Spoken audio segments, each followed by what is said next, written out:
Sungjin grinned. What do you think it is? It's a way to save you. Sungjin placed his hand on the bloated leg and said, Techniques of the god of healing. A bright light burst forth from his hands. Star. Mr. Hunter. Please take a look at my wares. I've got new shipment. Sungjin made his way through the market with light-hearted steps. He had gained quite a lot from this raid. Items and coins from the raid reward. Items to put on the auction house obtained through troll hunting. And finally a white coin he obtained from saving a dying man. Shopping is always joyful. If one is rich. Sungjin hummed a tune as he strolled through the market. Translator's notes: for those of you not aware of what Go is, it is a Chinese strategy game with complexity that's out of this world compared to chess. https://n.wikipedia.org/wiki/go_game. Read the article if you are interested. Now, note on the context of the romance of the Three Kingdoms. This is perhaps one of the best-known stories of Guan Yu and his ridiculous manliness. But on the other hand, it also features one of the most mystical figures in Romance of the Three Kingdoms, the miracle worker Hua Tuo. I know this story off the top of my head, having been obsessed with the three brothers, Liu Bei, Guan Yu, Zheng Fei, as a child. So here's the translated version of the text that I've read as a child on the scene described in MHK. It was late in the war against Wei. Guan Yu is nearing the end of his life. The wars between Wu, Wei, and Shu became intensified as armies grew increasingly larger and better trained. Guan Yu was tasked with the protection of a large hotly contested region, and as usual, he personally participated in the battle. However, he was hit by a poison arrow and was forced to withdraw to recuperate. The poison quickly spread deep into his bone, and his condition worsened despite resting. Worried for his father's life, his son calls for the legendary Dr. Hua Tuo. After Hua Tuo inspected the wound, he announced that the severity of the wound and the spreading of the poison demanded immediate medical attention. Hua Tuo requested that Guan Yu's mouth be gagged, and also be tied to a sturdy pillar, with a minimum of 4 strong men to hold him down. Guan Yu asks shocked, why are such things necessary? To which Hua Tuo replies, the procedure is extremely violent and painful. I will need to cut open the skin, remove the affected tissue and scrape away the poisoned surface of the bone. Only when all the poison has been removed can I apply medicine and so close the wound. A man will go mad from pain and resist animalistically, making the procedure impossible without complete and thorough restraint. Guan Yu laughs. How can I call myself a man if I let myself be affected by a small cut? Worry not, doctor. I shall cause you no trouble with the procedure. I will play Go with Ma Liang to pass the time, so please be at ease and operate upon my arm. Guan Yu sat down in front of the Go board and began to play. Ma Liang couldn't help but watch nervously as he saw Hua Tuo begin cutting away and drawing blood. Guan Yu did not bat an eye. Undistracted by the surgery, he began winning against Ma Liang, who in turn was very distracted by the disturbing sound of flesh and bone being scraped out of Guan Yu's arms. Guan Yu laughed as he pointed out simple mistakes Ma Liang was making during their game. An hour passed and the scraping of the bone was complete. Hua Tuo applied medicine and took a needle, sewing thread into the skin of the arm, shutting it close. He tightly wrapped the bandage around Guan Yu's arm, completing the procedure. Guan Yu continued to play on. Surgery is complete, Sir Guan Yu, Hua Tuo said, incredulous that Guan Yu would not notice that the vicious ordeal was over. Oh. I see that you are done. I say, my arm is as good as new. There is no pain, he said, moving his arms as if he really felt no pain. Your surgery skill is on par with the gods of healing. Surgery is one thing, I have never met a man so tolerant of pain. Hua Tuo commented, bowing deeply. I have never met a man with so much valor. Indeed. I have lived and breathed on the battlefield as long as I have lived, and yet I have never felt as uncomfortable around a wound as I have felt today watching the surgery be performed before my eyes, Ma Liang said, wiping away sweat and taking a breather. It is thanks to the godlike skill of the doctor that I am able to do this, Guan Yu said, as he used his newly operated arm to place the winning stone onto the board. If you find any errors, ads pop up, ads redirect, broken links, non-standard content, etc., please let us know. Report chapter so we can fix it as soon as possible. Chapter 77. Chapter 77, Black Market 8 Shopping. Starting bid 4,000 and instant buyout at 4,500 please. Auction house time is money plan. Sungjin was putting up the items he had obtained today for auction, handing them to the three pig brothers. Starting bid 1,500, instant buyout at 2,000 for this one. Understood, Mr. Hunter. 1 item from raid reward, and 6 items from the troll hunt, 7 items in total were put up for auction before he returned to 99 Nights. Kane greeted Sungjin with tail wags. Woof woof. Sungjin wanted to pet Kane by kneeling as usual. But Kane's head was within reach without having to bend over. Sungjin was amazed. When I first got him, he was shorter than my knee. Kane was growing with each passing chapter. Sungjin said after placing his hand on top of his head. If you keep growing like this, you'll be taller than me at some point. At his words. Woof! Kane barked some more. As he grew taller, his voice also grew deeper. When he was smaller, his barks were on the cute side, but now it sounded sturdy and dependable. Now that he took the time to take a closer look at Kane, Kane was starting to exude a mystical aura like that of his mother, or perhaps grandmother, Ahena. Good. Grow and become stronger, Kane. That makes me happy. While Sungjin was exchanging greetings with Kane. BRRR. The sound of a horse could be heard coming from the stable as if Shadowrun was appealing for attention. He couldn't call Shadowrun due to not having any opportunity within the Dark Elven City, so his mount remained neglected. Hey Kay, can you place me on top of Shadowrun? I have to talk to him about something. I know you are a ghost, but how can you communicate with a horse? Biscoro answered. Longtime comrades of the battlefield can understand each other without words. Like you and that wolf. It was somewhat a plausible explanation. Sungjin walked up to Shadowrun to do as he asked. Kane, who was following closely behind. Gore! Growled threateningly, he still seemed to dislike Shadowrun. Sungjin took Biscoro off of his head and placed it on top of the saddle of the horse. Leaving it was no problem because there was no one around to take it away or steal it. Despite 99 Nights being an inn, it was reserved solely for Sungjin's use. Well, to be more accurate, the entirety of the black market was created for the sole purpose of Sungjin's use. If he were to leave a coin on the market grounds, the same coin would remain there indefinitely day after day undisturbed. That is, if the hunter who put it there leaves it alone. Sungjin returned to the interior of the 99 Nights along with Kane. Inside. Welcome back, Master. The genie Soldamer. Good work today, sir. And innkeeper Delupin awaited him. Sungjin replied to their greetings and took a seat at the table. Should I prepare a meal? Sungjin nodded. Yes, please do. He had many things to do tonight after dinner. Is there something you would like to order? What should I pick? Sungjin tapped on the table trying to remember the past. One menu finally popped into his head. Chicken. Korean style. Half of them fried, other dipped in sauce. 500 cubic centimeters glass of beer. Get Kane a fried chicken. Understood, right away. Delupin left for the kitchen. Sungjin beckoned Soldamer. Soldamer, please come closer. Yes, Master. I put up 7 items up for auction today. I don't know how many of them would sell today, but I think we can expect about 30,000 coins. Soldemer couldn't help but show surprise at Sungjin's words.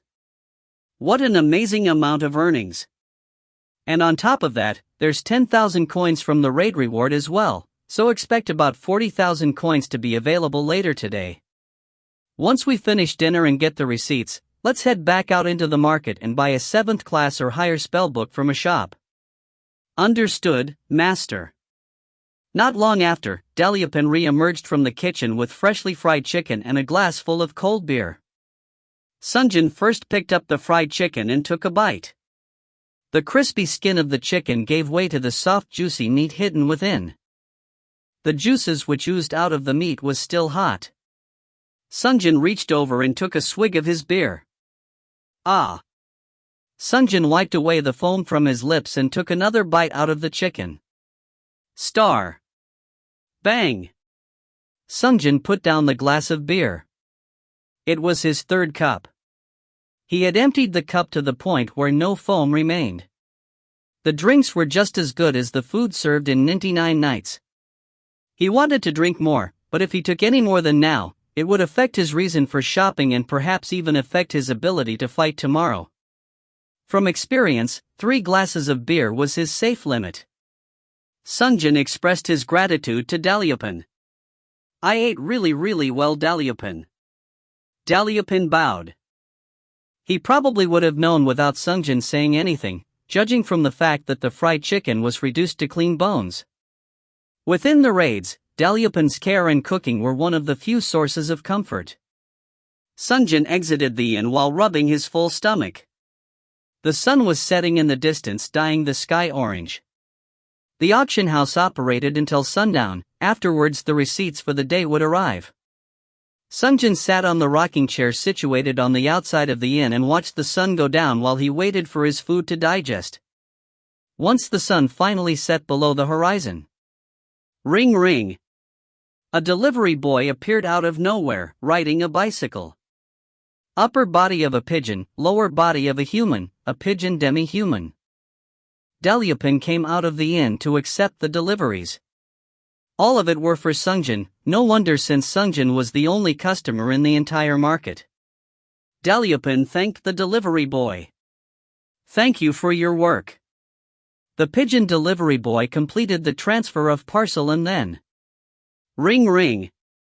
Got back on the bicycle and returned to the darkness.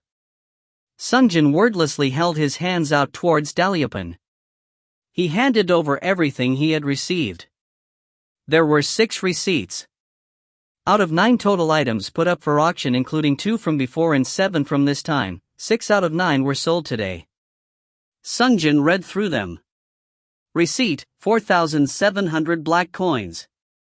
The item Helm of Fire Resistance, which you had put on auction, was sold for a total of. Sungjin only briefly scanned the first receipt. For the rest, he only checked the amounts. 1,500. 3,700. 4,100. While he was checking his receipts. The last receipt caught his eye. 12,000. Receipt, 12,000 black coins. The item Armentine, Spear of Paralysis, which you had put on auction, was sold for a total of 12,000 coins to the God of Spears. Place the receipt into the cube to instantly redeem the amount. There were 2 points of surprise in this receipt. First, someone spent 12,000 coins in one go. The next was the fact that they obtained the title of God. God of Spears. Sungjin knew just one person from the previous life who managed to obtain that title. One of the final 10 members. Ri Ushin. He utilized ancient Chinese spear techniques and most certainly reached a god-like level of skill.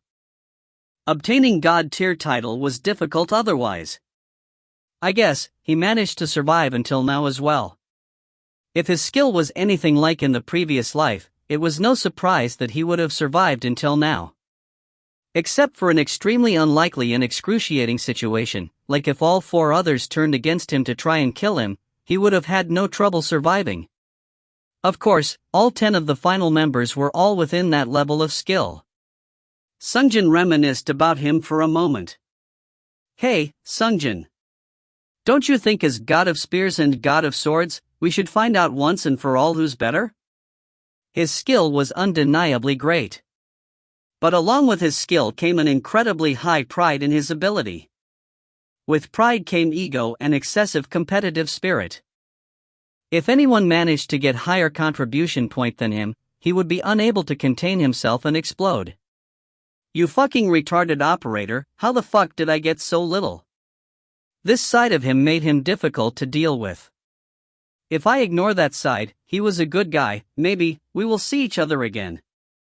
After 5 chapters, that is to say, after Khitan Desert, the number of survivors numbered at 600,000. Since then, 3 more chapters have passed. Although Sungjin had no idea of the exact number, the amount should have significantly decreased by now. It was about time for Sungjin to start running into at least one of the previous final members.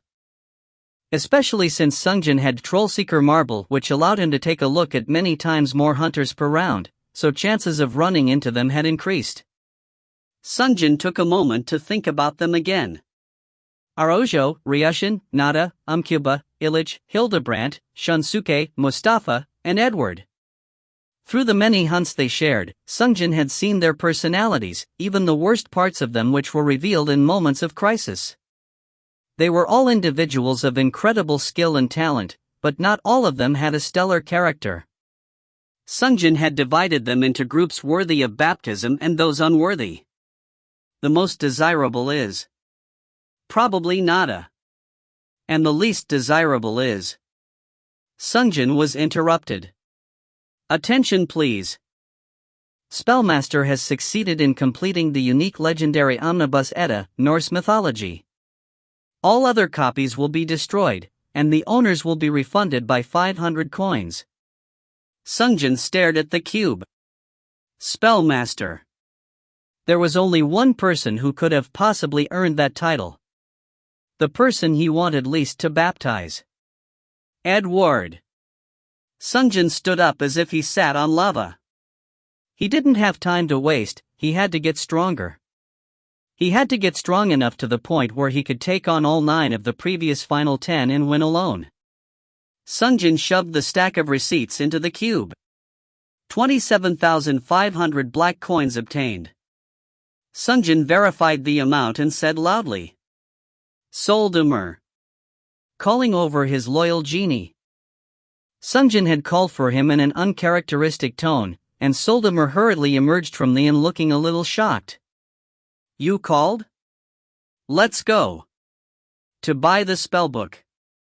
His master's expression was grim. Soldemer lowered his head lower than usual and said respectfully, Yes, master. Before heading out to the market, Sungjin stopped by the stables. Biscoro was still on top of Shadowrun. They should have had enough time to speak. Sungjin picked him up and said, Equip. And put Biscoro back on top of his head. He could see clearly in the dark once more. Sungjin said to him, Mr. Biscoro, if you have anything to say, please tell me. Since you and I share the same spell list. Got it.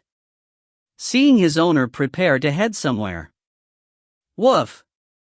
Kane followed closely behind.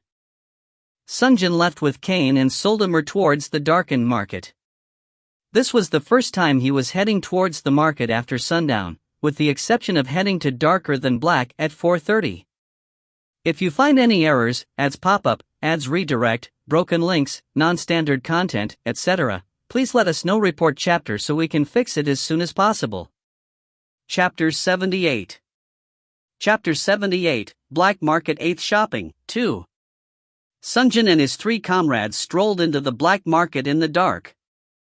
Unlike its name, the market was bright despite the night. Sungjin passed the center of the market and the auction house towards the west, where the spellbooks were piled up into a large mound in shops.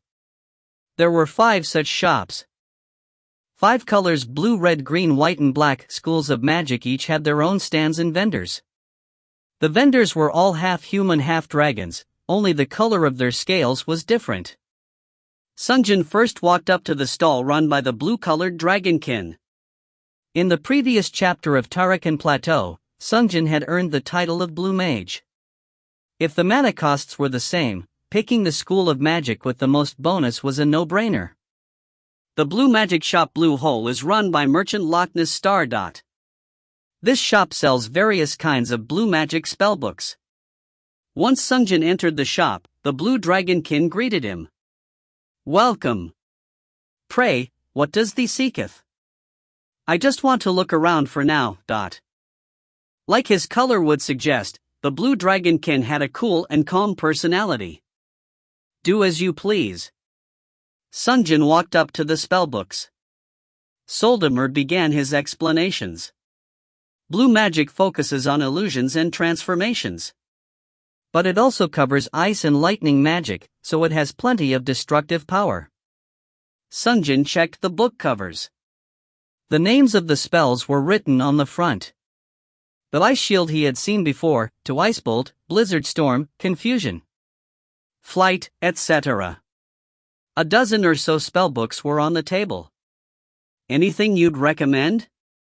"The only ones I could recommend to my master would be this, and this."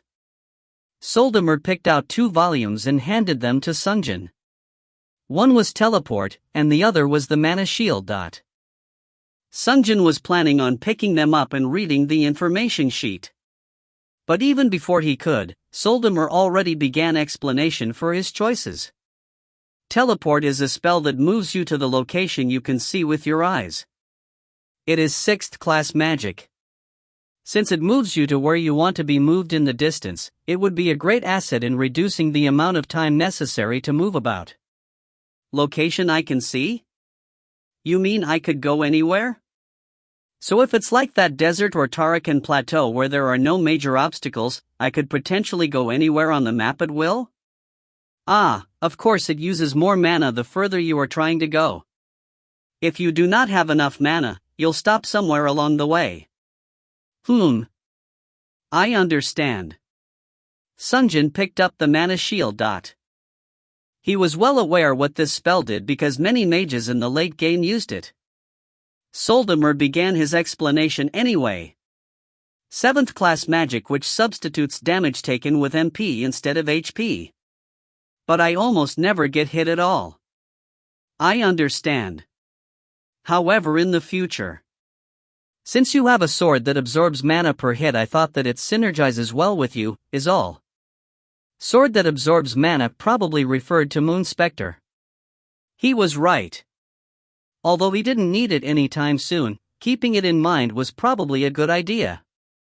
Taking one more look at the books, Sungjin picked them up and asked the Dragonkin. "How much are these 2 together?" Teleport is 6,300 coins, and Mana Shield is 11,200. Oh. He had known that high-tier spellbooks were expensive, but it was much more expensive than he had thought. No matter how affluent he got, he felt that he should check out his options before buying any. Sungjin placed them back down for now. "I'll go check out the other shops first before I decide." "By all means."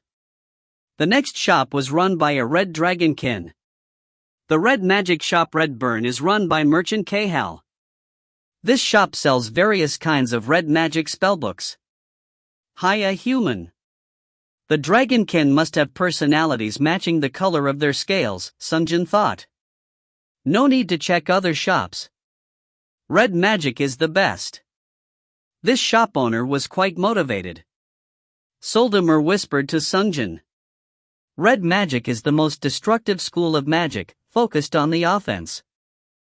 For recommendations, Soldemer went and picked up Inferno and Volcano. Just reading the name gave Sungjin clues on what they did. Soldemer gave explanations on them. Inferno spreads out in a straight line and deals damage over time, whereas Volcano is able to deal damage on a far larger scale. I see. Sungjin nodded and checked out the other books. Then a particularly fancy book caught his eye. The entire book seemed to be shimmering in intense heat, and the title read Meteor Strike. This is... At his question. That. Soldemer hesitated. But then he was interrupted. "That's the best spell there is." The red dragon answered on his behalf. "That spell summons a giant meteor which is capable of destroying everything. If you have that spell, you can instantly wipe out all your foes in a split second." Soldimer added on to its explanation. "Yes, it is a very high-impact spell. If you are able to utilize it properly, you could probably do significant damage to all enemies in the map from the start. But it is a 9th class spell. Master, you will not be able to use it at your current state, and the price will be unbelievably high." Sungjin didn't hesitate to ask. "How much is it?" 137,540 coins. Sungjin tilted his head when he heard the amount. "What?" The red dragon let out steam from the nose as it answered. "I said it's 137,540 coins. And as always, the price is non-negotiable.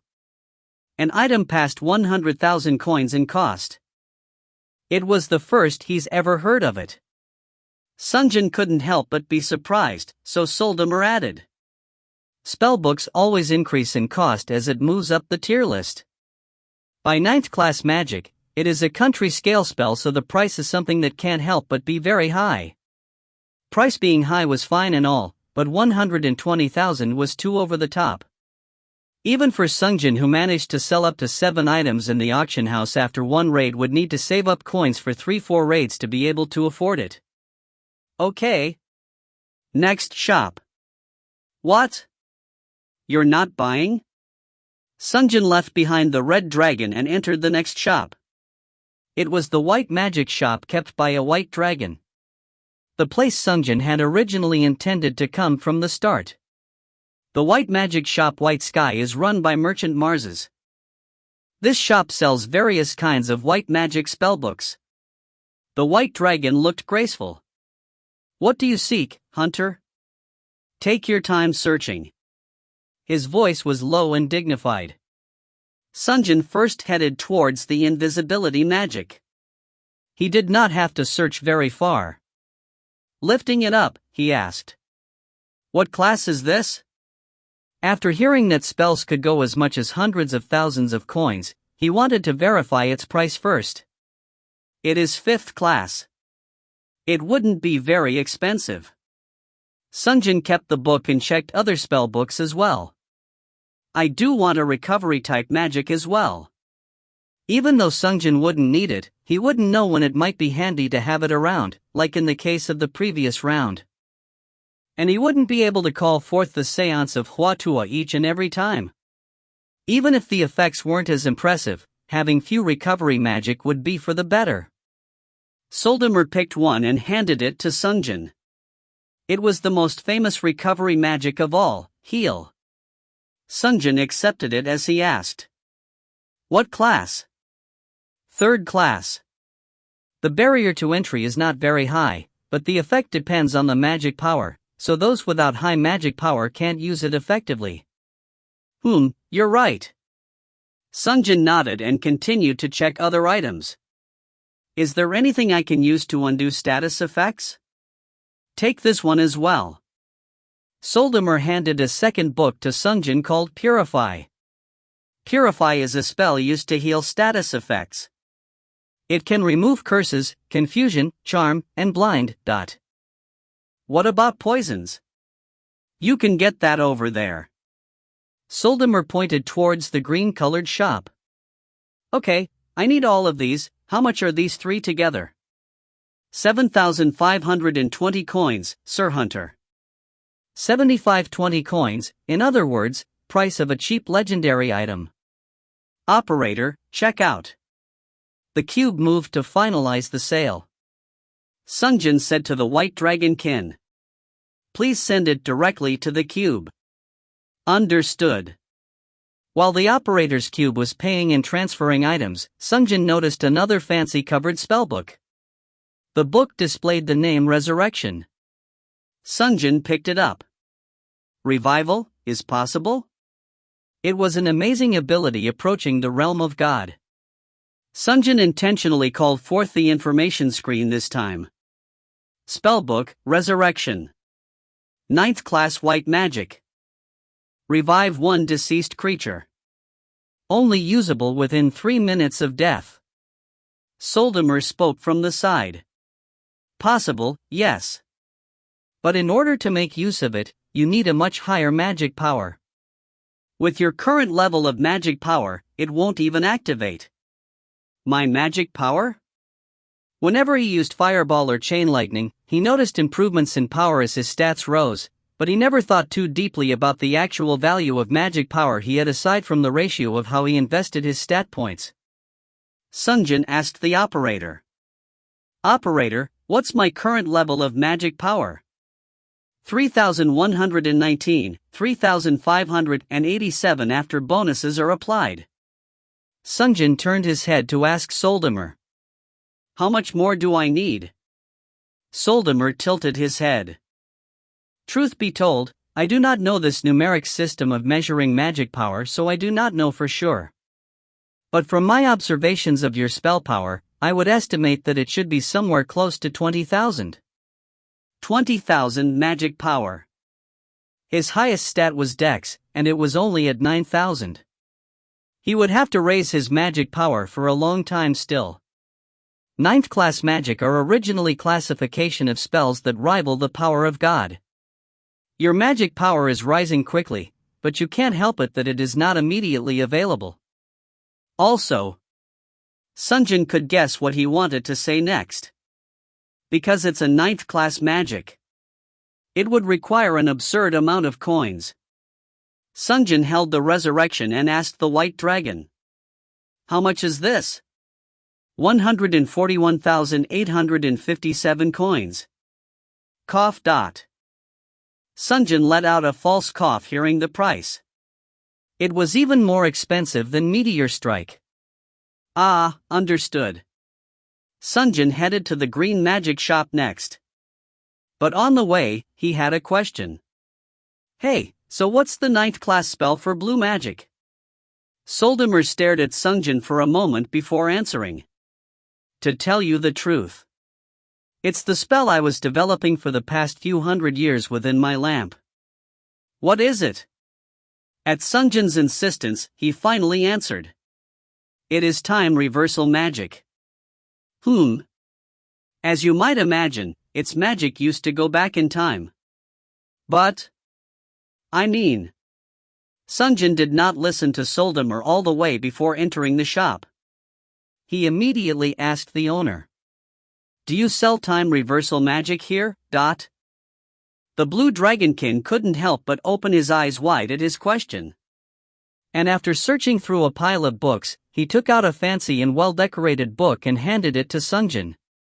As expected, the book had time reversal printed on the front. Sungjin looked behind him towards Soldemer and asked. Go back? In time? How far? If you find any errors, ads pop up, ads redirect, broken links, non-standard content, etc., please let us know. Report chapter so we can fix it as soon as possible.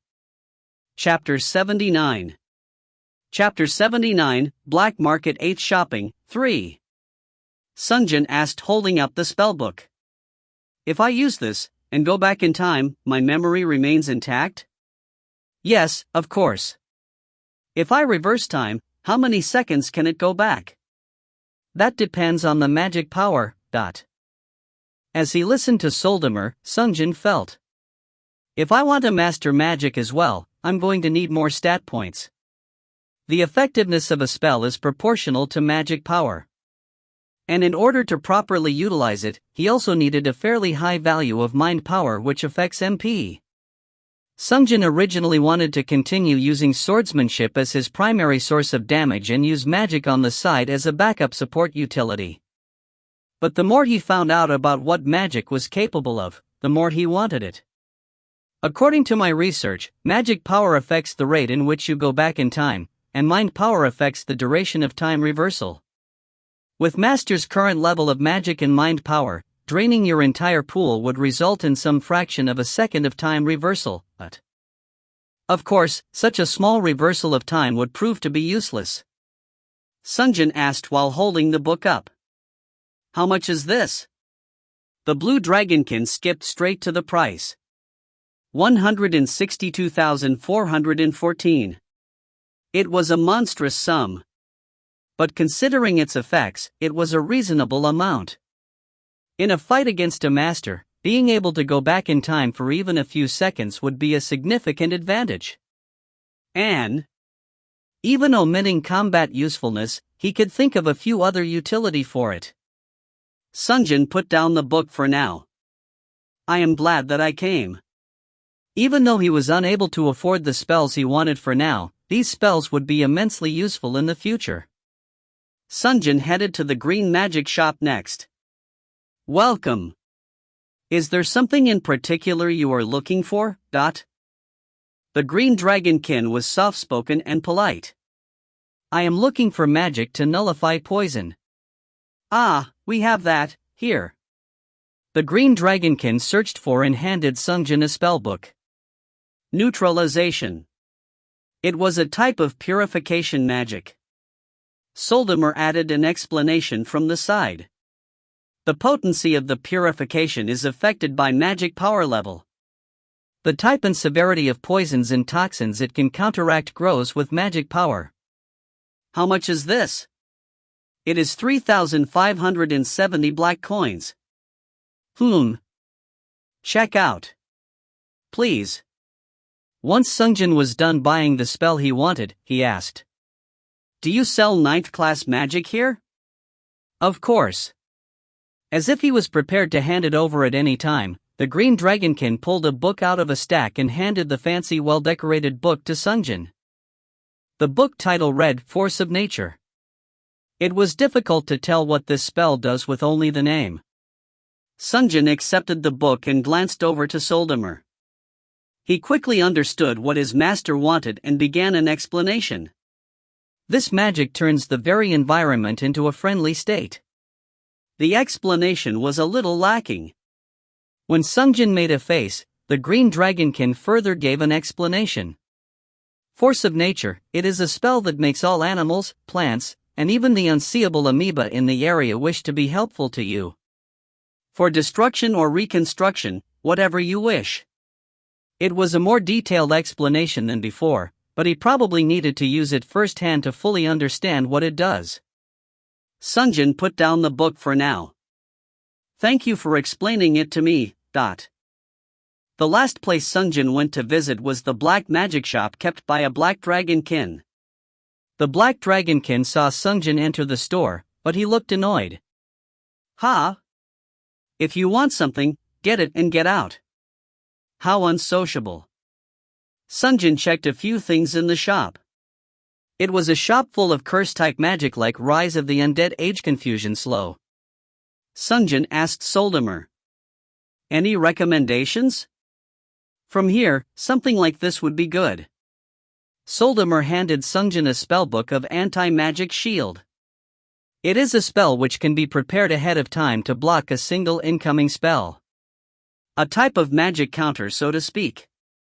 Other schools of magic have a similar spell, but none are as versatile or effective as this. It sounded useful. Especially considering what happened before. Sungjin immediately decided to buy it. How much is this? The black dragonkin answered uncaringly. 6,050 coins. It was quite expensive. But Sungjin still wanted the spell. He took a moment to check his funds.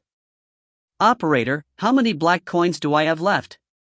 30,358 coins remaining.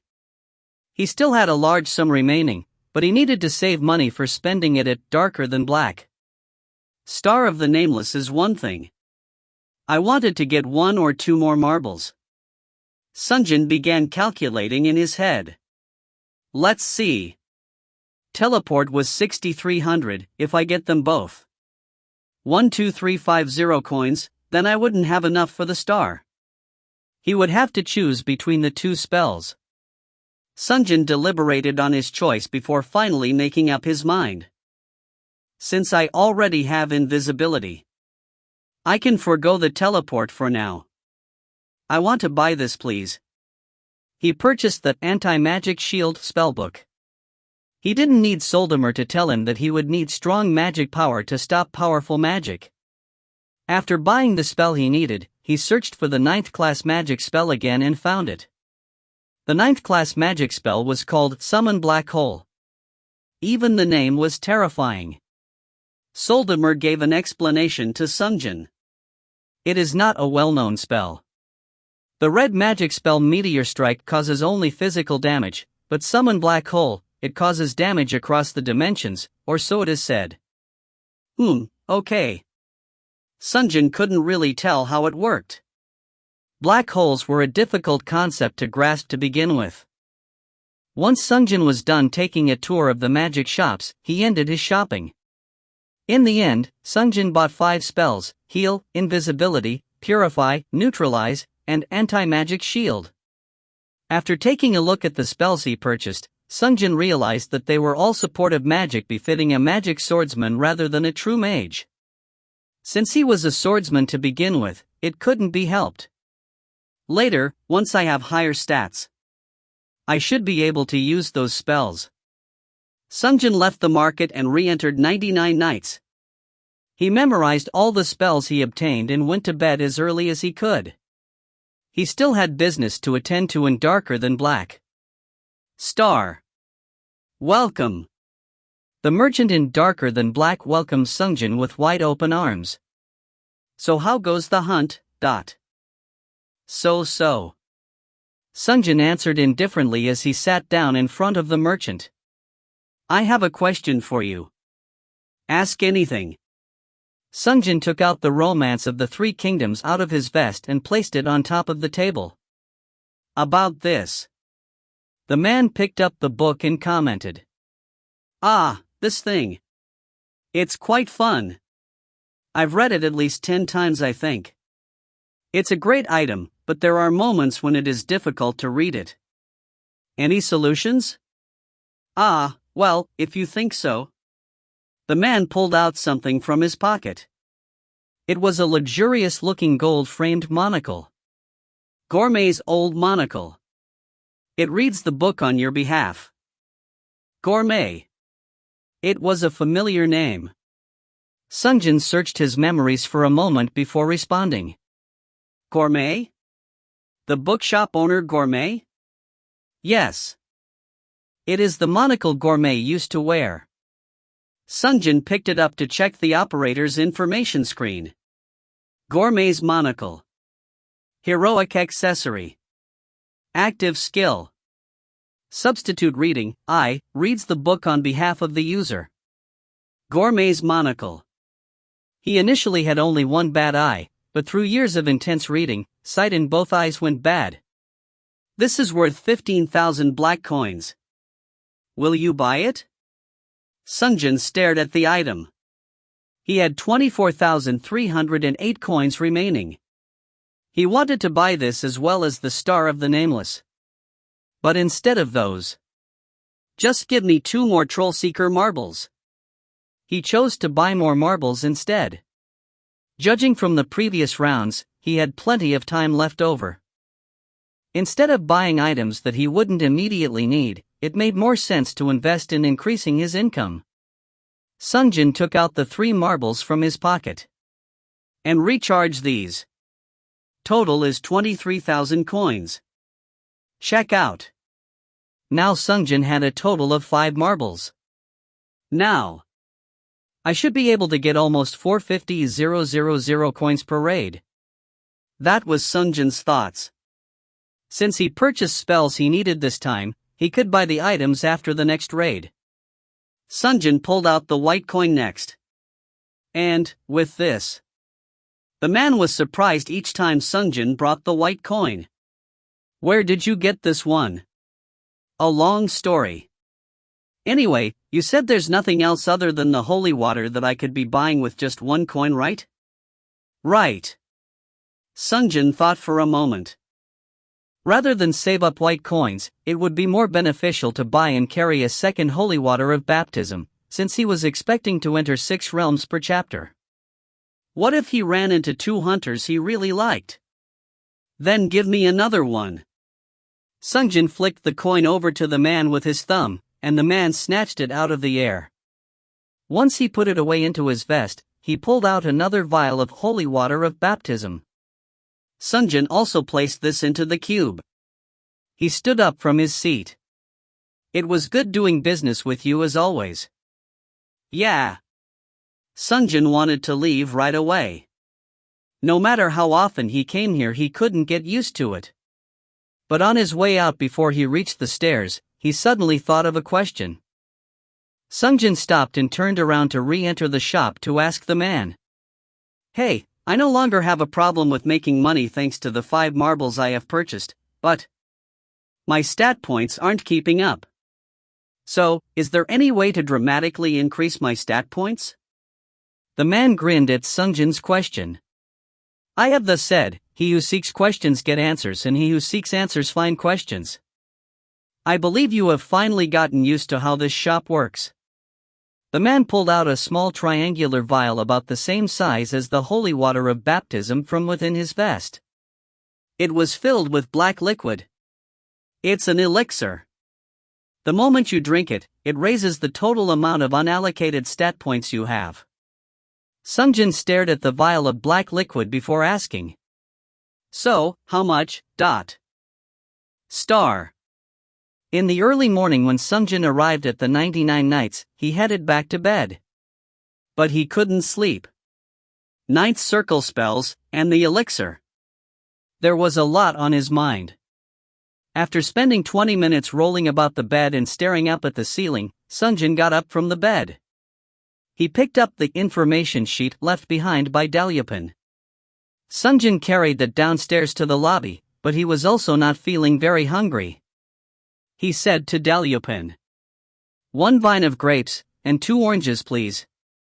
After ordering 2 different fruits, Sungjin began to read the content of the information page. Information concerning Magician's Ivory Tower. If you find any errors, ads pop up, ads redirect, broken links, non-standard content, etc., please let us know. Report chapter so we can fix it as soon as possible. Chapter 80. Chapter 80, Magician's Ivory Tower, 1. Sungjin peeled the orange 4 ways. Past the peel was the succulent-looking meat of the fruit. Sungjin ate the orange with one hand as he continued to read the information page.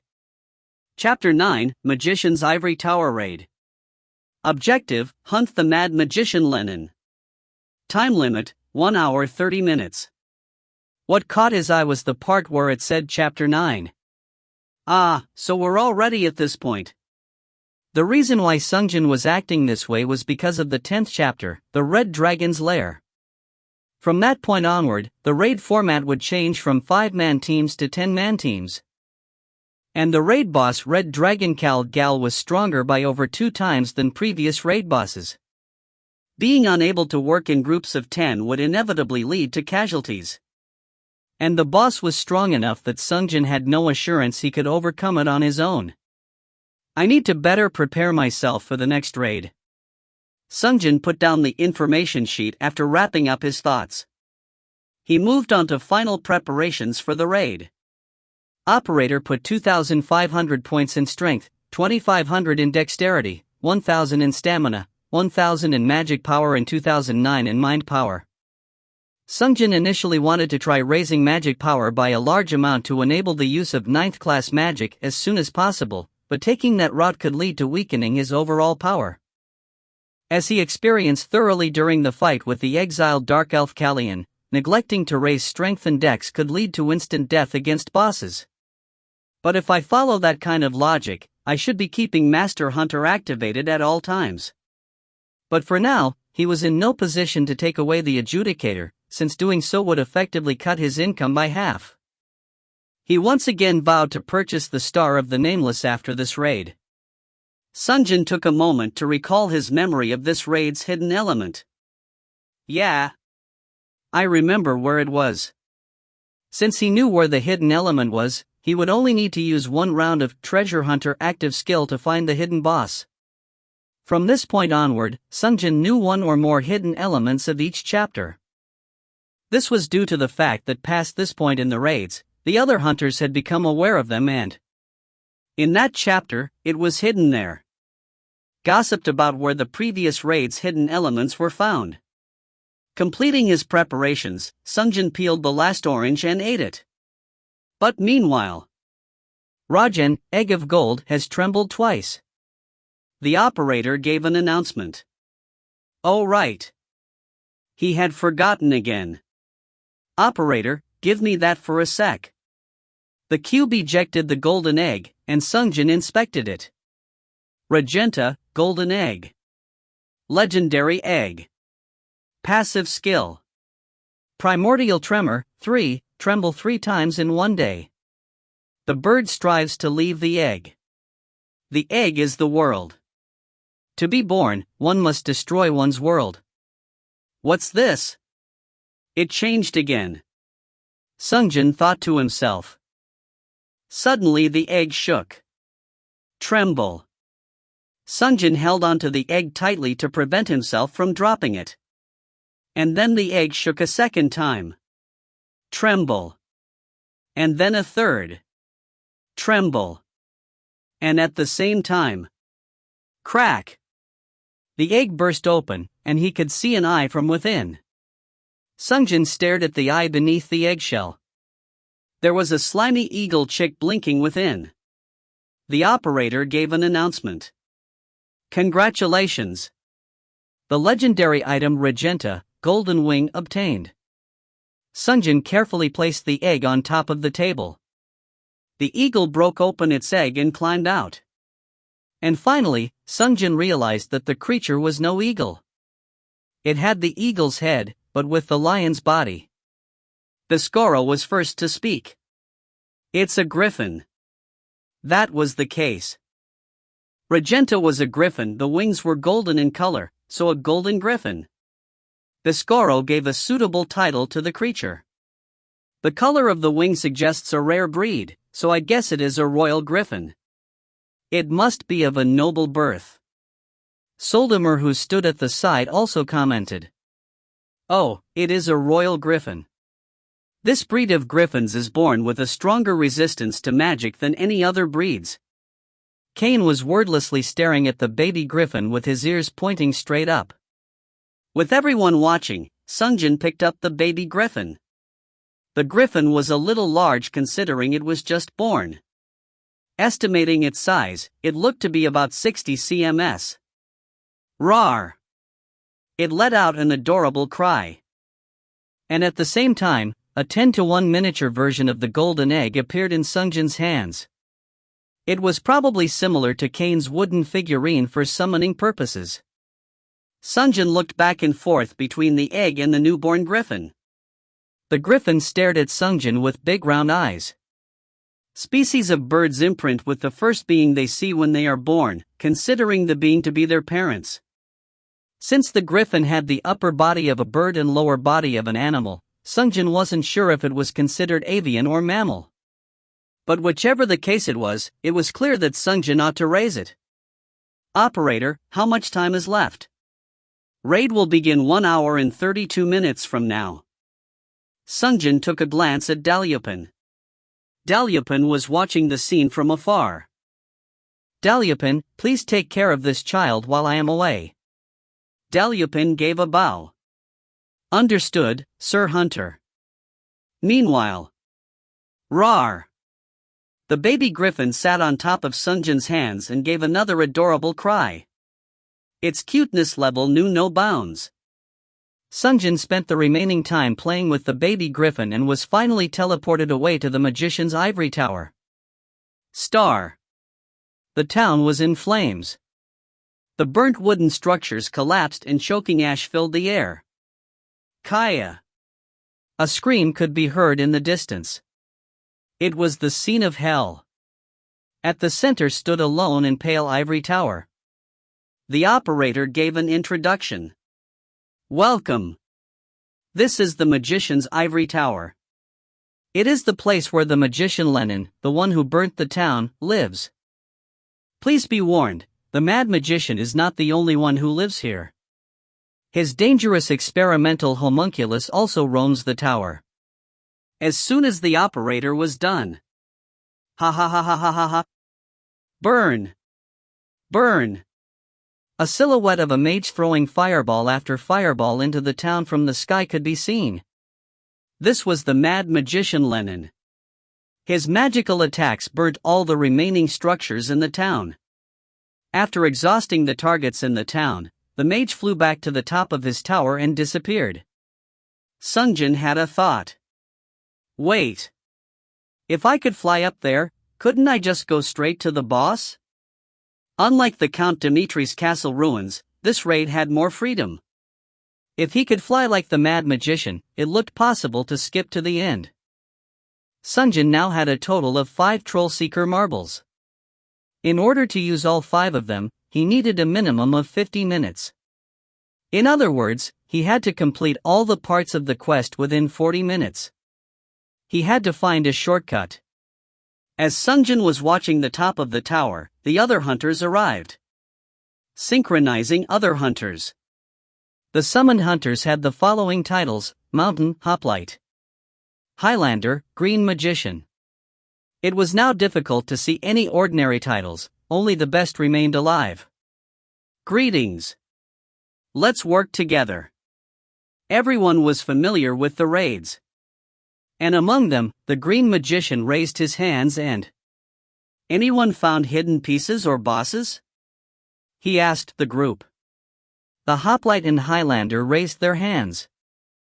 Sungjin watched for a moment and raised his hands as well. It appeared that only the mountain was still unaware of the existence of hidden pieces and bosses. What's that? So the hidden elements are... The Green Magician took the time to explain to him what it was about. While watching the interaction, Sungjin had a thought. Looks like it's about time I started looking seriously for my real comrades. I didn't know that. The mountain looked visibly upset due to having missed all those opportunities, but the Highlander offered words of consolation. Don't be so disappointed. Hidden pieces are a pain to find, and hidden bosses are not only well hidden, they are extremely difficult to kill. I've only managed to kill one so far. Hoplite asks. Which one did you get? Me? The Wolfman in Chapter 2. But I haven't seen any ever since. Really? There was something like that in Chapter 2? I killed the Gravekeeper in Chapter 3. Green Magician jumps in the conversation. I met the Gravekeeper too, but 2 of my teammates got turned into undead, so I had to keep running away until the time over. I found an exiled dark elf or something last chapter. But after we found him, the tank died in 3 seconds. The hunters continued to converse among themselves as Sungjin watched silently. The Green Magician asked Sungjin. So which one did you find? All of them. He couldn't answer like that. Not to mention they would not believe him. Sungjin pondered his answer for a moment before responding. Well, isn't it more important to consider what we're going to do this raid? At his words, the conversation finally returned to the strategy for this raid. So the overall formation should be Mountain in the front, followed by Highlander and the Adjudicator, then Hoplite with the Green Magician in the rear. Green Magician, what kind of magic can you use? I can use healing magic called Regeneration, Sun's Aura, a spell that reduces damage taken.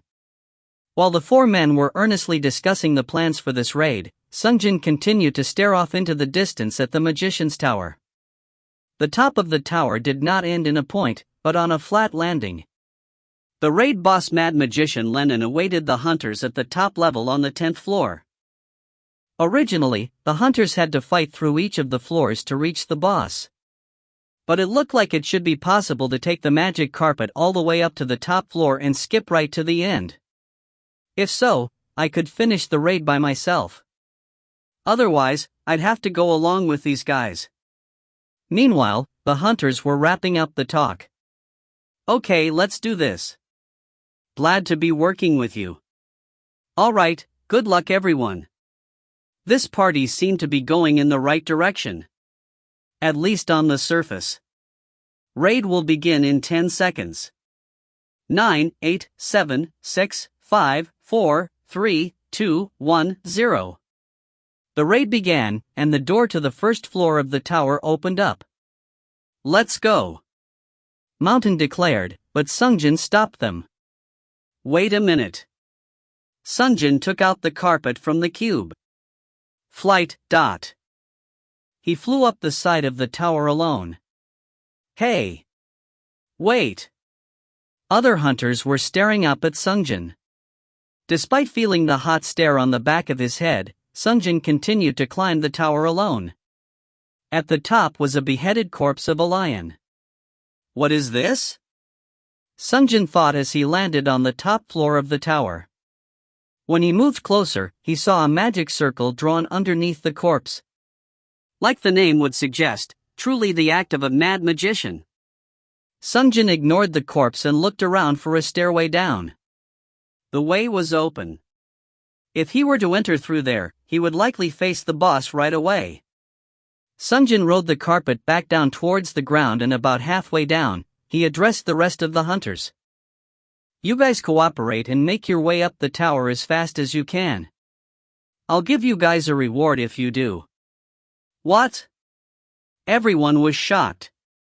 Sungjin had become used to that reaction. "I am going to start at the top and make my way down. Then, until we meet again." Sungjin bid them goodbye for now and headed back to the top, towards the stairway. Note, the egg had the name RA when it was first introduced to us. That time it trembled once a day. After trembling, its name then changed to Rajan, after which it trembled twice a day. And finally, on trembling, its name changed to Regenta. It then trembled thrice and hatched.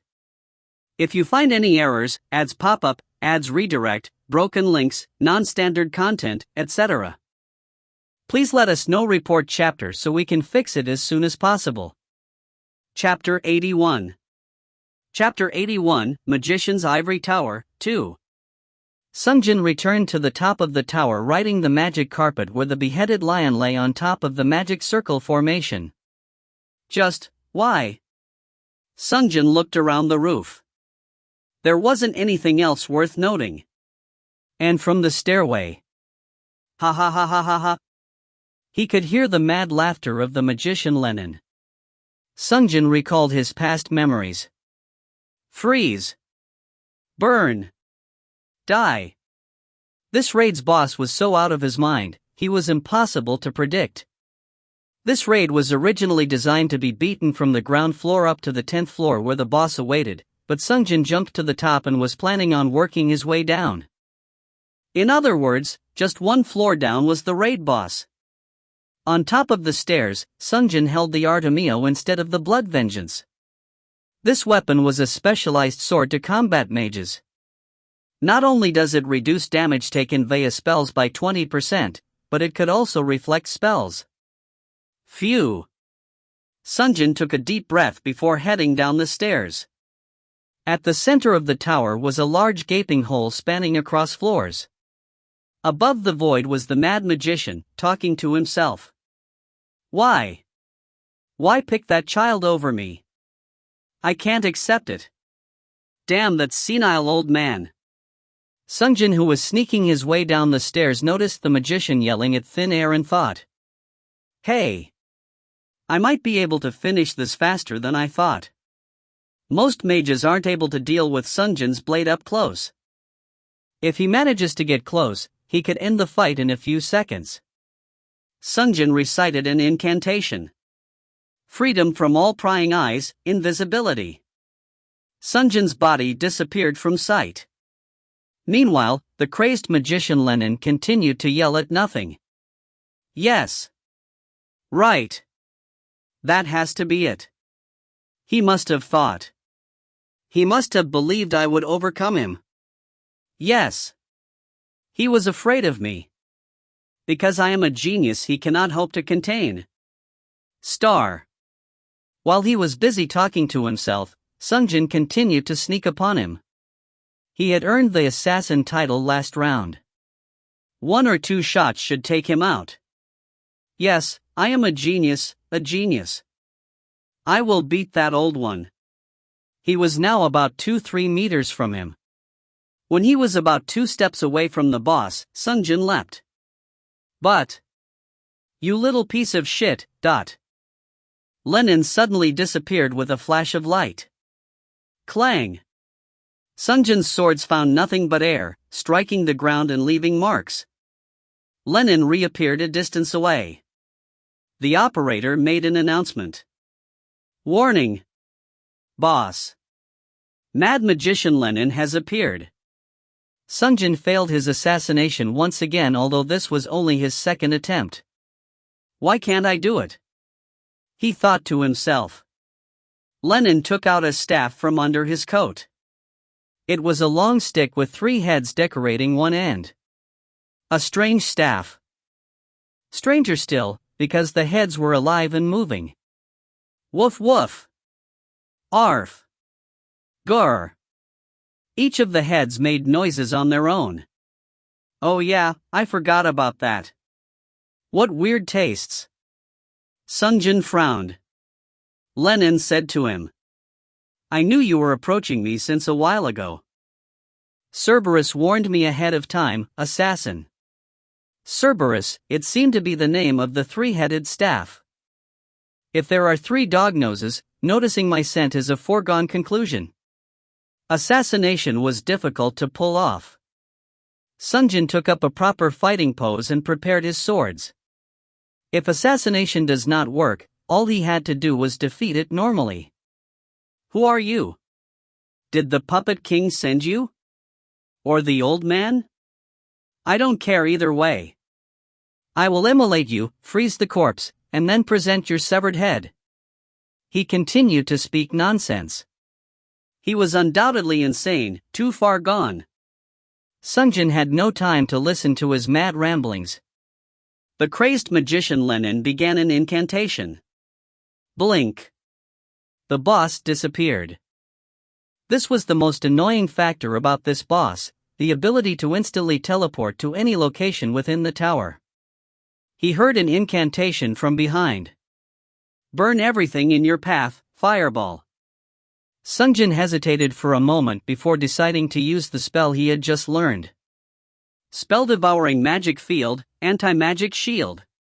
He had Biscoro recite the incantation with the substitute casting as he also prepared his own spell. Burn everything in your path. Lenin's fireball reached Sungjin first and collided with his shield. Boom! Luckily the spell held. Sungjin backed up slightly upon impact, but the embers did not fly his way. Sungjin grinned as he said, Fireball. He fired a counterattack. Seeing the spell fly his way, Lenin chanted, Blink. And disappeared once again. Boom. The fireball exploded. He dodged? Sungjin took a look around, but Lenin was not too far from the blast site. Grr. He must have not been able to totally escape taking damage. Sungjin grinned once more as he charged towards the enemy, who responded by chanting an incantation. Awaken my blades, and defend me. Living Edge. Soon, autonomous swords came to life and circled around him. They didn't look very threatening, but they weren't something he should ignore. Clang. Bang. Sungjin chased after Lenin while parrying away the living swords.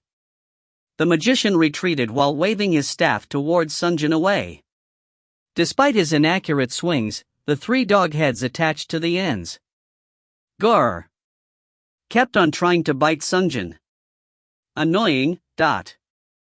Sungjin knocked the swords aside with his blade and tried to strike the dog heads, but blink. The magician escaped a short distance away. Sungjin was starting to become irritated. He now had 5 marbles. In order to use all 5 of them, he required a minimum of 10 minutes each or 50 minutes in total. So he had to clear the main objective within 40 minutes. He didn't have time to waste at the boss. Sungjin returned the Moon Spectre to the sheath and held Artemio alone. With one sword, he held it straight ahead. He was preparing his sure kill strike. He thought to himself while looking at his reflection on the sword. Magic reflect, at a perfect timing. He was planning on using it. But freedom from all prying eyes, invisibility. The magician chose to hide instead. Sungjin charged ahead towards the last seen location but stopped himself. Even if he wanted to use Ghastly Wail, he had to locate his enemy first. Sungjin took a look around. He couldn't see any clues as to the magician's location. Gar. And then, spreading death, orb of ice. From a corner, the air began to freeze as a ball of ice began to form and slowly approach Sungjin. He didn't have enough time to cast anti-magic shield. He would most likely not succeed in reflecting it with the magic reflect. Solidify. Sungjin attempted to block it with Sail's mantle, but the solidification took too long. Do. Sungjin had to take a few of the initial icicles with his bare back. He could hear Lenin's laughter. Ha ha ha. Idiot. Moron. Did you believe you could dare face off against a great magician such as I? Sungjin was beginning to become enraged. I was going to save this for later. But he needed him to fight against a mage. Sungjin quickly pulled out Soldamer's lamp and rubbed it. Soon the blue genie appeared and greeted his master. Did you summon me, master? But he didn't have time to respond. Fireball. A fireball came flying from nowhere. Soldamer immediately responded in kind. Impenetrable glacial wall. Ice wall. A wall of ice appeared before Sungjin. Boom! And it blocked the fireball just in time. Soldamer quickly grasped the situation. An invisible enemy. Sungjin replied. I don't care how, find him. Soldamer immediately cast another spell. All freezing winds. Razor sharp ice. Blizzard storm. At his command, the entirety of the room began to freeze up. Sungjin also felt chilly, but he gritted his teeth and surveyed the surroundings. He saw an outline of a person appear in the blizzard. There. Sungjin turned towards the location. Pa! He shot the moon specter. The sword flew straight towards the snowman but blink. The enemy escaped once again. Ha! Sungjin returned his sword to his side. Realizing his invisibility was countered, he released the spell. The magician was covered in ice. Sungjin asked Soldamer. Is there a way to counter his blink? Soldamer answered. Blink allows instantaneous movement through space, but he is unable to cancel the transfer. If you attack multiple locations simultaneously, The magician attacked meanwhile.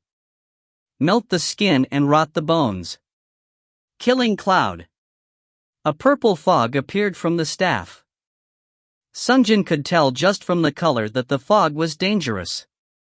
While he was wondering how he could deal with it, Soldamer reacted. Push away my enemies. Gust. The purple fog turned around and flew towards the enemy. He quickly blink. Dodged the spell he cast. However, cough. He began to cough. Sungjin noticed earlier with the fireball, but as Soldamer said, the escape mechanism with the blink was not perfect. Then if we attack as 3 it should end quickly. Sungjin called forth Kane as well. Woof! Sungjin did not wish to waste any more time in this chase. He addressed his 2 summons. Soldamer, use magic to force his hands.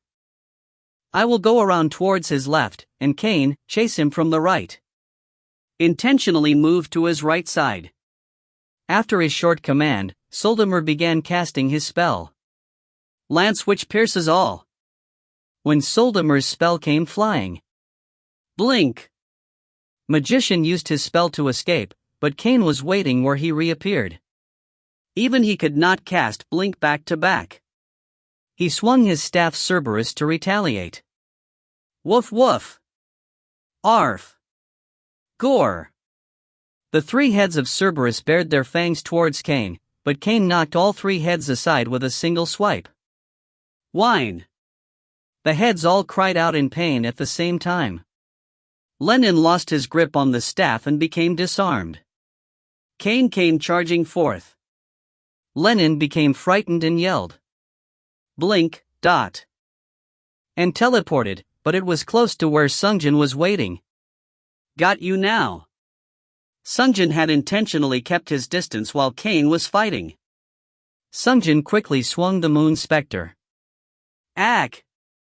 Lenin was cut in the stomach, but still retaliated with Frostbite. However, Reflect Magic. Sungjin knocked aside the magic which headed his way with the Artemio, causing it to grab the magician's feet instead. What? What? Before he could recover from his surprise, Sungjin swung his Moon Spectre. His neck was severed in a flash. The operator gave an announcement. Boss Mad Magician Lenin cleared. TL note. Asterisk the raw does not specify gender for the old one. Therefore I had to go with male pronoun unless the future chapters proves otherwise. The status screen for the spells learned by K in his latest black market visit haven't appeared, and so hasn't the status screen for the Griffin summon. When they are shown we will add them to glossary. If you find any errors, ads pop-up, ads redirect, broken links, non-standard content, etc., please let us know. Report chapter so we can fix it as soon as possible. Chapter 82. Chapter 82, Magician's Ivory Tower, 3. Phew. Sungjin wiped away the sweat from his brows. It was a short, but intense battle. Blinking everywhere with spells. Sigh. It took much longer than expected. In order to use all 5 marbles, he had to finish things as quickly as possible. Sungjin made his way down the stairs. If this is the 10th floor, the hidden pieces were located. Dot. Sungjin tried to remember the past. As he made his way up while fighting the mobs, he came across a secret door. Contained within was a magician's hat, a hat which granted temporary status boost. Was that the 5th floor? Or was it the 6th?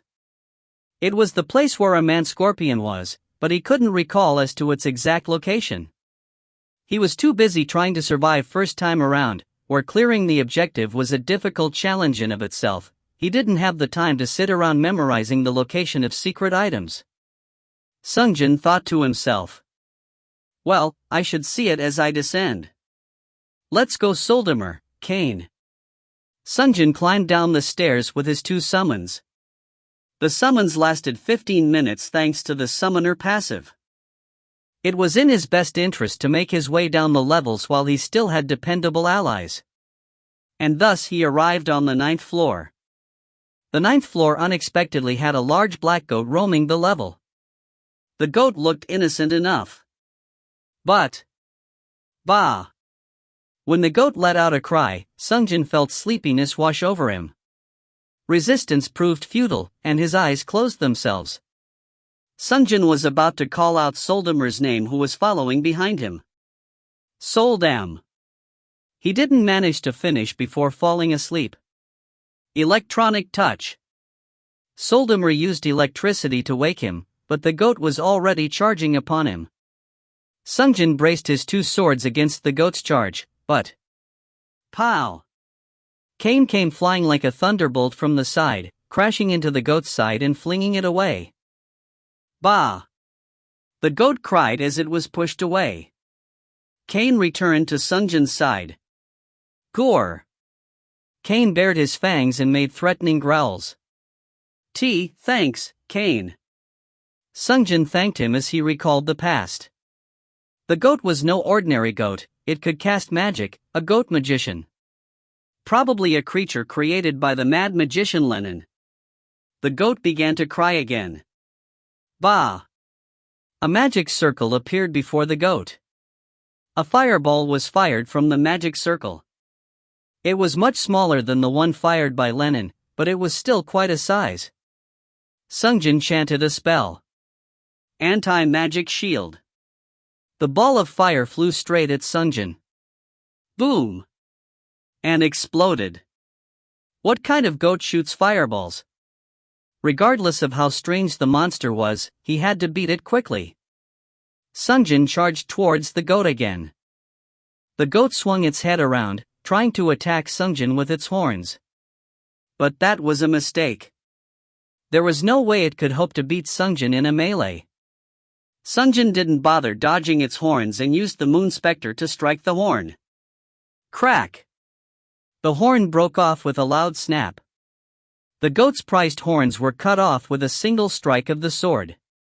The goat became terrified and "Bah!" cried as it retreated. Sungjin dashed forward to try and finish it off, but "Oon!" A bright light enveloped the goat, and it teleported away a bit to the side. It was the same blink used by its master. Sungjin grinded his teeth. "I see. You learned a great trick from your master." Sungjin addressed his summons. Same tactic as before. At his command, Soldamer began to chant. Cain ran towards the goat's right, and Sungjin ran towards the left. It was the strategy that beat the goat's master. There was no way the goat would be able to overcome this. Lightning bolt. Bah! The goat escaped the trajectory of Soldamer's spell, but it ended up moving closer towards Sungjin. Sungjin used the blood vengeance to behead the beast. Swinging the sword, Sungjin removed the blood from the blade. Soldamer came up to him and said, "This creature was created to cast magic. Yes, it is impossible for ordinary goats to cast spells otherwise." Soldamer picked up the severed head of the goat. "What is he?" Sungjin was about to ask when Soldamer whispered, "Mark of ill omen." Sungjin stared at him. On the goat's forehead was a red upside-down pentagram. "What's that?" Soldamer explained with a grave expression. "This is a forbidden formation." "Forbidden? What kind?" "It's a taboo spell which merges two species together." "Really?" "Yes. Just drawing this in Kyuten is punishable, execution on the spot." Sungjin crossed his arms and said, "The master of this tower is such a nut job. You didn't see earlier, but he burnt all the buildings down around the tower." Sungjin didn't take it so seriously, but Soldamer remained grave. Sungjin said to him, "Hey, let's make our way down. We're supposed to meet the others halfway." Star. Sungjin progressed down the stairs while annihilating monsters on the way. The difficulty of mobs on each floor rose from bottom to top, so someone like Sungjin who was making his way down from the top found each progressive floor easier than the last. Sungjin finally reached the 6th floor where the hidden piece was located, guarded by a man-scorpion. The man-scorpion was a strange-looking creature. It had a body of a giant scorpion, like those of Kyuten Desert, but had the upper body of a man growing on top. The human part wielded sickles, and although Sungjin wanted to try to speak to it, the man-scorpion wore a metal helm which concealed its face. "Well, I'll see after I kill them." Sungjin pulled out his swords. Soldamer informed him, "Master, this is my last spell." He had fought all this time without rest, so it was unsurprising. "Ah, okay, dot." Sungjin turned towards Cain. "Cain, go destroy his tail." Sungjin made the request and then charged straight ahead. Lightning bolt. Soldamer's spell came flying from behind. BZZZT. The man-scorpion who was hit by the spell spazzed out on the spot. Taking advantage of this moment, Sungjin swung his two swords together and cut off both of its claws at the same time. Ugh! The man-scorpion let out a strange cry of pain as he swung his sickle to retaliate, but Sungjin dodged it by simply tilting his head back. It nearly reached, but it was all calculated. The large tail came bearing down on Sungjin but... Gore! Cain bit down and held onto the top part of the tail. Ha-hoo! The man-scorpion continued to let out a strange cry of agony. Sungjin was getting tired of it. He ran up the body of the scorpion and cut off the wrists of the human portion of the man-scorpion, disarming it. Then, holding the blood vengeance upside down, he plunged the sword into the center of its scorpion side, killing it. The tail lost strength and became limp. And although the human portion had only lost its hands, it still went limp and died. Sungjin considered taking off the helm of the man-scorpion to see his face, but decided against it. He didn't think that he would like seeing whatever was hidden underneath. Sungjin turned around. Soldemer was already back in his lamp. Taboo spells, it really does leave a sour taste, he thought to himself. But then from the stairs leading down to the next floor. What do you think happened to him? Why do we need to worry about him at all? But the boss was cleared. Forget it, let's just get ready for the next enemy. Voices of others could be heard. The hunters had arrived. Sungjin went to meet the others along with Kane. Yo, nice timing. Reactions to Sungjin's appearance were highly varied. You? The green magician was speechless. Did you kill the boss? Alone? Mountain immediately asked out of curiosity. Why did you go alone? The hoplite chastised him. And finally, you fucking troll. Die. The Highlander came charging towards him. Sungjin thought as he watched the man run towards him. This happened last time too. Sungjin readied his weapons and parried the Highlander's two-handed sword. 1 strike, 2 strikes, 3 strikes were exchanged, and this man was strong. Not only was he quick, but his strikes were heavy as well. Sungjin took on a downward strike head-on and was planning on pushing the sword aside. But when Sungjin tried to push off the sword, the Highlander gave no resistance and instead rotated the sword, using Sungjin's push to help turn. Because of it, Sungjin was forced to make useless movements. The Highlander used this opportunity to attack Sungjin. Whoosh! The sword made threatening noises as it came flying towards Sungjin's undefended side. Sungjin hurriedly brought his blood vengeance back down to block it. Clang! The man retreated after his attack failed. The Highlander had a rigid expression. He blocked this? His eyes seemed to say.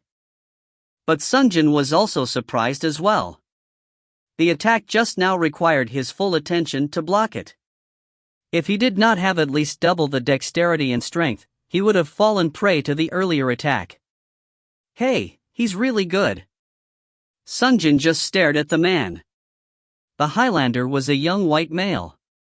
Blonde, blue eyes, agreeable features, and handsome looks. The Highlander requested assistance from his teammates. Hey! What are you doing? Help me! But the others remained hesitant. They must have felt uncomfortable attacking another hunter. By now everyone should have become aware of the troll system.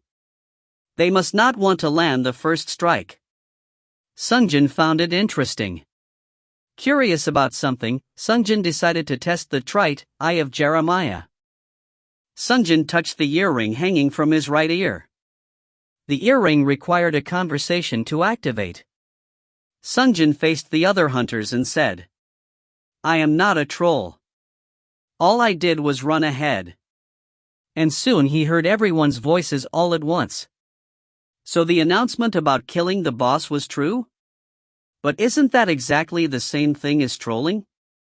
Well, since he's not in troll state, I shouldn't attack him first and get the penalty. If either one of them dies, my contribution percentage should rise. I won't get in the way and just watch. Things may end up playing in my favor. He could hear the sound of their inner voices. It was the most interesting of experience. And of the voices, the one that had the most impact on Sungjin was, that motherfucker, shut the fuck up, ... It was the Highlander's rage-fueled thoughts.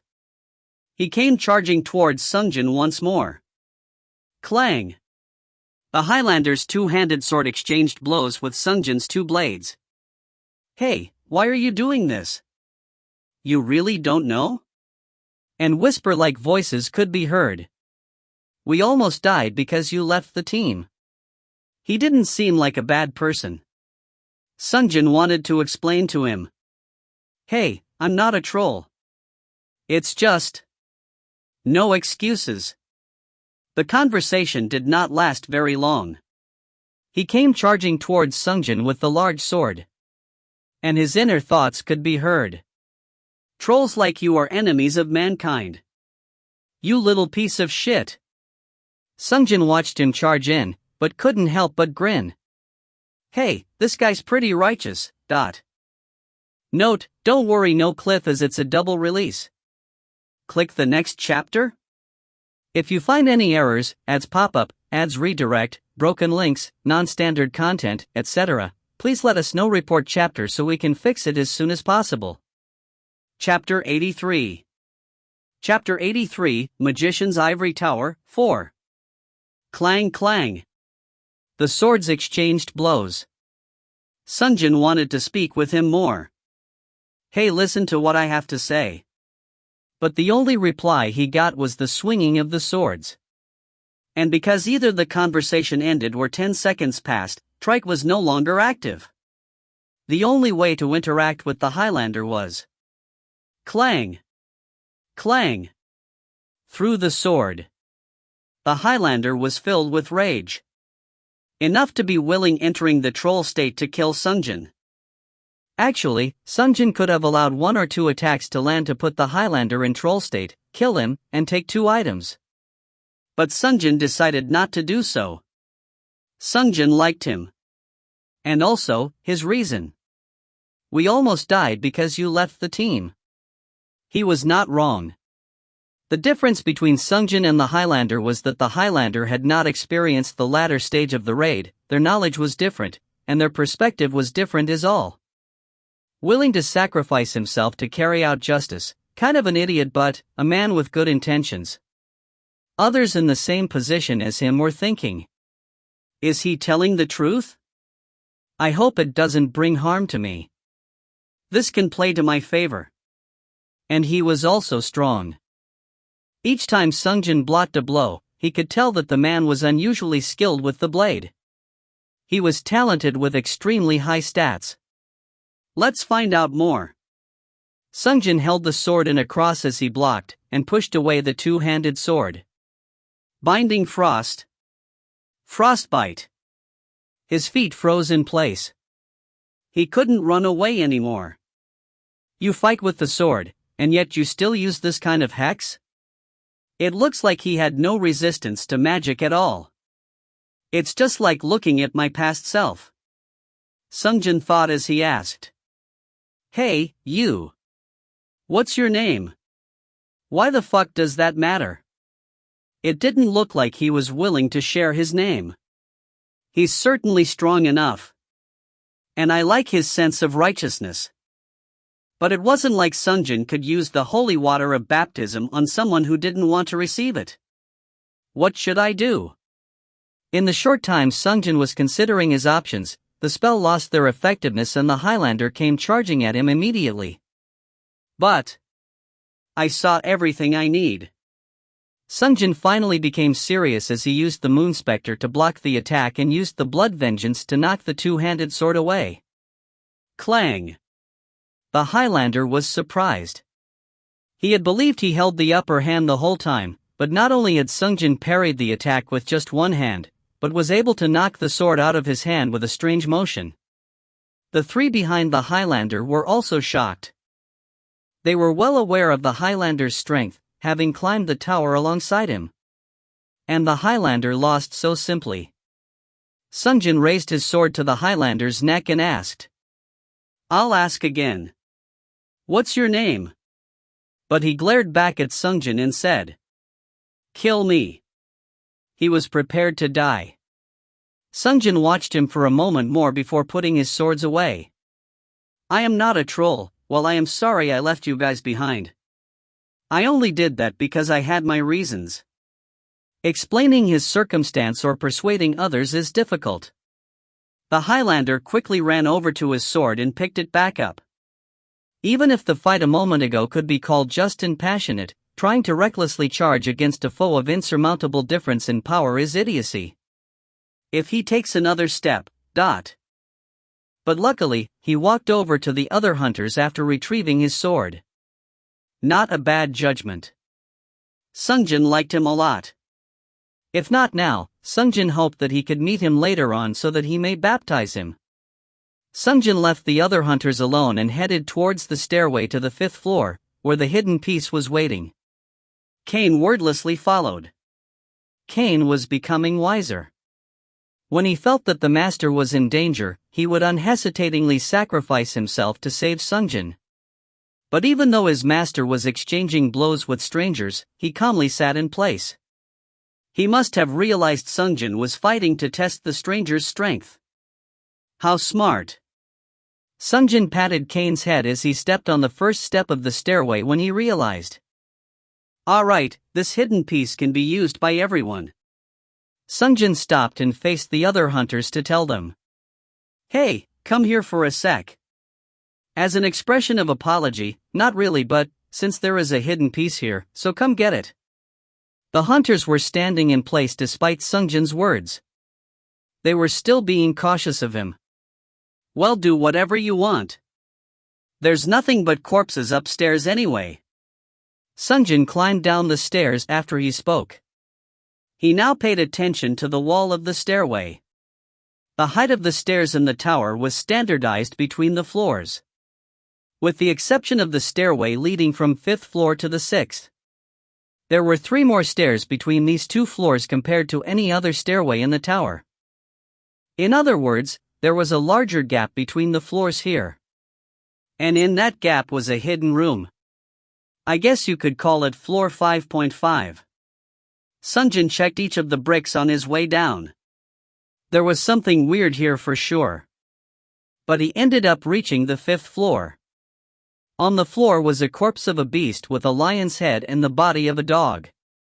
A liag. When Cain saw it, began to growl. Gore. Sungjin glanced at the monster as well. He remembered killing that last time around as well. The forcefully combined dog and lion. Forbidden spell. It was a beast he did not want to look at for too long. Sungjin turned around and climbed back up the stairs while rubbing his hands over each of the bricks. Along the way. Click. One of the brick was loose. It's this. Sungjin pulled the brick out. It came out without any resistance. Inside was a red button. Then. Rumble rumble. The wall along the stairs opened up. At the same time, the operator gave an announcement. Congratulations! You have found the hidden place, Magician's treasure hoard. Sungjin entered the room. The light came on automatically and illuminated the entire area within. The room was full of eye-catching treasures. Between the mountain of golden coins, there were golden crosses, silver cups, gem boxes made out of rubies and sapphires scattered across the room. An ordinary person would be overwhelmed by such a sight. But Sungjin held no such attachment to gold. If only these coins were black coins, gold was useless.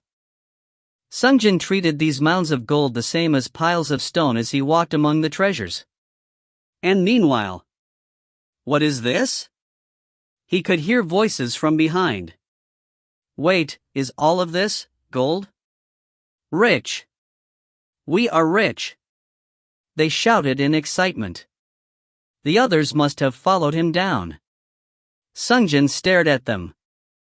3 of them were visibly elated. The Highlander wasn't showing it outright like the others, but his eyes were large. Of them, one acted upon his impulse right away. The green magician ran forward and stuffed a diamond necklace into his cube. Sungjin watched with narrowed eyes. Why are you doing that? But when he put the necklace into the cube, the bottom of the cube opened up and let it drop out. You can't even take it back with you. He already tried it once. Any item not owned is discarded by the cube. Sungjin left them alone and continued to walk deeper into the room. On the far side was an extremely worn-out pointy hat of a magician. It was a stereotypical wizard hat. Sungjin picked it up. And then, "Who are you?" The hat spoke to him. Sungjin responded without being surprised. "I am K. A hunter." Really? You weren't surprised at all by my appearance. You must be quite a veteran hunter. A veteran, yes, since this is my second time around. The magic hat continued to speak. I don't know how you came to this tower, but, if you can, get out. The master of this tower is becoming more and more deranged. Dangerous things may happen. Dangerous things have already ended though. I know. If you mean Lenin, I already killed him, but... Kill? Sungjin nodded. Yeah, I killed him. The hat paused for a long time. So, he went crazy in the end? It asked. Sungjin nodded. Yes. He had completely lost his mind. In his insanity, he razed the town and began strange experiments in the tower. By experiments, you mean combining different species? Yes. So in the end, that's what happened. The magic hat's dialogue changed a lot from before. I think last time he just upped my status a bit. What did I say to get him to do that again? While Sungjin was trying to recall the past, the magic hat said to him, "Lenin was my friend." It was an utterance mixed with regret. Sungjin decided to listen to the hat. When he was first assigned to this town, he protected this town from monsters and was well respected. But he changed when he completed his mission and returned to the capital. Now that he thought of it, he remembered these words. But Sungjin still listened to the story quietly. His teacher was at the capital. Orkan of the Blue Ocean. A great magician. But he did not select Lenin as his disciple. He picked an unknown child instead. Sungjin felt people approaching from the back. The hunters had arrived and were listening in on the story. He had devoted his whole life to his teacher, and at first, he tried to understand the teacher's choice. But he never overcame the feeling of rejection and slowly lost his mind. And finally, he crossed the line experimenting with taboo magic. The hat stopped speaking as if it was struggling with rising emotions. I tried to stop him, and ended up like this after losing. Hunter, I thank you for taking care of him on my behalf. Sungjin bowed for a moment. Thank you is sure to be followed by some sort of reward. The hat continued and said, As a proof of my gratitude, I will give the rest of my remaining magic power over to you. Do you accept? If he thought about this for a second, this dialogue was a bit different from last time. When he had visited the hat last time before he killed Lenin. Take some magic power from me. Please kill my friend Lenin on my behalf. Something like this had happened. Well, in either way, reward is reward. Sungjin nodded. Well, I'll take it gratefully. The hat glowed for a moment, and a blue ray of light came down upon Sungjin. The operator gave an announcement. You have obtained 5,000 allocated status points. The reward was done with this. Sungjin was about to put down the hat. But the hat asked one more question. The ones standing behind you, are they comrades? Sungjin looked back. Behind him were Highlander and the three others who were watching. He couldn't use Trike to read their minds, but their inner thoughts could be heard loud and clear. Please say yes. If you find any errors, ads pop up, ads redirect, broken links, non-standard content, etc., please let us know. Report chapter so we can fix it as soon as possible. Chapter 84. Chapter 84, Magician's Ivory Tower, 5. Sungjin looked over the hunters. Stat points 5,000. At the current level of chapters, it was about the same amount of stat points as getting 30-40% contribution. It was a large sum, even to Sungjin. To the rest of the hunters, it was an incredible amount. It would be the same or more than receiving double the stat reward for this round.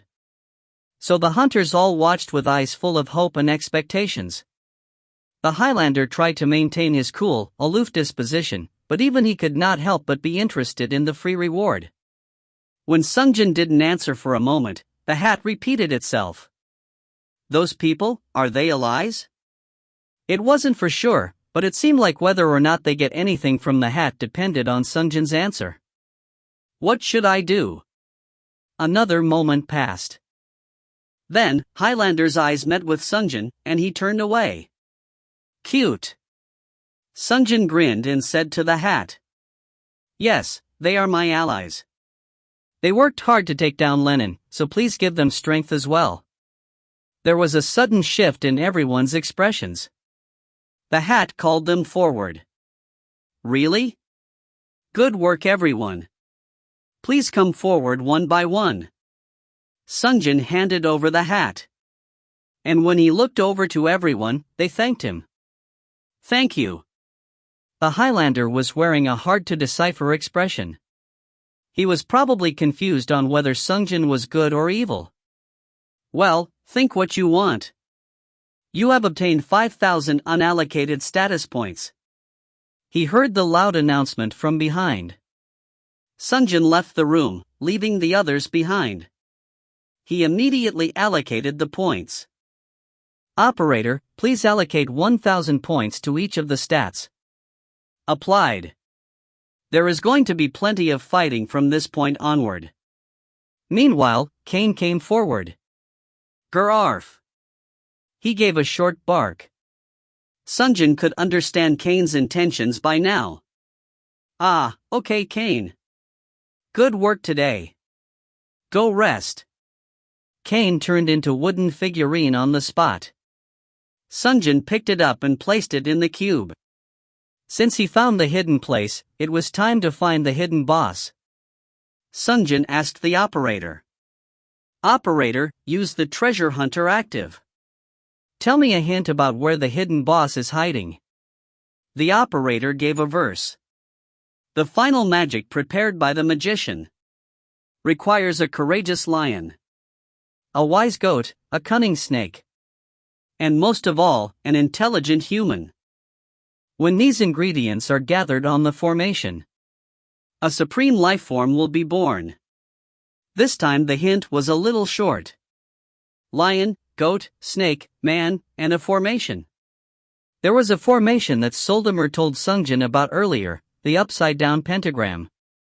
A forbidden taboo spell. But that was on the goat head. Sungjin thought. Swift paw. He took out the claws and climbed back up to the 9th floor where he fought the goat. And as before, he found the upside-down pentagram drawn on its forehead. It's a taboo spell which merges two species together. When Soldimer was explaining earlier. Really? He had listened to it absent-mindedly without giving it much importance. Sungjin picked it up and turned it over a few times to take a look around the head. There was nothing else of interest, just the upside-down pentagram. Upside-down pentagram, forbidden formation. He remembered. The lion corpse on the roof. There was a larger magic formation drawn on the rooftop there. Sungjin brought the head of the goat up to the 10th floor. Waiting there was the beheaded lion's corpse, the magic lay formation below it. It wasn't clear earlier because of the corpse, but upon re-examination. It is a pentagram. The formation described in the hint must be this thing. Sungjin searched his memories. Goat's head. Lion's body is already there, and then the rest? The first thing that came to mind was the 5th floor, where the lion dog lay dead. Sungjin left behind the goat head on the pentagram and climbed down the stairs once more. 10th floor, 9th, 8th, 7th, 6th, and finally the 5th floor. The hunters were still in the 5.5th floor, inside the treasure room. Wow! Look at this. How much do you think this would sell for? 100,000? Million? 10 million? Look at this gigantic diamond. Don't you think it would sell for at least 1 million? They were unable to break away from avarice, despite knowing it was all in vain. Sungjin only glanced at them as he went to the 5th floor, where the lion corpse laid. The body had spear wounds, and a deep cut in the forehead by a large sword. Most likely the work of Hoplite and Highlander. Sungjin checked the corpse. On the underside of the ear of the lion was a pentagram. Sungjin used the moonspector to separate the lion's head from the dog's body. So what's left is the snake's body and the brain of a human. There ought to have been a snake somewhere in the tower. Should I head down first? Sungjin was thinking, but he noticed someone looking at him.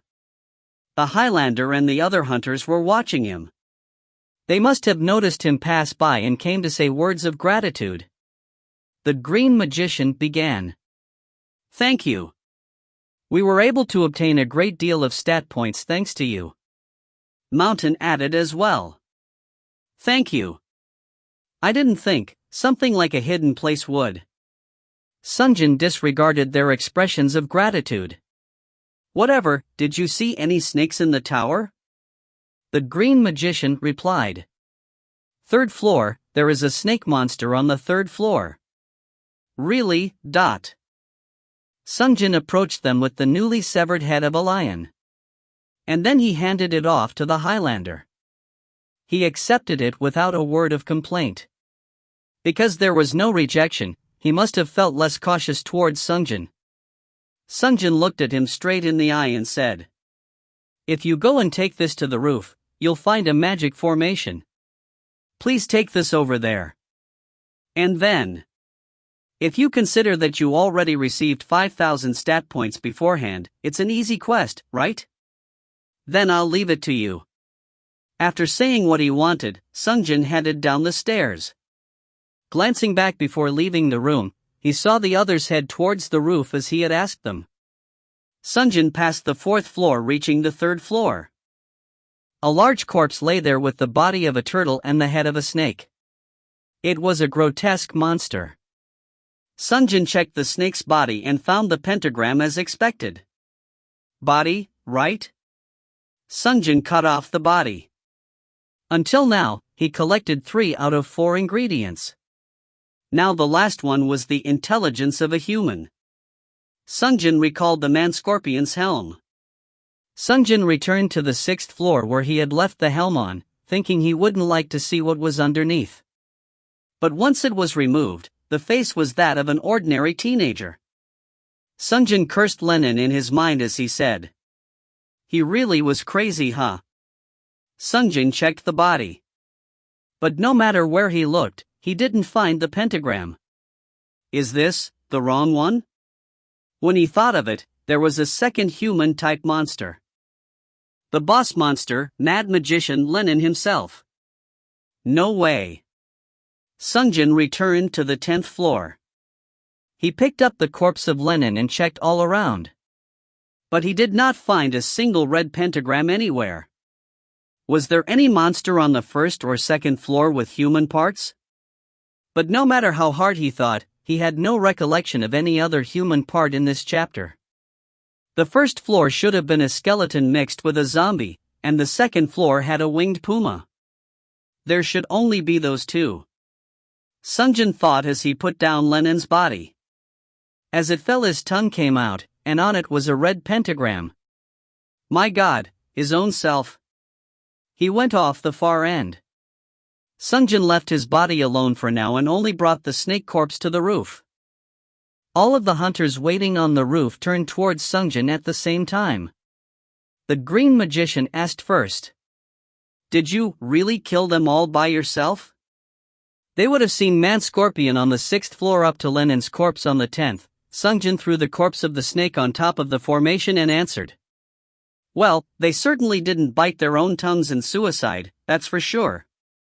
Mountain asked while pointing at the pile. What are these for? He had never come across hidden pieces until now. Wait just a bit longer. I will show you the hidden boss in a second. Everyone tensed up at the mention of hidden boss. Well, run away if you want. I can pretty much guarantee this boss is going to be fairly difficult. The hunters glanced each other and whispered. Sungjin left them behind and returned to the 10th floor. He lifted it up and carried the corpse on his back and brought it up to the roof. Last warning. Anyone who wants to run away now. You can die here. Everyone gulped at his words but did not budge. They had their own determination. Well, at least they can buy time for me to read the Romance of the Three Kingdoms. Sungjin said to them. Well, then let's work together. Finally Sungjin threw the body of Lenin on top of the pentagram. The pentagram began to glow brightly. The hunters took their position behind the mountain. Sungjin stood at the very back, taking out the Romance of the Three Kingdoms. The operator gave an announcement. Caution! Hidden boss. Terrible chimera has appeared. But despite the announcement, the creature couldn't be seen past the incredibly bright pentagram. Opening the Romance of the Three Kingdoms revealed a blank page. So, it's not yet? Meanwhile, a familiar voice rang out from inside of the pillar of light. Yes. This is it. The greatest body I've always wanted. It was the mad magician Lenin's voice. The light disappeared, and a monster, far more grotesque than any other, appeared. To begin with, the goat head grew out of the side of the lion's body. It had the tail of a snake and Lenin's human torso also grew out from the top. It was an intimidating appearance. Sungjin quickly opened the Romance of the Three Kingdoms. When Sima Yi pursued him up to the West Castle. The book now held content, but when Sungjin tried to read it. Bah! The goat cried. And at the same time, an irrepressible drowsiness took over Sungjin. Meanwhile, Lenin could be heard chanting an incantation. Murderous thunder jumped from foe to foe. Even as Sungjin heard Lenin's chant, he was unable to resist the drowsiness. But it was then. Power of lightning. The Highlander was gathering the power of electricity into his two-handed sword. What is that? But Sungjin lost his consciousness. If you find any errors, ads pop up, ads redirect, broken links, non-standard content, etc., please let us know. Report chapter so we can fix it as soon as possible. Chapter 85. Chapter 85, Magician's Ivory Tower, 6. Lenin, who was growing out of the center of the chimera body, fired a lightning bolt out of his hands. The Highlander lifted his sword high and shouted. Electro! The bolts of lightning that left Lenin's hands were pulled into and absorbed by the Highlander's two-handed sword. The Highlander immediately charged towards Lenin, whose body was situated at the center of the chimera. But that was no easy task since the rest of the chimera was defending it. Whoosh! The Highlander had to defend against the lion's front paws. The mountain and hoplite ran in to assist, but they also had to contend with the snake forming the tail. While a fierce fight broke out, the green magician placed his hands on Sungjin's forehead and chanted. The morning has come, awakening. Sungjin's eyes soon opened. As soon as he was awake, he checked his surroundings. The chimera was busy fighting off 3 hunters. The only one to fall asleep was him. It was not an area of effect spell. But... Bah! The goat cried again. This time the mountain fell asleep. Since the tank was no longer in combat, the other 2 men were suddenly in peril. The lion and the snake attacked the remaining 2 men, the hoplite and the Highlander. The hoplite was able to ward off the lion's claws with his shield and spear, but the Highlander was unable to defend against the snake due to being preoccupied with defending against the lion. He was bit in the shoulder. Ugh! There was no time to nonchalantly read the book. Sungjin closed the Romance of the Three Kingdoms and dashed forward to help the 2 men. He warded off the snake with the moon specter and cut off the claws of the lion. Ka. You. Lenin seemed to recognize Sungjin. Sungjin replied, I'll kill you the second time. But it wasn't as easy as he had said. Despite the fact that 4 independent creatures were mixed into the chimera, they moved as one living being. The lion was clawing with its paws, the snake continued to look for a chance to strike, and the goat and Lenin used magic attacks. Bah! Unextinguishable inferno of hell. Everyone was in danger. Sungjin moved quickly to seal the chimera's movements. Snake Eye. The eye of Basilisk opened from his necklace, and the chimera froze up in place as a whole. Sungjin held his sword in a cross and slashed against the lion's face in an X shape. The lion lost both eyes at the same time. Crag! A wild beast cried out in agony. The chimera flinched. Sungjin moved to strike again. But... Bah! The goat cried once more, and the chimera flew up into the air. Damn it! I have to use my spells. Sungjin looked up at it and... Pa! Fired the blood vengeance, but the lion knocked it out of the air with its paws. The lion had lost his eyes but seemed to be able to see due to other sources of sight. Ha! Sungjin readied his moon specter. But... Close the wounds and erase the pain, heal. Lenin cast healing magic while floating up in the sky. Unfair. The bosses until now were specialized towards either magic or physical attacks, but this chimera was good at both, a jack of all trades. The lion and the snake were the warrior type, while the goat and Lenin were the magician type. A similar creature to Pachin Chorak, where the individual parts worked in harmony to support one another and became stronger as a whole compared to the constituents. While watching the chimera heal itself in the air, the mountain and the hoplite chanted. Lance which pierces all. Lightning bolt. Steel-cutting blades of wind. Wind cutter. And sent spells flying towards the boss. However, the size of the lightning bolt or the wind blade was small. Their magic power was far less than Sungjin's. Seeing that, Sungjin thought, there's no way that will do any damage. And as expected. Bah! The goat cry generated an anti-magic shield, protecting the boss from harm. Of the spells the hunters were using, the one that proved most effective was counteract the poison and return to nature, neutralization. The spell the green magician used on the hoplite. It was a recovery magic Sungjin also knew of.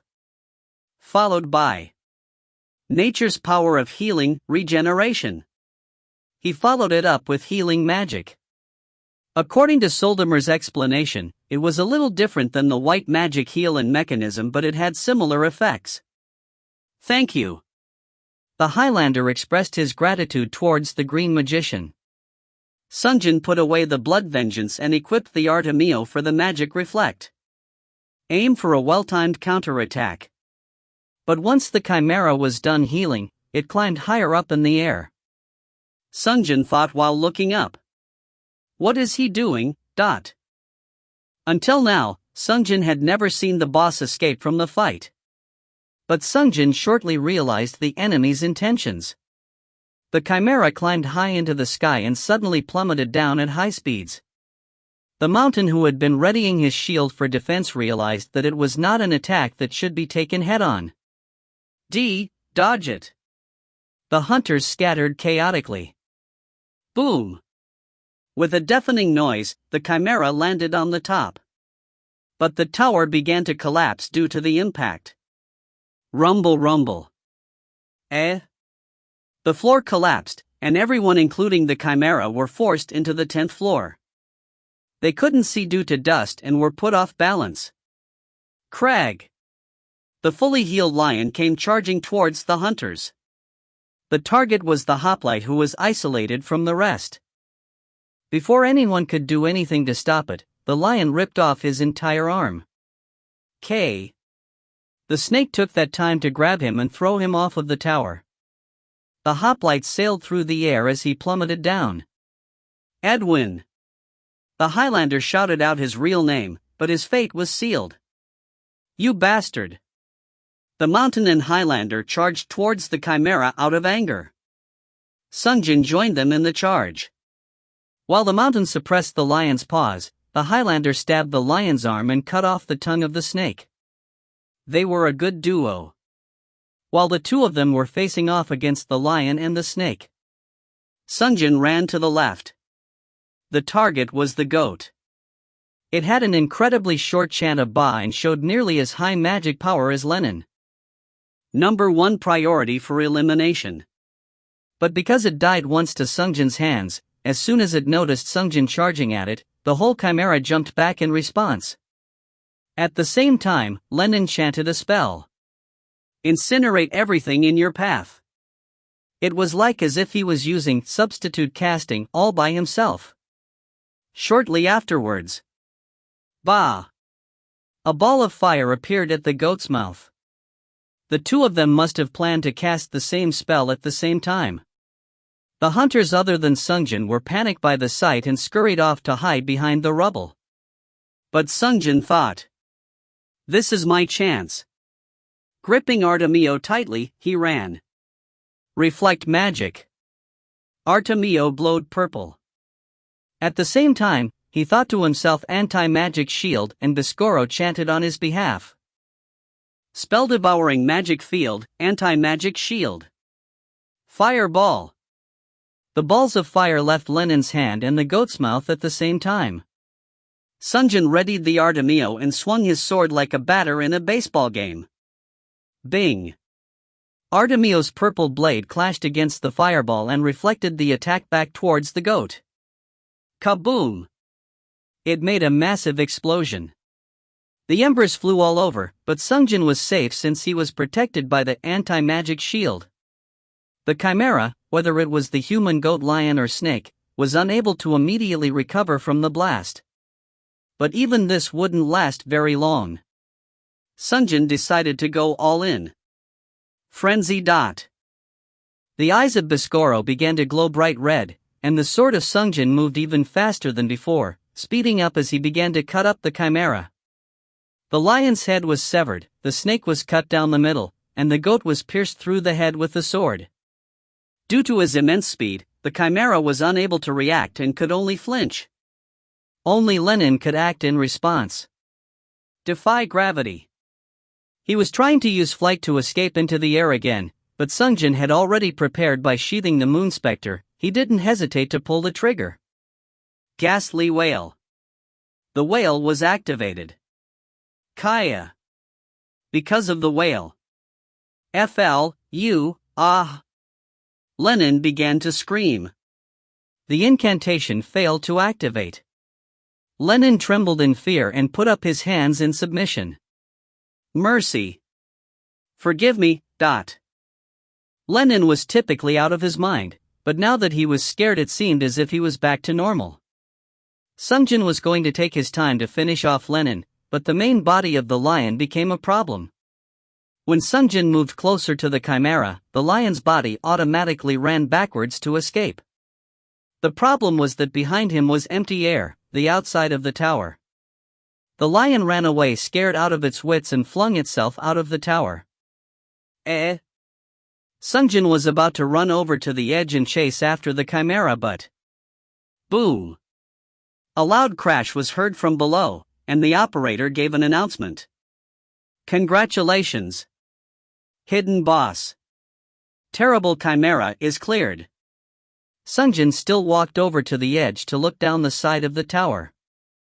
The four creatures were in a bloody heap where it became impossible to tell which part corresponded with what animal. The enemy this time was no easy foe. It was cleared thanks to the help of the other hunters, but if he had fought this one-on-one, it would have dragged on for quite a while. And in the process, a hoplite had lost his life. The raid is designed to be just barely beatable when investing every coin and status points one could get their hands on. For several chapters Sungjin focused on buying marbles rather than using his coins and stat points to empower himself. It was slowly making these fights more and more difficult. Next time I won't think about how to get more coins and just buy the item from Darker Than Black. Sungjin wrapped up his thoughts and turned around.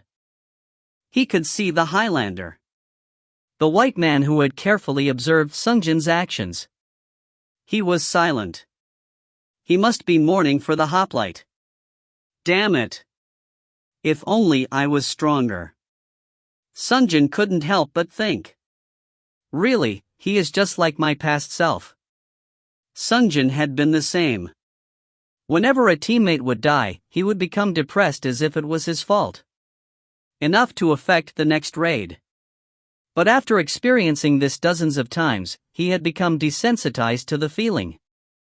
Sungjin walked over and placed his hand on his shoulder. It is not your fault. The Highlander looked up to stare Sungjin in the face. It didn't look like he distrusted Sungjin any longer. But he soon let his head drop. As he hung his head, a teardrop fell down his cheeks. It was an entirely different image compared to when he was fighting Sungjin earlier. Seeing him like this, Sungjin thought. Strong, and incredibly humane. Should I baptize him? It was a dilemma. If you find any errors, ads pop up, ads redirect, broken links, non-standard content, etc., please let us know. Report chapter so we can fix it as soon as possible. Chapter 86. Chapter 86, Magician's Ivory Tower, 7. Sungjin watched the Highlander. For one reason or another, he reminded Sungjin of his earlier days. Sungjin took out Jaspit, holy water of baptism, from his vest. The holy water splashed around inside. It looked the same as when he had first obtained it 2 raids ago. Sungjin was becoming increasingly curious as to its effects. What did the title of Chosen One do? The reason why Sungjin continued to hesitate was because obtaining white coin was a difficult task. When it came to black coins, he could try harder and get more. With 5 Troll Seeker marbles, he could earn several more times the coins earned by others, but he couldn't do the same with white coins. White coins obtained from rain required sincere submission, so it wasn't something he could earn just by putting in more effort. It isn't something I can afford to use recklessly. All monsters eliminated. Beginning raid distribution. Now that she mentioned it, this chapter was an ivory tower. A tower where ordinary monsters had no hiding place. The hidden boss was the last enemy remaining. Monsters slain. Half-dead body, 1. Man-scorpion, 1. Magic mountain goat, 1. Total 10,000 points. Star. Boss monster Mad Magician Lennon 1300 points. Hidden boss Terrible Chimera 1300 points. Combined total 12600 points. Distributing points. The reward began with the mountain. Your contribution is 12.4%. Next was Green Magician. Your contribution is 13.1%. Followed by Highlander. Your contribution is 21.7%. It was high as expected. A high value among elite hunters. Sungjin could guess what happened until they reached the 6th floor. Of course, it couldn't hold a candle to what Sungjin was about to receive. Your contribution is 52.8%. Stat points 6,653 points. Black coins 6,653 points. Raid clear bonus 2,500 stat points and 2,500 black coins awarded. Item effect additional 10% gained activated. Distributing 9153 stat points and 10,068 black coins. And now we will distribute the items.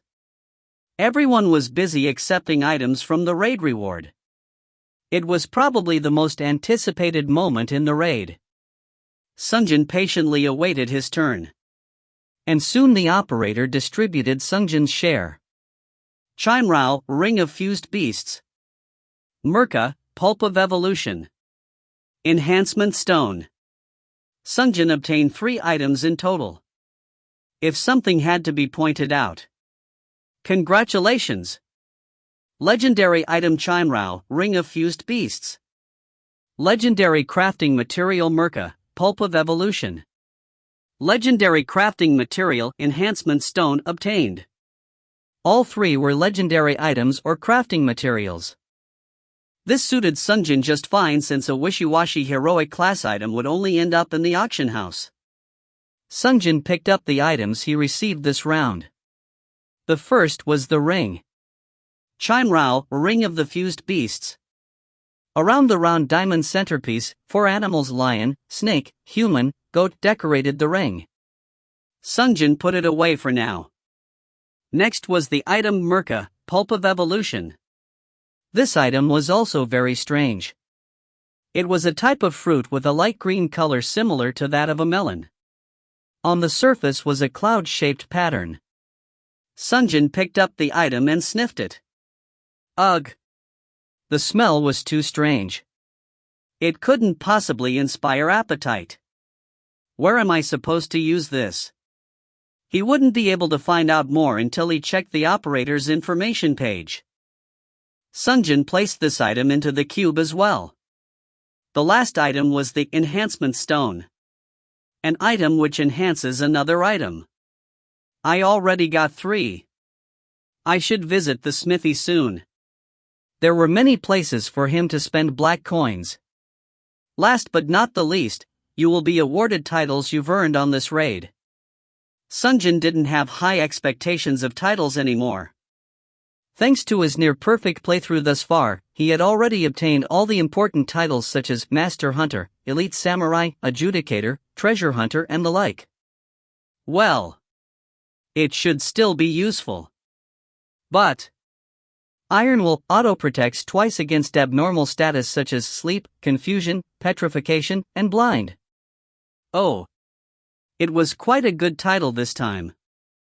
It was a title many tanks used in the past. Is it because I was forced to sleep twice? It was a good title nonetheless. He didn't feel the need to keep it active at all times, but if it could automatically block a single status effect, it would make fighting much easier. After the distribution was complete. You have reached 100% completion. Returning to Hunter's Hall in 1 minute. Sungjin said to the operator. Hey, wait. I don't want to be summoned back this moment. Is that possible? It is possible. Then send me back at the time over. The operator changed her words at his request. Understood. Returning to the Hunter's Hall in 57 minutes and 14 seconds. The operator informed everyone of the remaining time. 57 minutes. The schedule was tight. Sungjin had a total of 5 Troll Seeker marbles.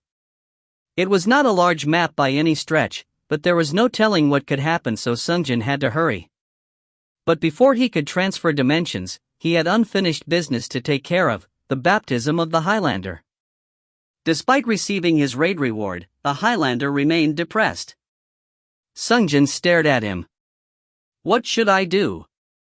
But there was no time to be hesitating. Sungjin made a decision. Yeah, I need to find out what this does anyway. I'll just go ahead and use it since I have another one on standby. I should be able to get a white coin one way or another. Sungjin approached him.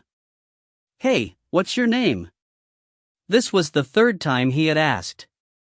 If he wouldn't respond this time, Sungjin was prepared to give up on him.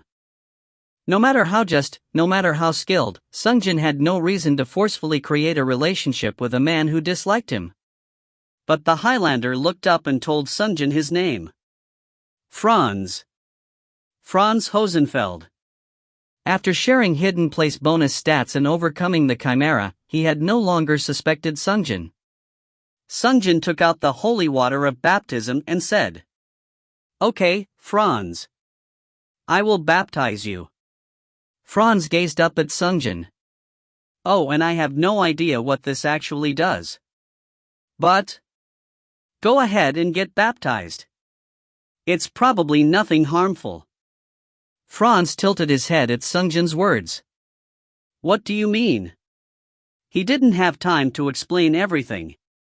Sungjin hesitated for a second before repeating himself. It's not going to harm you, probably, but. Franz must have realized something was odd and tried to get up, but Sungjin did not wait for him. He decided he was going to baptize him by any means, even by force if need be.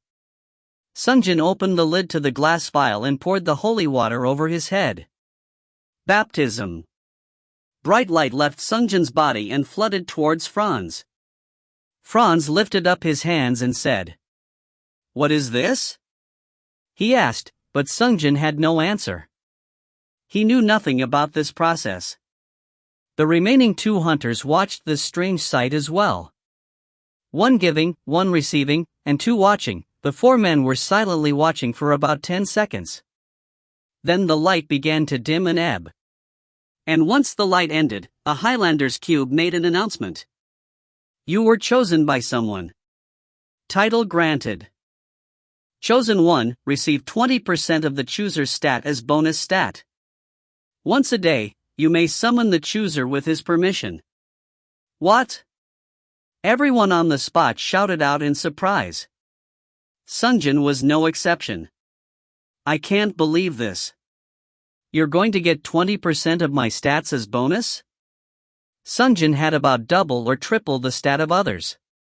Receiving 20% of stats from Sungjin would likely give him more bonus stat than having Master Hunter title equipped for the Highlander. Highlander was also surprised. 20%? Operator, show me my stats. Title, Highlander. HP, 52320 MP, 6100. Strength, 6407 5216, plus 1191. Dexterity, 6974 5715, plus 1259. Endurance, 5232 4500, plus 732. Magic power, 525-13, plus 512. Mind power, 910-11, plus 899. Unallocated status points, 1650. The Highlander was shocked after checking his stats again. What? Every stat had risen by an enormous amount. Strength, dexterity and endurance, even the stats he had ignored such as magic power and mind power had risen by a considerable amount. The hunters watching were also surprised. The Green Magician looked back and forth between Sungjin and the status screen as he said, "Wait, if this is 20%, your stat, it's so high." He must have calculated Sungjin's stat points based on the bonus amount. But the Highlander said, "No, this is not 20%. The Chosen One title isn't active." The other two hunters were even more surprised. The bonus showing up on the status screen was not 20% since the title was not active. The bonus represented just 10% of Sungjin's stats. Wait, so 10%? All of that is just 10%? The calculation became even simpler.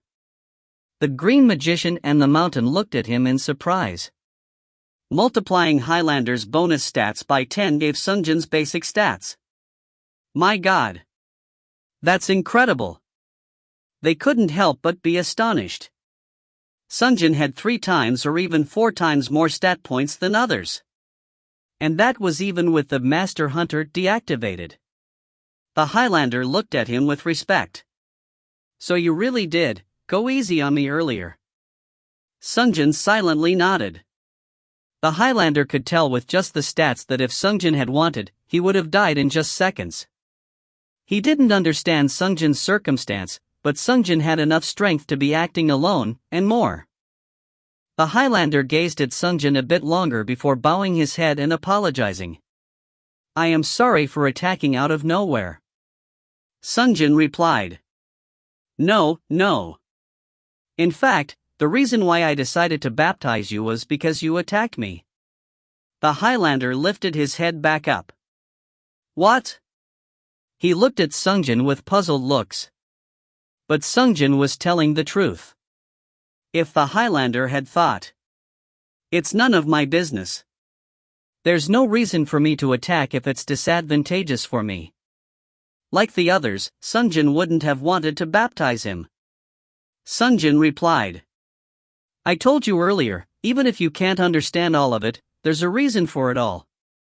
If you want an explanation, I could give one, but... Sungjin glanced at the cube. The Chosen One title was unexpected, but it was time to leave for troll hunting. He didn't have any time left. Sungjin asked him. In the explanation for the Chosen One title, it said you could summon the chooser, which is to say me, right? Note, asterisk the author doesn't provide the number of monsters killed in the distribution in this raid and instead uses. For anyone wondering about the whole 20% point thing, whether it will affect K, the Chosen One is a title so K does not lose 20% of his stats. Like Master Hunter title where his stats increase by 30%, similarly on equipping the Chosen One the person's stats increases by 20% of the chooser's stats.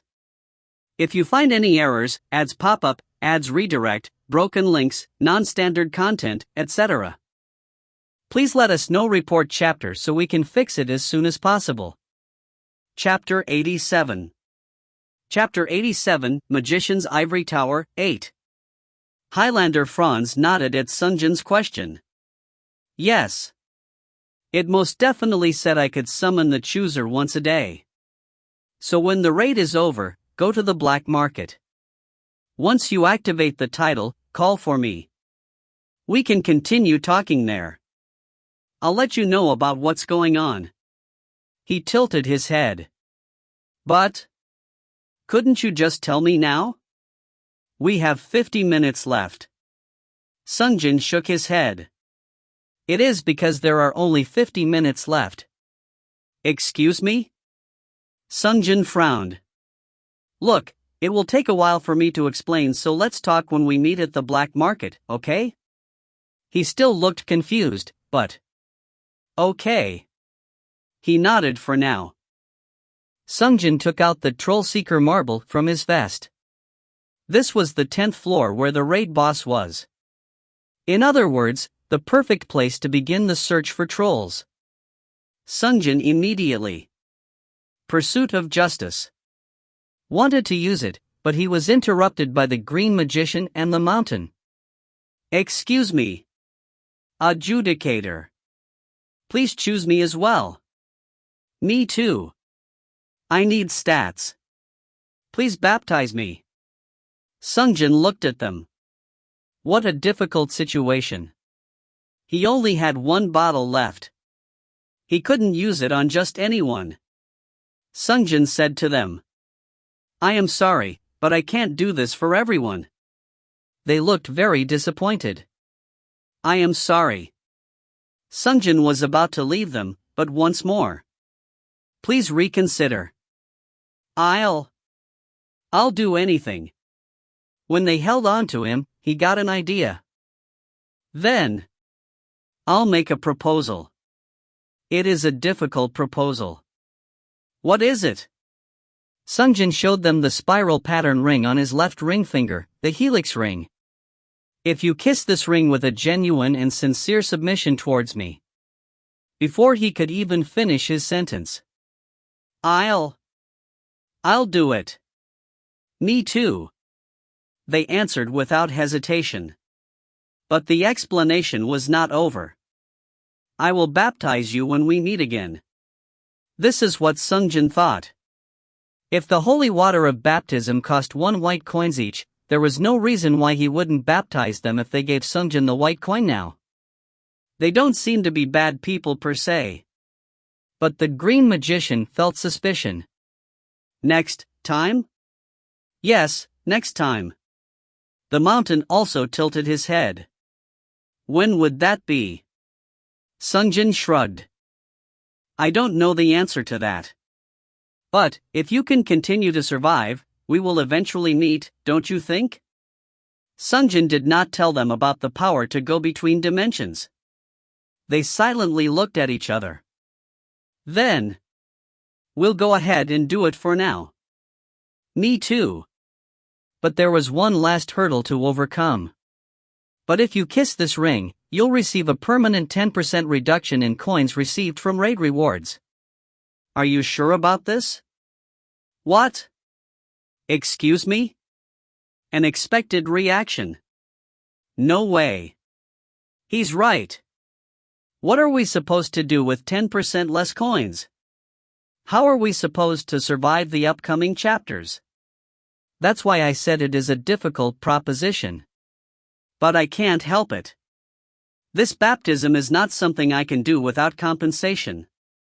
They fell silent. Sungjin said to them. Then I'll just take it that no one wanted to do it. I'll excuse myself now. Sungjin prepared to leave. They wasted his time. But, Green Magician tried one more time. But, if so, why did you baptize the Highlander? I read his mind, and he was a good guy. He couldn't say this. Sungjin gave a simpler answer. I liked his skill. At his words, the Green Magician closed his mouth. Using skill as an excuse, the Green Magician was unable to respond. Sungjin gazed at him as he said, Pursuit of justice. And used the Troll Seeker marble. Dimensional transfer requested. A pillar of light came down upon Sungjin. The Highlander and the others were shocked by what was happening. No surprise, as this was probably their first time seeing it. Usually, a message of "you must first receive your raid reward" should have appeared, but this time he was already past the raid distribution. Request for dimensional transfer accepted. Teleporting to the requested dimension in 10 seconds. 10, 9. What is this? The Green Magician, Mountain, and even the Highlander Franz came to touch the pillar of light which surrounded Sungjin. But the light was like a thick glass which perfectly isolated the interior from the outside. They couldn't reach inside. 4, 3, 2. Sungjin said to Franz in the last second. I'll see you at the black market in a bit, friend.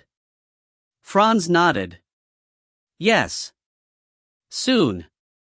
1, 0. Sungjin was teleported to the dimension where trolls awaited him. Star. Whoosh. Shoo. 2 swords came at the same time. The Overlord watched the path of the sword carefully and aimed to block both of them with his metallic shield. But when he moved to defend, the red one of the 2 swords suddenly changed directions. An impossible movement. The Overlord opened his eyes wide. How? But it was already too late. The red sword cut deep into his undefended side. Ah! The Overlord cried out in pain. He had never experienced such pain while fighting monsters, but the enemy before him, the Adjudicator, was too powerful. With eyes filled with fear, he looked upon the Adjudicator. Please. Mercy. I'm sorry. He tried begging. Just go take a rest in the purgatory. The Adjudicator showed no mercy. Grag. The Overlord's head flew away while still inside of his favored helm as he was beheaded. Phew. The Adjudicator Sungjin immediately asked the operator. Operator, time spent in this dimension? 3 minutes and 12 seconds. Biscoro said. This was the fastest yet. A new record. It was his 4th dimensional jump after separating from the Highlander. He had beheaded 4 trolls thus far. You're right. It was because he was right next to where I was summoned. When Sungjin arrived, only the Troll Overlord was left remaining. Despite having murdered a teammate, the Overlord was leisurely smoking a cigarette. So he was caught by Sungjin and lost his head. Next to the corpse of the Overlord was the corpse of Lenin and the other hunters. Sungjin glanced at them. 2 burned to death, 1 frozen to death, 1 beaten to death, and the one I killed. Looking at their cause of death, it was easy to guess what had happened here. They just barely overcame the boss with 2 survivors when the Overlord decided to betray his comrade. Blinded by greed of monopoly. Their party had the worst of luck. But what could they do apart from blaming their fates? Then. Well, that's all good and all, but why are there only 1 each? Biscoro mumbled. Trolls, you mean? Yes. I know what you mean. Yes, in the previous raids, he had run into multiple trolls on several occasions. But this time there was only one troll per jump. Well, it's a good thing there aren't many trolls though. But 2 trolls is double, and 3 trolls is triple the rewards. He was right. Sungjin walked over to pick up the items dropped by killing the Overlord. He thought as he placed the items into the cube. Still, I can't believe there was only 1 troll per raid. My estimated income is lower than I thought. Not only black coins, but he also didn't even have an opportunity to earn white coins either. There were 1 or 2 hunters who were saved by Sungjin. Thank you. Thank you. They had expressed their gratitude. But they didn't do any more than that. Sungjin had tried his best to convince them. Hey, did you guys manage to find the hidden piece? And even took them to the hidden location to give them 5,000 stat points. But losing 10% in raid rewards is a bit. They refused to kiss the ring. The penalty was too large. Biscoro continued to complain. How unfortunate that you can only receive raid reward once. Sungjin responded indifferently. Yeah. When he led the hunters to the hidden place after saving them, the magic hat said, Who are you? K. Hunter. I just returned from killing Lenin. Lenin? You killed Lenin? He had acted as if he had never seen Sungjin before. Then as a reward, I will give you my power. Although the event was the same, Sungjin did not receive anything in return. It was just as the merchant in Darker Than Black had said. Reward distribution happens only once. This also applied to hidden places. Well, I can't help it. I guess I'll just have to focus on beating up the trolls. Well, yes. That's certainly your specialization. Sungjin took a big stretch. There were no hunters left alive, so he had plenty of time. I guess I'll check out my items now. The items he had received from troll hunting were no good, but the ones he had received from the reward distribution, the legendary class items, were good. Operator, give me the items I got from the distribution earlier. Not the enhancement stone though.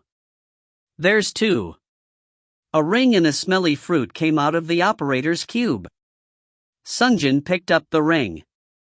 Chimrao, Ring of Fused Beasts. Legendary Ring. Active Skill. Magician's Ice, 4, immune to fire for 5 seconds. Snake Serum, 4, immune to poison for 5 seconds. Lion's Courage, 4, immune to fear for 5 seconds. Goat's Fire, 4, immune to ice for 5 seconds. Shared cooldown of 10 minutes. Nature is designed by God. The ones who break the design will face suitable punishment. It was good. The abilities were as expected of a legendary class item. Sungjin had an immense physical advantage, but status effect spells often gave him a headache. With the spells he learned from the last round and with the title of Iron Will he earn this time, he should be able to swing his sword without rest.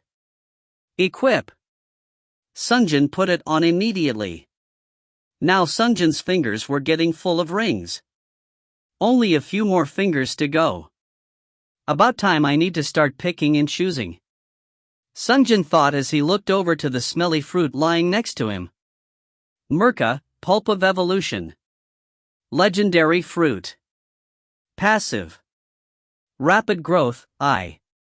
Allows spiritual linked summons to undergo rapid growth. If the creature reaches a checkpoint, it immediately evolves the creature. A fruit that grows in a country to the south. It speeds up bodily function and rapidly increases growth. Sungjin stared at the information sheet. Rapid growth and evolution? If you find any errors, ads pop up, ads redirect, broken links, non-standard content, etc., please let us know. Report chapter so we can fix it as soon as possible. Chapter 88.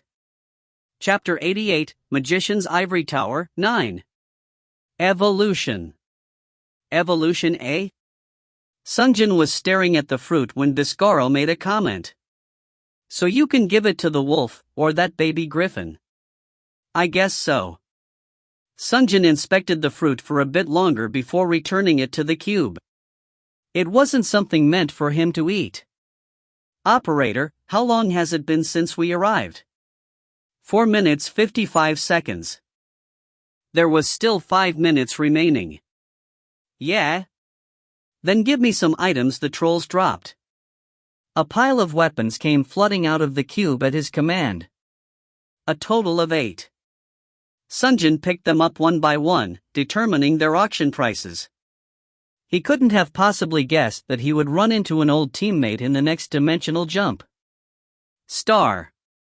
Hey, what's the point of this? At the 5th floor of the tower, the elite samurai asked while severing the head of the lion. The owl hunter replied. Well, it's an ingredient to unlock the hidden boss.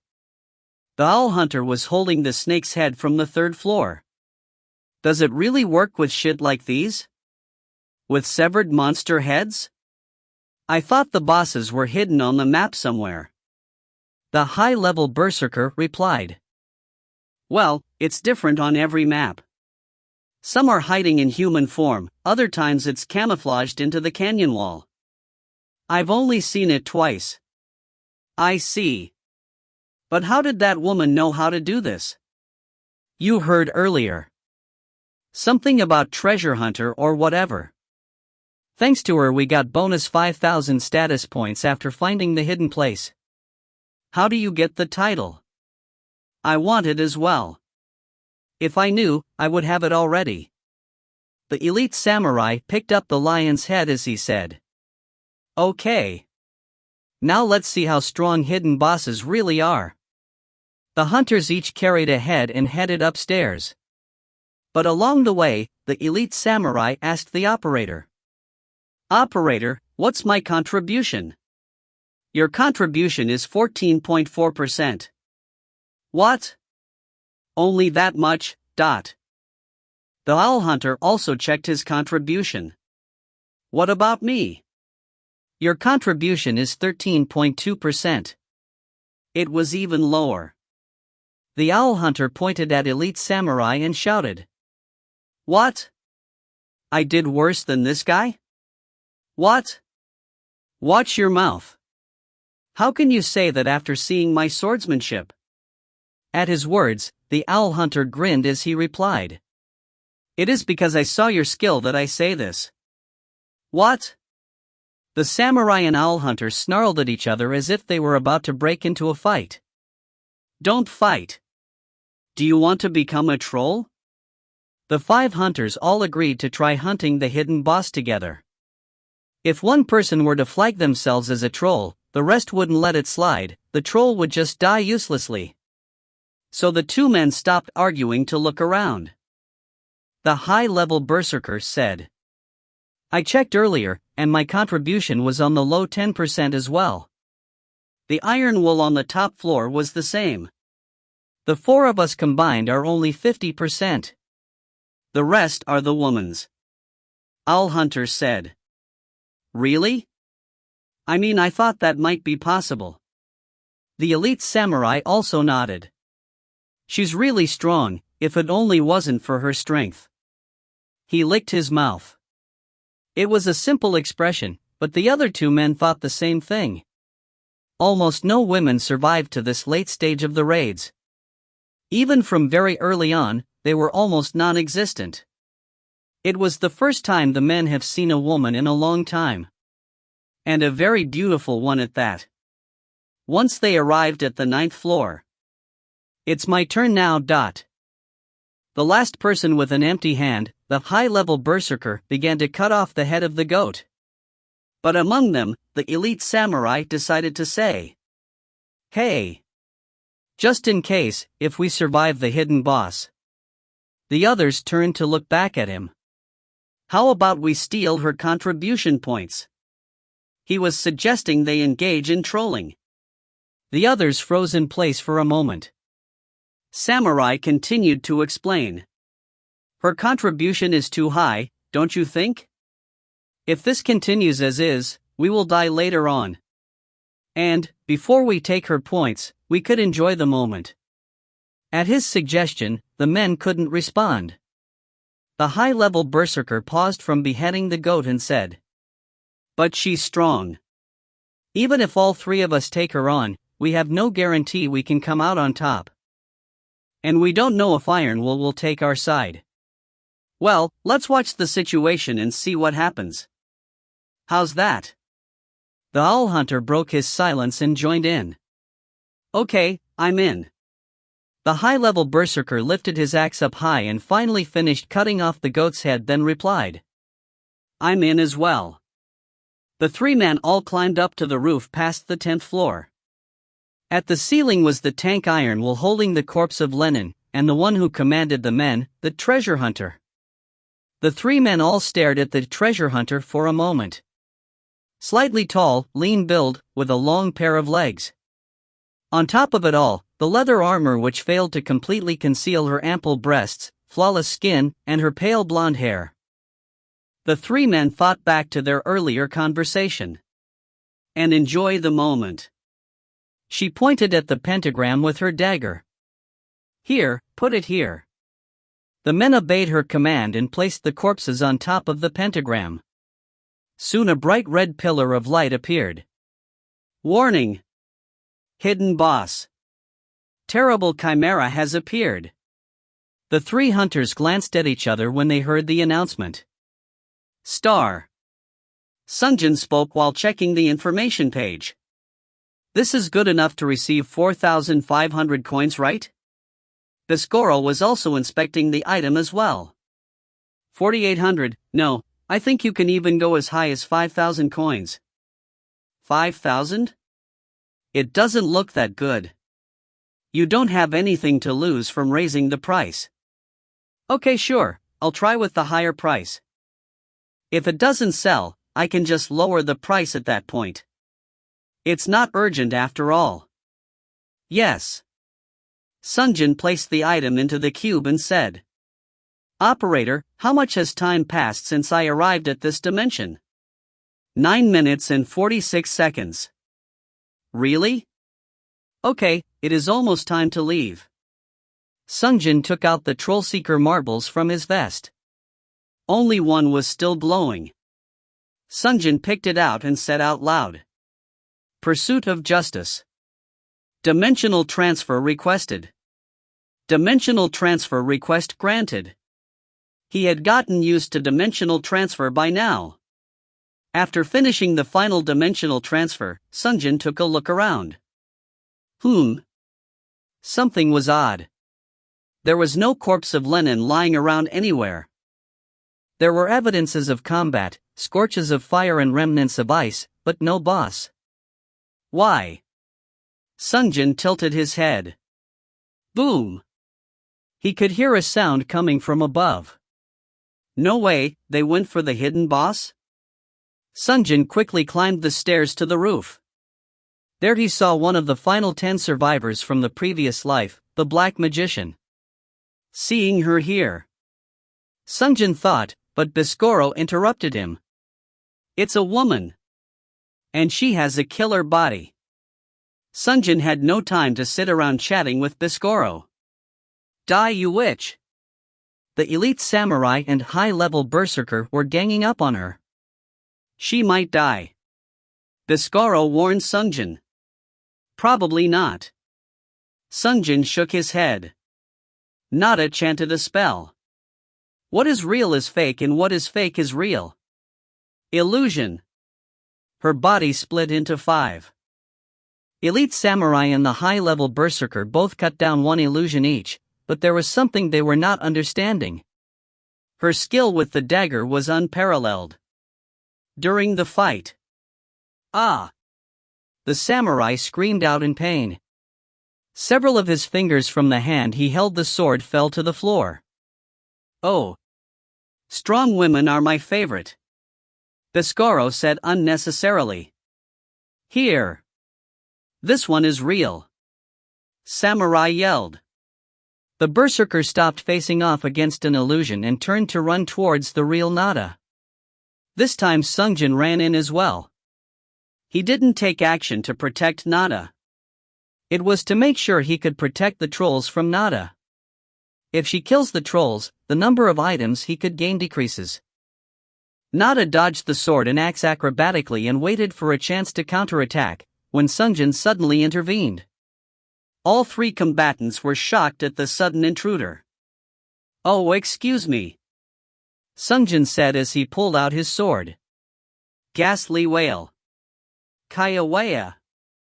A deafening screech reverberated in the air, and the elite samurai and the high-level berserker turned to run in terror. Sungjin was going to slowly bring them down, but Nada, who was standing next to him, despite taking the full blunt of the wail, asked with a completely relaxed voice, "Who are you?" It appeared that she had an item which nullified fear effects. Sungjin gazed at her. She stared back as if it was their first time meeting. "Well, there's really not much to say. Let's hunt those trolls first, Sungjin said before running up to the samurai. Ack. Seeing as he had obtained the title of elite samurai, he could have parried at least 3 or 4 of Sungjin's strikes, but he was steeped deeply in fear with several fingers missing. Sungjin swung his 2 swords. Clang! The elite samurai was able to stop the moon specter which was coming from above, but he couldn't respond at all to the blood vengeance that came from the side. Splat! He collapsed to the side with a sickening sound. Sungjin was about to take care of the berserker as well, but his state was a little strange. His entire body exuded a crimson aura, and the red glow shining from his eyes did not seem like it was due to fear. Now that Sungjin took a closer look, something was shining on his neck. Something that Sungjin also carried in his pocket. Yan-Hurat! Sungjin tensed up as he quickly raised both of his swords up in a stance. If you find any errors, ads pop-up, ads redirect, broken links, non-standard content, etc., please let us know. Report chapter so we can fix it as soon as possible. Chapter 89. Chapter 89, Magician's Ivory Tower, 10. The berserker's body turned red, the eyes became bloodshot and blood-colored lights burst forth as if his eyes were on fire. Most likely, Yan-Hurat was busily shouting, "Kill! Kill! Kill!" into his ears. He's going to power up. Careful, K. Viscoro warned. Sungjin knew to be careful without it. No matter how much of a difference in stats they had, that state was dangerous. Binding Frost, timing himself along with Viscoro's chant. Incinerate everything in your path. Sungjin delayed his spell to activate it slightly after Viscoro's spell, in order to use the opportunity when the enemy is held in place to strike with the fireball. But Frostbite. When Viscoro's spell reached him, a round protective veil appeared and warded off the chilling spell. A pre-arranged protective magic from an item or title must have triggered. Even so, there was no reason not to fire the finished spell. Fireball. A ball of fire formed on the tip of Blood Vengeance and flew towards the berserker. Boom! The spell landed on the ground and exploded, but the berserker had already run out of the damage zone. He came charging towards Sungjin at an unbelievable speed. Sungjin followed up with Basilisk's Eye. Snake Eye. The berserker paused for a moment, but a round veil appeared, and the berserker resumed his charge. Immunity? It didn't look like he was going to die obediently. Sungjin prepared his swords. The berserker got within range and began attacking at random. There was no strategy or technique, he was simply relying on pressuring the opponent with pure strength and speed. Anyone else would have had difficulty defending against such frenzied attacks, but not Sungjin. He patiently and calmly blocked each swing of the berserker's axe with his 2 swords.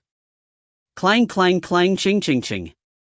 Dozens of blows were exchanged in a matter of seconds. He was stronger than any other hunter Sungjin had faced until now, his attacks were on par with Kallian from the previous chapter. But the difference between the Berserker and Kallian was that the Berserker only had 30 seconds to make his move. Once the 30 seconds were over, Sungjin would automatically win. And only focusing on defense was easy enough.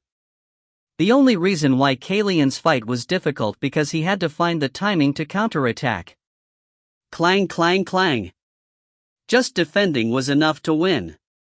And it wasn't as if the Berserker would do anything other than attack while under the zealot state. He could only continue to swing his weapon. It was a matter of time until the Berserker was killed by Sungjin's blade. But another problem popped up. Awaken and become my slave. Sungjin was facing off against the Berserker when he heard a chant from behind. Rise of the Dead. And Croc. The elite samurai was raised as an undead and joined the fight. It began attacking the Berserker. It was now 2 against 1. The Berserker who was focusing on attack earlier was now outnumbered. Because the elite samurai was someone skilled in life, his reanimated corpse retained some of his abilities and made the combat easier, but Sungjin began to worry. This isn't good. The Berserker's fate was sealed in stone, but if he were to die at the samurai's hands it would be disastrous, no items would drop. Meanwhile, Nada chanted another spell. Unholy power, strip the skin and expose the bones. Frenzy. Sungjin decided to give it his all as well. Frenzy. Red light burst forth from Biscaro's eyes and Sungjin aimed for the shoulder and the elbow, where it would be difficult to dodge. The Berserker was not standing still, so the attacks only grazed him, but that was enough to speed up Sungjin's attack speed. Sungjin stabbed the sides and thighs as well. And when his speed increased by 3 tiers, he beat the zombie samurai in beheading the Berserker. Splat! The Berserker died even before the effects of Yahurit had worn off. 2 items fell to the ground. Phew! Sungjin took a deep breather and then turned around to face Nada. Nada was looking at him with eyes of suspicion. What are you? The zombie samurai was still in a battle stance. It was poised to strike him if Nada commanded. She seemed to be unsure if he was friend or foe. Sungjin put away his swords to reassure her. Don't worry. But Biscaro was shouting in his head. Wow, it's even bigger up close, K. He was right. Her chest was overflowing. He tried to ignore him and continue saying, I am an ally. But look at those boobs. Because of Biscaro's distractions, Sungjin became tongue-tied. I am boobs. What? Nada's facial expression suddenly changed.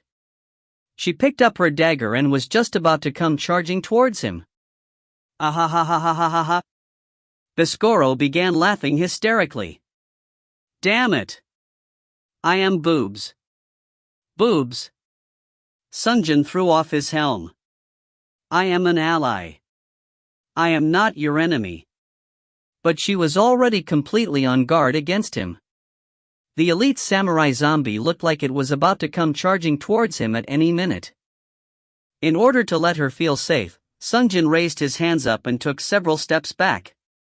I'm going to tell you again, I am not your enemy, nor am I a troll. Nada's cube confirmed his story. All trolls within the chapter slain.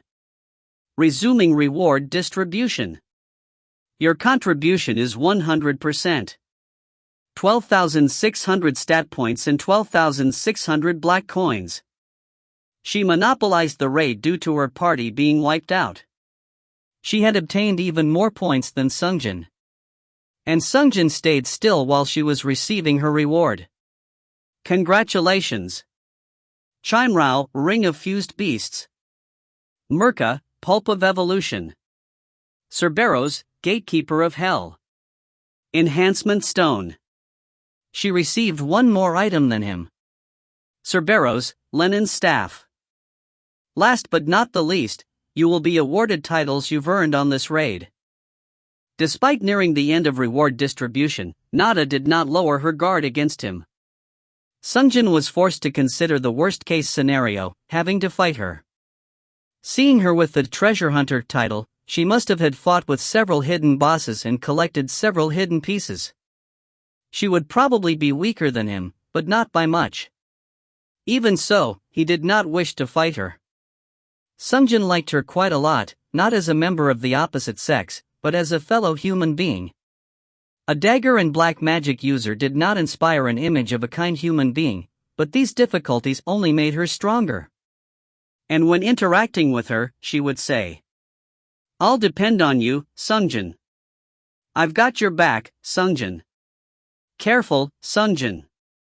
She was warmer and kinder than anyone else. In his previous life, she trusted him and had followed his leadership. "We're in the party again. It's always reassuring to have you in the party. But this time around, it looks like everything was going wrong." Sungjin recalled what happened just now like a movie reel. "I am boobs." Sungjin shut his eyes tight. "Fuck." When he opened his eyes, she glared at him as if he was a rapist. He could understand her feelings. That kind of thing probably occurred to her almost every round. She would have had similar experiences to Saran.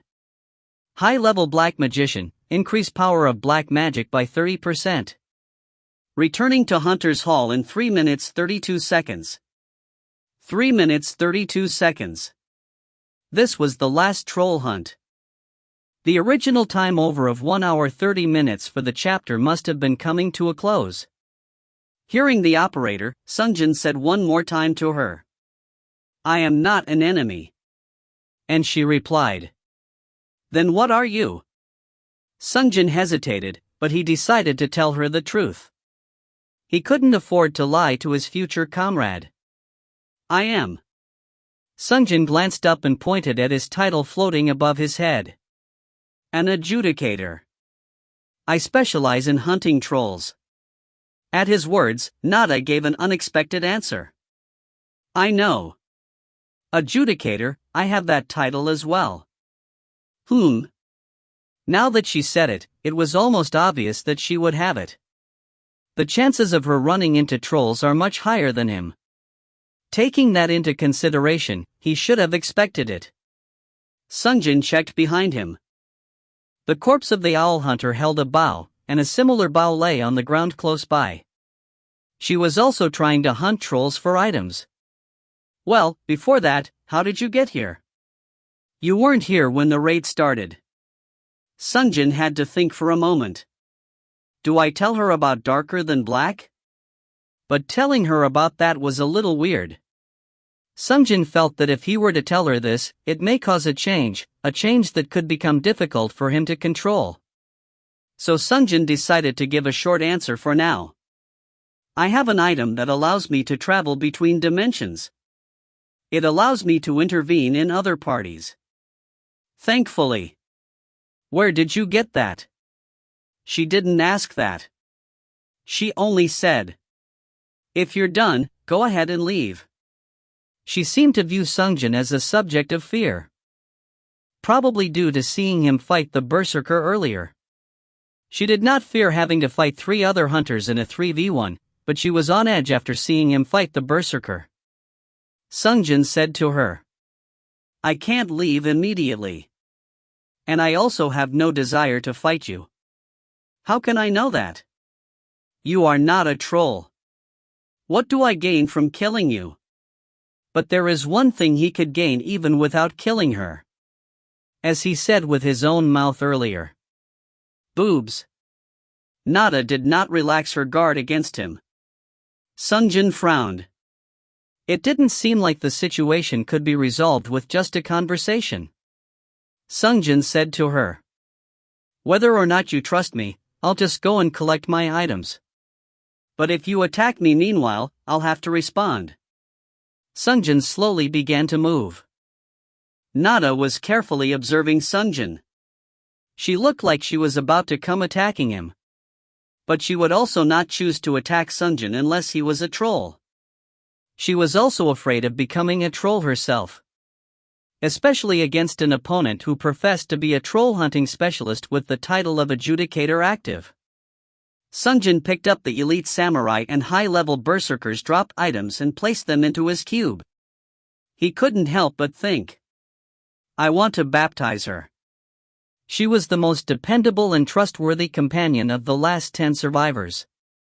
She was skilled and a good human being. She was worthy. Her skills would be needed this time as well. Problem was that she was now completely convinced that he was a pervert. I wish I could use the 9th tier blue magic to go back in time. Meanwhile, the cube made an announcement. Returning to the hunter's hall in 1 minute. Only 1 minute left. What should I do? Sungjin squeezed his brains for answers.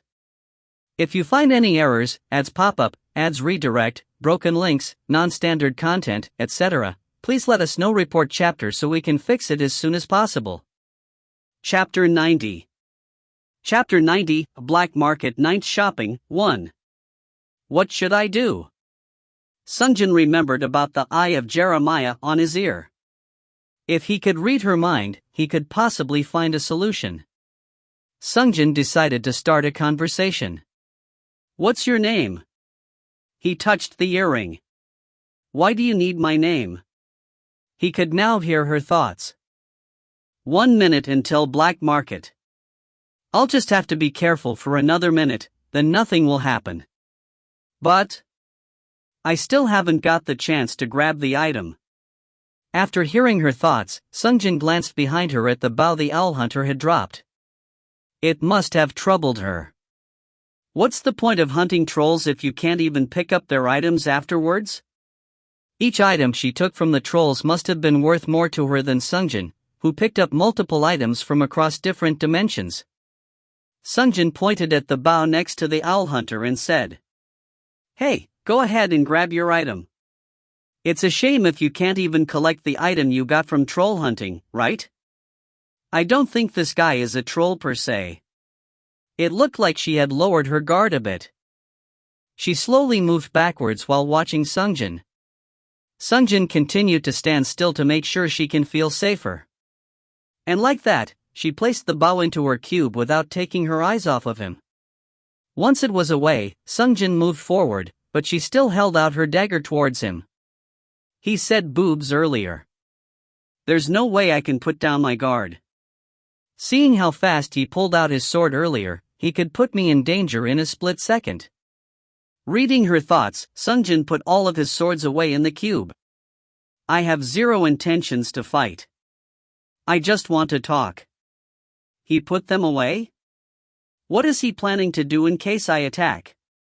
She was now deeply confused. She asked him. What is it? I am not an enemy. In fact, I've come to help you. Help with what? Trolls are already dead. He couldn't hear her thoughts anymore. The 10 seconds must have passed.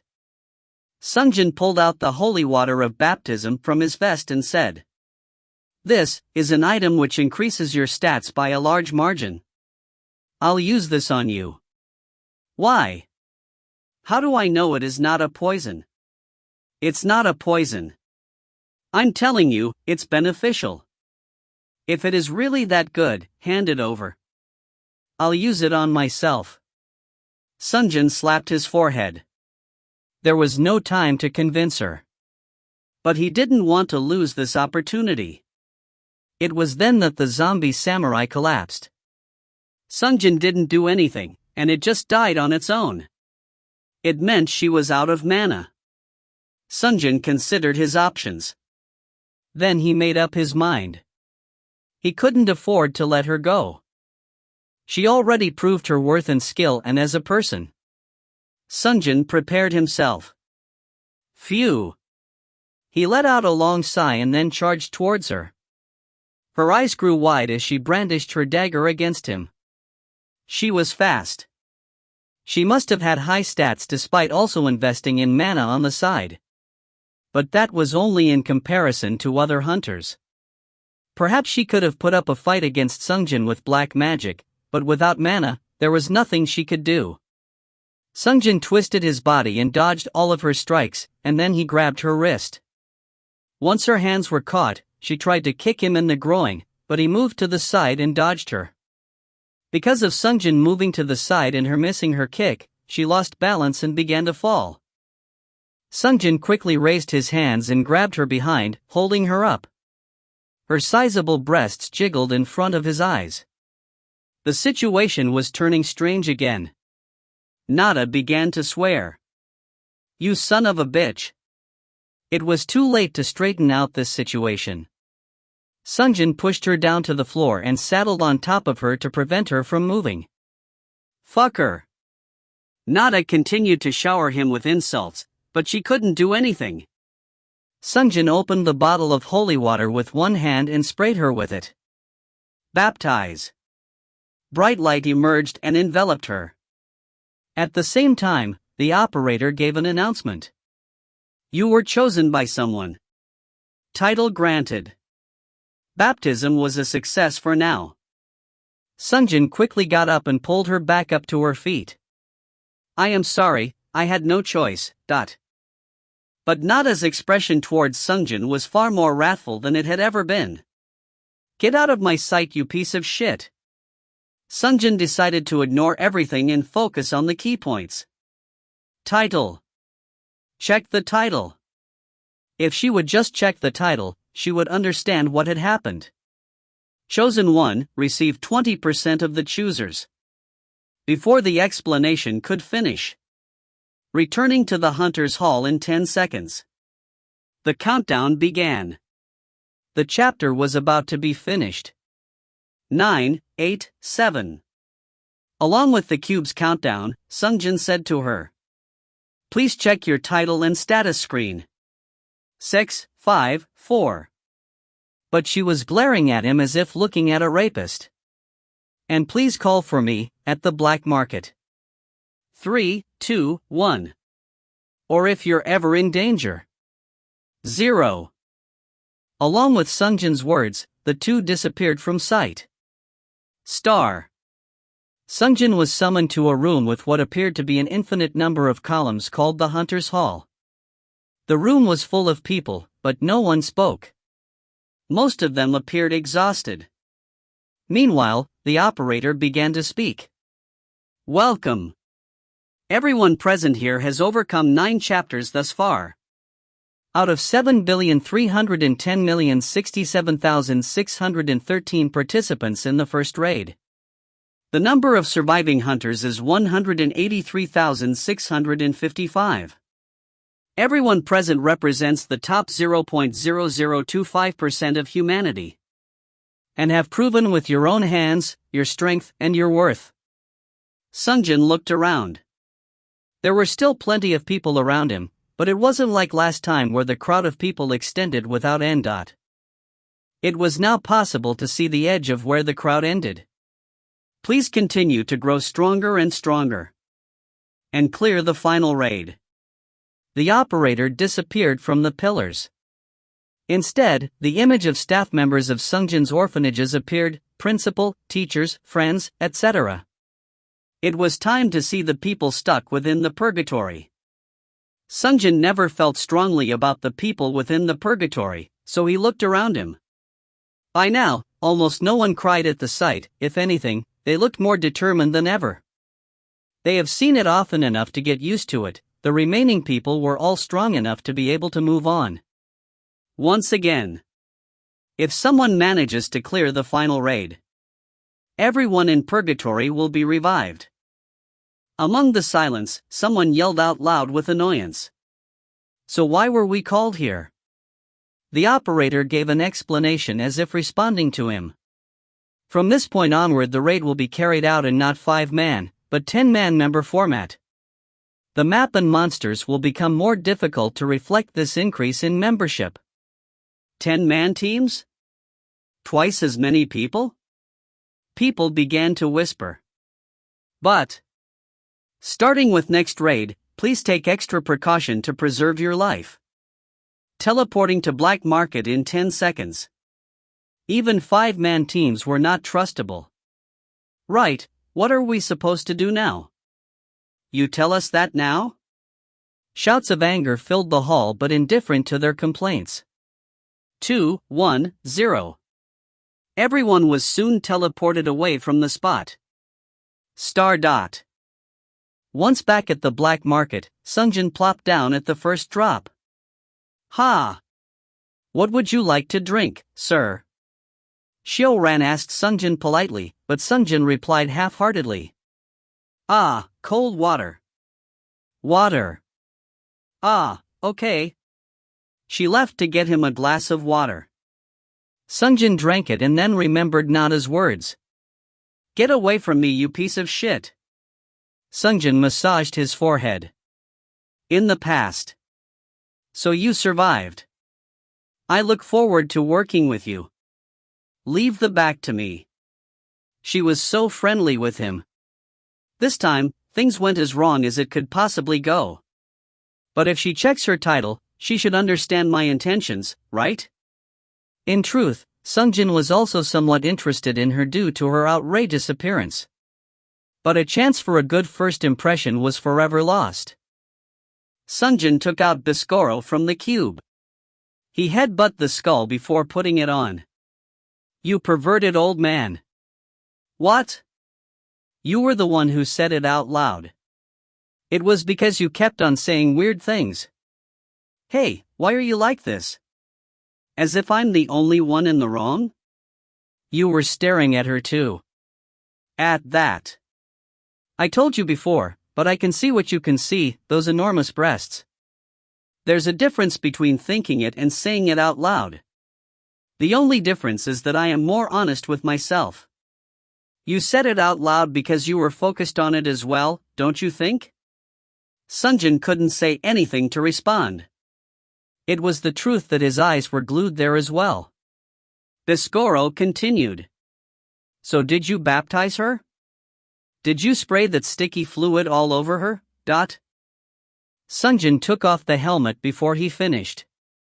Wow, this senile old thing, even after death. Sungjin vowed to get a different helm as soon as he finds one.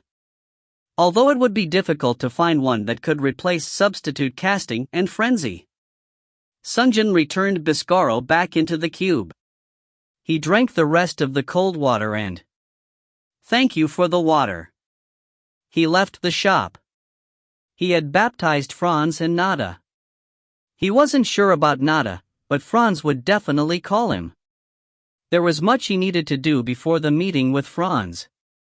Sungjin first visited the Pig Brothers auction house to put items up for sale. Set this one's starting price at 3,000 and 3,400 instant buyout. This one. 3,500 starting price and 4,500 instant buyout, please. Understood, items put up for auction. After putting up the 8 items he had already determined the prices for. Operator, give me the 4 items I got from the last dimension. He checked the items obtained from the last dimension he had visited. But one of the 4 items caught his eye. It was a necklace which looked like something an ancient South American Inca or an Aztec would wear, the necklace of the berserker, Yanharat, Mad God's voice. 2 identical items. I heard something about synergy in the past. I guess it's about time I visited Cargos. Cargos was a blacksmith who worked at a smithy to the southern end of the black market. It was about the right time to begin using the enhancement stone, so Sungjin wanted to take care of everything at once. Sungjin placed both Yanharats into the cube and picked up the other items dropped by the samurai and the berserker. Set this at 2,000 and 2,500 instant buyout, this at 2,700 and 3,200. And placed them all on the auction house. Thanks. He put the auction house behind him and began walking. Sungjin thought of the 2 individuals he had baptized. I hope he doesn't call me until I'm done with my things. I should have told them to call me after sundown. He thought about Franz as such. Will she understand my intentions if she checks the title and stats? What if she thinks I am an irredeemable pervert? He thought about Nada. If you find any errors, ads pop up, ads redirect, broken links, non-standard content, etc. Please let us know report chapter so we can fix it as soon as possible. Chapter 91. Chapter 91, Black Market Night Shopping, 2. Sungjin headed towards the southern part of the market. It was around here. While he was walking, clang, clang, he could hear the hammer banging away at the anvil. Sungjin headed towards the sound. Soon the furnace and the anvil came into view. Sungjin found Cargo's smithy. The operator gave an announcement. This is the smithy of Cargo's. It is a place where items can be modified and enhanced. Sungjin entered the smithy and greeted the owner. Hello. Welcome. A dwarf half the size of Sungjin returned his greetings. Any requests? I want to enhance some things. Oh ho, really? What item would you like to enhance? Sungjin removed the 3 swords from his hip, Blood Vengeance, Moonspectre, and Artemio, and placed them on top of the counter. All of these? Sungjin shook his head. No. I want to pick one of them. I was just wondering if I could preview the enhancements before I make my decision. Cargo shook his head at Sungjin's question. Of course not. I see. I treat all items that pass through my hand like my own children. I give it my best for my children.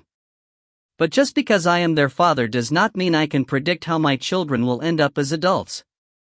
Sungjin was a little disappointed as he would not be able to make a more informed decision.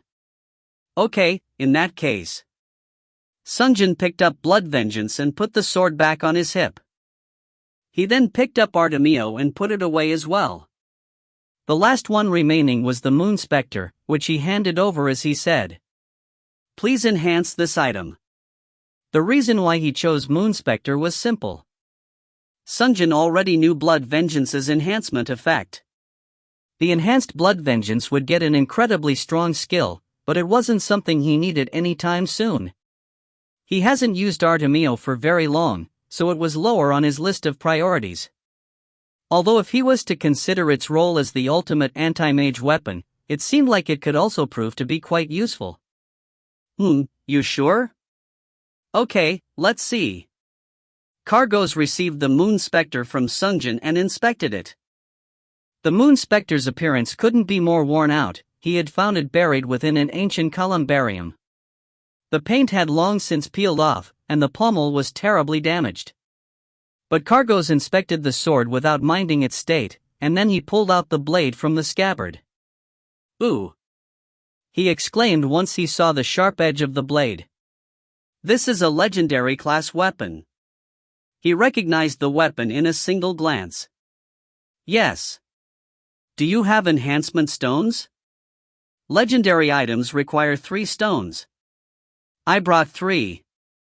Sungjin took 3 out of the cube and handed it over. Very good. I'll take care of this guy. When should I come to pick it up? Sungjin knew the process from having enhanced Blood Vengeance in the past. But Moonspectre was a different item. But Cargos gave the same answer as when he had taken Blood Vengeance to enhance. Tomorrow morning. Tomorrow morning it is. Yes. 8 in the morning, about 1 hour before the raid start. Sungjin nodded. It wasn't too bad. All he had to do was just come by in the morning. He had asked out of worry that he might not get the sword back in time. Understood. Then I'll leave it in your capable hands. Sungjin said. Cargos then held out his hands, palms facing up. 10,000 black coins. Ah! Sungjin had forgotten. Enhancements required money. Sungjin asked the operator.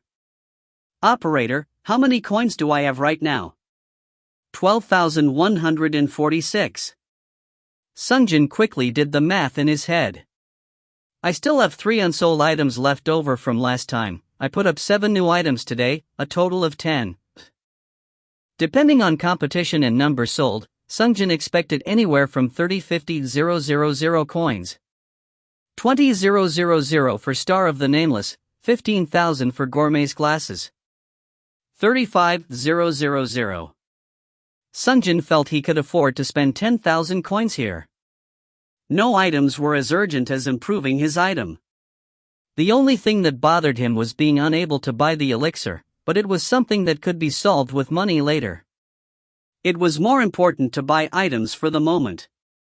About the elixir. I can probably take my time. While Sungjin was taking time weighing his options, Cargos added. You could also pay when you come to pick it up. Really? Yeah, well, if you aren't able to pick up your item because of lack of funds, you're the only one in trouble, right? He was right. The Moon Spectre was worth far more than 10,000 coins. Legendary crafting material enhancement stone was without a question priceless. Leaving behind his weapon here without picking it up was like leaving his clothes with a dry cleaner and not coming back to pick his things up.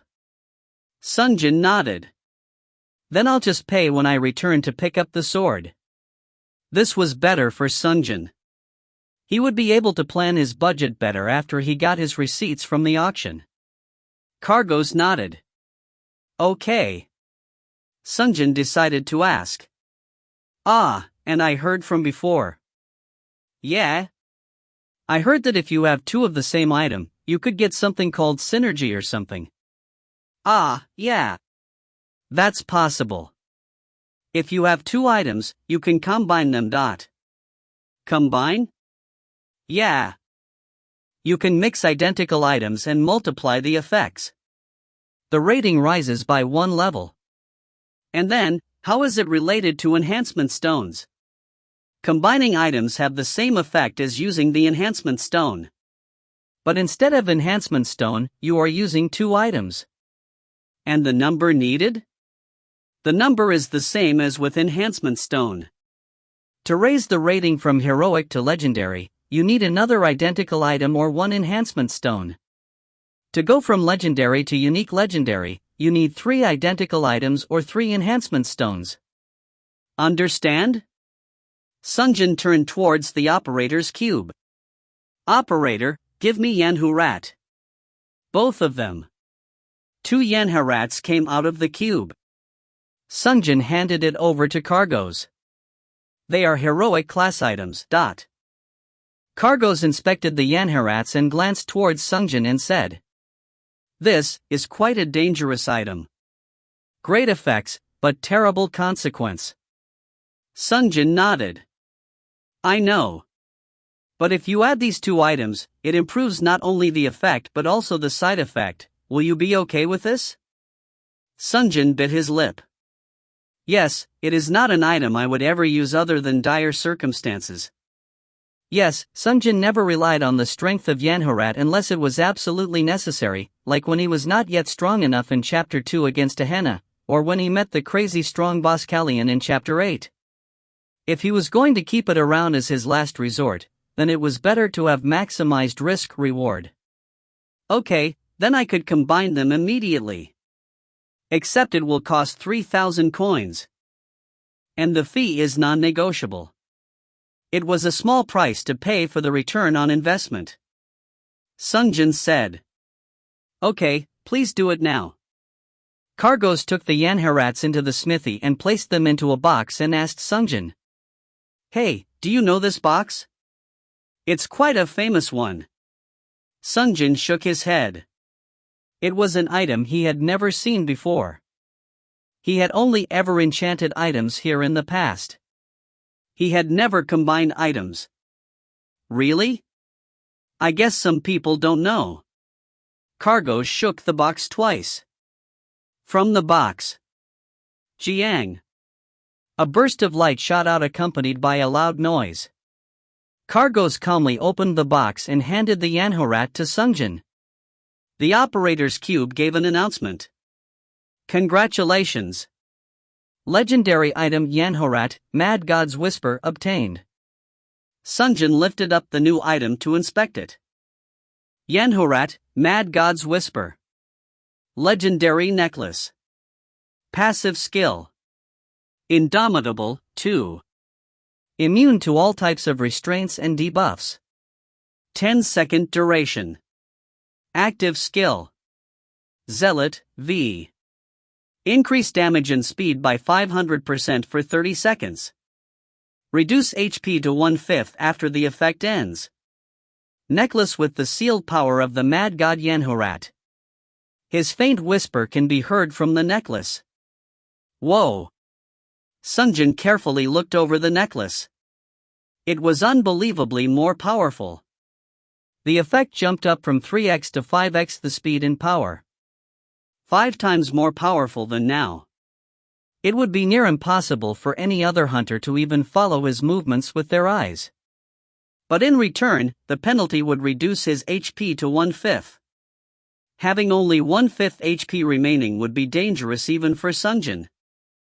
The item doesn't say it, but there was another hidden penalty, unbelievable rebound right after use. The item explosively increased strength and speed for a short time, so not only did HP decrease, it would temporarily limit the strength and speed of the user afterwards. Since the item had upgraded specs, the rebound would be even worse than before. As Sungjin was looking at the item. Kill! I said kill them! The voice of Yanhurat was yelling faster than before. Sungjin jumped back in surprise and hurriedly put the item away in the cube. The effects have upgraded, but now I have to be even more careful when using it. Cargos asked Sungjin innocently. How is it? It's great. Then I'll see you tomorrow for the Moon Spectre. Ah, okay. Sungjin left the smithy after finishing his business and returned to the 99 Nights where Daliapin and his comrades were waiting. At the front yard of the inn. Woof! Key! Kane and the baby griffin Regenta were playing. Kane had by now fully matured and Regenta was only just a newborn, but they were already similar in size. They were of different species after all. When they noticed Sungjin approaching, they stopped playing and came running towards him. Regenta even flapped his wings on the way. Sungjin embraced his 2 beasts as he said, "Ha ha! I'm back, let's go inside Kane, Regenta." Brrrr. The ghost stallion Shadowrun was waiting calmly in the stable, unlike the 2 animals. Sungjin had no opportunity to use him recently, but there would be a time when he is needed. When Sungjin entered the inn, he saw the last summon. Welcome back, Master.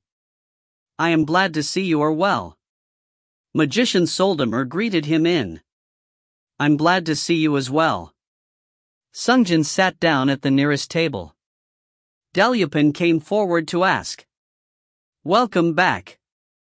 What should I get for you? Yes, I would like. Sungjin thought about it for a moment and named the first food that came to mind. Hamburger. Please give me a hamburger. 2 patties of meat and 2 layers of cheese. Lots of lettuce. Understood. While Sungjin was ordering food, he noticed Kane and Regenta.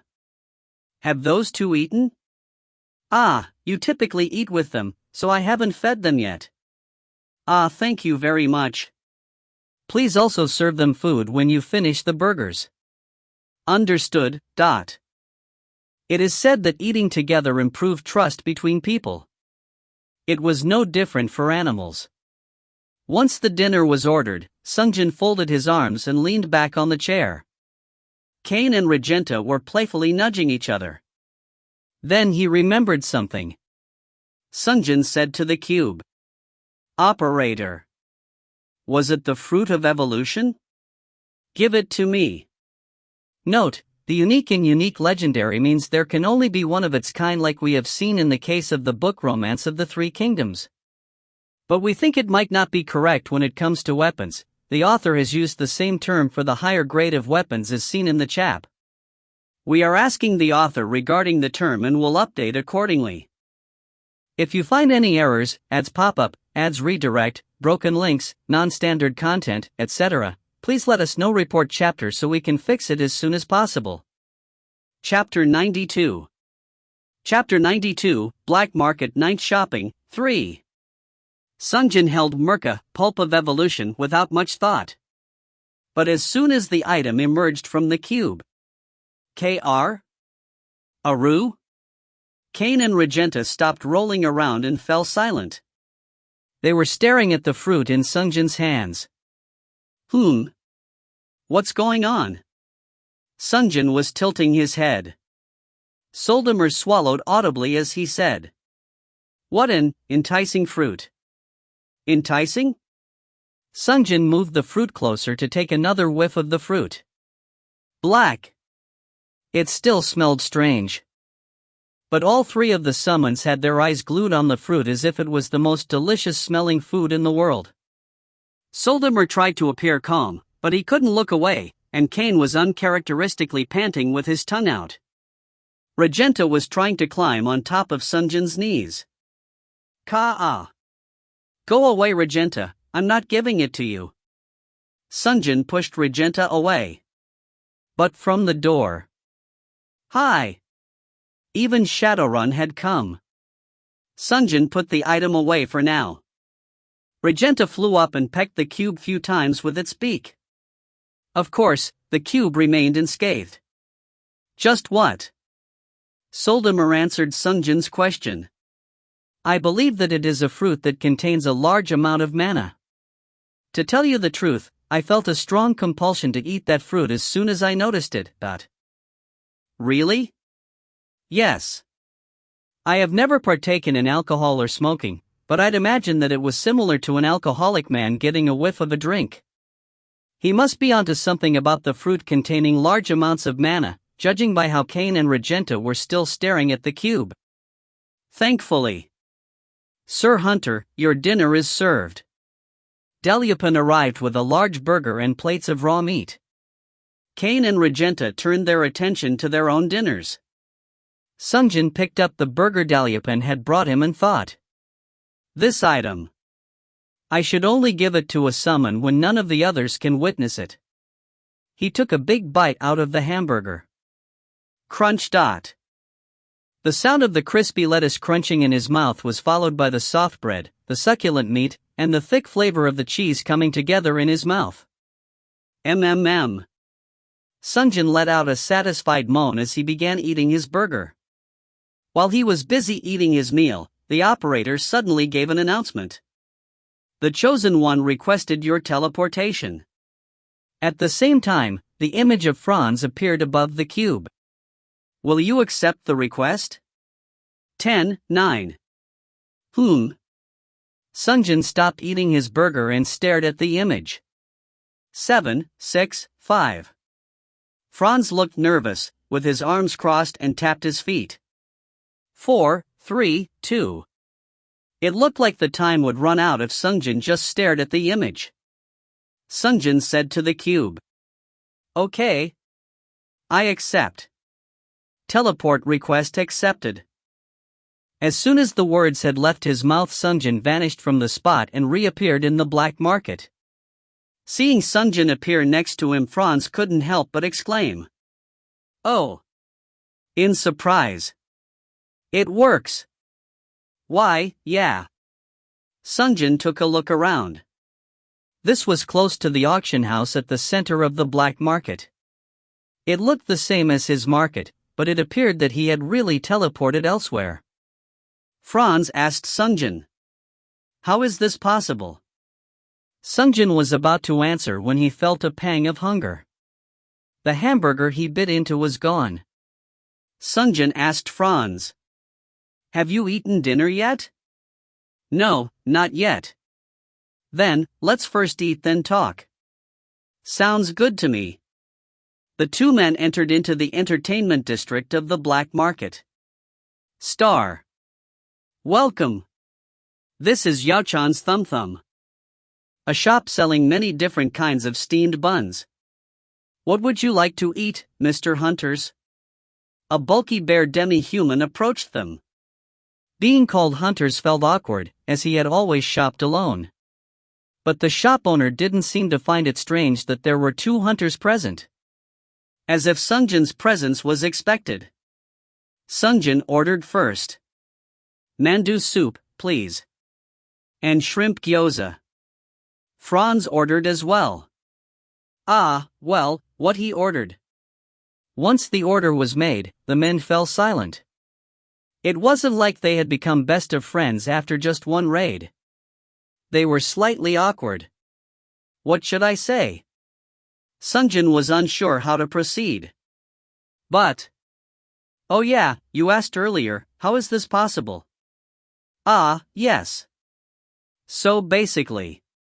He was looking straight at Sungjin. But the only thing Sungjin could tell him now was, I will let you know when the time is right. So it's a secret for now. That was it. Sungjin had thought this earlier, but allowing him to know about darker than black was still too early. If he recklessly tells people about the shop, an uncontrollable development may occur. Ready, you say? Yes, not only for you but for me as well. Going from dimension to dimension. The bare demi-human interrupted them. Your food is ready. Gyoza and steaming bowls of mandu soup were brought to them.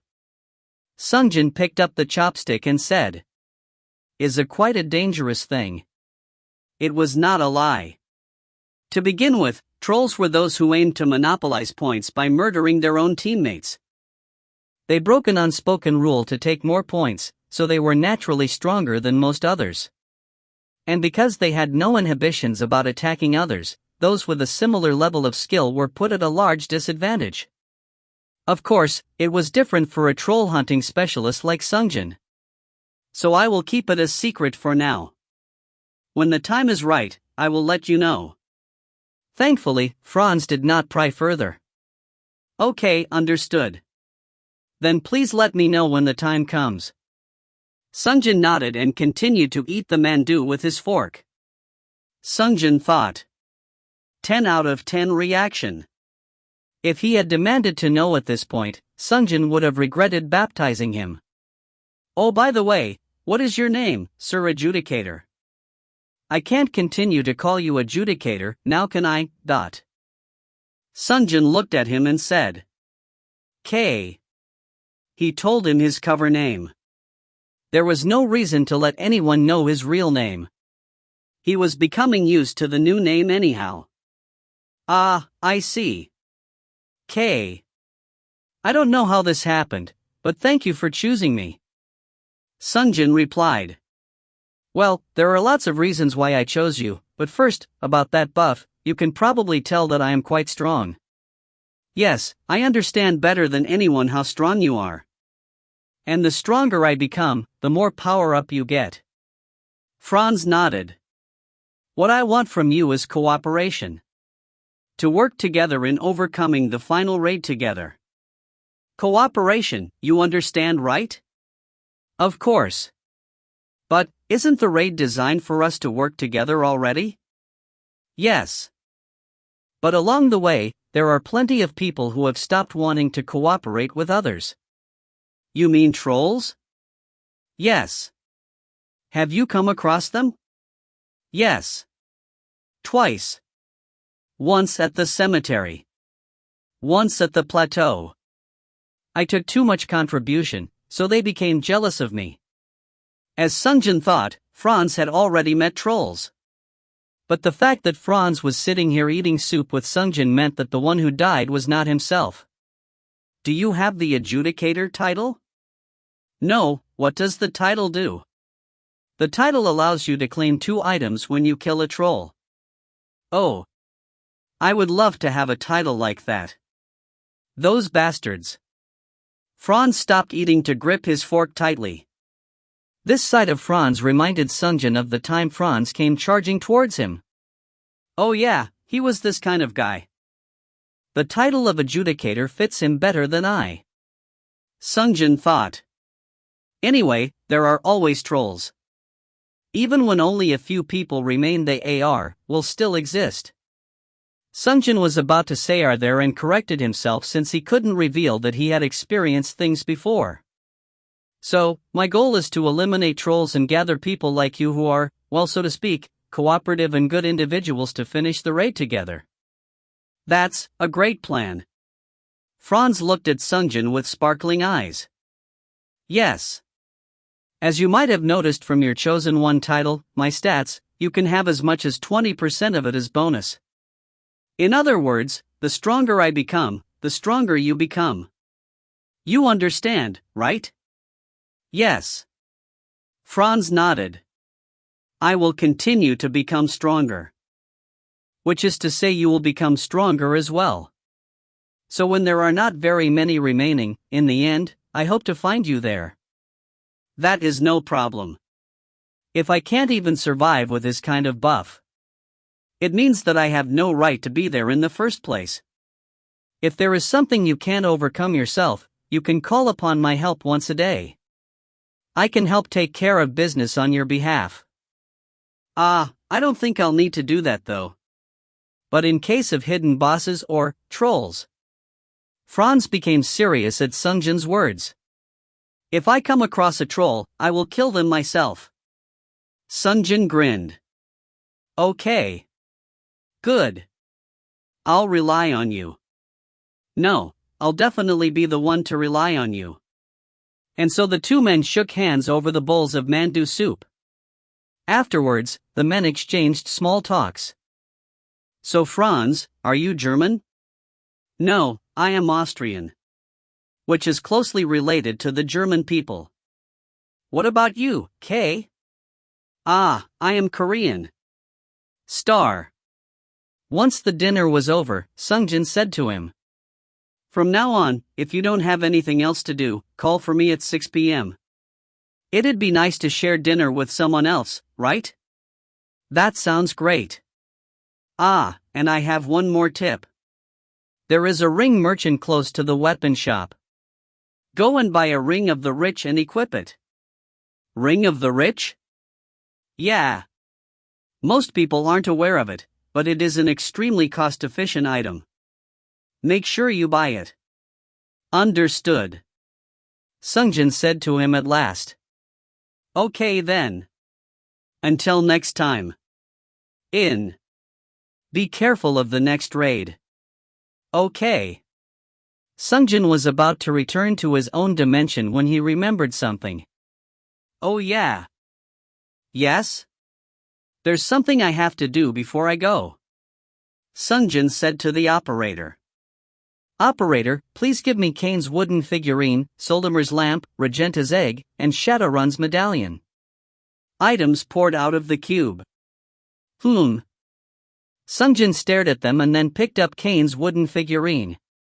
He threw it in the air. A bull-sized Kane was summoned to the black market. Awoo. Sungjin said to the operator after watching Kane howl. Give me the fruit too. When the Merca fruit appeared, Kane was transfixed upon the fruit. Sungjin threw the fruit towards Kane. You wanted to eat it, right? He picked Kane for two reasons. First, Kane was continuing to grow larger and larger. In terms of being close to the milestone, Kane would be the closest.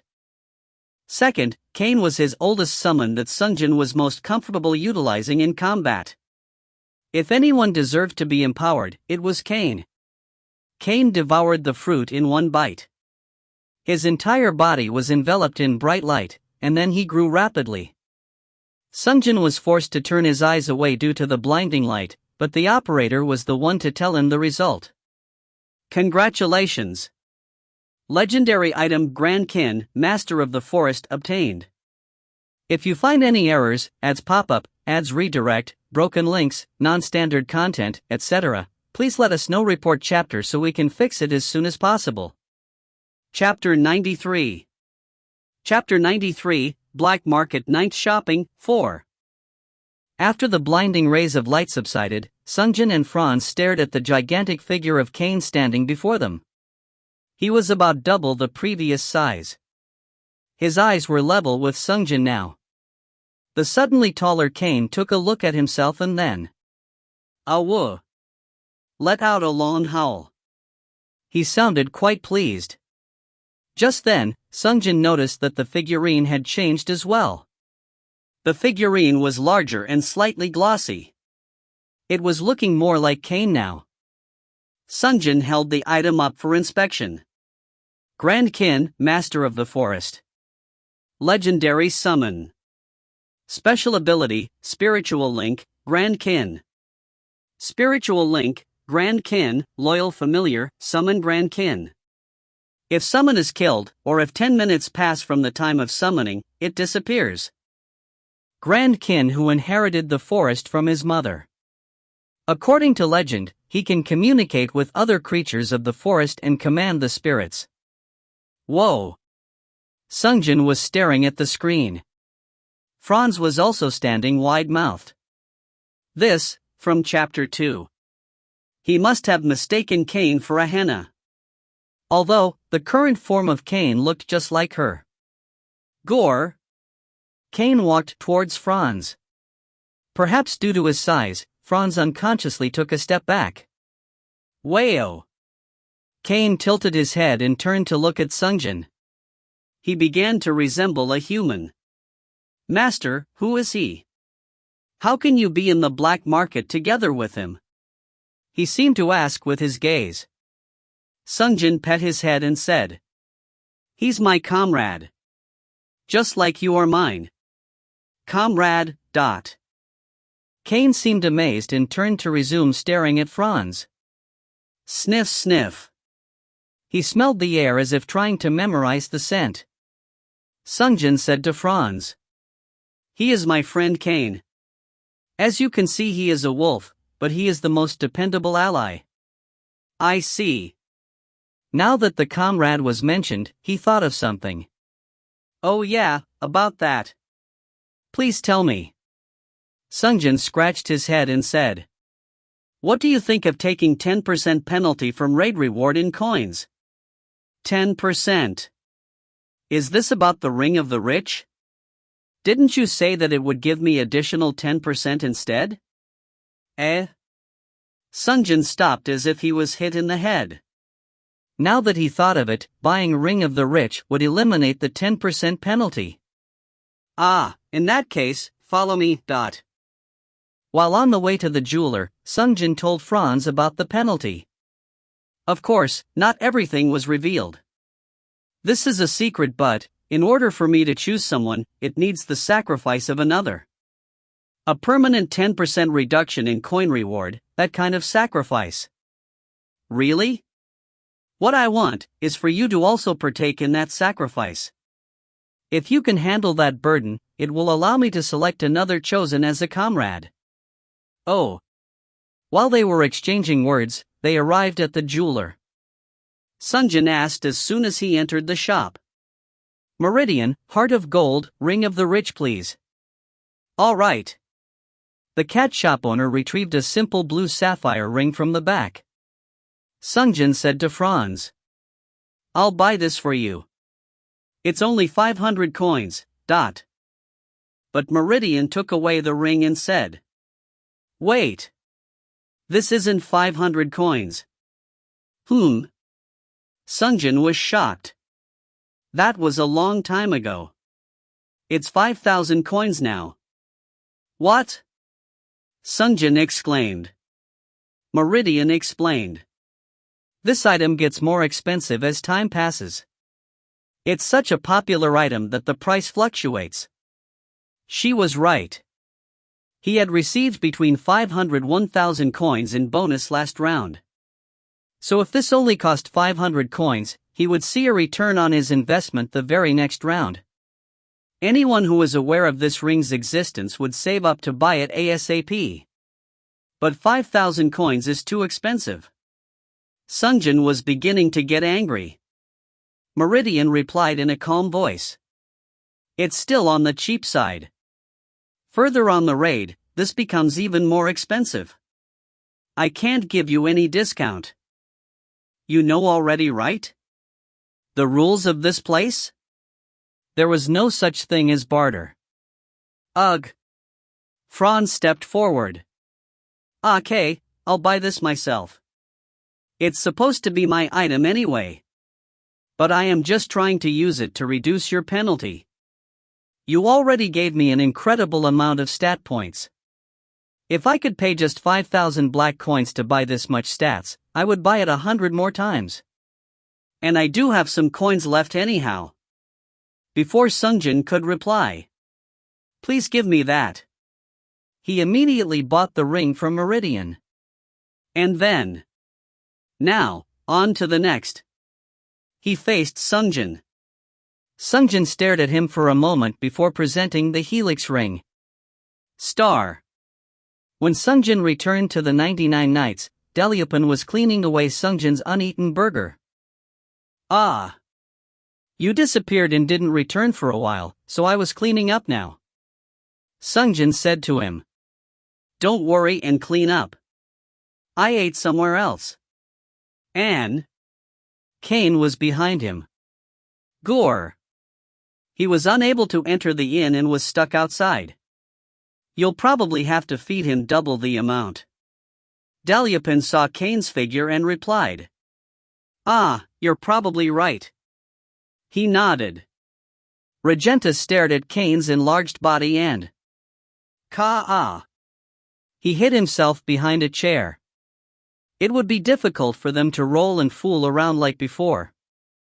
Soldimer saw Kane and understood that Sungjin must have given him the fruit. Kane is looking more dependable now. Yes. On the next opportunity, it will be your turn, Soldimer. No, even if I were to eat that thing, I doubt much would change in me, but. Is that so? While Sungjin was exchanging words with him, Delupin approached them with a stack of papers. Here are the receipts from the auction, and the information page on the next raid. Sungjin first checked the information sheet. Information pertaining to Red Dragon's lair. This time reading the information sheet in detail was important. Sungjin put the sheet into his vest and sat on the table to review the receipts. This is 3,000, the minimum price. Damn. I should have sold it for more. This one is 5,300. Nice. Oh. 7,000 instant buy? Let's see, Knight of the Emperor? An excellent title. Must be skilled and wealthy. Sungjin counted the coins like a child receiving his allowance and put the receipts one by one into the cube. He had sold 9 out of 10 items up for auction. He was now so experienced with selling via the auction that he could be considered a master. Sungjin asked the operator. So how much did I make this time? 41,151 coins. What's the total then? 50,297 coins. The most pressing item is Star of the Nameless at 20,000 coins. Gourmet's Monocle 15,000 coins. And Moon Spectre's enhancement cost of 10,000. 45,000 coins in total. I have enough. He would have 5,000 coins remaining after buying everything he needed. It was because the income from the auction was higher than he expected. 5,000 coins left. I should get the elix. Then he remembered. Oh wait. Recharging the marbles. He had forgotten for a moment. He would need 5,000 coins to recharge all 5 of them.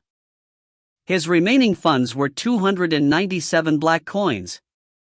Okay, elixir is for next time then. Sungjin got up after making up his mind. He had finally finished everything he needed to for today. The only thing that was left to do was to shower and rest. But once again, he remembered. Nada. If she checked her status screen, it would have resolved her misunderstanding of his intentions. And if she checked the Chosen One title, she would be aware that she is able to call him. I wonder if she will call me. Sungjin looked out into the darkness through the window. But throughout the night, the Chosen One requested your teleportation. No such announcement came. Star. Here is the Star of the Nameless, Gourmet's Monocle. Sungjin gathered them from the table. Finally, the man handed over 5 brightly sparkling marbles. And they are done recharging. Sungjin put all the marbles away. And finally he took out the white coin and said in a businesslike tone, "One more holy water, please." But at his request, the man grinned with a knowing smile. Are you enjoying the holy water?" "Yes." His grin grew, revealing his teeth. "Okay, good luck." A distasteful laughter. Sungjin wanted to leave. But then the man said one more thing. "The next raid is the Red Dragon's lair." This was the first time he ever mentioned anything about the raid. Sungjin turned and said, "Yes." Well, good luck. The Red Dragon is, well, a historical and a powerful being. A strange nuance, as if he was hiding something. "I know, Sungjin replied and left the shop. It was still dark outside. "Operator, time?" 4:45 a.m. "Is Moon Spectre done upgrading?" The smithy was on the way to the 99 Nights anyway, located to the south. It was only a slight detour to visit the smithy first. He felt that it couldn't do any harm to visit it on his way back, since if it was already done he wouldn't have to make a second trip later. Well, there is nothing to lose. Sungjin made up his mind and turned his feet towards the smithy. It was still before the first twilight of the day. Clang! Clang! He could hear metal clash against each other in the distance. Sungjin continued to walk over to the smithy. He saw cargoes hammering away, sweating buckets late into the night. Sungjin got quite close to him, but he continued to hammer away, not having realized that Sungjin had arrived. Clang! Clang! Sungjin continued to stand silently as to avoid distracting him. Cargoes continued to hammer away for another hour. Clang! Clang! He hammered and hammered until finally he dipped the entire length of the sword into the cold water and extracted it. The Moon Spectre's bluish blade reflected the moonlight and became even more vibrant. Cargoes closely inspected the blade and muttered to himself, although he wasn't alone. Phew, almost done. What a difficult item to work with. But definitely worth the extra effort. A blade with this much death key.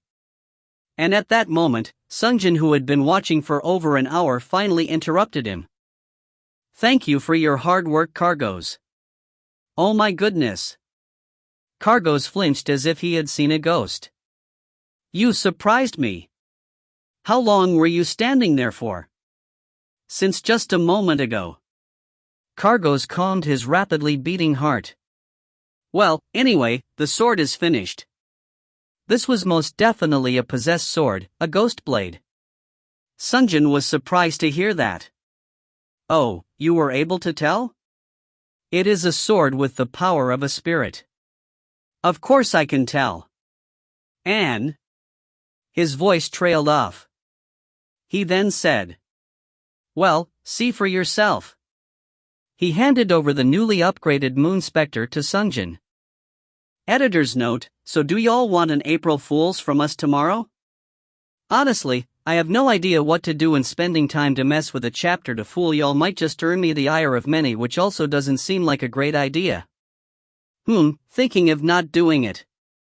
If you find any errors, ads pop up, ads redirect, broken links, non-standard content, etc., please let us know. Report chapter so we can fix it as soon as possible. Chapter 94. Chapter 94, Black Market Night Shopping, 5.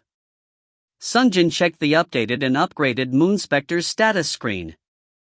The operator brought up the display shortly. Moon Spectre, possessed sword of the malevolent spirit. Unique legendary katana, strength SS, dexterity S, mind A. Passive. Soul absorption, 4. Recover 4% of the total mana per hit. Blessing of the Ghost, I, Spirit of the Ghost Blade protects the user. Active skill. Deathly Wail, 4. A ghost will roam the vicinity for 10 seconds to induce strong fear in all nearby creatures. Cooldown 20 minutes. Sword possessed by a malevolent spirit. Many things had changed. Sungjin checked each stat, comparing them to his memory. Strength and dex, and the mind all rose by a tier. Soul absorption rose by 2%. Blessing of the ghost? What's that? Deathly Wail changed to a continuous type. But 20-minute cooldown? That's too long. Should I just be happy that the effect upgraded from fear to strong fear? Sungjin was checking the changes one by one when we finally meet, Master. He heard a soft feminine voice coming from the sword. He was shocked on hearing it and stared at his sword. Cargos grinned when he saw Sungjin's reactions. He must have heard her voice while working. I have always been protecting you, but I was unable to greet you until now. I am Moon Spectre, the spirit sealed within the blade. Sungjin said to her. You are the ghost from the cemetery. That is correct. You were unafraid of my appearance and even decided to keep the sword I am bound to. Most people ran away due to my appearance. I died once too. He didn't tell her what he was thinking and instead replied. Thank you. I have defeated many of my foes with your help. I am glad to hear that. Sungjin felt a little embarrassed when he noticed that Cargos was watching him exchange words with the ghost. Like with Biscoro, speaking with the spirits would look like he was talking to himself. Sungjin bowed deeply towards Cargos. Thank you for your hard work. Yeah. Go ahead and draw the sword first. Sungjin did as the blacksmith asked and pulled out the sword from the scabbard. Wow! Sungjin couldn't help but exclaim when he saw the blade. The blade of the Moon Spectre had always been impressive, but it looked even more sinister and fancy. Cargos said. I noticed that a spirit was sealed into the blade while working on it, so I put in a bit more effort in fixing it up. It's like someone's home, you know. Thank you very much. But, about the scabbard. I haven't gotten started on it yet, so it's the same as before. If you just wait another hour, I can make you a new one. No, there's no need. I'll use the old one. Are you sure? It's so worn out. No, it will be fine. I like it better this way. Sungjin shook his head. The Moon Spectre's worn-out appearance was better. The visual of a spectre jumping out of a tattered and aged scabbard was like a scene out of a horror movie. Fear is more effective when it is unexpected. Yeah? Then do as you please. Then I'll go ahead and hand over the fee now. All right. Sungjin sent forth his cube to complete the transaction of 10,000 coins. Thank you. I'll be back again. Sungjin left once he bid goodbye. He headed towards the 99 nights after leaving the smithy. Meanwhile, he asked the most pressing question in his mind. How did you become sealed in the blade? I always had a weak body since young. I was 20 when I died of an illness. My parents mourned my death and anchored my soul to the columbarium. I grieved my fate, but I found solace in that place. Sungjin recalled the columbarium the day he found Moon Spectre. It was old and weathered, but it still looked like it was well decorated when it was first built. But the day after I died, the necromancer Oryx appeared at my grave and cast a strange spell upon me. He had known of my passing at a young age and intended to turn me into a banshee. Necromancer Oryx. He was the Grey Soul Cemetery's hidden boss. I put up a fight, so Oryx sealed me within one of my father's swords. That is why I was unable to move on and was forced to wander around the Sordida. Yeah. Necromancer Oryx. I killed him though? Yes, you had slain him using me. Thanks to you, I was able to get my revenge. Sungjin tried to remember the event. Now that he thought of it, he had obtained the sword before fighting Oryx.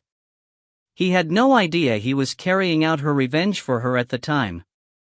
I would like to thank you once more. No need. I only did it because of the mission anyway. But, are you okay?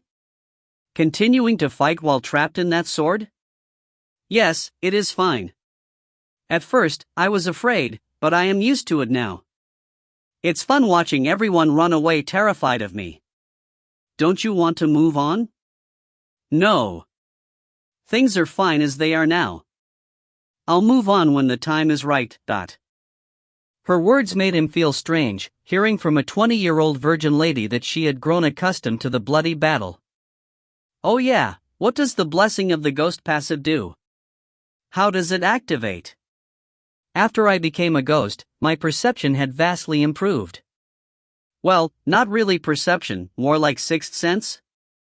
If something dangerous is happening without your awareness, I will give you a warning. He wasn't sure how yet, but it sounded like it could be useful. Really? Thanks. You're welcome. While exchanging words with her, he recalled Biscoro's existence. I've got 2 ghosts now, at least this lady seems calm enough. Could they speak to each other? If they could. Biscoro is a perverted old man who can't keep his eyes off of young ladies, but... Even as he thought so, he said to Moon Spectre. Well, I look forward to working with you as always. Me as well. Sungjin arrived at the 99 Nights while having a conversation with her. He arrived next to Kane, who had grown so large that he could no longer enter the inn. Woof gore. Sungjin had an idea of what Kane wanted to convey. Ah. I was just retrieving this. When Sungjin lifted up the sword to show Kane, Kane looked around, as if he was seeing something invisible. I think I've heard that animals could see ghosts with their eyes. Yeah, I came with the lady. I'm not sure if you were aware of her since before though. He said as he entered the inn. Behind him. Arf woof. Kane barked. Sungjin said to him. Okay, see you in a bit, Kane. Star.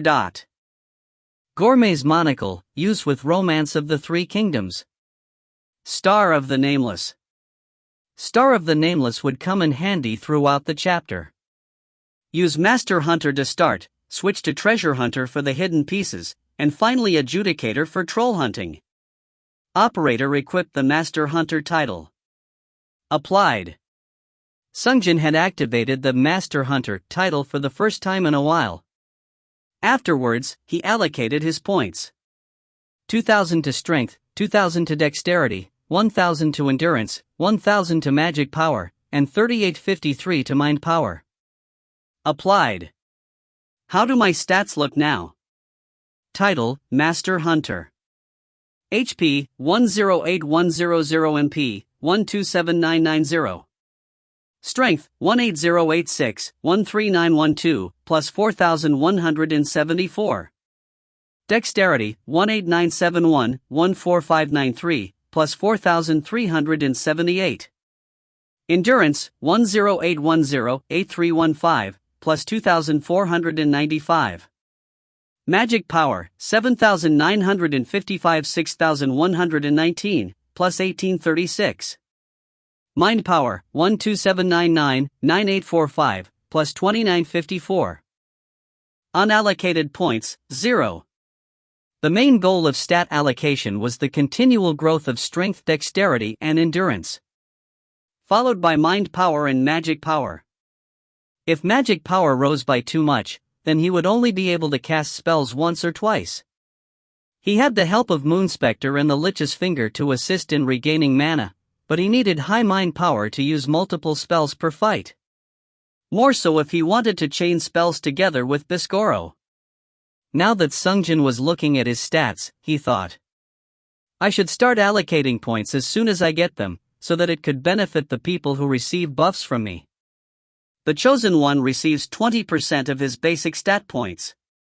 If he allocates the points earlier, they can benefit from his stats. The stronger the Chosen Ones become, the easier the endgame would become. Once he finished allocating points, Sungjin prepared his gear one by one. If one thing changed, it was that he had Moon Spectre as the starting weapon. In the past, he had left the Moonspector on his side at times due to having lower attack rating than Blood Vengeance, and lower magic resist compared to the Artemio, using it primarily for the Ghastly Whale. But now the stats of the sword outshone both of the other two swords. Don't worry. I'll slowly upgrade you guys as well.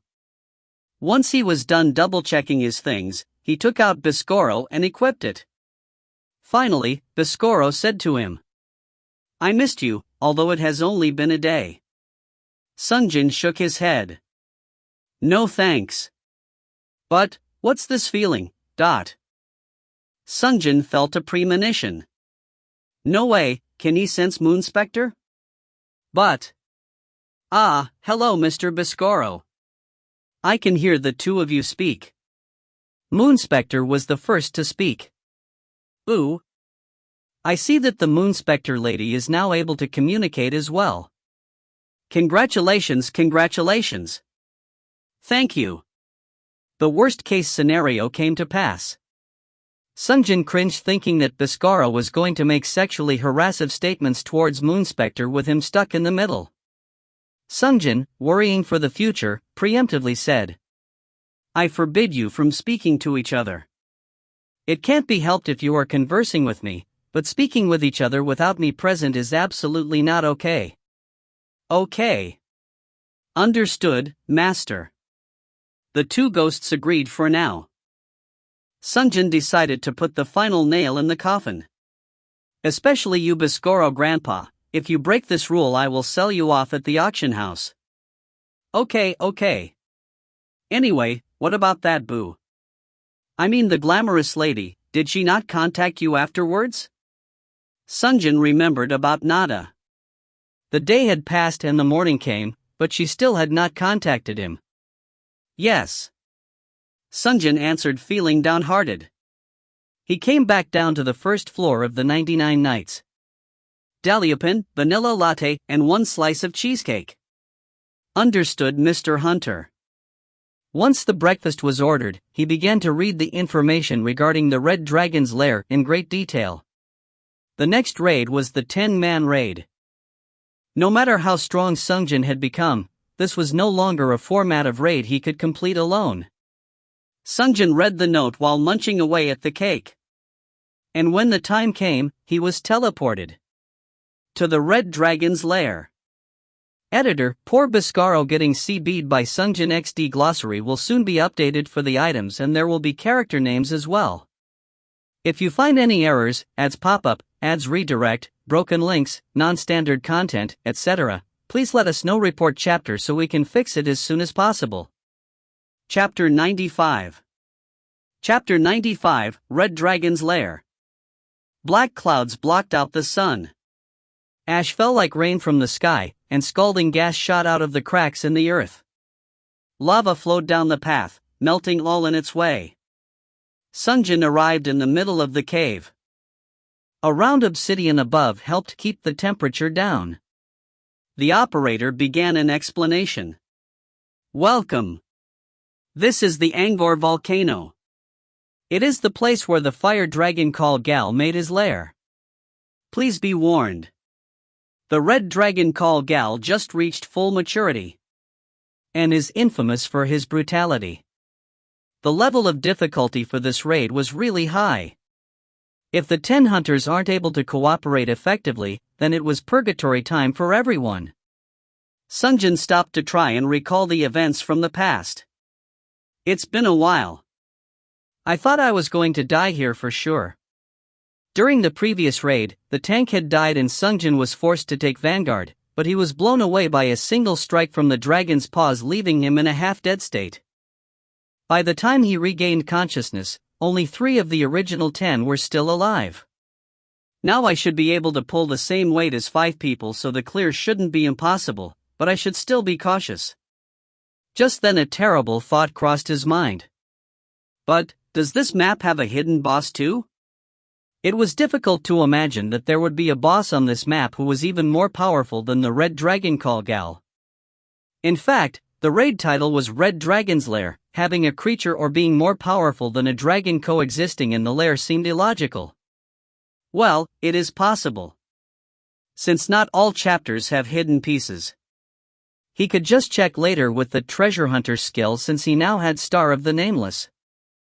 But wouldn't it be really difficult alone? I think this time I really do need the help of others after the Red Dragon is defeated. I think majority of the hunters. While Sungjin was preoccupied with his plans, the operator announced the arrival of the other hunters. Synchronizing hunters. 9 hunters began to appear around Sungjin. The titles and the gears of the hunters were extravagant by this point since they were wearing the best titles they had obtained during the process of overcoming adversity. The gear was also purchased and sold via the auction house, allowing them to match their gears more effectively to their style of combat. To the point where they were no longer any different from Sungjin at first glance. But because of that, it could prove to be a problem. Because everyone was strong, they could be unwilling to listen to others. Despite the need for cooperation, their belief that I am great would close their minds and hearts to the words of others. And because there were now 10 individuals, it would be difficult to rally them under one banner. The boss was one thing, but the true difficulty of this raid lay in effectively working as a team. The previous final 10 were annihilated for the same reason. The chance of a troll appearing was higher than ever before.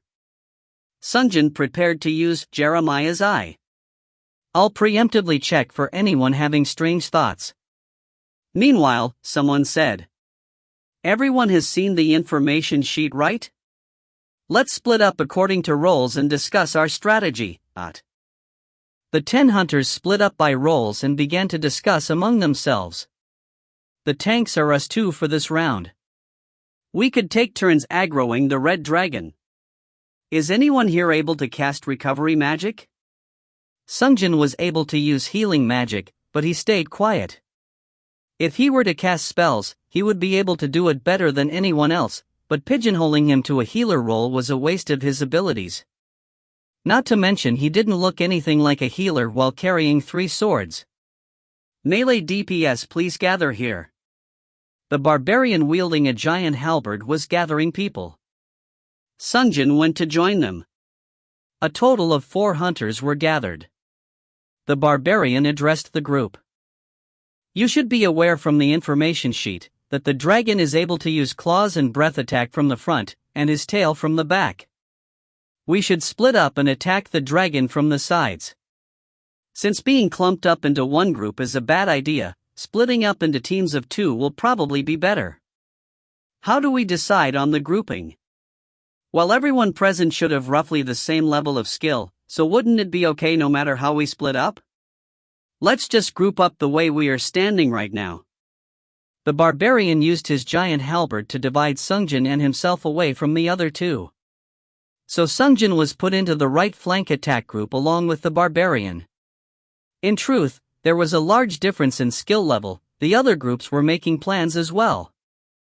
The most obvious was, for archers, please try to be wary of the dragon's front. I'll warn you as soon as I think the breath attack is coming, so please dodge it. It was a tall and skinny black man with the title of Immortal. He was taking on the leadership role with his loud voice. He looked just like the black sidekick from Iron Man as he passionately gave instructions to the others. Others as well.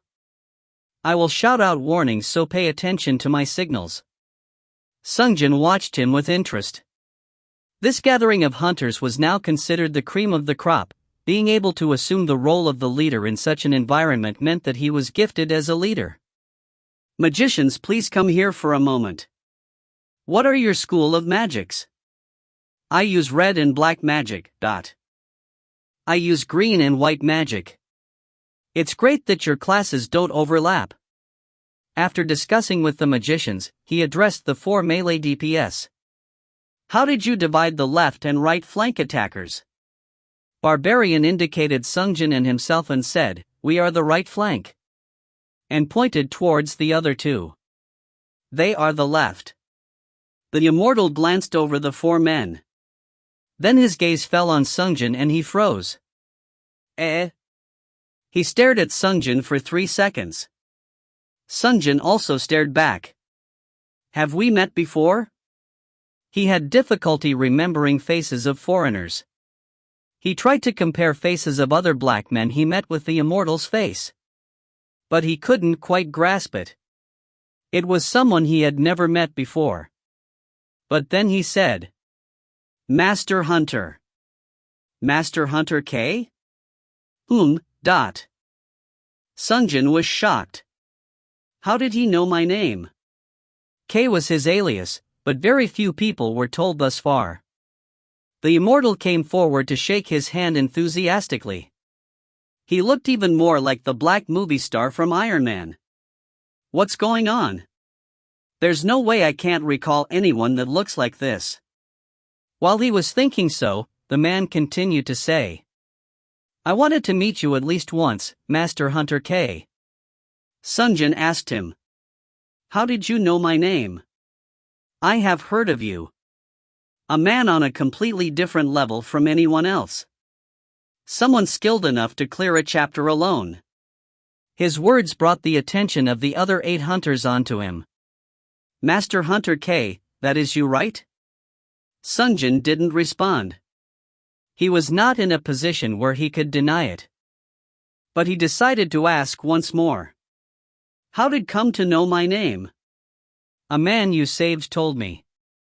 "Who?" "Hiroaki." "Ah." Sungjin realized what had happened.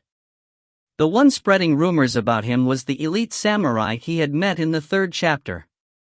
Sungjin asked him, "When did you meet him?" "Dark Elven City, so chapter 8. He had survived. He was incredibly strong, so I praised his skill, saying I've never met anyone so good with the sword, but he said there was a man he couldn't hope to match. I asked him for the name and he gave your name. Master Hunter. Master Hunter K was the man." "I see." He had thought something like this might eventually happen later on, but this was faster than he expected. Everyone was focused on the 2 men's conversation. He didn't typically like having the attention focused on him, but this was the moment when he thought it would be the perfect opportunity to utilize Jeremiah's eye. There was no timing as good as when everyone's attention was on him to read their thoughts. Sungjin touched the earring on his left ear as he gave a half-hearted reply. Well, he's such an enthusiastic child, he must have exaggerated the truth. He could hear the inner thoughts of the 9 other hunters. Master Hunter. I didn't think it was an ordinary title, as I thought. That helm, isn't that the head from the vampire castle's hidden boss? Yeah, it's the head of the secret boss. Did he kill him? I couldn't even touch him. He has a ring on almost every finger. Where did he get all of them? 3 swords, the worn-out one looks terrible, but the other 2 are without a doubt of the legendary class. He's probably only a little stronger than others. It's unreasonable to believe he is able to beat chapters alone. Lucky. It looked like this raid was going to be dangerous. Having someone strong is really reassuring. Was he really someone that strong? I guess I'll find out, since he's going to be on the right flank with me. Where did he get that? How many hidden bosses did he defeat? He has a similar build to Hero. Is he really that strong? There was a problem. Because he heard all 9 voices at once, he was unable to tell whose voice belonged to whom or properly recall what was said. The only ones he remembered in detail was that of the barbarian and the immortal who still grasped his hands. If I want to listen to 9 people's thoughts at once, it's going to require a hell of a concentration. Sungjin thought as he addressed the 9 others. Even if I am strong, it doesn't change the fact that we will need to cooperate on this round. Please trust one another and let us work together. He heard voices once again. Ah, he's strong and a good human being. A great man. Trust? What empty words. How can I trust strangers? There are trolls everywhere. Immortal and 2 dependable teammates. I guess this raid will go smoothly. Among the voices, one stood out to Sungjin. I'll cooperate for now. At least until, but if I monopolize 10 people's worth of contribution, How much would that be? Sungjin focused on the voice. A rough voice. But he didn't know who the owner of the voice was yet.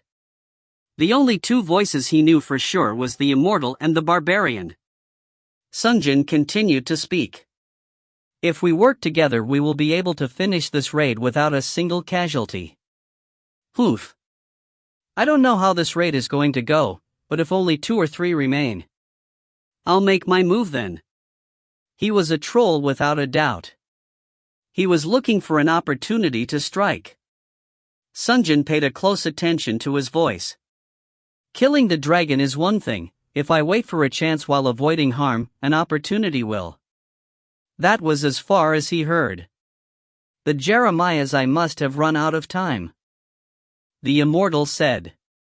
Yes, just as you said, we will all get out of this alive if we all work together. He put his hand out among others and said. Let's do a cheer before we begin. The others came forward and placed their hands on top of his. Sungjin participated as well. Let's win, go team! He shouted, raising his arms. Go team! Sungjin raised his hands but didn't shout along, choosing to concentrate on his hearing. Go team! Among the voices, he heard a familiar rough vocal from before.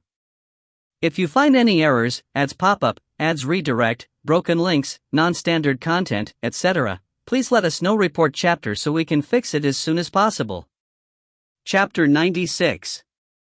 Chapter 96, Red Dragon's Lair, 2. Here it comes. Careful, ... The immortal shouted while covering his body with the shield.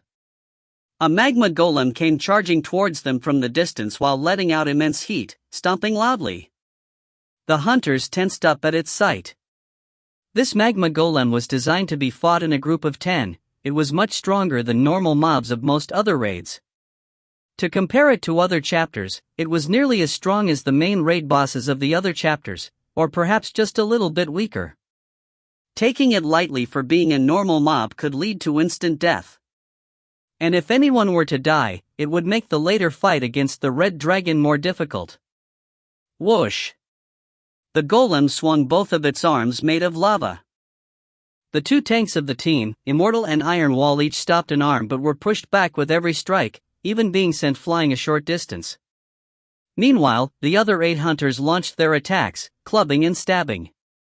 Ice Lance. Some fired spells. Ist SST. Others fired bolts and arrows. But everyone had to be careful. Being hit by stray droplets of magma would lead to serious burns. Ah! The barbarian waved his hands as he backed off from the front. The magician in the back quickly shouted. Frozen wall, to me. Ice shield. He protected the barbarian with an ice barrier. The barbarian's glove was on fire. A droplet of magma must have landed on him while swinging his spear. He quickly removed his gloves, but it was after he had sustained a severe burn. Seeing his injury, everyone else began to move more cautiously. But one of the key strengths of the magma golem was that it had an enormous health pool. Despite 10 hunters endlessly smashing against the obsidian exterior of the golem, it could still fight on. If they didn't have a swordsman like Sungjin who exceeded common sense, that is. While the other hunters were focused on the golem's front, Sungjin slid between its legs and went to the other side. Binding Frost. Frostbite. He fired the chilling air from his hands. Because of the immense heat of the magma, it was difficult to freeze it. It did slow it down slightly and successfully reduced the amount of magma that splashed back. After casting the spell, Sungjin charged towards the golem with the newly upgraded Moon Spectre and the Blood Vengeance. But then the magma golem used its left arm to swing towards Sungjin.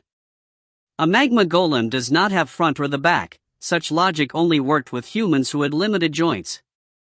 The magma golem was able to attack Sungjin without difficulty. Sungjin blocked the arm with the Blood Vengeance on his left hand. Clang!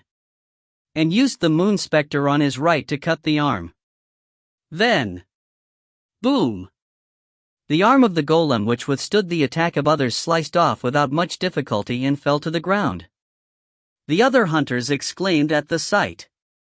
Wow! The golem looked impervious to all the attacks until now, but Sungjin was able to sever a large portion of its body with a single strike. Truth be told, even Sungjin was shocked. Sungjin looked at the Moon Spectre, which had upgraded to a unique legendary tier weapon. So sharp.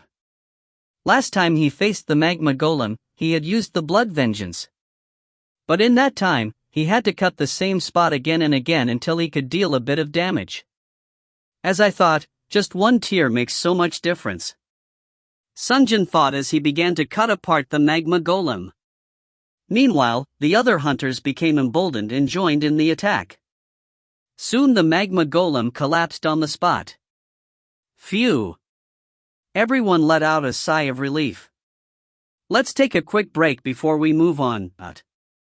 Everyone who had taken damage, including the tanks, sat down to take a drink of their potions. Meanwhile, an Asian man came up to Sungjin.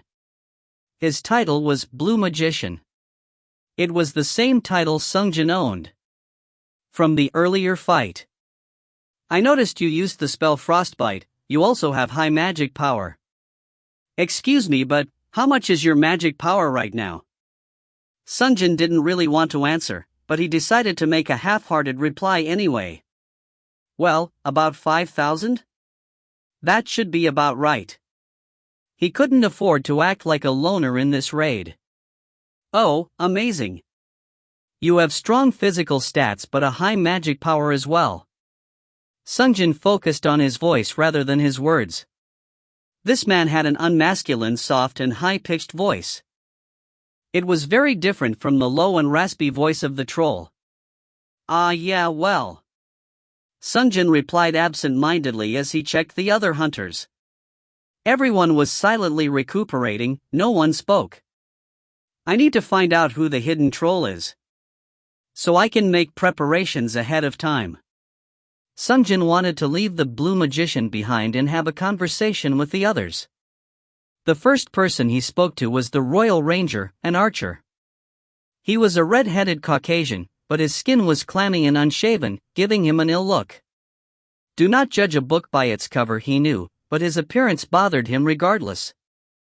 Sungjin approached him and asked, "Hey, are you all right?" He replied, Master Hunter." It was a thick tone, but a clear one. It was not the rough tone of voice he had heard before. And he was polite. "I am fine. Thank you for your concern." He was then approached by the black middle-aged axe-wielding destroyer who asked, "Hey, what is that sword made out of? What are its specs? How did you cut off the golem's arm in one strike?" He pointed at the Blood Vengeance instead of the Moon Spectre. Blood Vengeance was far neater and beautiful in appearance. And he must have thought that it must have been the Blood Vengeance which cut off the arm instead of the Moon Spectre. Sungjin picked up the Blood Vengeance and said, "Well, legendary class. Bought from the market." "Oh really? How amazing." A low tone. But far lower than anyone else. He had a low pitch even among men. So he's not it. Sungjin wanted to speak to two more hunters, but the immortal announced, "Okay, let's continue. As you might have read, the chapter has a maze, so it is possible for us to run out of time before we even get to the dragon and die then and there." Everyone prepared to leave, standing up and picking up their equipment. Sungjin was forced to stop searching for the troll's voice. But, phew. Someone spat phlegm from behind. A white man who had been smoking all this time, the friar. He was a healer who mainly used white magic, and had been smoking at every opportunity since the raid began. Sungjin didn't smoke, but there was a merchant who sold cigarettes in the market. Cigarettes were not considered a combat-related item, so it was provided for free. Sungjin carefully observed him. He had thought that smoking might have something to do with the roughness of the voice he had heard earlier. But he answered back politely, Master Hunter, right? Are we going? Ah, yes. Sungjin nodded. Did I get the wrong person? But then he added. This raid is proving to be difficult, as expected. We are going to have to cough. When he coughed, his voice was identical to what he had heard earlier. If I monopolize 10 people's worth of contribution, how much would that be? Rough voice full of phlegm. It was this guy after all. Despite thinking so, Sungjin said to him. I will be giving it my best, Sir Freer. I look forward to your support. Of course. The guy was pretending to be upstanding. Except for his smoking, he looked very clean and presentable with cleanly shaved beard and short-cut hair. I guess the bad guys have to keep up appearances. Sungjin thought as he continued to glance at him. He was pretending to be a white mage healer, but without a doubt, he had spells from other classes as well. Actually, trolling while pretending to be a healer is extremely advantageous. It is easy to earn the trust of teammates while healing, it does not reveal any aggression, and it allows one to stand in the back while being protected by everyone else, which improves chances of survival. So, he would pretend like this till the end and suddenly strike when 1 or 2 people die. If this was the case, then an incredibly dangerous situation could occur. If he pretended to be preoccupied when a heal was needed, he could freely manipulate the number of survivors in a party. Landing a spell or an arrow on an ally by accident would have you flagged as a troll by the operator, but a healer not healing being flagged as a troll is highly unlikely. Sungjin stared at him as he thought. Wow, he is smarter than I thought. What should I do? He couldn't doubt him as an undercover troll. The only reason why Sungjin found out was by reading his mind. There was no evidence to present to the others. And at this point, everybody was aware of the 10% penalty for trolling, so unless they were like Franz and were deeply righteous, they would not attack anyone unless they were already flagged as a troll first. Even if Sungjin declared, "This guy is a troll," the only thing he will hear back is, "And the evidence? So, what the hell do you want us to do? Become a troll first?" And etc. Well, my hands are tied. He had no choice but to continue for now. At least until the raid boss, Red Dragon, was killed. Well, if close to 10 hunters survived, he probably won't try to commit trolling alone. Sungjin decided to focus on defeating the Red Dragons first. This raid was 2.5 hours long. He had to complete the raid as soon as possible in order to go hunt trolls in other raids. But the 2 tanks in the front stopped walking. The immortal looked behind and said, "It is a fork in the road. What should we do?"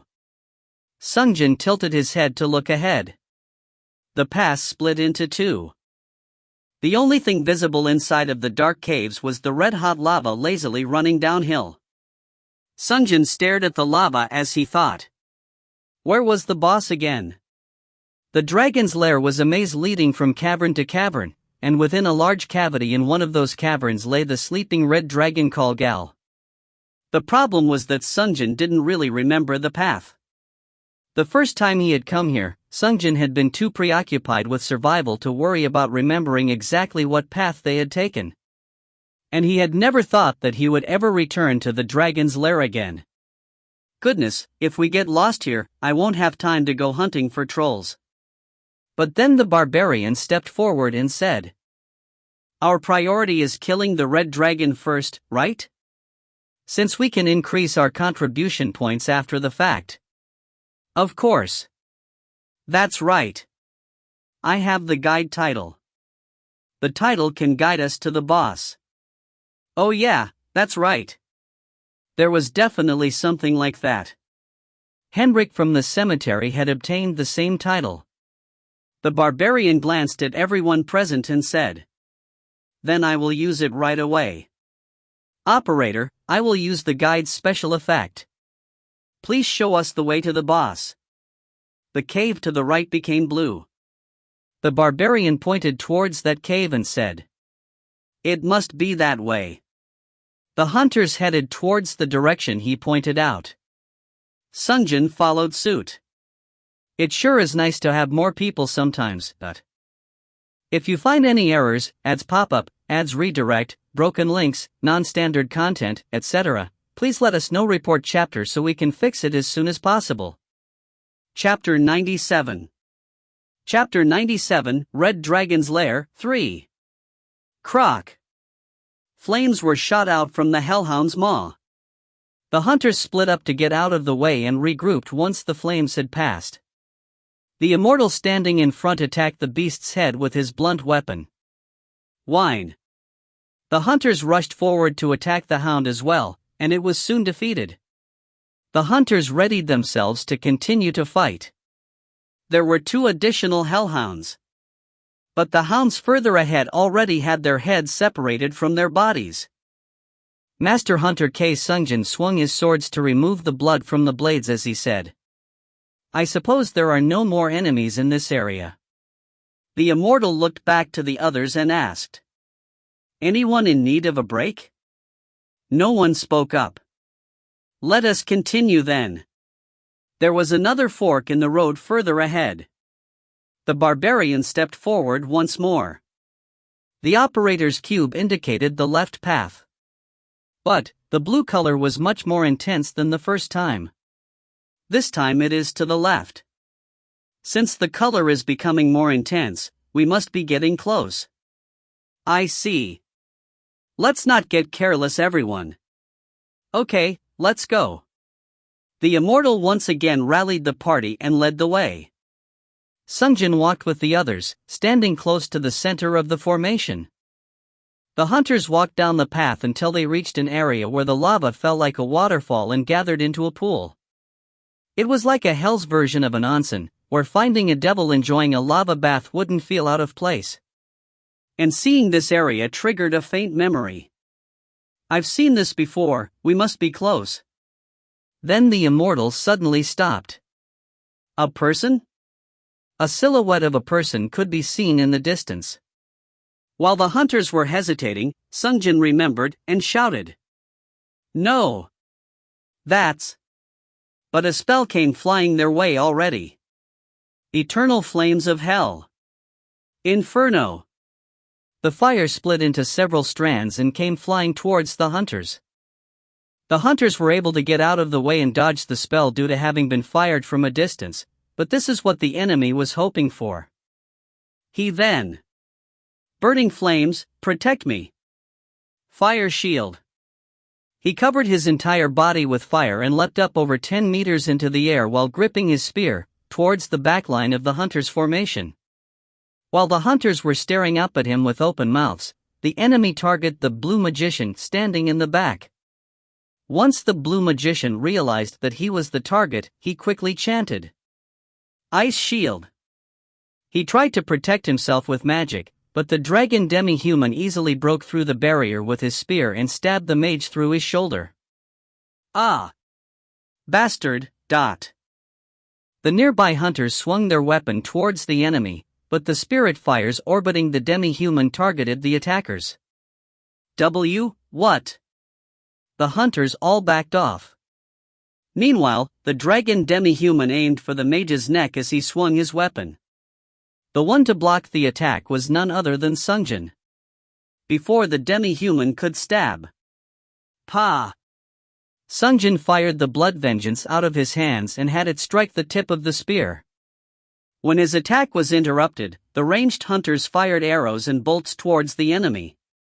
The demi-human jumped high into the air to dodge the attacks and chanted a spell. Incinerate everything in your path. Fireball. There was no way to dodge the fireball's explosion. Even if it doesn't cause fatalities, it would delay the raid. Sungjin had Biscoro chant. Spell-devouring magic field, anti-magic shield. To protect the hunters as he. Ha! Retrieved the blood vengeance. Boom! The fireball landed on the magic shield. But there was no additional damage.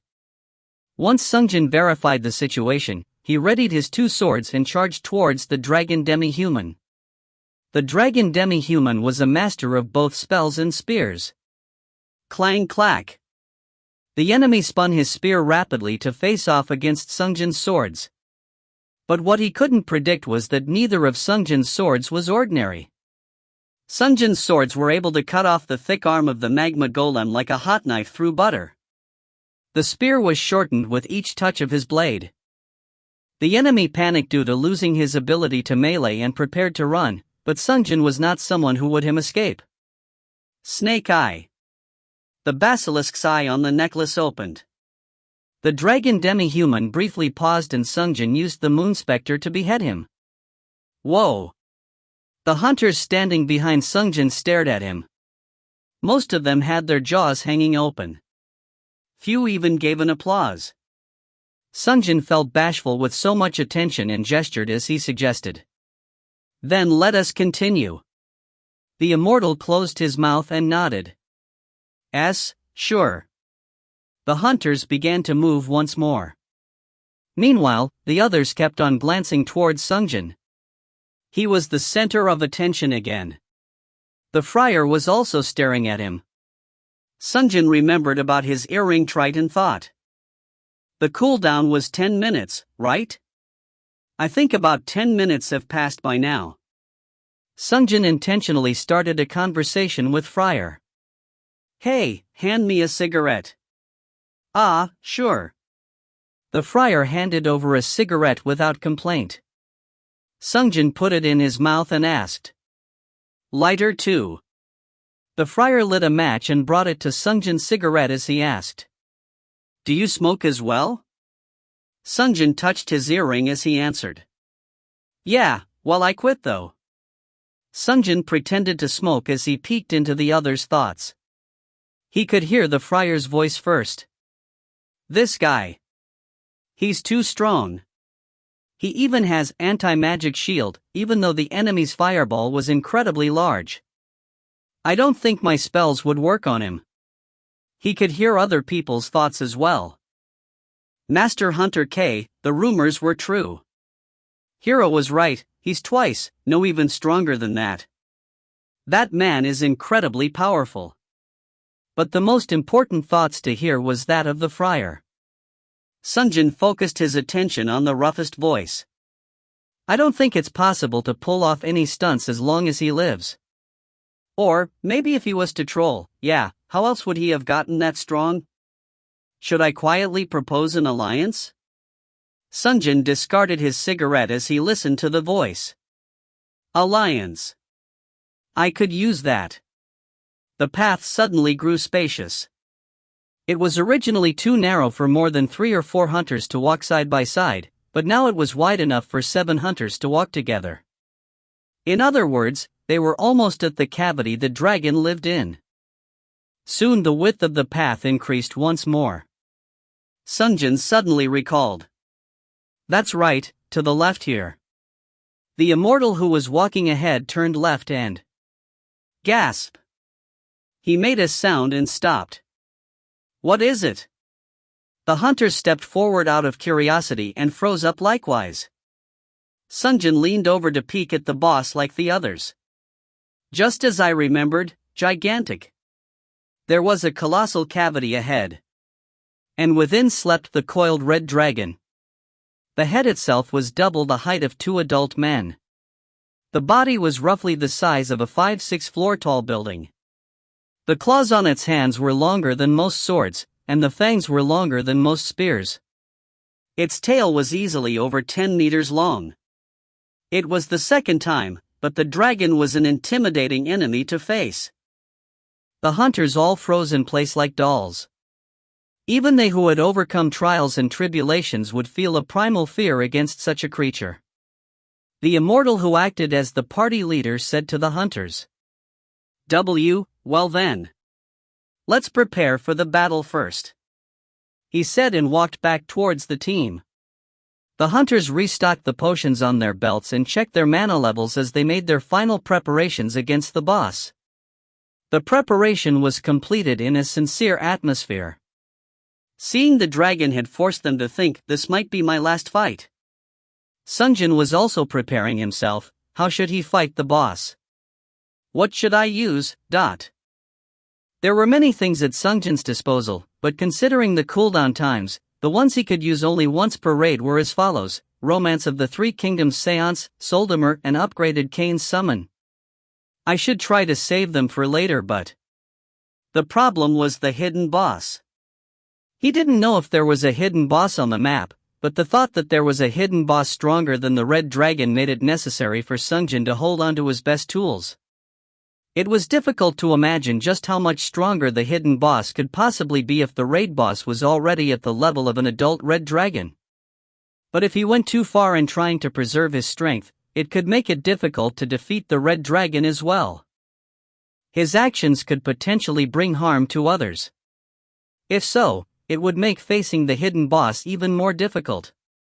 If the number of hunters left alive drops below 10, it could even lead to several hunters refusing to participate in taking on the hidden boss.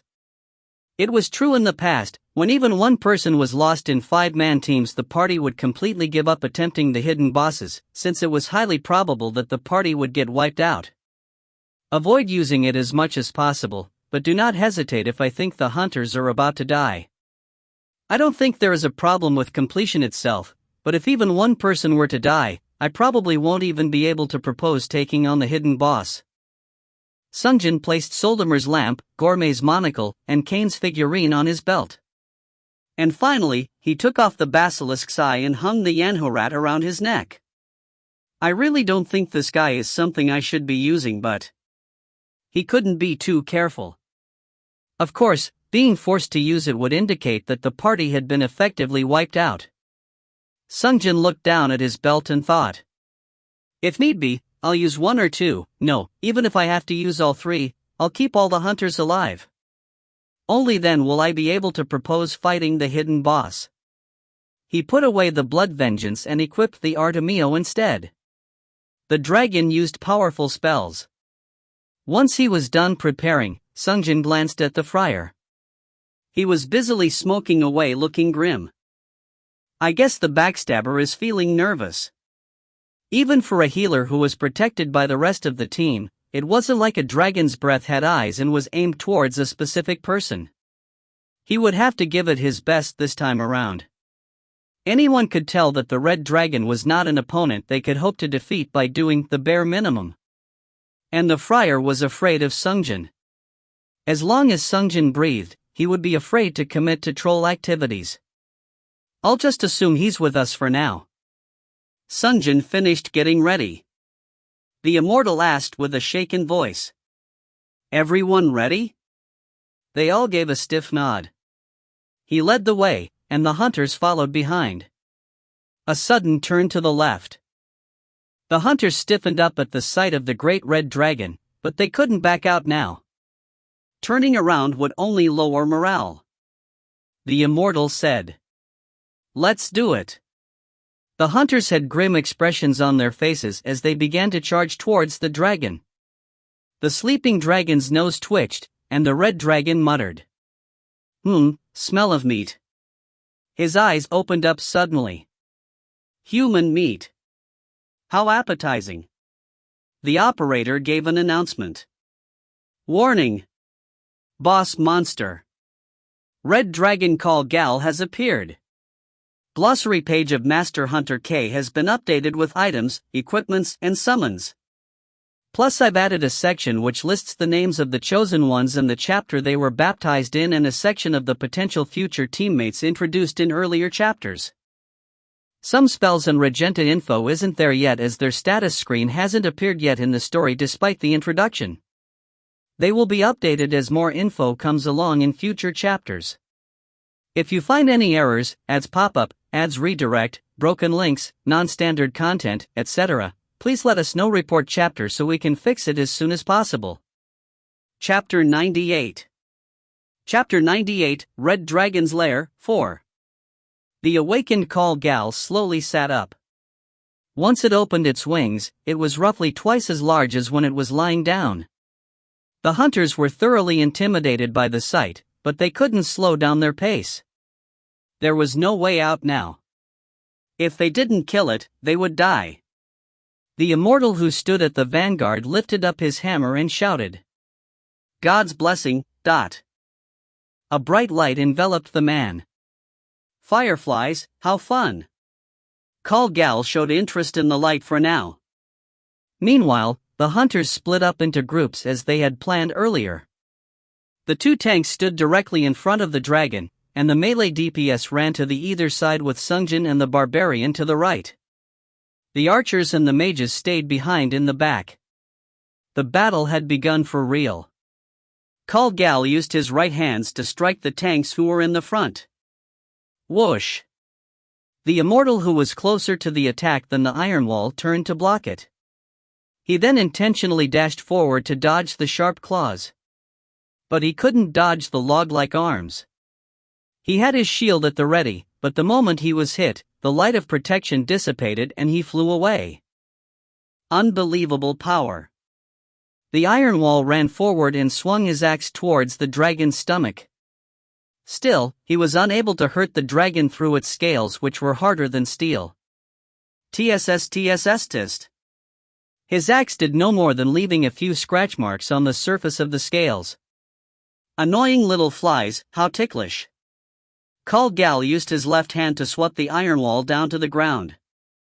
The iron wall picked up his shield to defend against it, but his back bent halfway back due to the attack which carried the dragon's body weight. Ah! Call Gal opened his mouth. He had aimed to devour the immobilized hunter, but... Ping! Pa pa pa! Bolts and arrows flew towards his open mouth. On noticing the incoming strikes, the dragon quickly closed his mouth. The bolts and arrows merely bounced off the dragon's snout, but it had saved the iron wall for now. Meanwhile, Ice Shield. The blue magician provided him with a shield. Heal. And the friar healed the iron wall's injuries. The immortal who had been knocked away was back into the fray. Sungjin, who had run towards the side, was looking at them nervously. He remembered that in the previous round, all the tanks had died and only the 3 DPS had survived to finish the chapter. But now, if he were to fight using his full strength, he could disrupt his team's plan. Something like a tank keeping the mob's aggro and attention on him was only possible when the hunters had similar levels of strength. The dragon was no fool. If everyone was doing 1 damage, and someone suddenly dealt 5 damage, he would naturally focus his attention on the one doing the most. Sungjin did follow the tank's strategy of going to the right, but he intentionally stood as close to the tanks as he could, next to Call Gal's left arm. Since I might have to. Sungjin swung his swords into the red dragon's side. But his swords made an entirely different kind of sound. Past. Artemio knocked away several scales before coming to a stop. Pa! And the moon specter cut deep into the body of the dragon. And then... Craff! The red dragon Call Gal let out a cry of agony. That much was fine. But the dragon immediately turned towards Sungjin to the surprise of everyone else. The tanks were okay, but the melee DPS standing to the left of the dragon were hit with the full force of the tail. Ack! They were flung off into the distance and were embedded into the ground. One of them collapsed where he landed. But the most shocked was the halberd-wielding barbarian next to him. He froze in his place when he saw the dragon glare in his direction. So it has come to this. Sungjin decided to draw its attention to himself. The Call Gal shouted in rage when he saw Sungjin. You dare injure my body! It swung its right arm towards Sungjin. Sungjin jumped up high to dodge it, but the dragon's wrathful strike did not end there. It breathed in. Breath? Sungjin carefully watched its mouth. Taking a breath attack head-on would be dangerous even for him. But he then heard the guardian spirit of Moon Spectre say, Master, please mentally prepare for his shout. Ha! Sungjin didn't even have time to respond. The dragon, who looked like he was about to launch a breath attack, suddenly, I will kill you, let out an ear-splitting bellow. All the other hunters became fear-stricken due to the earth-shaking roar. Sungjin was also affected, but he was able to regain focus with an unnatural recovery speed. The operator gave an announcement. Iron wool used. Remaining count, 0. The barbarian began to shout. I wanna live. I want to live. He began sprinting towards the cavern wall. Sungjin refocused his attention and swung his two swords towards the dragon's throat. Crag, dot. The dragon took a step back, shouting in pain as an X-shaped cut was made in his neck. Sungjin wanted to run in for additional strikes, but Kalgal began swinging his hands wildly, so Sungjin had to back off and wait for an opportunity. But the dragon did not stop there. He unfurled his wings and began to fly away. What the fuck? The tanks who recovered faster than the others tried to run up to him, but they were unable to get close due to the immense gust of wind kicked up by the wings. The bolts and arrows were likewise useless. After flapping his wings, the dragon took to the air. Kalgal began to fly around the spacious cavern. The hunters all shouted. Ice bolt. Wind cutter. Holy missile. Firing spells. Shushu shht. Pew dot. And launching bolts and arrows from a distance. Sungjin also. Murderous thunder, jump from foe to foe. Murderous thunder, jump from foe to foe. Chain lightning. Chain lightning. Used Biscoro to launch 2 lightning spells at the enemy. The dragon wriggled and cried out in pain when the spells landed upon the dragon. It must have done some damage. Sungjin was about to chant another spell when Master, Dragon's Breath is coming. Moon Spectre gave another warning. Sungjin focused his attention on the dragon. A large amount of steam was forming at his snout. That one is real. Sungjin shouted loud enough for all the hunters to hear. Breath. The hunters were surprised to hear his words and focused on the dragon's mouth as well. Then the dragon began to grimace. Once the hunters saw that, they instinctively escaped the area the dragon was pointing his mouth to. Whoosh! An incredible amount of fire came spewing forth.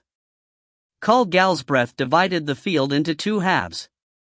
The ground continued to burn intensely as if it was made of oil. The interior of the cave heated up rapidly and became as bright as day. But because of that, it became difficult to tell what was what. It became impossible to tell if anyone was hit by the breath or what was going on the other side. No one was screaming, but if anyone was hit by that breath attack, they would have melted before they even had a chance to scream. Kalgal chanted a spell. Incinerate everything in your path. 2 large balls of fire appeared in its hands. The size of the flames was massive. Soldamer had once said that magic originated from dragons. And the 5 colors of magic were taken from the 5 colors of dragons, and that their color corresponds with the magic that they use. In other words, this dragon was the source of red magic. The effect of any red magic that the dragon would choose to use would be incredibly powerful. Sungjin watched the ball of fire grow larger and larger in Kalgal's hands and thought to himself, what should I do? Sungjin decided to use Artemio to reflect the spell rather than nullify with the anti-magic shield. Attacking the dragon while it is in the air would be difficult. To finish it off, he would need to force it back down to the ground. Magic reflect. Artemio began to glow a bright purple. Fireball. The giant ball of flames came flying from the dragon. Sungjin watched the path of the spell and then reflected the spell towards the direction he saw the dragon flying towards. The fireball changed directions when it came into contact with the Artemio and flew back to the dragon. Meanwhile, on the other side of the firewall. Boom! The fireball exploded with a loud noise. Sungjin was worried for hunters on the other side. Did they survive? But he couldn't help what he had no control over. If they died from that attack, that was as far as they were fated to go. The fireball Sungjin had reflected back flew accurately towards the direction Sungjin had picked. Kalgal did not change directions and continued to fly counterclockwise. And soon, the fireball landed on one of the dragon's wings. Boom! With the great explosion. Crag! The dragon tilted midair for a moment. The red scales did not catch on fire, but at least it seemed to have taken damage from the blast. The dragon flapped its wing to regain balance, but he was already tilted too far. The dragon ran into the wall and slid to the ground. Sungjin wanted to rush towards the dragon immediately, but the wall of fire was blocking his path. It was far too strong and tall to attempt to jump through. Sungjin tried to look beyond the flames. The hunters were huddled up behind the ice wall the blue magician had erected. They had managed to make themselves an emergency shelter to hide behind. Sungjin shouted at them.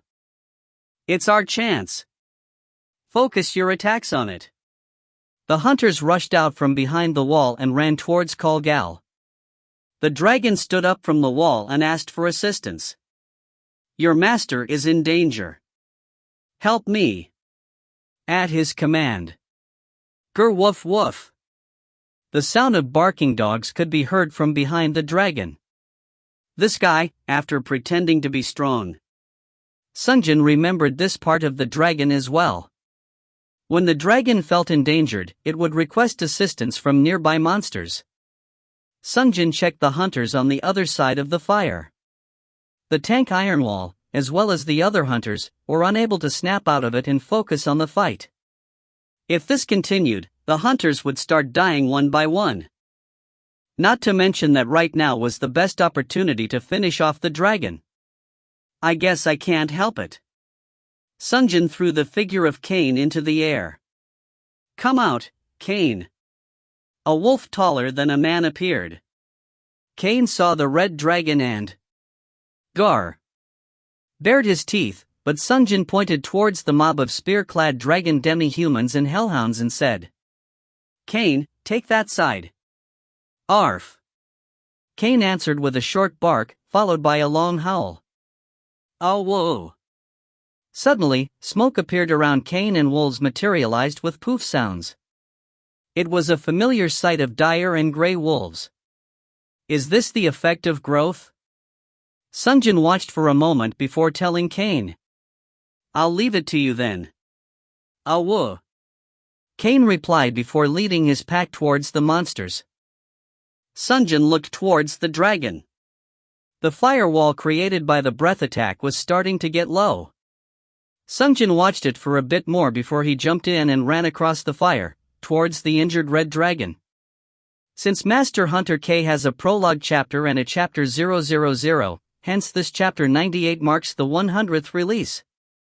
If you find any errors, ads pop-up, ads redirect, broken links, non-standard content, etc., please let us know. Report chapter so we can fix it as soon as possible. Chapter 99. Chapter 99, Red Dragon's Lair, 5. Sungjin ran to the other side of the firewall created by the breath attack. The immortal and the other hunters were facing the dragon, but they were in a precarious situation. The immortal had to take on the full brunt of Kalgal's attack alone.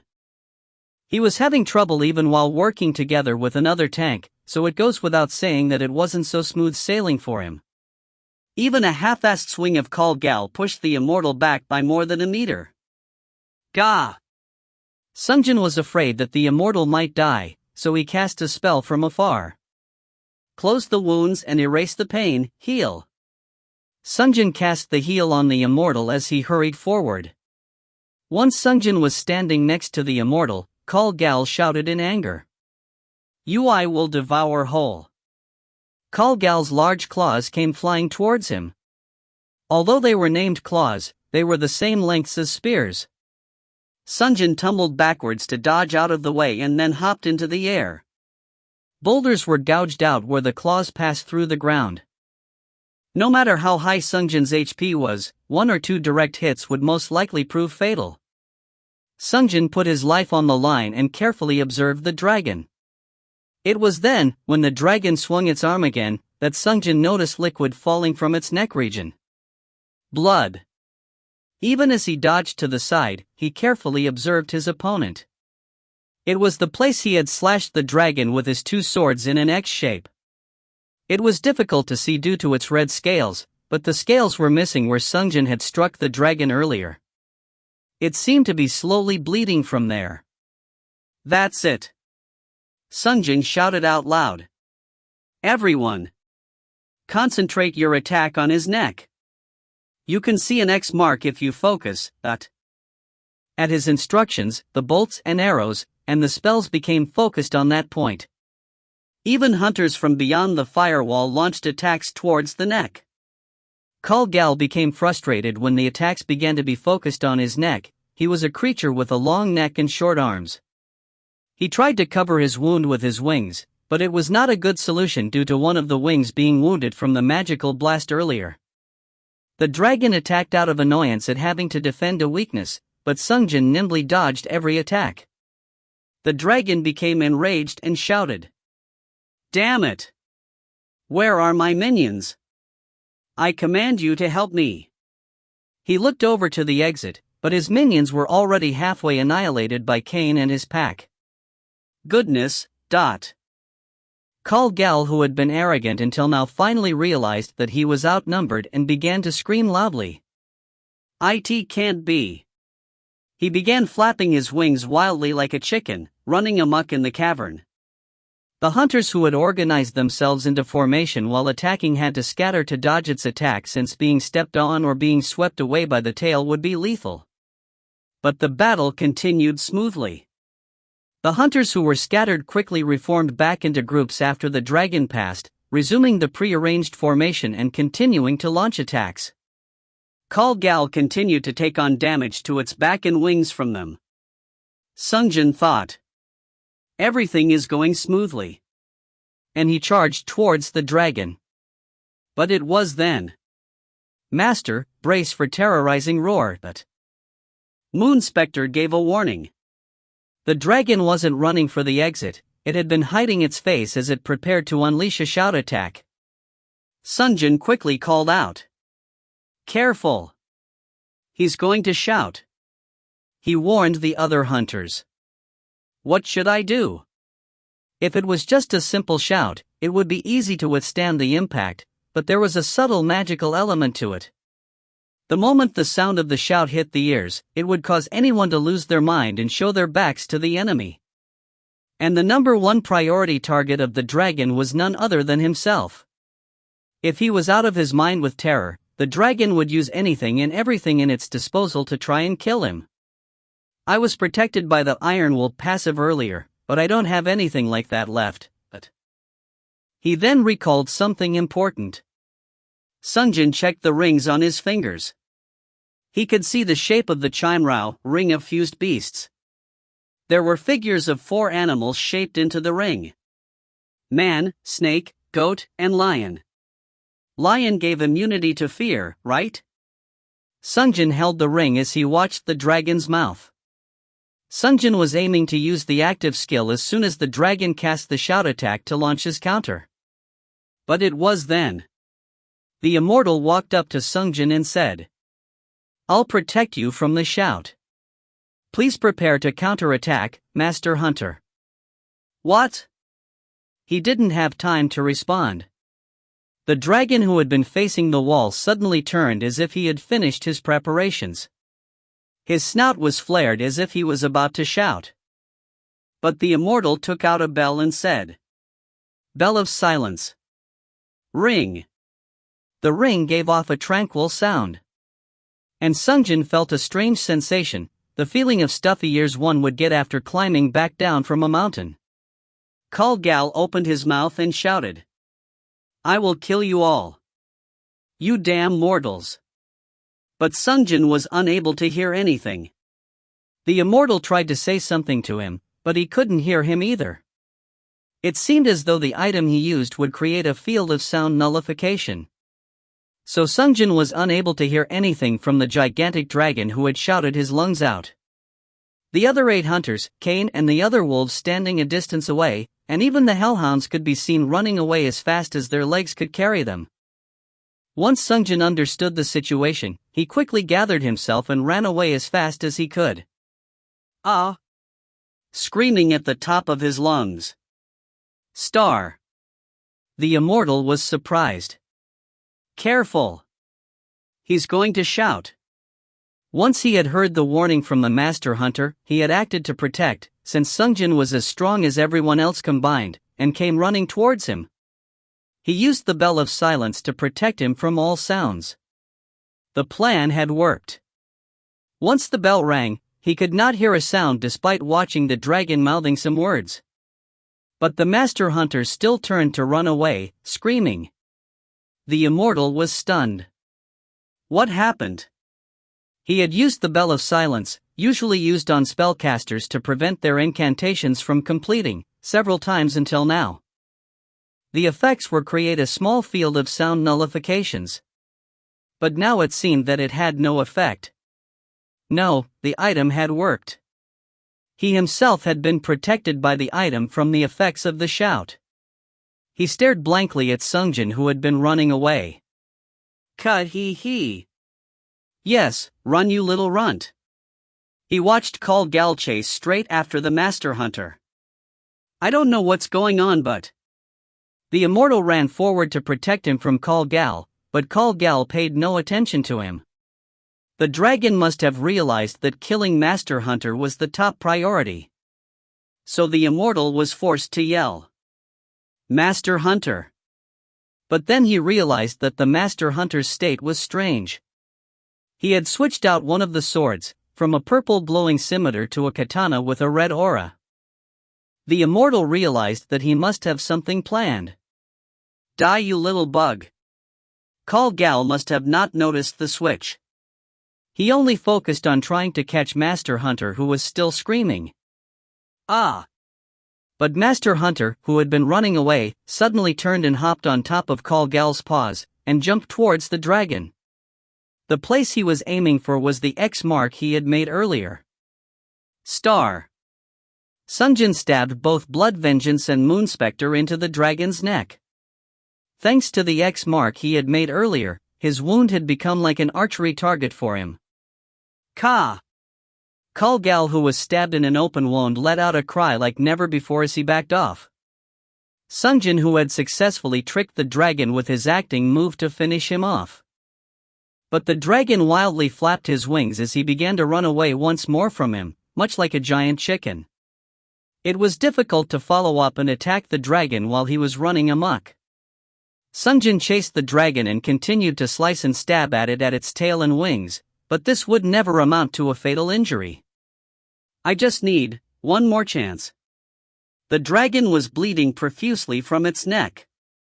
Sungjin looked for an opportunity while chasing him, but then he saw the dragon take a deep breath again. What is it this time? Moonspector answered the question for him. Master, please be careful of the breath attack. This time it was a breath attack. Sungjin turned to the other hunters and shouted. It's a breath attack. The hunters scattered at his words. They knew how dangerous this attack was from before. Sungjin gazed back up at Call Gal. He was flaring his nose with his mouth closed. He really was planning on using breath. Sungjin actually had the confidence that he had enough speed to dodge the breath attack, since he could make a rough estimate of the trajectory by watching his neck. He was just worried about Kane and the others behind him, since the breath was something that could accidentally strike when randomly fired. Even grazing against the breath attack was fatal. Sungjin felt pressed to make a decision. What should I do? But a plan of action popped into his head, and he immediately moved to act upon it. He fed Blood Vengeance his blood. Baptism of blood. Using the reddened Blood Vengeance, he first cut Call Gal's tail. Call Gal was unable to scream out due to gathering the air for his breath attack and glared at Sungjin instead. Sungjin decided to taunt him. How far will you run, lizard? The red dragon's eyes were filled with rage. Sungjin purposefully positioned himself close to a wall and gripped the Moonspector. PHMPH. A large amount of steam was let out from the nostrils. He was about to unleash the breath attack. Seeing that, Sungjin said, "I'll leave it to you, Moonspector," and drew the blade. Ghastly wail. Kya! Moonspector's screech filled the air at the same time Kalgal began to unleash his attack. The red dragon who had been aiming towards Sungjin raised his head in terror and his attack burnt nothing but the ceiling. His wound was easy to see now that his gaze was up facing the ceiling. Sungjin prepared his swords and dashed towards the enemy's neck.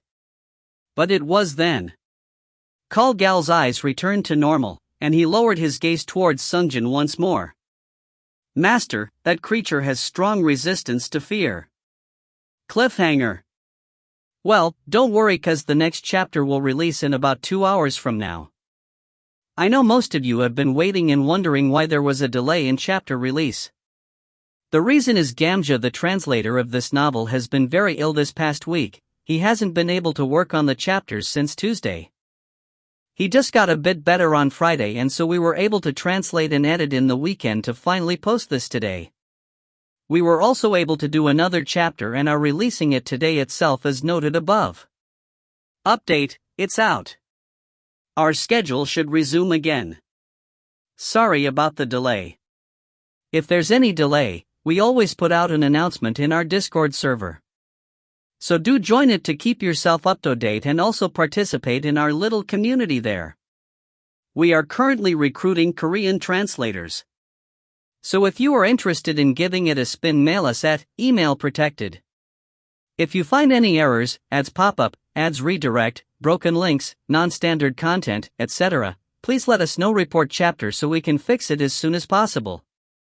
Volume 2. Chapter 100. Chapter 100, Red Dragon's Lair, 6. Before he was teleported to the Red Dragon's Lair, Sungjin had thought while reading the information sheet. Getting hit head-on by the Red Dragon's breath attack? He didn't even want to imagine it. No matter how high the endurance, that's a one-way ticket to purgatory. Sungjin took a sip of the vanilla latte as he was arranging his thoughts. The rings which covered every single finger sparkled in the light. Among them, the one that caught his eye the most was the newest addition, the Chimrao Ring of Fused Beasts. A ring decorated with the image of man, snake, lion, and goat. Each gave immunity to fire, poison, fear, and cold for 5 seconds. Sungjin played with the human figure of the ring as he thought.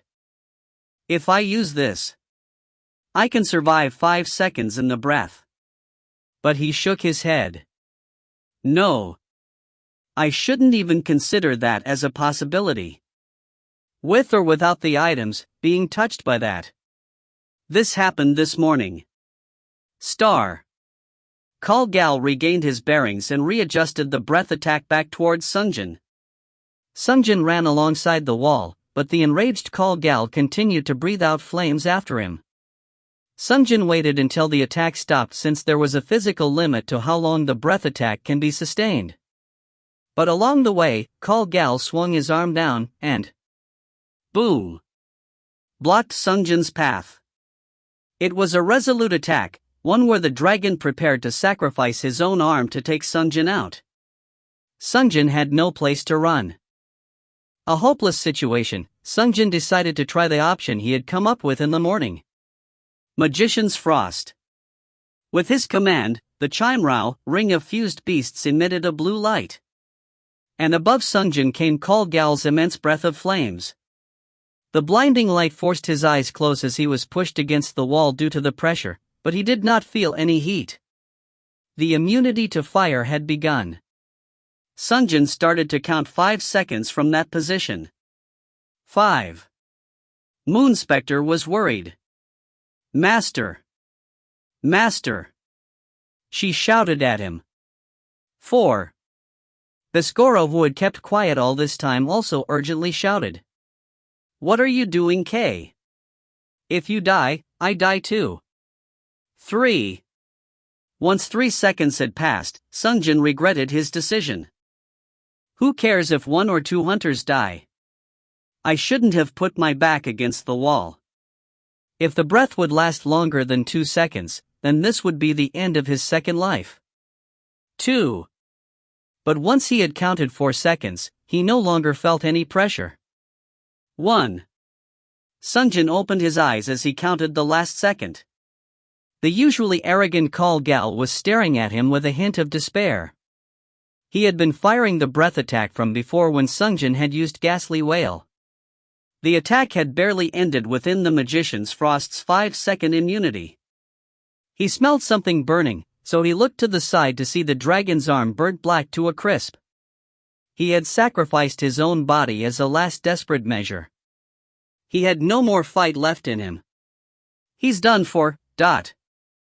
Sungjin nimbly jumped on top of the dragon's arm and ran towards the body. The dragon turned away to try and escape, but Sungjin did not allow him to. Sungjin who leapt from the arm to the shoulder.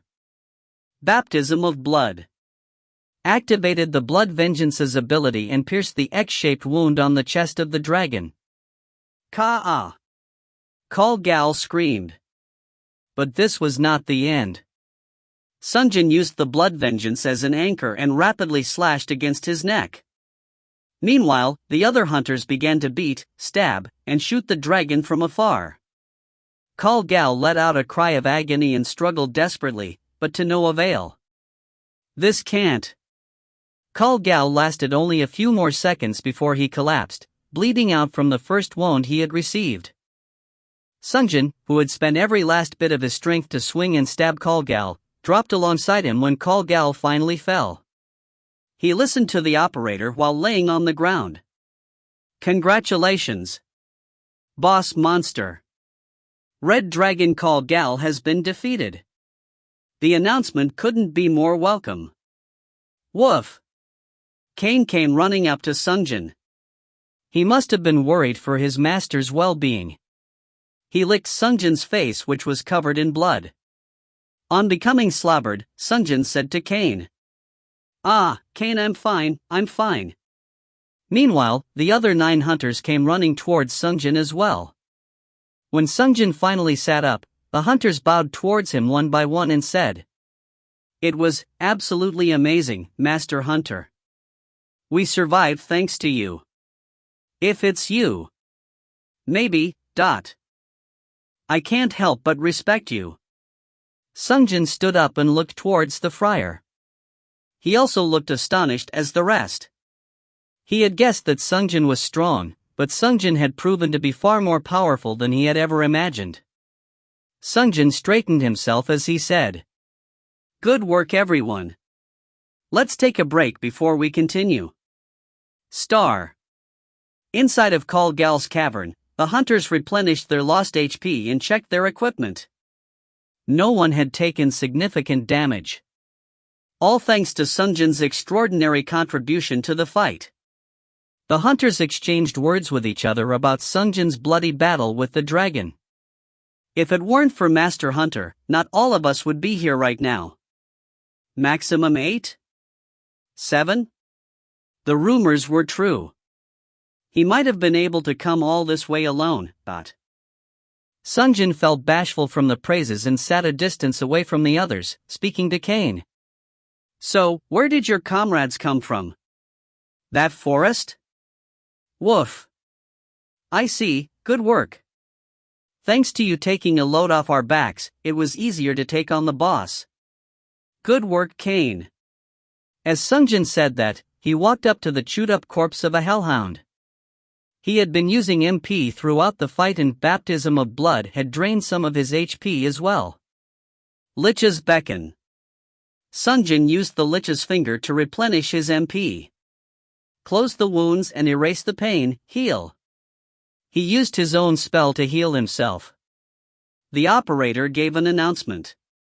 HP is at max value. Sungjin asked in addition. Elapsed time? The time spent in this raid is 34 minutes 48 seconds. It ended earlier than he thought. The fight against the Red Dragon was one thing, but the barbarian acting as guide was a major contributing factor. I never really gave it much importance, but goes to show that there's no such thing as a useless title. But he still had to hurry. This chapter was a maze. He had no way to know exactly where the others would be located when they commit to trolling. He may have to spend up to 20-30 minutes per jump to search for trolls. I should hurry. Sungjin quickly returned to where the hunters were gathered. If everyone is rested. As soon as he opened his mouth, the others turned to look. They were all men, but they seemed to be attracted to his overwhelming strength. It was a strange feeling. The immortal stood up and said, "Let us go search for more monsters. We should aim to increase our contribution points as high as we can. Let's do that. Let's go." Sungjin said to the hunters, who were getting ready to leave. "You all know about the hidden pieces, right? What do you think of searching for those?" They all looked to one another. Not a single person asked, "Hidden piece? What's that?" "It'd be great, but if we find it, great, if not, oh well." Dragon's Hoard. I feel like it should be worthwhile. And among them, wouldn't the hidden boss be incredibly difficult? Someone finally mentioned the hidden boss. Sungjin said to them, "I have treasure hunter title, so let's search for the hidden pieces with that as the base. Of course, we'll hunt along the way, but finding treasure is even better. About the hidden boss, let's think of that a bit later." Everyone nodded at his words. Sure. Hidden pieces are always welcome. Sungjin, who seemed to have gotten the group's approval, spoke to the cube. "Operator, give me the Star of the Nameless." The operator soon took out a star-shaped pendant with a whirl design.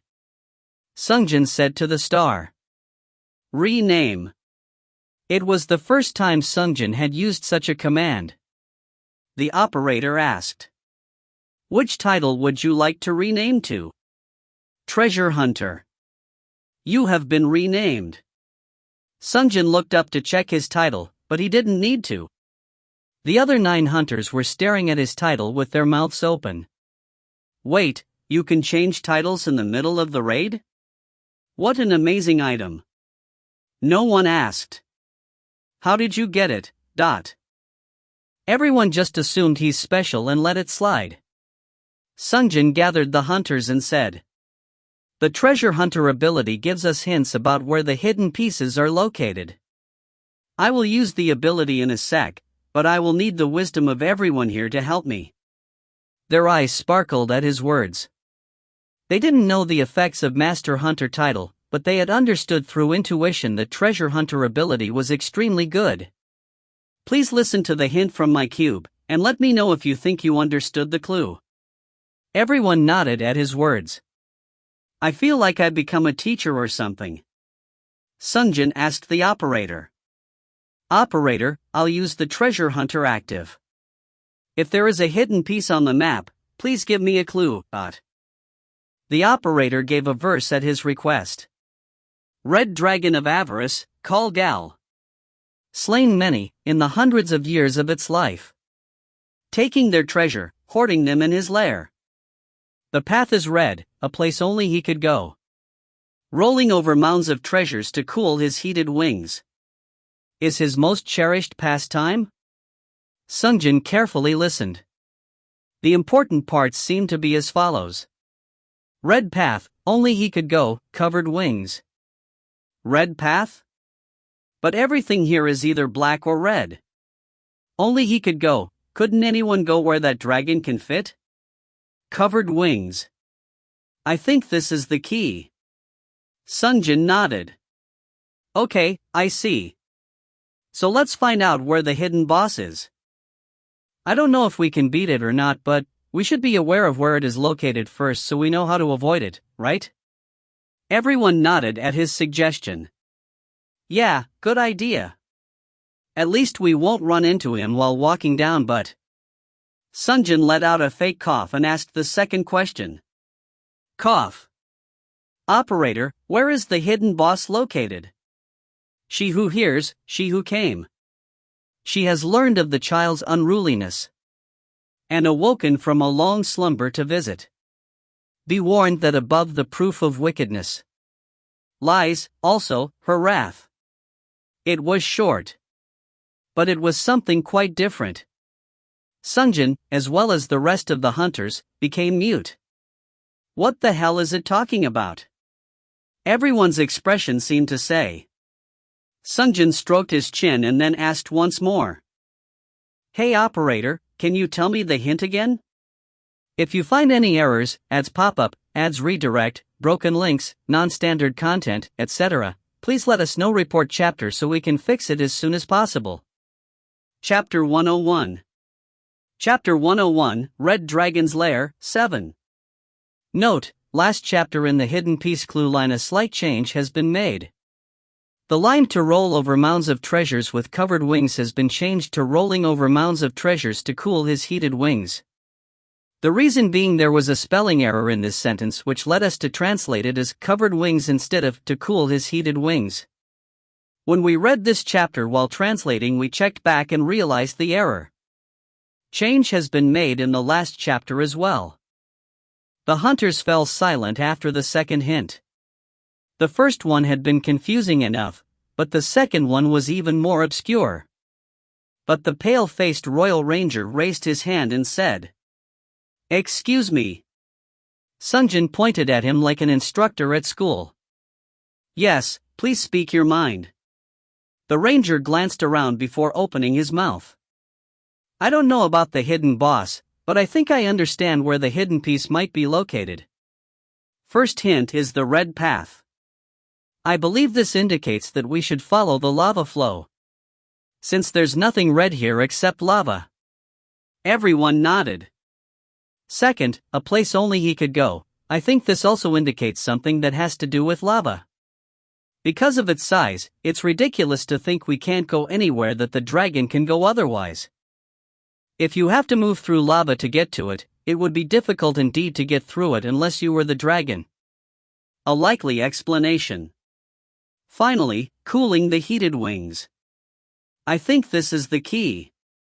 His wings became heated. In other words, it is a place where lava could drip onto its wings. At his words, everyone exclaimed, "Oh! He's right." Sungjin let the part about the hidden boss slide for now and said, "I feel that the Royal Ranger's deduction is probably right. Then let's go and try to find this hidden piece. Hidden boss needed the consent of everyone present anyhow." "Okay. Let's do that." Sungjin glanced at the immortal. The immortal stepped forward when he noticed Sungjin look at him. "Okay, let us go." Star dot.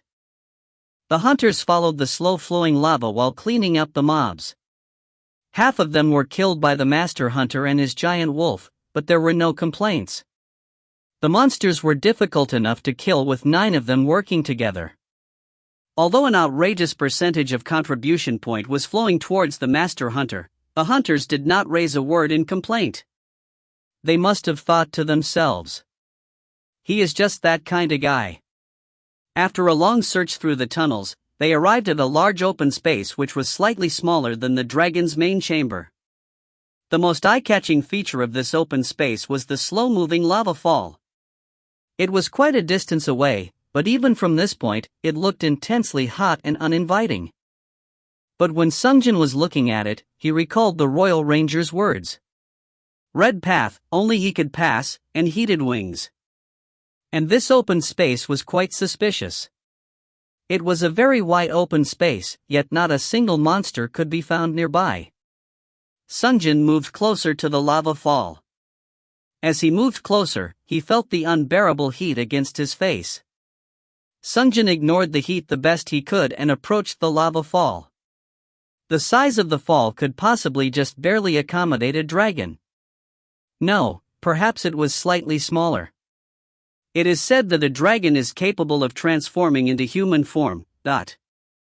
Sungjin thought about closely inspecting the immediate area around the lava fall, the source of the lava, the pool where the lava landed, and the lake of lava where the lava from the fall slowly flowed.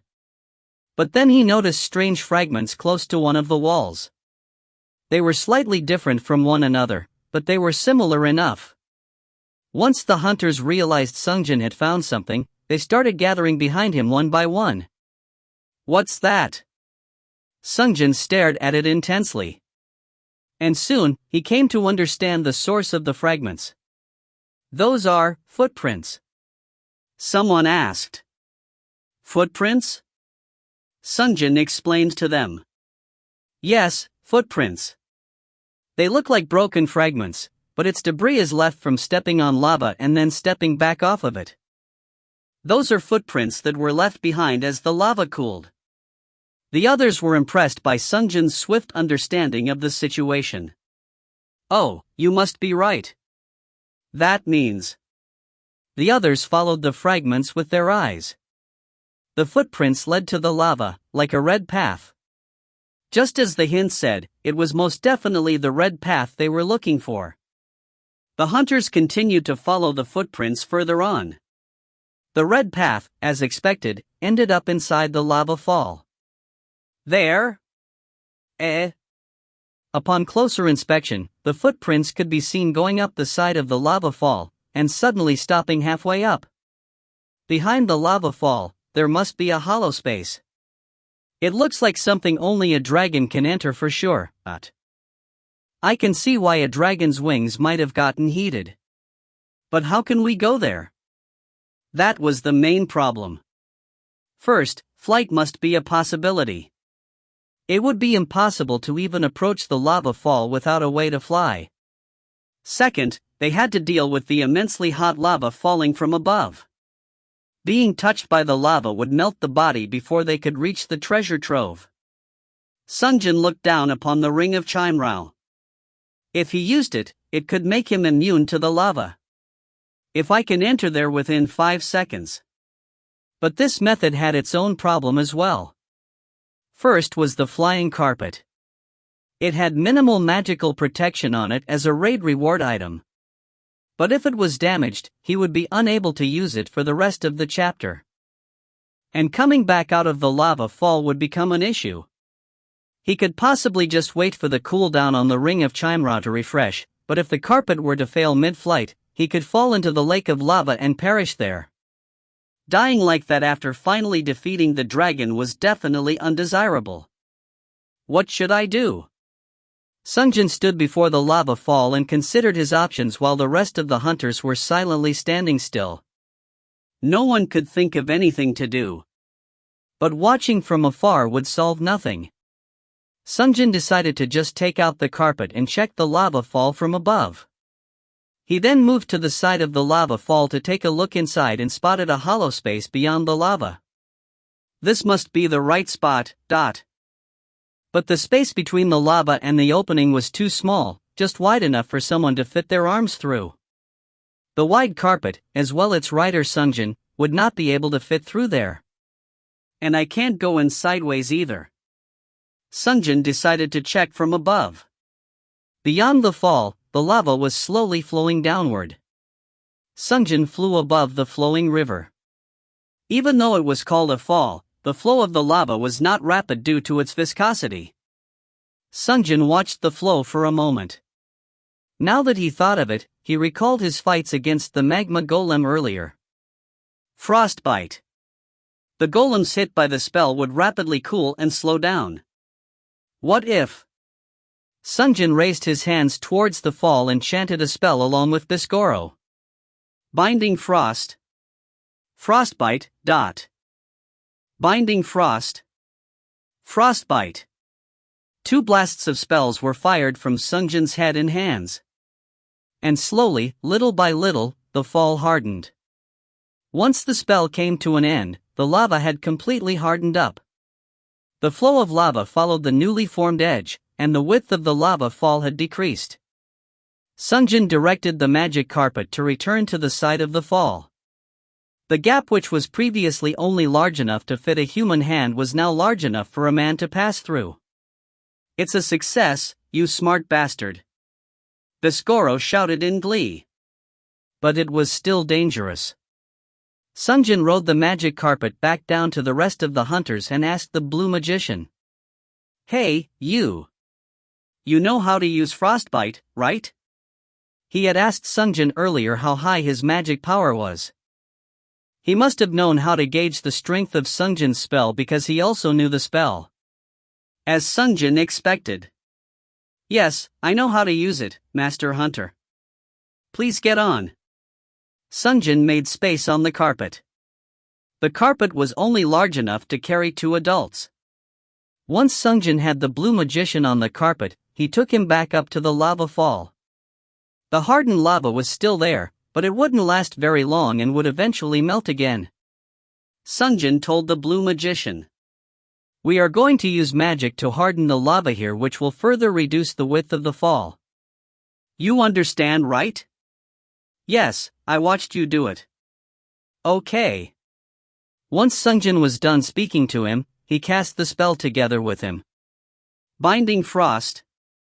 Frostbite. He used the spell to harden the edge of the lava flow. Warning, low mana.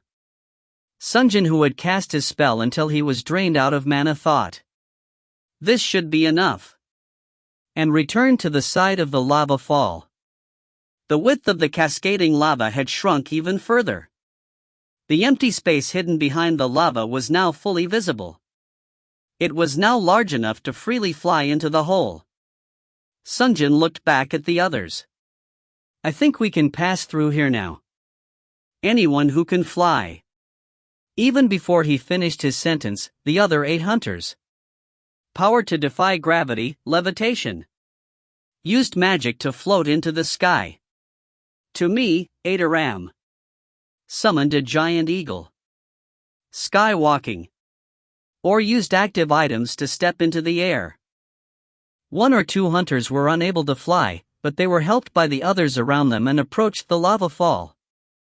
"I see, these people made it this far for a reason," Sungjin thought as he entered the opening first.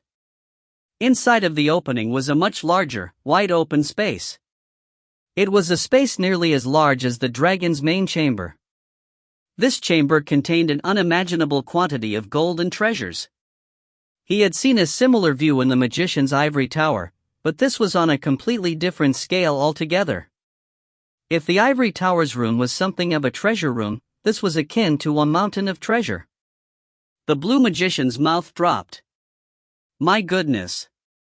Sungjin didn't show it, but he too was surprised. What an absurd amount. Sungjin picked a suitable spot to land and lowered the carpet. The place he stepped on was a mound of gold. Sungjin thought to himself. His hobby was rolling all over the treasure? I can certainly see why. The hunters who followed from behind stared at the room with bloodshot eyes. And several people tried to shovel the gold into their cubes but were sorely disappointed. Sungjin picked up one of the gold coins lying around. The sparkling gold contained an image of a man's face. He had a large nose but a full beard. A portrait of a slightly skinny man. Judging from the crown, it must be the portrait of the king. Above the image were unrecognizable words of an unknown language. Is this the face of this world's king? Sungjin checked another coin.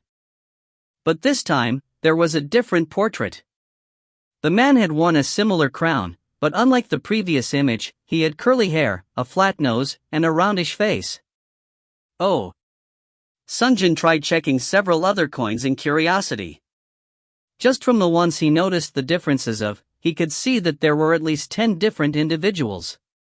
So all these coins were collected over different generations, over different eras. Taking this back to the human world would probably make you unfathomably rich, right? Sungjin thought as he put the coins back down on the mound. It was something that he would not be able to take with him. The most important thing is the hidden piece. Sungjin said to the other hunters. You can't take the gold. But the hidden piece is located somewhere around here, so please search for it. If you find any errors, ads pop up, ads redirect, broken links, non-standard content, etc., please let us know. Report chapter so we can fix it as soon as possible. Chapter 102. Chapter 102, Red Dragon's Lair, 8. Sungjin and the other hunters began to comb the treasure mountain for the hidden piece. Between the endless amount of gold, there were necklaces filled with diamond, scabbards and swords decorated richly with precious metals and gems, and other eye-catching items, but the hunters steadily lost interest in them. No matter how decadent the decoration, it was worthless if it wasn't obtainable. And along the way, one of the hunters shouted, here. The hunters quickly gathered to where the man had shouted from. There was a gargantuan treasure chest, nearly as tall as a grown man. And embedded on it was a crystal of amethyst much taller than a man. The chest was placed at the center of the mountain of treasure, like a centerpiece. With a glance, it seemed obvious that it would contain something precious. The hunters surrounded it. Sungjin watched the scene from the back. One of the hunters stepped forward to try and open the top. But then he turned to ask, "Hey! Help me with this." Sungjin along with everyone gathered up at his request to assist with moving the lid. Yeah! With the effort of half a dozen hunters, and several helping from the side, the lid of the chest, boom, opened with a loud noise. Everyone looked expectant. But within lay nothing but black stones. What is this? What's going on? They couldn't contain their disappointment. Someone even said, "This must not be the hidden piece." But then the operator gave an announcement. "Congratulations! Hidden piece. Dragon heart found." The announcement immediately turned the mood around. Dragon heart? This stone? Everyone bent to pick up the stone. Each and everyone checked the operator's status screen. Sungjin also checked the screen. Dragon heart, small, source of magic power. Legendary crafting material. Dragon's heart is the source of all magic power. Black stone is the source of mana, the origin of magic power. Crafting material, that means it is possible to make something. Sungjin was staring at it when another hunter's cube announced, "Congratulations! Legendary crafting material. Dragon's heart is obtained." No one understood what it was for, but it must be something amazing, they all thought. Luckily, there was enough to go around. I was worried there wasn't going to be enough. Would I be able to say I am going to take one anyway? I don't want to give up a hidden piece, but if I insist on one, what will the others say? He was worried needlessly. There was enough black hearts in the chest for each of the hunters. Sungjin thought to himself, "It's possible that the hidden pieces are designed so only one can be obtained per hunter. Since I have never witnessed a fight occur over a hidden piece." Sungjin thought, but his worry soon came to fruition. He had initially worried about there being too little, but the problem was the opposite. There were too many. After each hunter had picked up one, 6 more remained on the ground. It was a legendary crafting material. It could be sold at the auction house for more than 10,000 coins apiece. The hunters very briefly checked each other, but they soon ran in to try and secure a dragon heart for themselves. A fierce fighting broke out. "Move! Get out of my way! You are already holding 2. Damn it, get out of the way if you already got another." Sungjin watched from the side as the things unfolded. He was unsure how to proceed. What should I do? Should I join the fray? But I don't want to. However, those are really valuable. While he was in a dilemma, the struggle became intensified. Those forced out from the pile of rocks looked like they may even draw weapons. "You fuckers!" Sungjin quickly tried to come up with a solution. If someone commits to trolling, what about the hidden boss? If even one of them were to die, taking down the hidden boss would prove to be difficult. Of course, if a troll were to show up, he would be rewarded, but... Sungjin raised his sword and shouted, "Stop! Everyone froze in place at his command. Sungjin said to them, "Stop for a second." He didn't have anything thought of. He was most definitely the strongest of them all, but it was not like he could do as he pleased. No one could complain if he demanded that he take 1 or 2 more. But the limit would be at that. Trying to take more would only buy hatred. It was possible that the hunters would turn to trolling as a group against him. So he first said to them, "Stop for now and let's think of how to distribute the leftovers fairly." But the problem was solved easier than Sungjin thought. The friar who was sitting inside of the chest used Sungjin's interruption to try and sneak another one into his cube. But the operator gave a warning. Only 1 hidden piece may be obtained per hunter. All the hunters who had previously wrestled froze in place. What? The bottom of the friar's cube opened up, and the dragon's heart landed on the ground, letting out a cuss. An awkward silence passed over the hunters. The mood between party members had been quite good thus far. Master Hunter K, the hunters accepted his actions despite him taking the lion's share of contribution points. And when fighting a seemingly insurmountable boss, they had worked together and formed a sense of camaraderie. But thanks to the fight over the hidden pieces, all of it was ruined. Everyone had turned their backs on their comrades and fought for their self-interest. The immortal who had not joined the struggle said, Now, let's not fight. Take only 1. Only 1 each." He tried to ease the tension, but it was already too late. More than 1 or 2 were on the verge of committing troll activity. Sungjin grasped his forehead. "I won't be able to suggest the hidden boss after all. Only moments ago, they looked upon the treasure together. Wow, look at this emerald crystal. What about this ruby crown? Was it worn by a king?" They had shared these comments with each other, but now it was completely silent. However, it was at that moment. TSSCT. The space itself above the treasure mountain bent and a person walked out. Everyone's eyes fell upon the newcomer. The person was a woman. Red hair and yellow eyes. Sharp nose and smooth skin, a young lady with breathtaking beauty. After arriving on top of the mountain of treasure, she took a look at her surroundings with a crimson hood over her head. Sungjin thought to himself, "What? Is she a hunter from another realm?" But there was no title above her head. In other words, she could be a monster. Sungjin thought. So he pulled both of his swords out of his scabbards. The other hunters became tense and followed suit in pulling out their weapons. Meanwhile, the woman in red hood noticed the hunters and slowly walked towards them, stepping over golden coins.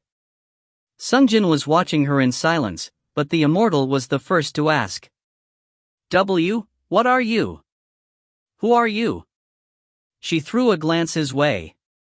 Of all the different ways she fulfilled the word perfect beauty, her shocking yellow eyes were the most eye-catching.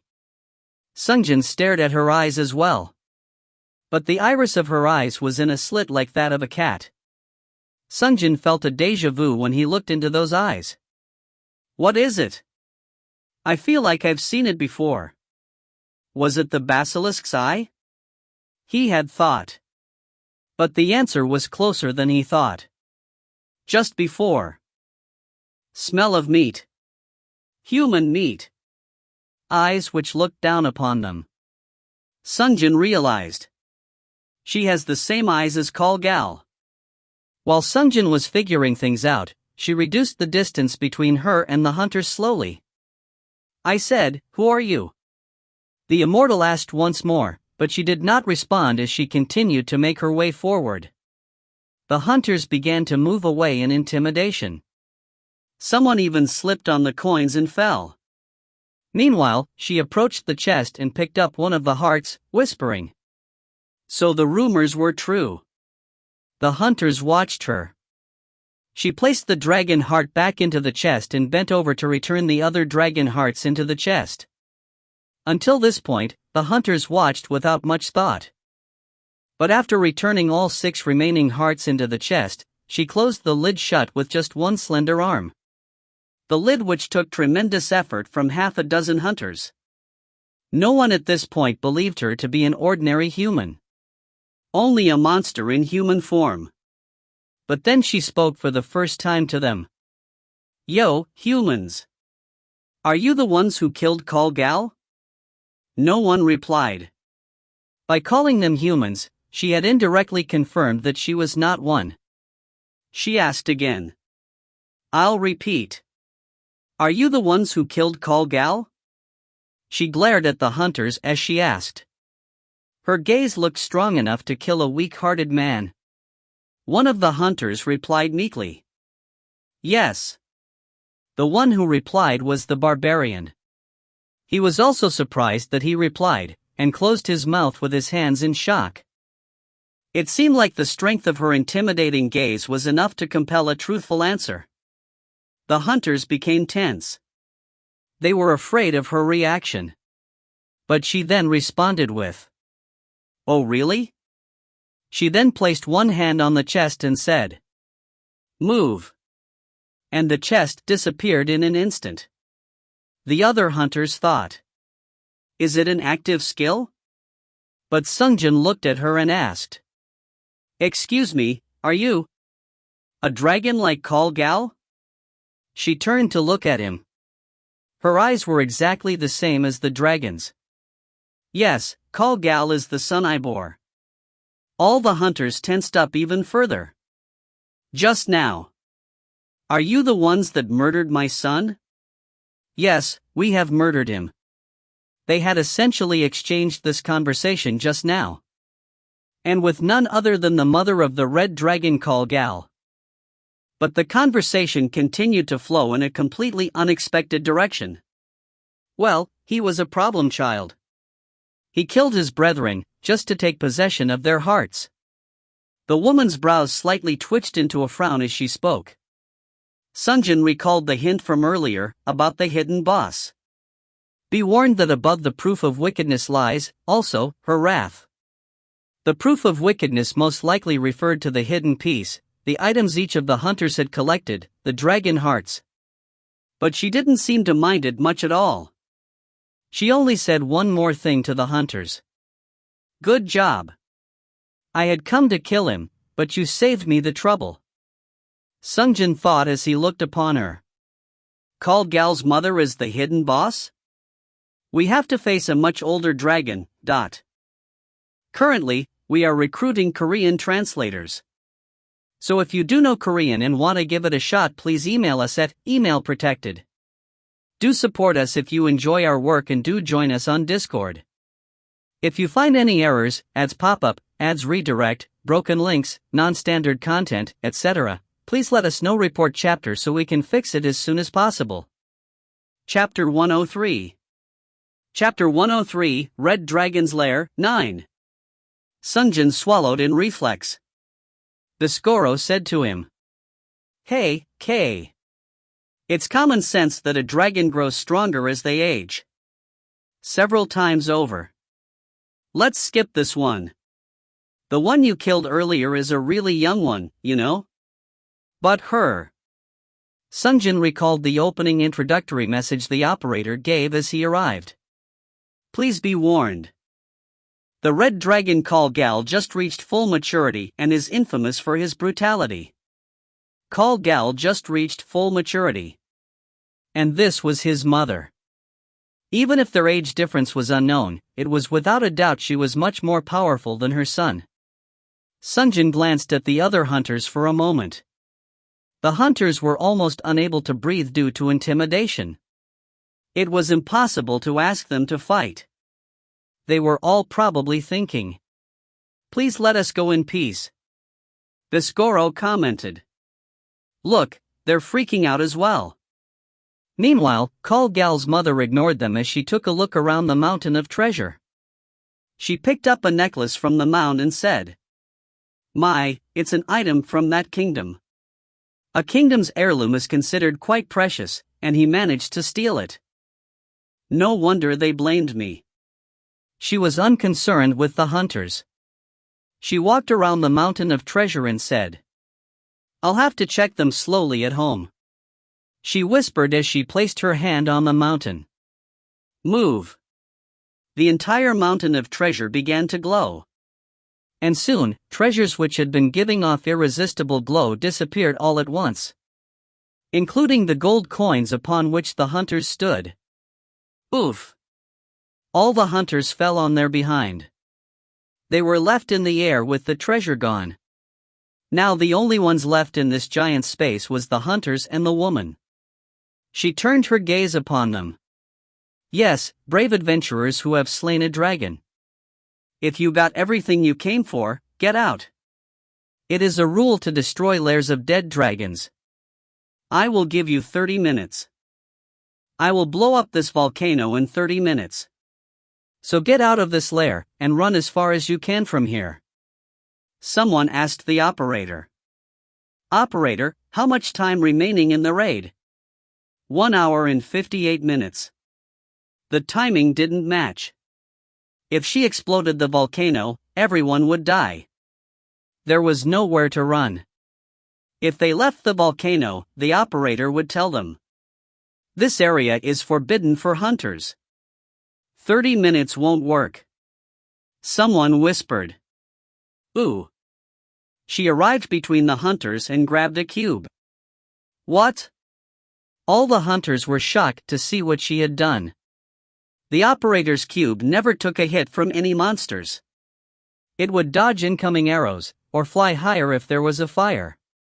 And no other hunters could so much as touch the cube of others. But the cube was caught by her, and very effortlessly. Whoa! Someone let out a strange sound. But once she inspected the cube, she said, "What's this? You aren't just any adventurers, are you?" She rechecked the hunters as if seeing them for the first time and said, "And not people of this world to boot.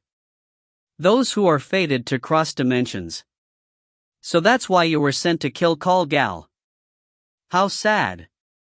Who designed all this?" No one knew what to say. She, for the first time, was a monster who seemed to understand the circumstance the hunters were trapped in. But then she stopped fiddling around with the cube to say, "Then, am I a boss too?" Everyone was shocked. They had long lost the will to fight against her. But she was the one to suggest that she must be fought. Noting that no one replied, she turned to the owner of the cube and said, "Hey, tell me, human, am I a boss? Someone you must kill no matter what." The hunter was unable to reply and stood in place. So she lowered her tone and asked again, "Tell me. Truthfully." As if under a spell, he began to tell her everything he knew. "You are a hidden boss. A boss that's much stronger than the raid boss, a secret. There is no requirement to kill, but doing so is rewarded with large bonuses as a part of hidden elements." She began to laugh at his words. "Ka ha ha ha. Really? How fun. And a hidden boss, what a pleasing name, hidden boss." She suddenly turned around and said, "So? Any challengers?" Nobody moved. She grinned and said, "Come on, try. I promise. If you can defeat me, then I will give you a really good reward. A reward that can completely turn around your pitiful fate." But the hunters still couldn't dare. Her son Call Gal was already immensely powerful. There was no hope against her. Sungjin was also checking the other's state. It would be difficult to fight alone. If it was just Call Gal, I could have put my life on the line and won alone, but if it's about his mother who is far stronger than he, there is no possibility of success. Sungjin already decided to give up on the hidden boss. He had already collected all the hidden pieces up until now. Giving up on it just once would not drastically affect his future performance. It was the right decision to preserve his life now. But, she added, "Ah, I guess you all learned to be careful. I guess you've learned a thing or two while traveling between dimensions. She twisted her neck twice before continuing. Obviously, it would be impossible to defeat me with even 100 more of you. But what if I imposed a penalty on myself? About 3? She grinned mischievously. 1, I will fight not in my dragon form, but in this human one. My physical powers will greatly diminish. The hunters had seen her close the lid to the chest with one arm. Her reduced power was only in comparison to her dragon form, not that she had grown weak by the hunter's measure. 2, I won't use any magic above 8th class. Since doing so would probably kill everything in here. This also was no major penalty upon her. When Call Gal launched a fireball, and 2 at the same time, the size of the fireball was massive. If she were to seriously use magic, the class was not even the main problem. Finally, including my clothes, if you can hurt me in any way, I'll consider it your victory. How about it? The hunters glanced at each other. Just clothes, they thought. But, she threw in another word. Oh, but that doesn't mean I'll stop at just grazing your clothes. I don't have such a precise control over fire magic. This brought the hunters back to reality. They would have to bet their lives to even scratch her clothing. This hidden boss must have been set to scratch the tip of her clothes' level of difficulty. Sungjin, as well as the other hunters, seriously pondered over this. What should I do? Is it worth betting my life here? As if she read his mind, Moonspector said. I am prepared to fight, Master. Biscoro said to her in surprise. Hey, don't say something stupid, lady. If he dies, we die and disappear as well. Biscoro was against it. Hey Kay, you aren't seriously considering fighting, right? That's madness. Just look at her, you can tell, right? Her pure strength, not to mention her completely ludicrous teleportation magic. Did you ever see that kind of magic? That's a dragon-class power. Power which completely supersedes the idea of classes, magic at its natural state. If that woman so much as thinks you're dead, you'll just die. Sungjin was in a dilemma. She was undoubtedly powerful. But the reward for merely causing a scratch against her clothes was making him have second thoughts. Especially with her promise of a reward that can completely turn around your pitiful fate, strongly urged his will to fight. You'll die like a dog, Sungjin. Give up. He thought, as well as. If I give up now, won't I die later anyway? After a little bit of time passed, she sighed as her enthusiasm waned. Yeah, well. I guess it was too much to ask for. I'm done with this boss pretend so. Sungjin raised his arm to stop her. Wait, could you give us a moment to discuss this? She grinned at his request and nodded. Sure. For us dragons, time has very little value. I will give you 1 day's worth of time to talk it over. Or 2. I'll give you a week. But it was physically impossible for hunters to actually take advantage of her goodwill. Especially for Sungjin, who was on a time limit. Sungjin gathered the hunters and said to them, anyone here who wants to try? No one dared to speak. Sungjin grew frustrated and touched the Jeremiah's eye as he asked again. I'll ask one more time. Anyone here who wants to try? He could hear the inner thoughts of others. No way, this is suicide. I'm out. Master Hunter. I know he's strong, but isn't he overestimating himself? If it is with him, it might be possible, but it's too dangerous. If it is Master Hunter, he might be able to leave a scratch on her clothes. But what if I die meanwhile?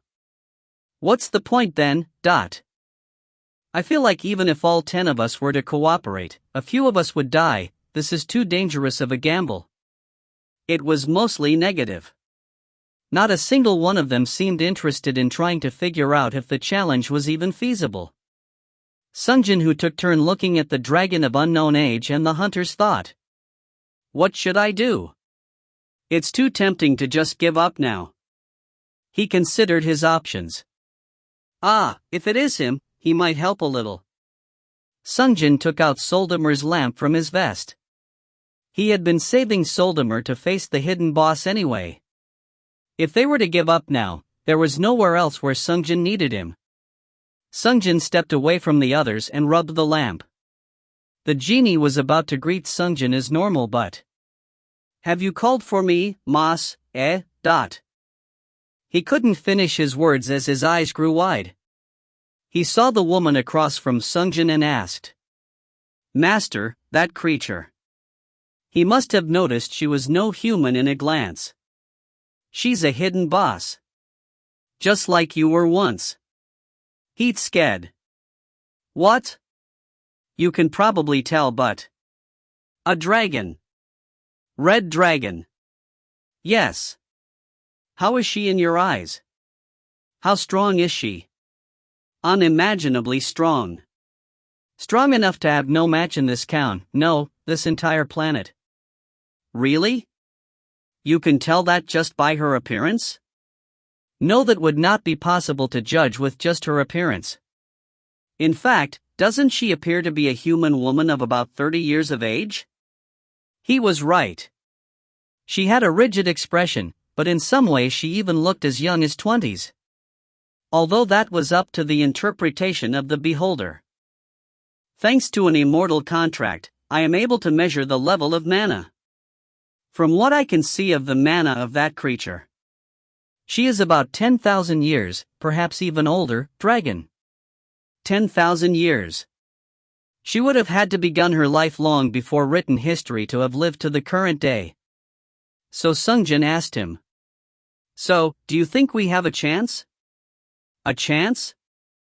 No. Truth be told, the only reason why Master and the rest of the hunters are still alive is because she has allowed it." "I know that. But she said if we can so much as graze her clothes, she will consider it our victory. How about it? Do we stand a chance?" Soldemer fell silent as he carefully contemplated the idea. "Currently, we are recruiting Korean translators. So if you do know Korean and want to give it a shot, please email us at email-protected. Do support us if you enjoy our work, and do join us on Discord. If you find any errors, ads pop up, ads redirect, broken links, non-standard content, etc., please let us know. Report chapter so we can fix it as soon as possible." Chapter 104. Chapter 104, Red Dragon's Lair, 10. 10 seconds later, Soldemer finally opened his mouth after carefully thinking. "If you think rationally, it's impossible. But..." "Then just remain rational, you gloomy shut-in mage." Biscoro yelled, but only Sungjin could hear. "I think there is a chance.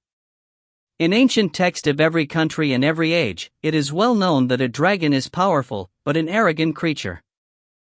If you can find a way to use that to your advantage, you may be able to damage the clothes." Soldemer gave a positive response for once. Really?" Sungjin realized that he must have wished to fight her, seeing how happy he was to hear that there was a chance. Sungjin turned to look upon her. She had certainly been arrogant all this time. "Obviously, it would be impossible to defeat me with even 100 more of you. Of course, if she decides to fight seriously, there is no chance of victory. But seeing her like that, she's just searching for a source of entertainment." Soldemer was right. "Ka ha ha ha. Really? How fun. And a hidden boss, what a pleasing name, Hidden Boss." She had been extremely pleased when she found out that the hunters might fight her. Soldemer continued to explain. "To a powerful dragon, especially an ancient dragon, their worst enemies are actually boredom and apathy. A dragon who is thoroughly bored will amuse itself with crazed acts of violence until it is killed by comrades or heroes, and a dragon afflicted with apathy might sleep for tens of thousands of years until it dissolves into mana. If you really do begin to fight her, she will try to entertain herself with you. And perhaps, an opportunity will present itself. Sungjin resolved his will upon hearing Soldamer's words. The she-dragon had been the most irregular creature he had ever come across. She grabbed the hunter's cube with her hands. She had said the hunters had a pitiful fate. She seemed like a being existing outside the boundary of the raid, something out of its control. Of all the NPCs and monsters Sungjin had ever met, she was unique in that she seemed to know something about the raids. He didn't know what reward she might give, but whatever it was could most definitely help in bringing the raids to an end. If I die here, then that just means my potential only amounted to this much. I'll just cheer on the others from the purgatory. Sungjin steeled his resolve as he returned to the others. He told them. Anyone coming with me? You want to try? Are you serious? Everyone was surprised at his words, but not one person stepped forward. Sungjin asked one more time. I have decided to challenge her. Will no one come with me? The hunters continued to look around, but no one responded. It was no surprise since he heard their inner voices earlier. If everyone came along to take her on together, they might be able to graze against her clothes, but participating would increase the chance of getting themselves killed. They will die if they are unlucky. This is weighing heavily on their minds. I guess I am stuck alone in the end. Sungjin left behind the others as he headed towards the dragon. Hey, crazy guy! The Skoro shouted, but Sungjin said to him. I have already made up my mind, Skoro. Hey, you're out of your mind. Why not help me, since I've already committed myself to it? If you distract me, you only increase the chances of me dying. The Skoro tried to stop him, but there was nothing more he could do as a spirit. He just shut his mouth again. Moonspector, I'll rely on you too. Of course, Master. Please just say the word. Sungjin finally stood before the dragon. Standing so close, he felt intimidated. Sungjin closed his eyes. If I die. First thing in his mind was Cain. He was not a man, but it was the closest creature he had bonded with since the restart. Before he had flown past the lava fall, Cain was too large to carry with the carpet. Cain was returned to his wooden figurine form and sent back to the 99 Nights Inn. If Sungjin was unable to return to the market tonight, he would be saddened. Next was people he had befriended through the raids, such as Franz, Nada, Saran, Mahatas, and others. Well, farewells are an integral part of this raid anyhow. Sungjin opened his eyes while thinking so. Before him was a dragon in a human form. Sungjin prepared himself for the last time, using the Star of the Nameless. Rename. Master Hunter. He changed his title back to Master Hunter. It was the most powerful title he had in his repertoire. He sheathed Moonspector once more. She would be called forth along with Ghastly Whale. Instead, he held the romance of the three kingdoms with his right hand. Blood Vengeance would have been better for damage, but damage didn't matter, he only needed to land a single shot. Instead, it would be a good idea to prepare one round of Magic Reflect. Sungjin felt the necklace around his neck, the Yanhorat. I guess, the time to put my life on the line came earlier than I thought. An item he had hardly ever used. An item he had only used in case of emergencies during combat. This time, it was unavoidable. Kill, kill. The necklace, which was usually noisily shouting, was strangely quiet. What, does it differentiate between people? Like now? But it would activate once he gave the word. It was that kind of item.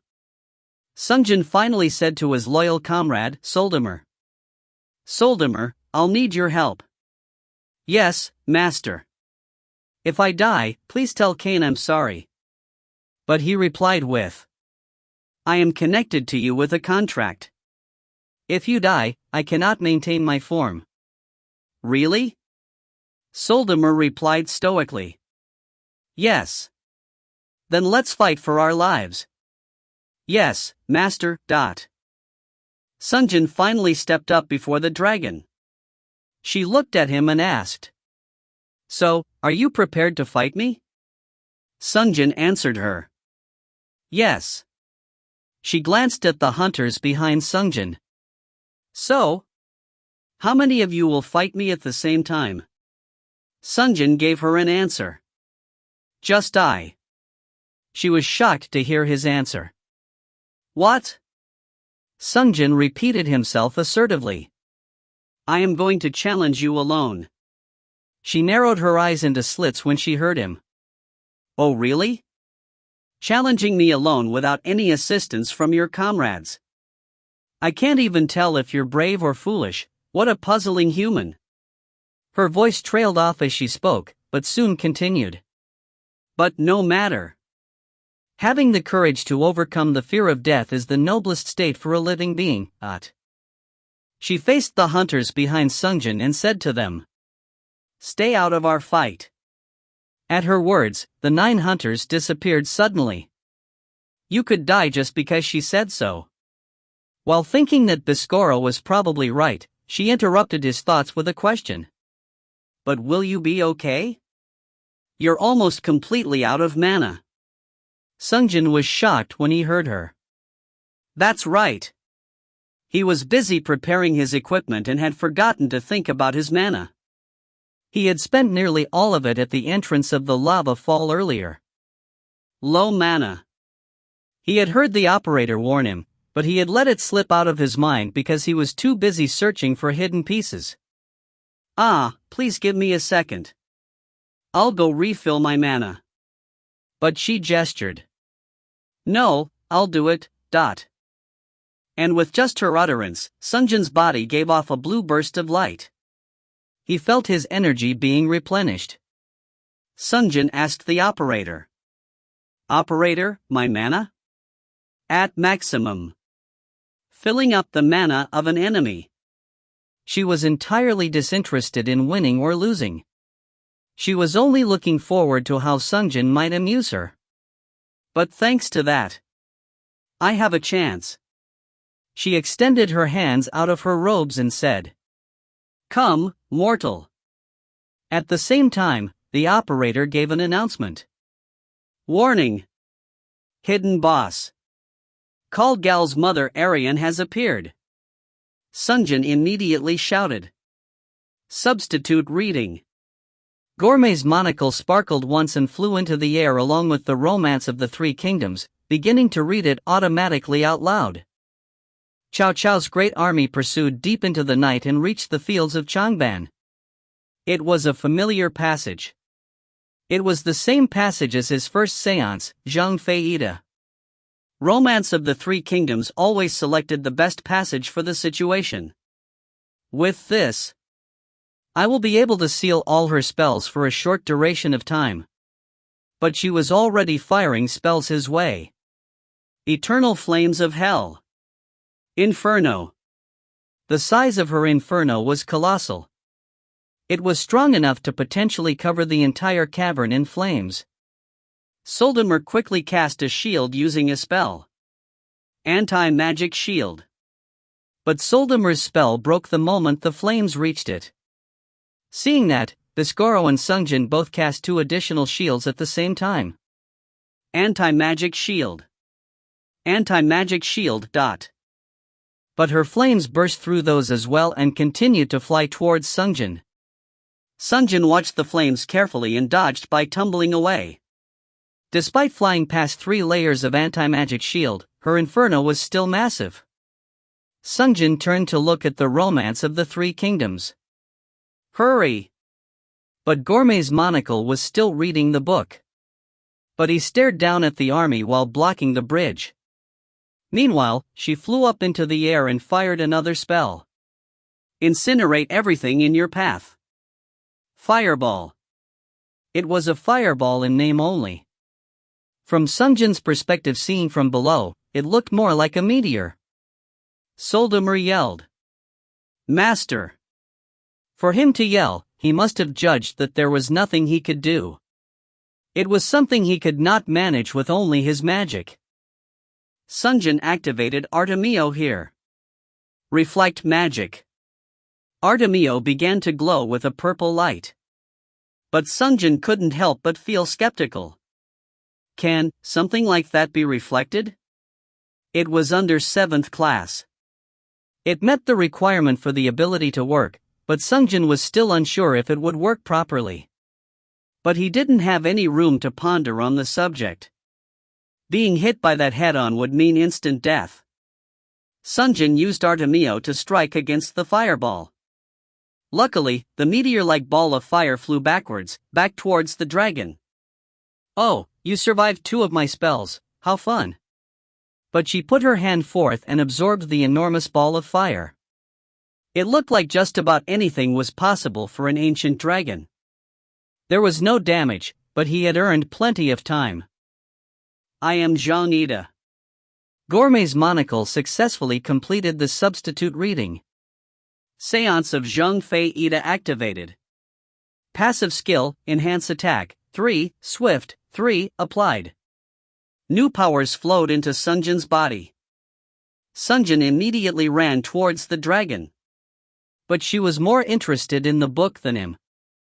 Oh, is that the power of an ancient omnibus which survived the ages? How interesting, how fun. She laughed as if she was truly enjoying herself. Sungjin on the other hand grit his teeth as he charged forward. If you find any errors, ads pop-up, ads redirect, broken links, non-standard content, etc., please let us know. Report chapter so we can fix it as soon as possible. Chapter 105. Chapter 105, Red Dragon's Lair, 11. Sungjin ran towards her.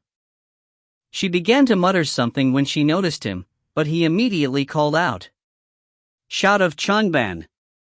Then from behind him. Come and battle me to the death. An ear-splitting yell filled the air.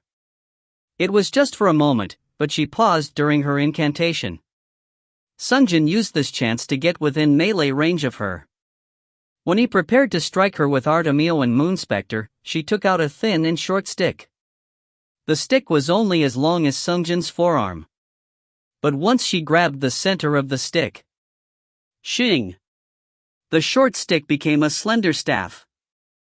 Having taken out her staff could only mean that she has decided to face Sungjin with physical attacks.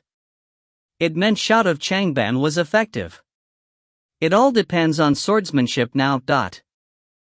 Sungjin thought to himself as he swung with both swords, with Artemio from the left and Moonspector from the right, a difficult attack to stop for a normal person. But she leapt back a little as she rotated her staff. Clang ching! She managed to deflect both swords. And whatever material the summon staff she held was made of, withstood the blade of Moonspector, which could even cut through obsidian, without a scratch. In a split second, Sungjin was frozen in place after getting both of his swords deflected. She fixed her posture and stabbed with her staff. A tremendous speed, she had aimed for his heart, but Sungjin dodged to the right and out of harm's way. But her staff paused midair and readjusted its course for his left side. It was as if she had been baiting him to make this move. But Sungjin was able to shift his direction at the last second and dodge it. It was probably thanks to Romance of the Three Kingdoms Swift, 3. I am slightly faster. Getting confident, Sungjin looked to the dragon to counterattack. But the staff that should have been next to him was nowhere to be seen. The staff was already raised above her head. Feeling an instinctive fear, Sungjin immediately held his 2 swords above his head. Clang! Right above Moonspector and Artemio was her staff. If he had been even a little bit slower, her staff would have taken the place his skull would have been. Sungjin felt a chill crawl up his spine. On the other hand, "Ooh, you can block this?" she said to Sungjin. This was when he realized. Those earlier attacks, she was going easy on me. The first 2 thrusts against him were done slowly on purpose. She had used the slow left and right attack to limit his range of movement and had planned to land a swift strike against his head down the middle. She was still toying with him. She lifted the staff slightly and brought it back down. Despite being such a short distance tap, it contained an enormous amount of power. And this is after her physical strength became weakened in human form. Sungjin glanced at Yanhorat with the corner of his eyes. He wanted to test her strength first, but he had seen enough in just 3 hits. Sungjin pushed with every ounce of his strength to knock her staff away and get out from under her weapon. But after he backed off, clang! Artemio broke in half. Warning, weapon destroyed. Ha! This was the first time he had ever seen a legendary tier weapon break. Luckily, broken equipment were automatically fixed when hunters were sent back to the 99 Knights. So Sungjin quickly pulled out the Blood Vengeance. And using the same hand, he picked up Yanhorat and said, "Let's kill Yanhorat. Soon. Kill. Kill." It replied in a pace much faster than ever before. Sungjin's entire being began to glow red. Kalgal's mother Ariane immediately held her staff properly when she saw it. She must have realized what the red aura meant. Kill. Kill.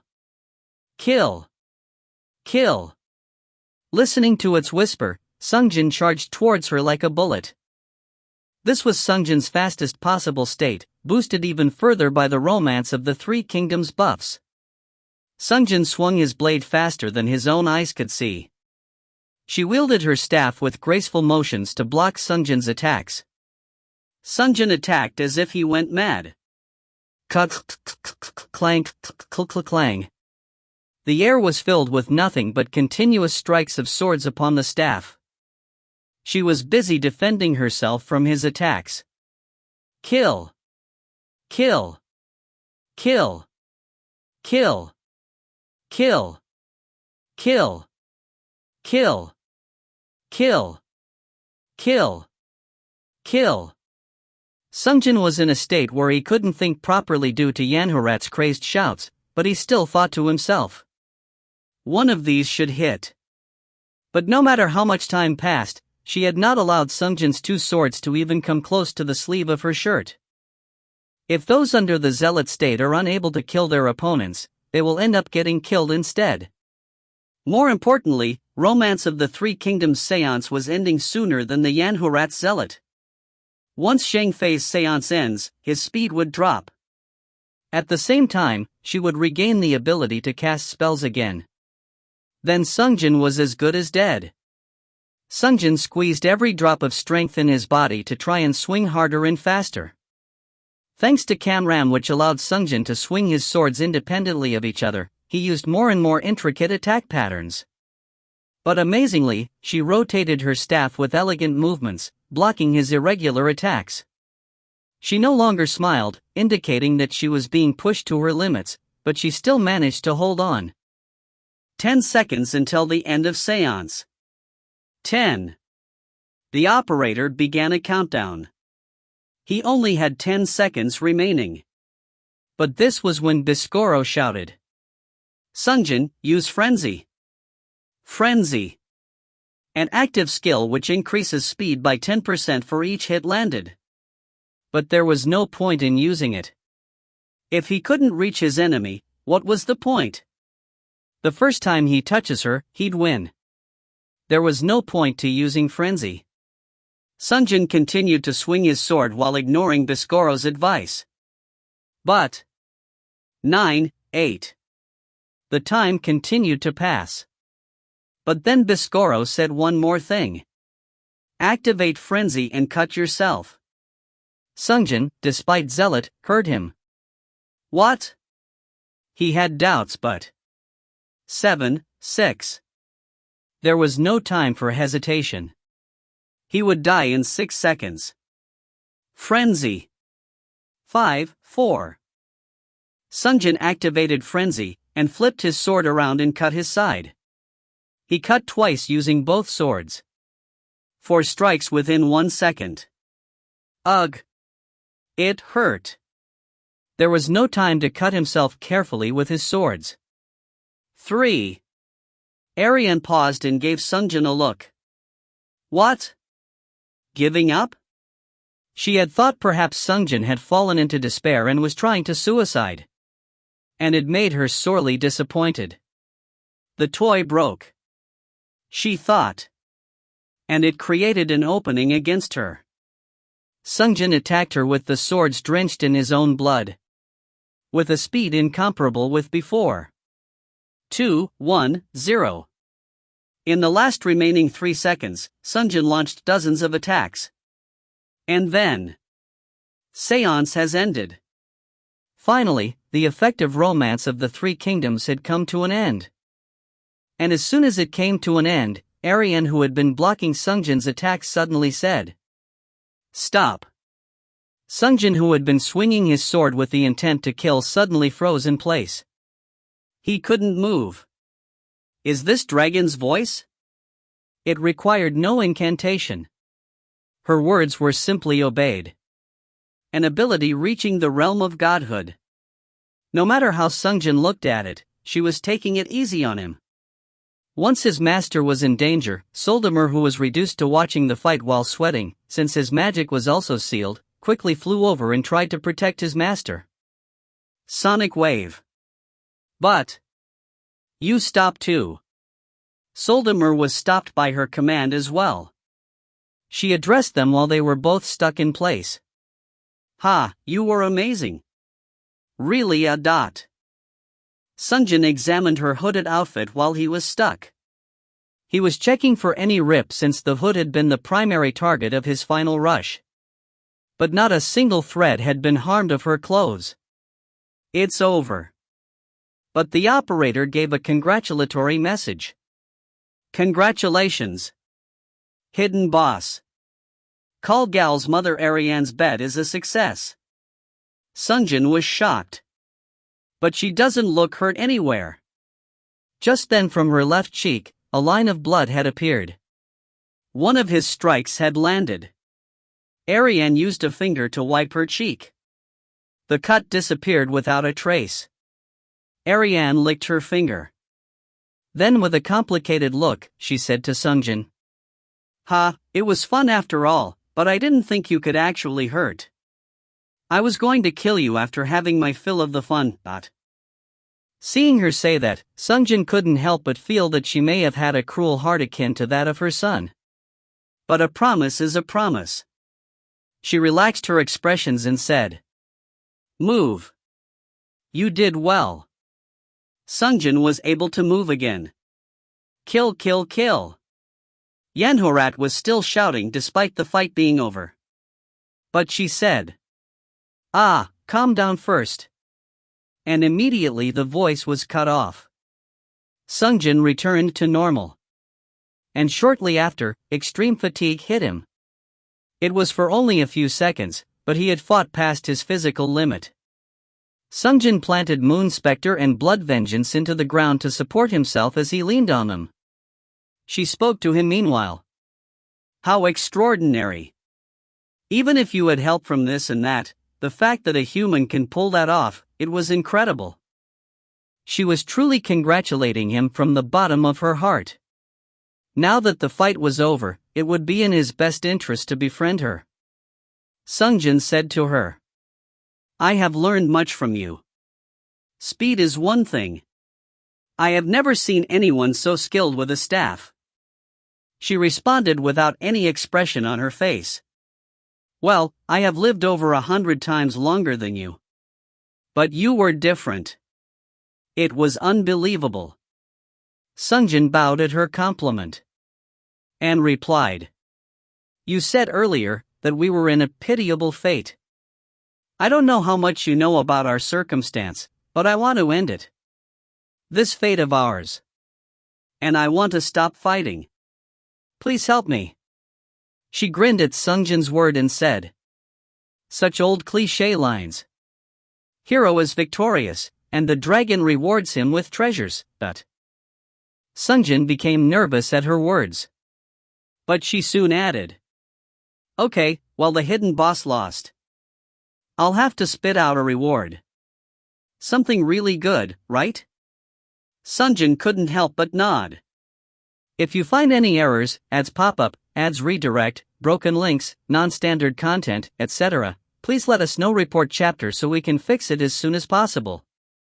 Chapter 106. Chapter 106, Red Dragon's Lair, 12. Ariane lifted her hands up and said, "Summon." And on her palm was a small ring. She handed it over to Sungjin. Sungjin examined the strange ring.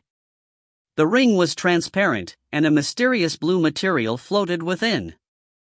The material moved unpredictably. It sometimes bundled up together, separated, or flowed like water. While Sungjin was watching the material, Ariane said, "It's an item containing the power of the strongest wizard in human history, Anatole of the Blue Sky." Sungjin tilted his head when he heard this. He had heard the name Blue Sky Wizard before. But Soldamer next to him replied, "My goodness, this object contains that wizard's power?" Sungjin stared at him. Now that he thought of it, Soldamer mentioned it before. There are several famous wizards in history, but among them, Wizard of the Black Flames, Wizard of Purple Light, and Firmament Wizard are the most famous. Since I am a blue magician myself, I respected and studied the Wizard of the Blue Sky Anatole the most. Sungjin held the ring above his head. But instead of an information screen, he heard the operator say, "Unclaimed item." Sungjin frowned. Even if he found something in a raid, if the operator did not officially grant the item to him, he couldn't check any info nor use it. Just what kind of item is it? He thought when Ariane told him. "Put it on." Sungjin replied to her. "But I can't equip nor use it right now." What do you mean?" Sungjin tapped on his cube and said, "Without the cube's permission, even if I have an item like this, I can't use it. Probably once the raid is over, I will be granted the item as part of the normal raid reward process. And once it's been officially awarded to me, I'll probably be able to use it." Really?" Ariane walked up to him and snatched the cube out of the air. It was the second time he saw it happen, but it was still amazing. She could grab others' cube. Ariane said as she took a look at the cube. "This really does look like an item related to." Sungjin opened his eyes wide. "You know who made it?" Sungjin never even imagined that the cube hid clues as to its maker. He immediately asked, I mean you know someone that made the operator?" Ariane gave Sungjin a look as she replied, "I don't know for sure, but an item has a creator of some sort, right? The operator was a tool for progressing the raid system. If there was a maker of the system, then it meant he was the architect who planned the whole thing. Just who? I can't tell you any more than that. Mother warned me not to get involved with it." "Mother?" Seeing his surprise, she replied in a matter-of-fact manner. "What? Every living being has a mother, right?" She was right. Sungjin was abandoned and orphaned as a child, but someone must have given birth to him. What had surprised him was the fact that she also had a mother who was taking care of her. Ariane was plenty strong on her own. He couldn't even imagine how powerful her mother must be. Sungjin said to her, "Couldn't you give me the smallest hint about it? Who planned and carried out this raid system?" Ariana looked off to the side for a moment before replying. "It's not exactly correct to say the raids were planned and carried out per se. How to say this? More like the raids are being watched and recorded, since there's meaning in doing so." She said something he couldn't quite comprehend. Sungjin thought of using Jeremiah's eye to find out more. If he could read her surface thoughts, if it was possible, he might find out something more profound, but unfortunately, it was on cooldown. Well, if it's just hint. She raised her hands once more. Summon. She had summoned a pen. She handed it over to Sungjin and said, "Try using this. I don't know if this will give you a hint though." Sungjin accepted the pen. The pen looked very ordinary. Its exterior looked like it could be found in any regular stationery shop. When Sungjin was busy looking at the pen, Ariane suddenly said her farewell. It was fun, human. I hope that my presence will help you escape your tragic fate. Sungjin looked at her. He had so many questions for her, but it didn't seem like she would tell him any more than what she already did. Thank you very much. Sungjin lowered his head to express his gratitude. Then I'll take my leave. When he looked back up, she was already gone. The only thing remaining was the ring and the pen she had left behind. Although it wasn't officially awarded to him, it was still something he had earned. Sungjin was about to place the items into his pocket, but he noticed a piercing gaze. Soldemir was tilting his head to see the item in Sungjin's hands. Sungjin handed the ring to him. Soldemir was overwhelmed that it was offered to him, and carefully received the ring with both of his hands. Oh, this is the... Sungjin wasn't sure yet, but it was apparently an amazing item. Sungjin asked him. So what is it? I don't know. Just, there is an incredible amount of mana contained within, but... Sungjin took the ring back. The material within was still moving strangely. If I want to find out what's in it, I need to quickly get to distribution. All he had to do was use the Troll Seeker marble. But he couldn't use it here yet. If he were to use it here, he might have to spend quite an effort and time to get to where the trolls might be. Dimensional transfer was best used where the boss was located. Sungjin moved back to the lava fall and said, Soldemir, give me flight. Power to defy gravity, levitation.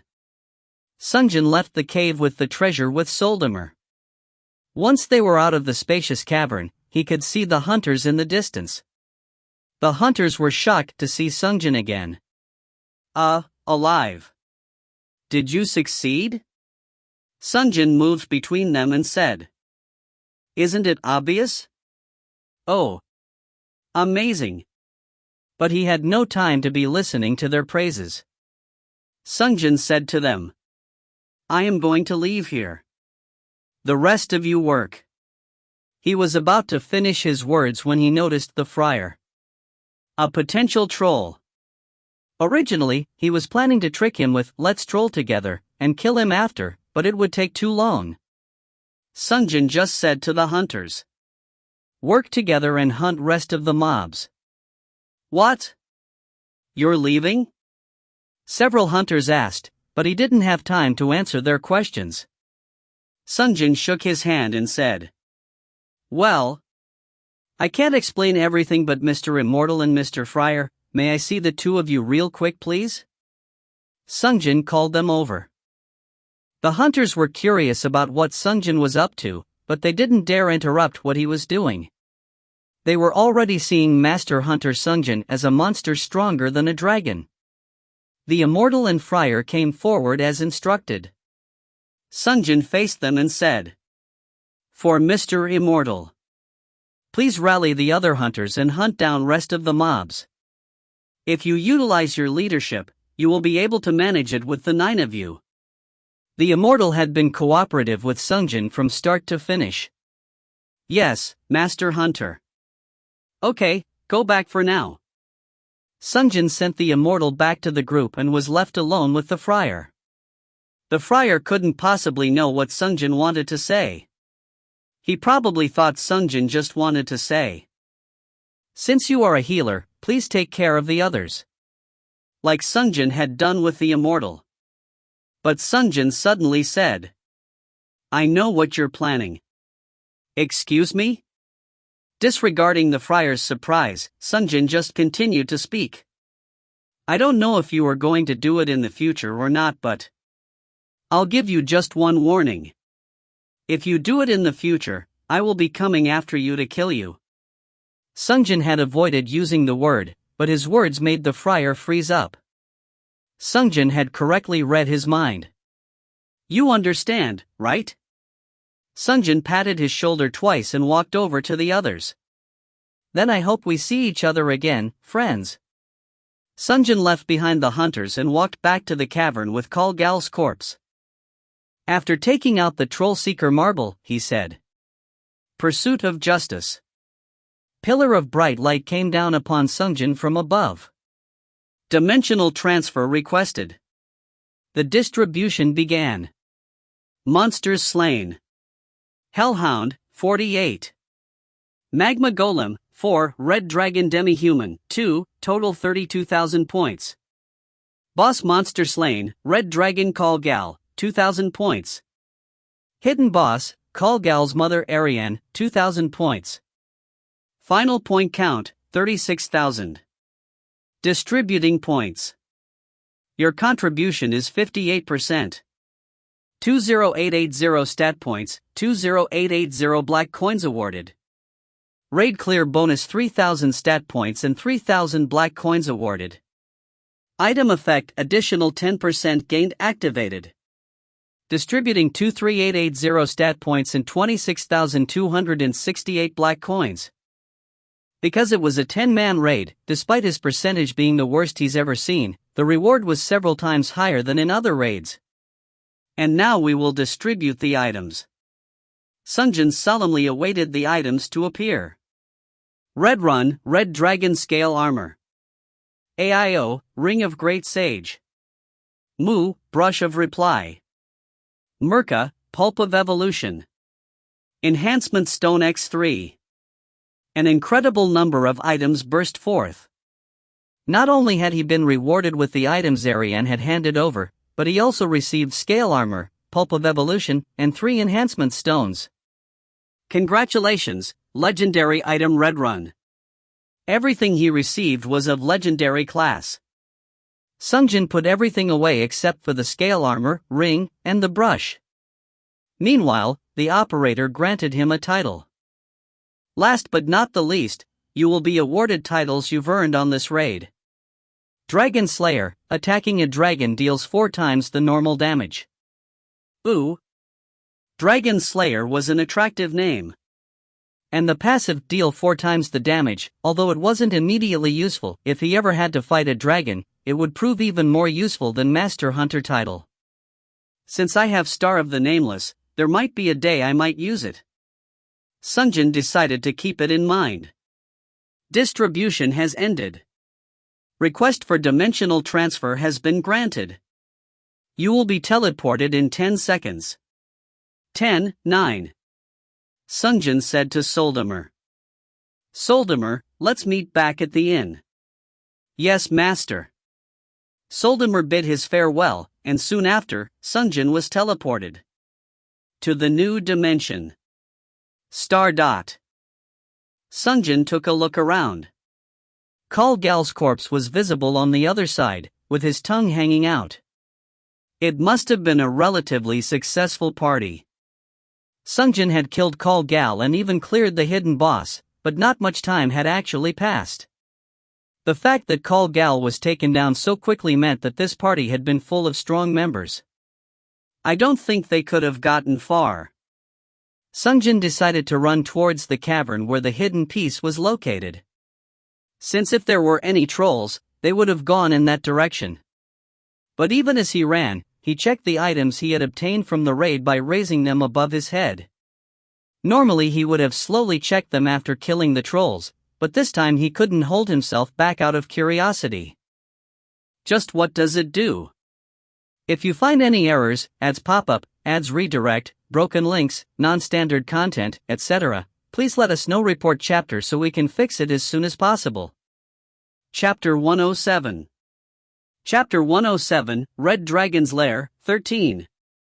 The first thing Sungjin held up was the Red Dragon's Scale Armor. It looked like it was an item made of Kal Gal's scales judging from the size and the color of it.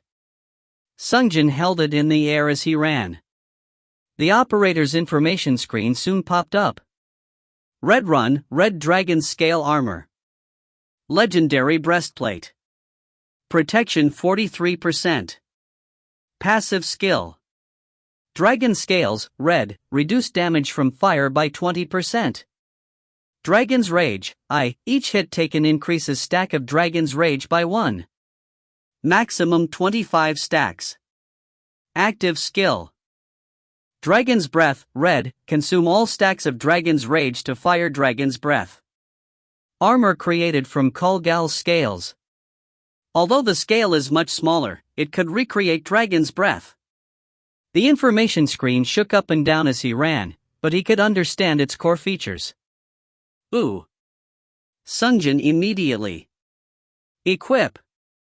It had already been 10 chapters, but he had not a single armor on his chest, and now he obtained a legendary class item.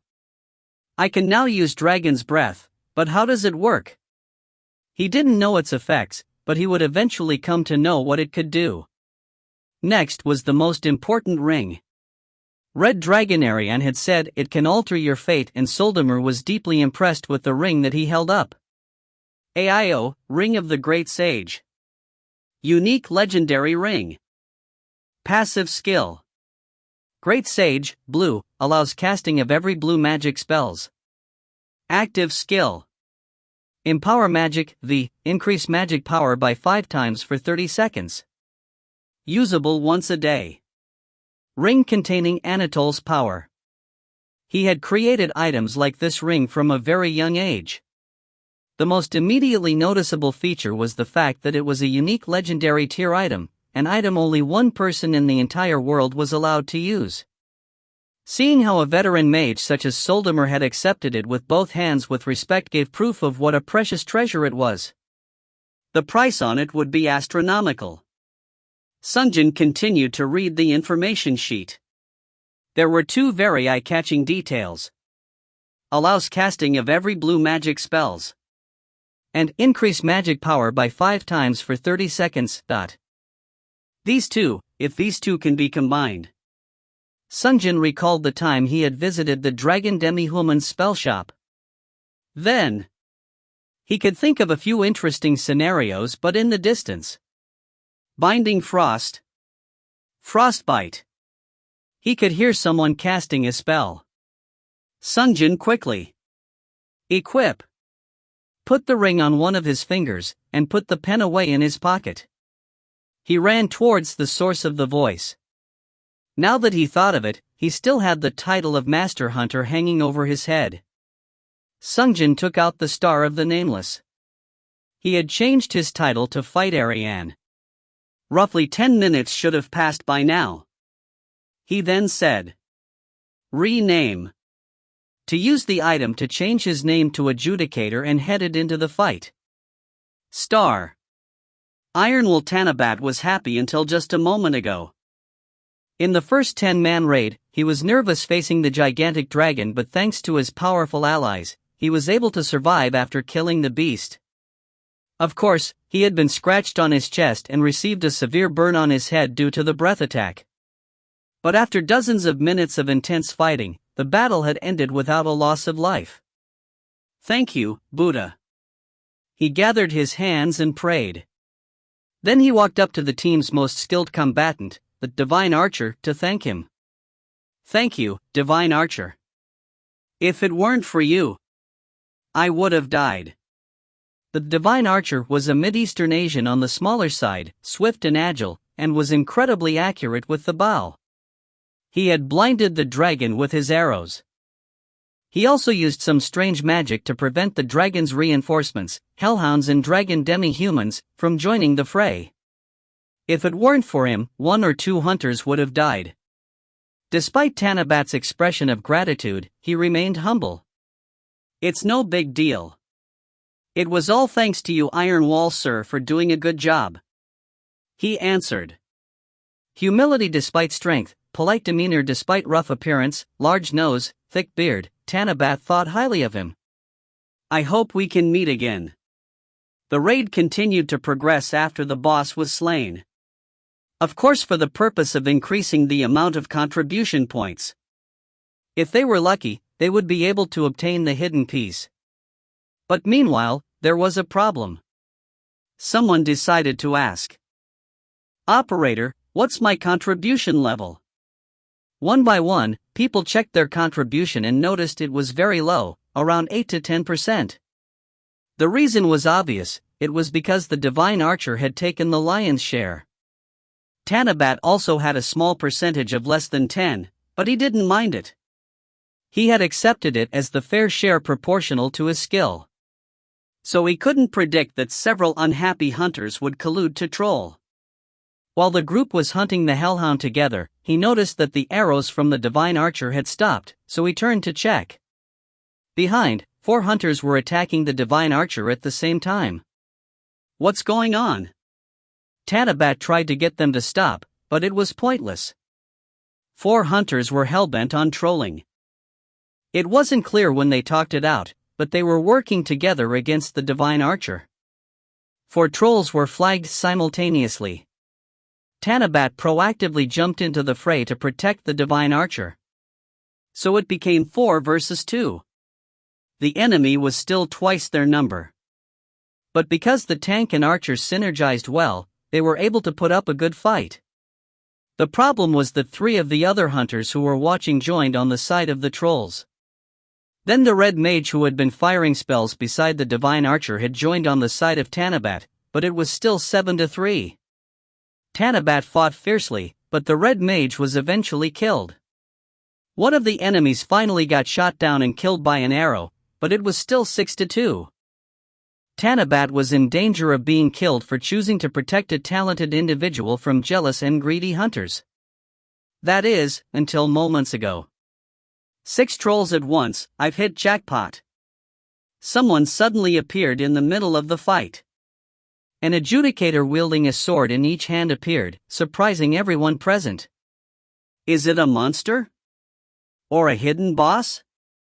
But it didn't matter what or who he was. In the middle of the pitched battle, he was either an enemy or an ally. One of the trolls shouted to the adjudicator. Who are you? Do you also want to die?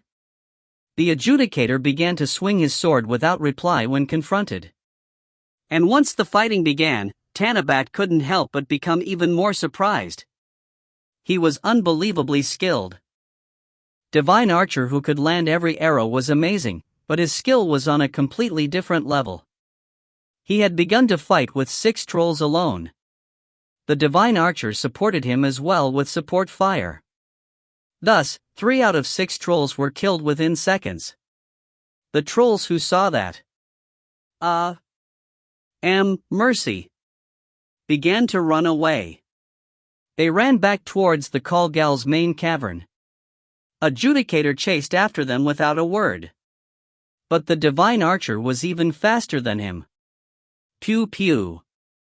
The arrows flew and landed on the heel of 2 of the hunters. Pew pew. Followed by arrows piercing their hearts and head. This angered the adjudicator. Hey! Divine archer! Stop! I'll kill them, I will, ...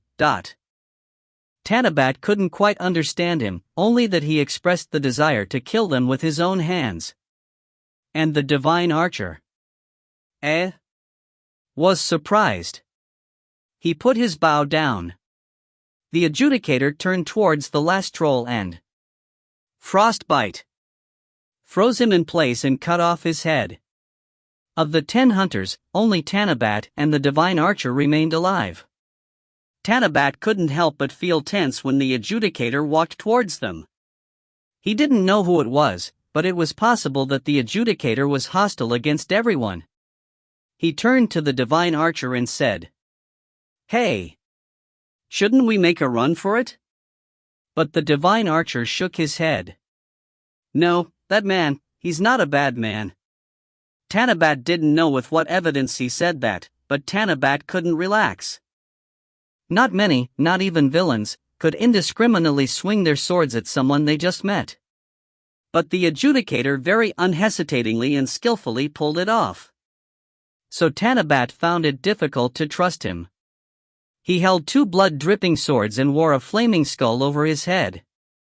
Tanabat had seen many strange hunters as chapters progressed, but this man seemed particularly far from normal. The adjudicator walked from corpse to pick up fallen items. Upon closer inspections, he was picking copies of armors and equipment the dead hunters were wearing. As if he was a kind of scavenger picking through corpses. I thought it was impossible to take items of other people. As Tanabat was thinking so, the adjudicator finished picking up the items and said, "How sad, there were 6, but I could only kill 4 of them." He muttered to himself as he walked towards Tanabat and the divine archer. To them he then asked, "Hey, are you two all right?" Tanabat nodded. But the divine archer said, "It's been a while." Adjudicator tilted his head and replied, "What, you know me?" Tanabat also stared at the divine archer. He was curious as to how they could know each other. But then when the divine archer raised his hands to touch his neck, he pulled away the skin. And beneath the darkened and rough skin, he saw the exact opposite, unblemished white skin. Tanabat couldn't help but be astonished. When the divine archer lifted up the skin of his face, no his mask, the entire body began to transform. He who had looked like a very hairy Middle Eastern man was now transformed into an Asian woman with an elegant straight hair. While Tanabat was staring with his jaws wide open, he could hear the voice of the adjudicator from behind. "It has certainly been a while, Miss Saran. If you find any errors, ads pop up, ads redirect, broken links, non-standard content, etc., please let us know. Report chapter so we can fix it as soon as possible." Chapter 108. Chapter 108, Red Dragon's Lair, 14. Note, title of Saran changed from Divine Archer to God of Bows. Sungjin stared at the maskless Saran. Straight long hair, white skin, high nose and glossy lips. She still boasted graceful and elegant appearance. The only thing that changed was the God of Bows title above her head and few pieces of equipment. And even most of those were upgraded since the last time. But then Biscoro couldn't contain his habit. "Oh, it's a beautiful Asian lady this time. She has smaller boobs than the other lady, but it's still fantastic. Hey Kay, since when did you?" Sungjin took off Biscoro as he said, "It looks like you've been well, Saran." "You too, Kay." Her gaze contained a look of fascination. She had treated him coldly last time they met, but this time she acted much more friendly towards him. Sungjin thought as he looked upon her. "I had thought we'd eventually run into each other, but it was much quicker than I anticipated. It's probably due to traveling through dimensions, but, still, a strange fate that ties us." Even for Sungjin, who could travel between dimensions, the maximum number he could run into was limited to 49 people per round. As far as the probabilities go, there was a very small chance for them to run into each other, but they were able to meet again against all odds. Sungjin glanced around at the corpses and said, "I guess your luck with comrades is still poor." She smiled at his words and said, "Well, there's bound to be trolls here and there. More importantly," she held up her mask, "thanks to you telling me about this, I didn't have to go through that again." No one seemed too interested in a bearded man. Sungjin grinned at her words. She had picked an excellent mask for herself. She asked Sungjin, "So, how did you get here? You weren't here when we started, right?" This was the main question most people asked. If it was anyone else asking the question, Sungjin would have found a suitable excuse to avoid the issue, but Sungjin decided to tell her the truth. But the Southeastern Asian man standing next to them bothered Sungjin. Sungjin glanced at him. The fact that he stood on the other side of the trolls probably meant he was a good man, but Sungjin couldn't tell his secrets to someone he didn't know. "Sorry, but can you leave us for a bit?" At Sungjin's request, he obediently moved away from them. Once he was out of earshot, Sungjin said to her, "There is an item for finding trolls. So I use it to track down and kill trolls that appear in other dimensions." "Ah."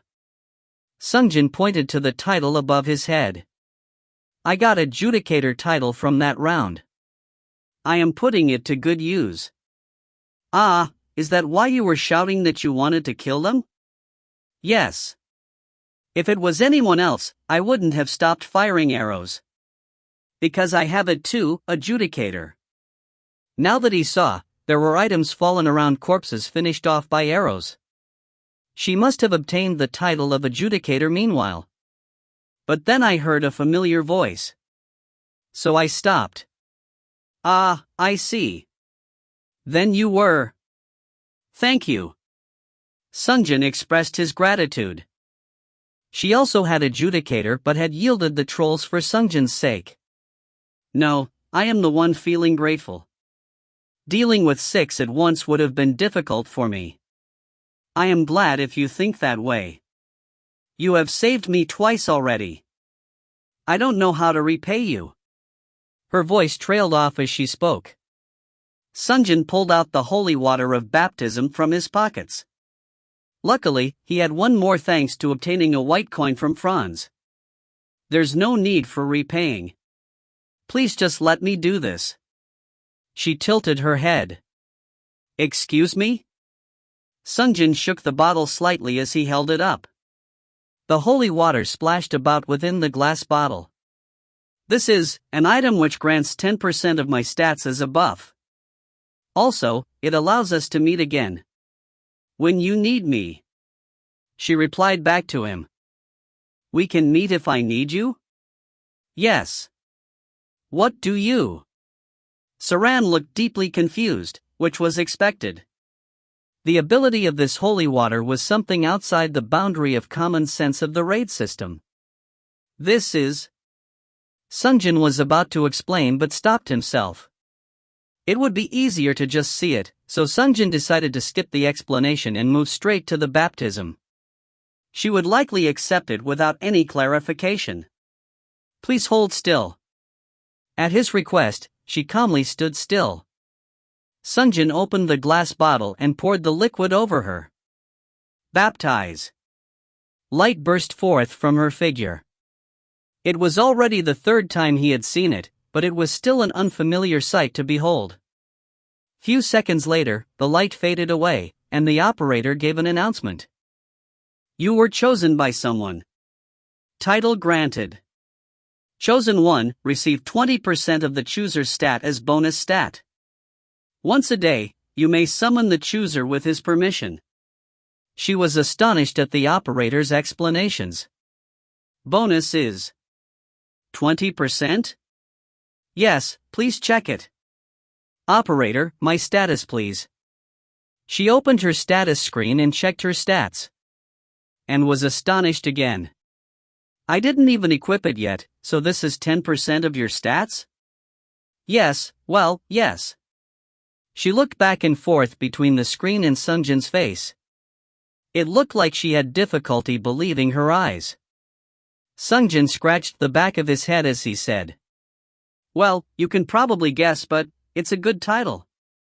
See if it's worth equipping it. More importantly, the next part is key. You can request the chooser to appear by your side once a day. She swallowed audibly. I see. As it suggests, you can summon me once. During the raid, or once the raid is over. Since you can't change your title mid-raid, try calling me after the raid is over. Tonight. After. Sungjin thought for a moment. He had promised to meet Franz at 6 in the evening. 5 p.m. Please call me. We'll meet and have a conversation then. So all I have to do is say your name? Yes. If you ask the operator. But when Sungjin was about to explain, he was suddenly interrupted. The chosen one requested your teleportation. Sungjin's cube suddenly spoke. He turned to stare at the cube. Is it Franz? What a timing, dot. But the image displayed on the screen above the cube was not Franz, but Nada. The image of Nada spoke to him. Hey, Mr. Boobs. You said to call for you when I'm in trouble, right? I am in trouble. Sungjin was shocked to see her. Behind her, Sungjin could see Call Gal's breath attack filling the screen. If she was saying she was in danger, then she was truly in peril. I cannot lose her. Do you accept the request? 10, 9. The operator's countdown began. Sungjin quickly said to Saran. Someone is requesting my help. I have to go. Saran nodded hesitantly. Yes. I saw. She was able to see the image of Nada appear from the cube as well. But... Mr. Boobs. Sungjin's face flushed bright red. 8, 7, 6. But there was no time to clear up the misunderstanding right now. The timer was ticking. There's no time to explain. Please call me. 5 p.m., got it? Yes. I understand. 5, 4, 3. Finally, Sungjin pointed to the direction of the lava fall in the distance and told her. The hidden piece is behind the lava fall in that direction. You can enter the location after freezing the lava. Please search for the hidden piece. And finally. 2, 1. He told the operator. I'll accept. Summon. Teleport request accepted. And after their brief reunion, Sungjin disappeared from the spot. Star. Once Sungjin was gone, Saran continued to stare at the spot he disappeared from. Then she said in a small voice. Just what, ... Master Hunter K appeared suddenly with the title of adjudicator swinging away with his swords, rushed to collect fallen items, performed a strange baptism out of nowhere, and disappeared before she could get a grip. There were so many things I wanted to ask about on our second meeting. She thought as she walked over the corpses to collect the fallen items from the trolls. Tanabat walked up to her and asked. Is it someone you knew? She answered. Yes, he is someone I met when, in a past raid. I see. He was quite a monster. Yes. Well, I think, he's probably the strongest hunter. Is that so? Well, once I saw the way he handled his sword earlier. I think I can believe that. What's his name? K. K. K, you say, what a simple name. Is that his real name? With his question, she finally remembered. He promised that he would tell me his name if we meet again. Because of how sudden their meeting and separation was, she had no chance to ask. He said to call for him at 5. She asked the operator. Operator, remaining time? 1 hour and 38 minutes. Then, once the raid is over, she would arrive at the black market at around 2 to 3 p.m. In other words, there were roughly 4 to 5 hours until she can see him again. I'll make sure to ask him this and that when we meet. She told herself as she turned to look at the lava fall Sungjin had indicated. She could probably fly over there. She turned to Tanabat and asked. Hey, are you able to fly? Yes. My boots have a flight feature. Really? Then let's go there together. The hidden piece is located there apparently. Hidden piece? Sounds good. Air walk. His item activated and he was able to walk up into the air as if he was climbing a ladder. Saran fluttered her cape as she said. Sylphid, let me fly. Winds began to blow, billowing against her cape. Soon her body floated in the air. The cape she wore was a cape of the fairies. Flying was but one of its features, it was able to use the power of wind to push projectiles out of her way. She flew into the sky and approached the lava fall. She was happy that she could see Kay again, but the ending was oddly slightly upsetting. Why is that so? Saran asked herself. Then she recalled earlier. Hey, Mr. Boobs. You said to call for you when I'm in trouble, right? I am in trouble. She recalled the face of the woman who had called for Sungjin. The woman had Western features and looked extremely alluring. So I wasn't the only one he chose. She thought as she flew above the location said to contain the hidden piece. Also, Mr. Boobs, what was that about? Strange questions popped into her head one by one. If you find any errors, ads pop up, ads redirect, broken links, non-standard content, etc., please let us know. Report chapter so we can fix it as soon as possible. Chapter 109. Chapter 109, Red Dragon's Lair, 15. Sungjin was teleported to another dimension along with a bright light. He tried to search for Nada as soon as he arrived, but he didn't have a chance to even look around because there was a giant ball of fire falling towards him from above.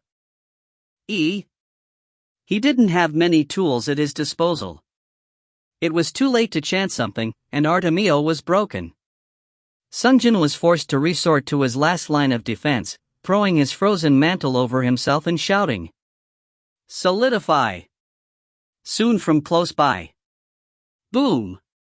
The ball of fire exploded. Thanks to deploying his spell on time, Sungjin was able to withstand the attack without being blown away, but he had to take on the resulting fire blast head-on. Ugh! Sungjin's hair curled, and his skin got slightly burnt. But thankfully, Sungjin was wearing the Red Dragon's scale armor, most likely made of Kalgal's own scales. Unlike other parts of his body, the parts protected by the scale armor had been mostly protected from the flames. This is really useful, Sungjin thought to himself as he took a look around. The first thing he noticed was Kalgal running rampant, flying around the cavern. He was firing balls of fire as large as his fists as he flew by. Sungjin looked around for the other hunters and groaned. Ugh!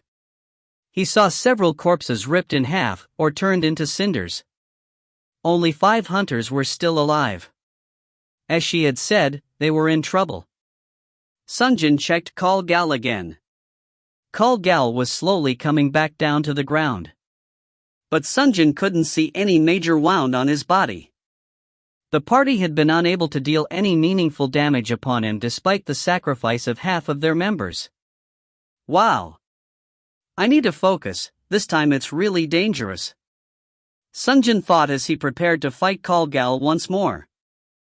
But this time, Blood Vengeance and Moon Spectre seemed to bite harder than before. Despite not landing any proper hits, Kalgal bellowed out in pain each time his swords made contact with his scales. Right. I had that. Sungjin just recalled that he had earned the Dragon Slayer title. Although he did not receive the 4x damage boost due to not having the title equipped, it still granted him double the damage compared to the last time he had fought Kalgal. Nada used her signature black magic to support Sungjin. Tense muscles, brittle bones, weakness. She harassed the dragon. The other hunters were greatly stunned by Sungjin's appearance, but they began to join Sungjin in the offensive. Sungjin succeeded in defeating Kalgal once more with their help. Cragwagger, Kalgal let out a death throw as he collapsed into the ground. Wah! We did it! While the other hunters were celebrating their victory, Sungjin leaned against the fallen dragon and phew! Let out a deep sigh. It was a difficult fight. Because he had blown all of his cooldowns on his major items, he had no help from his items this time around. If it wasn't for his Dragon Slayer title, he might have had to put his life on the line to finish the dragon off. Nada approached the resting Sungjin. She first expressed her gratitude. Thank you. All of our tanks had burnt to death, so we were in a pinch. But you saved us. Sungjin waved his hands and said, no problem. Instead. Boobs. Oh. Great as always, Sungjin removed Bhaskara once again and took a deep breath before replying. Did you come to realize that it was all a misunderstanding? To his question, she raised both of her hands and said, Well, yes. You kept trying to help me. I think I had the wrong idea about you. Sungjin nodded without getting up from his spot. That's really great. Back then, there was just not enough time. I didn't have a choice. I thought over it last night. I realized, you probably had reasons. Sungjin wrapped up his break and stood up as he said, Well then. I'll be on my way. Way?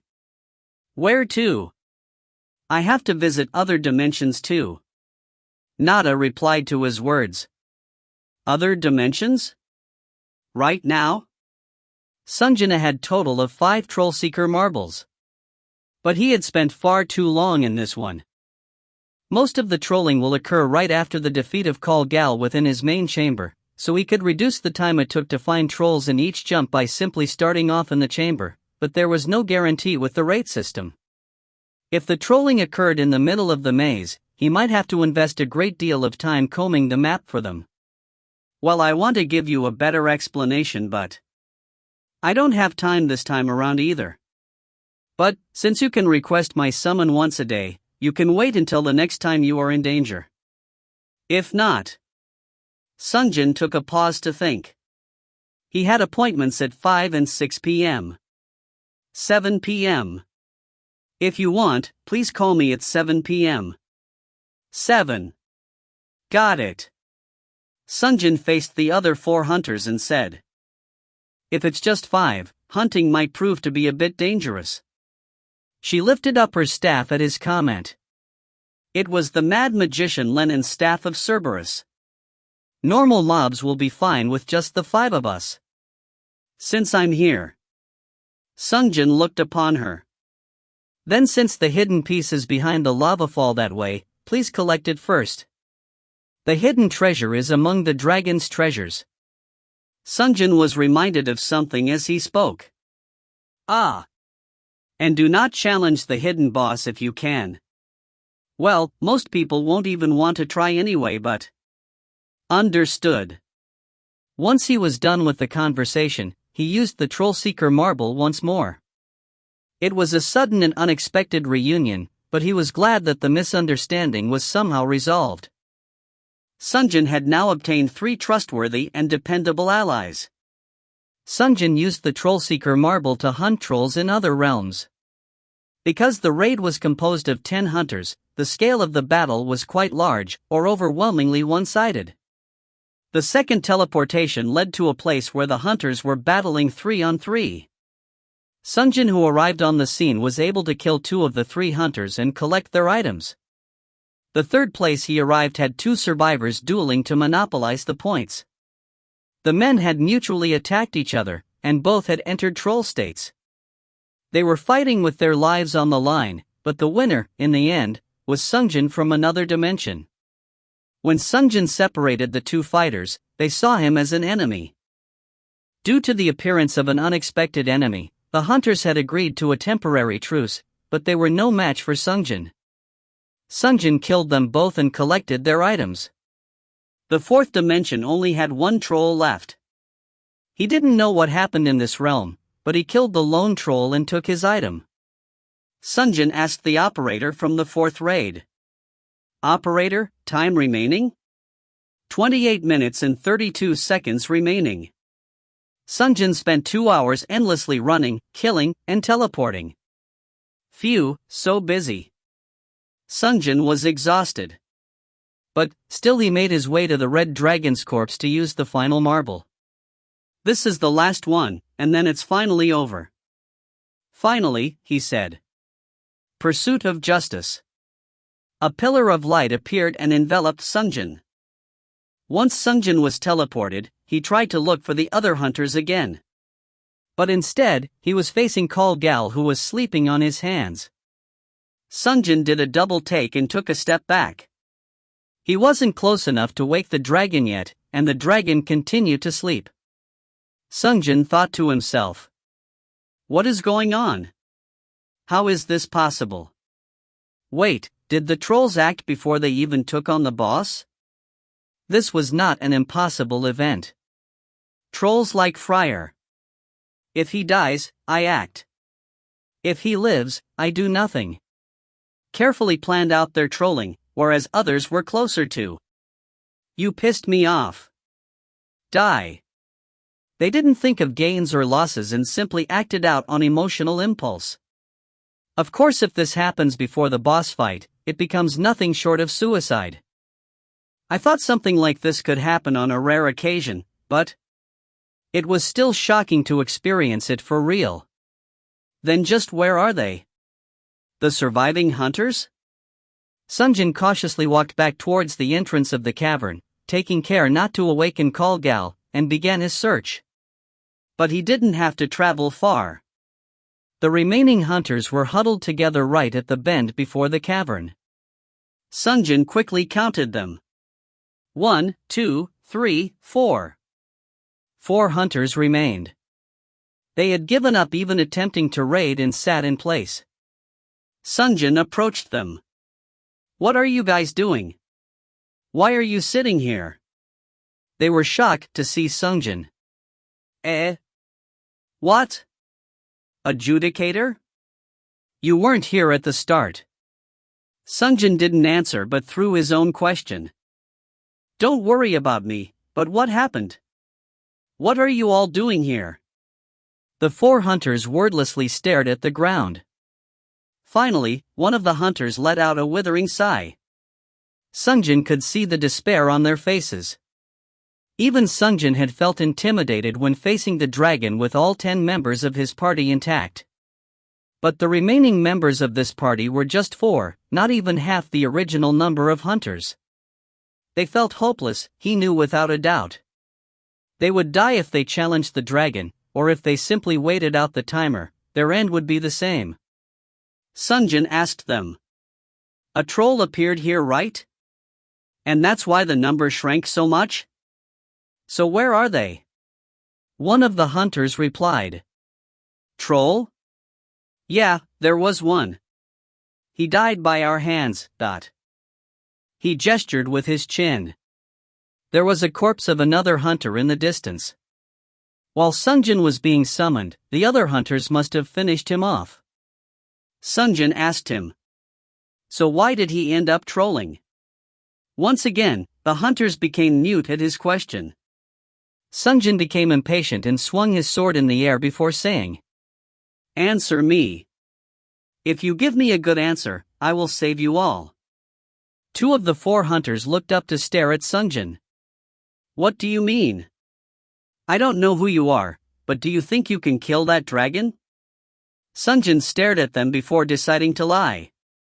I am someone who appears before those who lose their will to continue, a helper. Helper? Now everyone was staring at him. Yes, helper.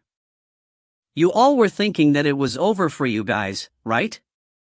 And that's why you're just sitting there, right? Everyone fell silent once more at his words. But the reason behind their silence was different. This time, the silence was because Sungjin was right on the mark. Sungjin swung his swords once more and said, I will ask you one more question. Are there any other trolls? If you answer, I will slay the dragon on your behalf. If you find any errors, ads pop up, ads redirect, broken links, non-standard content, etc., please let us know. Report chapter so we can fix it as soon as possible. Chapter 110. Chapter 110, Red Dragon's Lair, 16. No one responded to him, saying, I will slay the dragon on your behalf. Must have not appeared feasible in their eyes. Sungjin glanced around. Luckily, there was a corpse, well, closer to a pile of rubble, of magma golem nearby. Sungjin pulled out Moonspector and walked up to it. Then, he picked a suitable spot before swinging his sword. The magma golem's body was cut like a hot knife through butter. Clank. At the same time, the hunters had their jaws. Clank. Dropped to the ground. Sungjin swung his sword around and pointed to his scale armor to say, I already killed that dragon twice now. This armor I am wearing is proof of that. So, I ask once more. Where are the trolls? Then someone answered. Earlier when we were killing mobs, someone missed their mark with an arrow, and a dragon demi-human came running towards us. We had to face 2 dragon demi-humans at once. Meanwhile, 3 hunters died in combat, and while the others argued and bickered over whose fault it was, another 3 died. Yes, there was a troll earlier, but there are only the 4 of us remaining now. Really?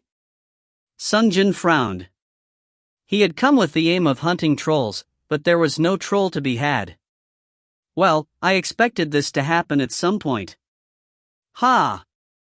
Sungjin's motivation ebbed, so he sat down in front of the others. There were certainly some raids more difficult than the others, but this raid was feeling especially long. Cleared the dragon, found the hidden piece, tested by the dragon's mother, reunite with Saran during troll hunt, and kill the dragon a second time. So many things happened. The hunters looked nervous when Sungjin continued to sit in place. So, are you really going to kill it for us? That dragon? Sungjin looked up at them. They were pitiful people. Anyone less skilled than the previous final 10 survivors would find it near impossible to kill that dragon with just 4 members. If Sungjin chose not to help them, they were guaranteed to go to the purgatory. But there was also no real benefit for Sungjin to help them. I did promise them, but it wasn't easy facing that dragon, even for him. And he would have to fight without the help of Kane or Soldimer. If he was unlucky, it could become quite dangerous as well. Sungjin couldn't help but seriously reconsider. What should I do? They were originally going to die, should I just let them be? Challenging the dragon would require Sungjin put his life on the line. But in return, there was nothing to be gained. One of the hunters seemed to realize what Sungjin was thinking, and began to beg. Please save us. Once one hunter started pleading, the others joined in. Please. Sir Helper, please save us. Sungjin scratched the back of his head. He couldn't say no after hearing their sincere appeal. But their desperation reminded him of something. Sungjin looked down at the ring of the warlord. If they willingly and knowingly kiss the ring, I can obtain a white coin. They were facing imminent death. There was not a single person who would refuse the ring if it were to save their lives. Well. A promise is a promise. But you 4 must promise as well. What kind of? Kiss my ring before I go to fight him. Just know that you will take a permanent 10% penalty to black coin rewards every raid. What will you do? The hunters didn't hesitate to nod. I'll do it. I'll do it too.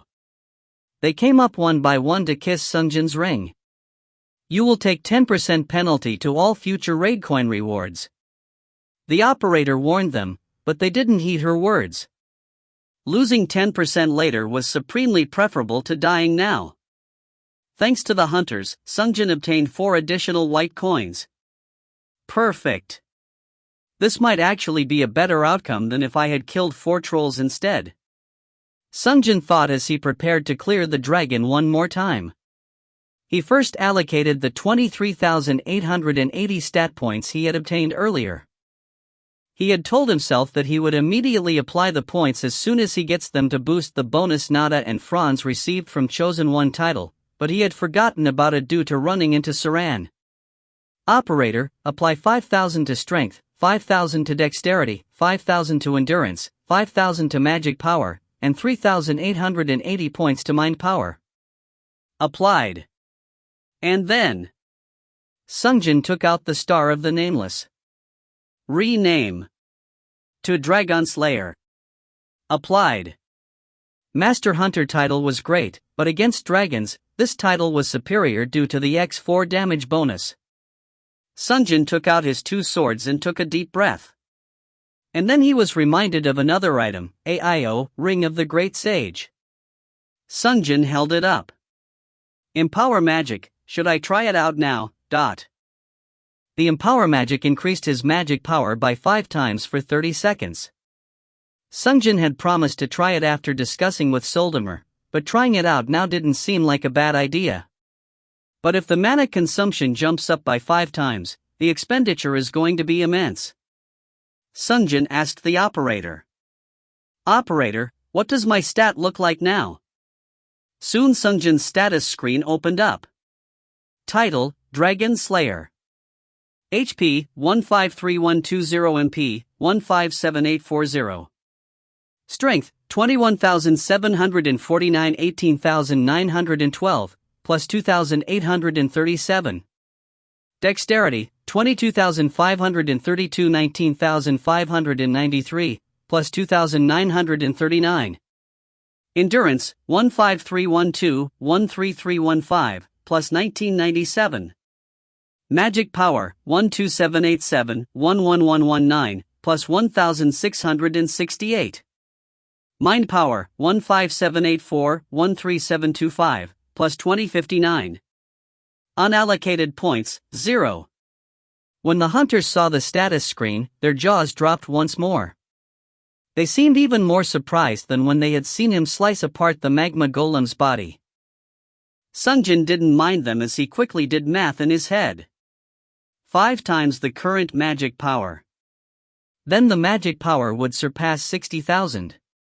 And with such high value of magic power, there was only one spell he could use. The second circle spell Frostbite. Well, since there's nothing else I could have used anyway, I guess I could try it out now. Sungjin finished his preparations for the fight and walked towards the dragon. The hunters watched him leave as they asked, "So, what should we do?" Sungjin faced them and said, "If you're not in danger, feel free to use ranged attacks." Okay. Yes. Sungjin, once again, walked into the cavern of Kal Gal.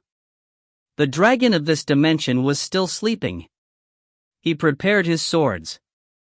Phew, and took a deep breath before beginning his charge towards the dragon. Hearing someone run towards him roused the dragon. Upon seeing Sungjin, it said, What's this? You? How did you obtain an armor made of the scales of my brethren? It's actually your own scales. Sungjin thought as he ran towards the dragon. Well, whatever die. A half-asleep Kal Gal was not very threatening. His arrogant personality also made his attacks slow, at least in comparison to later on, and the attack pattern was simplistic. Most importantly, this was the 4th time, once before regressing, 3 times this round, they fought an enemy he was now very familiar with. Sungjin was already used to Kal Gal's attacks. He expertly dodged the dragon's attack and swung his blade. But the effects were far better than he had expected. It was probably because the Dragonslayer title was the most effective title to use against dragons. After a few strikes from his blade, Kal Gal ran away by flying into the air. "I'll burn you all." Sungjin already knew what he was trying to do. Kal Gal was readying his breath attack. "Aio, should I try it now?" Sungjin reached out with his hands towards Kal Gal and said, "Empower magic." The ring on his finger suddenly lit up as the material contained within began to glow with blinding lights. Meanwhile, Sungjin began to feel a change. His mind felt like it was becoming cloudy, yet focused. And although it wasn't tangible, he could feel a tremendous amount of power settle inside his body. Is this the effects of empower magic? Sungjin immediately followed up by shouting towards Kal Gal. Binding frost. Frostbite. And an unbelievable amount of cold left his hands. The magma instantly hardened in place, and Kal Gal, who was hit head-on by the wave of cold air, flapped a few more times before freezing up and plummeting towards the ground. Boom! Sungjin looked down to stare at his hands, which released the cold. What the? The numerical value was increased by 5 times, but the effects seemed to be more than 5 times as powerful. Kal Gal was surprised likewise. So he forced his unresponsive chin to say, man, how? Sungjin decided to finish him off for now. The dragon's lower half had completely frozen solid while in mid-air before, and he was unable to break free. Sungjin shouted as he ran up to the dragon. Frenzy! Bisgoro's vision turned red, and Sungjin's blades began to move faster and faster. And it only increased. Kal Gal desperately tried to escape, but after being hit by a spell produced by the ridiculously high value of magic power, he was unable to put up even an iota of resistance before he died where he landed. From the other hunters' cubes, Sungjin heard. "Congratulations, Boss Monster. Red Dragon Kalgal is cleared." Sungjin, who defeated Kalgal for the third time. Phew. Let out a short sigh. I am getting stronger, aren't I? He felt this more clearly in this round than any other before. The first time he faced Kalgal, the dragon was barely overcome after a difficult fight. But on the third fight, he had defeated the dragon without the dragon being able to respond in any way. The growth of stats, dragon scale armor, and the Dragonslayer title all contributed greatly, but the most memorable was the effectiveness of the AIO, Ring of the Great Sage. Since it single-handedly took down a dragon with a second circle spell. If I can just find out how to use this effectively. Just like Ariane said, it might be enough to change his destiny. Sungjin turned the ring around in place. He wanted to watch the material floating on the inside. But the other hunters came running at him, hugging and yelling. "Thank you. We are saved thanks to you, Dragonslayer, that. You are my savior. Thank you so much. Thank you." Sungjin became surrounded like a victorious baseball coach. This marked the end of the long and exhausting exploration of the dragon's lair.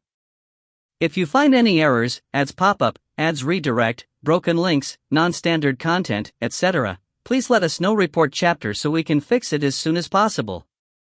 Chapter 111. Chapter 111, Black Market Tent Shopping. Sungjin was teleported to the black market along with a bright pillar of light. It was the most tiring raid he had ever been through. "I can't believe I had to clear the same boss 3 times. Sungjin took his seat in Xiaoran's first drop. The operator then said to him, "Congratulations to all the hunters who have overcame the 10-man raid Red Dragon's lair." Sungjin sat up and looked at the cube. "The next raid will take place 2 days from now. Please rest for today and tomorrow and revitalize yourselves." Ah, that's right. There were 2 days of rest period before the next raid. In his previous life, he was so out of his mind with trying to survive that he didn't really pay much attention, but he remembered now that he thought of it. Xiaoran walked up to Sungjin, who settled down on his seat. "What should I get you, Mr. Hunter?" Sungjin pondered his choices for a moment. Sungjin had been in the sweltering heat of the volcano with free-flowing lava until a moment ago. His cheeks were still burning from the heat of the volcano. Sungjin asked her, "Do you have cola here?" "Yes, we do." "Then cola please. With large-sized ice, dot." "Okay, coming right up." Xiaoran brought a glass of cola filled halfway up with blocks of ice. Sungjin greedily gulped it down. "Ha, much better." Drinking an iced drink seemed to blow away all the heat and fatigue.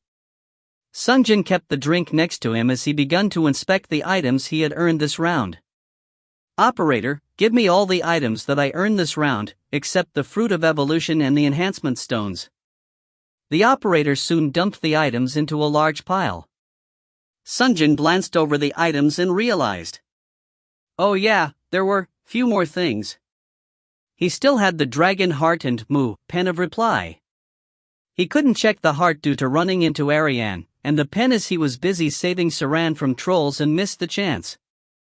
Sungjin picked the 2 items out of the pile and placed them separately on the table. The first one he picked up was the dragon's heart. It had the exterior akin to blackened stone, but the surface was smooth. Sungjin picked it up, and the operator soon displayed the information screen. Dragon's Heart, Origin of Mana. Legendary crafting material. Heart which supplies the dragon with an immense amount of mana. It is extremely valuable due to being considered the highest grade mineral. There are only a few blacksmiths in the world who can work with this material. Sungjin immediately thought of cargoes when he read the information. Few blacksmiths are not, he's the only one in the black market so. Sungjin placed the item into the cube for now. The only thing remaining was the pen. Ariane, who had given him the pen, had told him, "Try using this. I don't know if this will give you a hint though."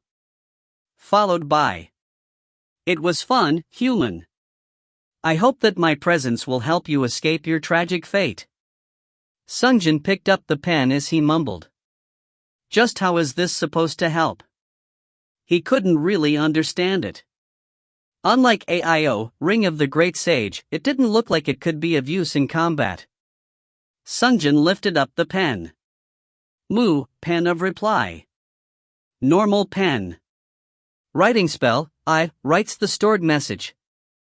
Once the message is written, it loses the ability. A pen used when conveying a message.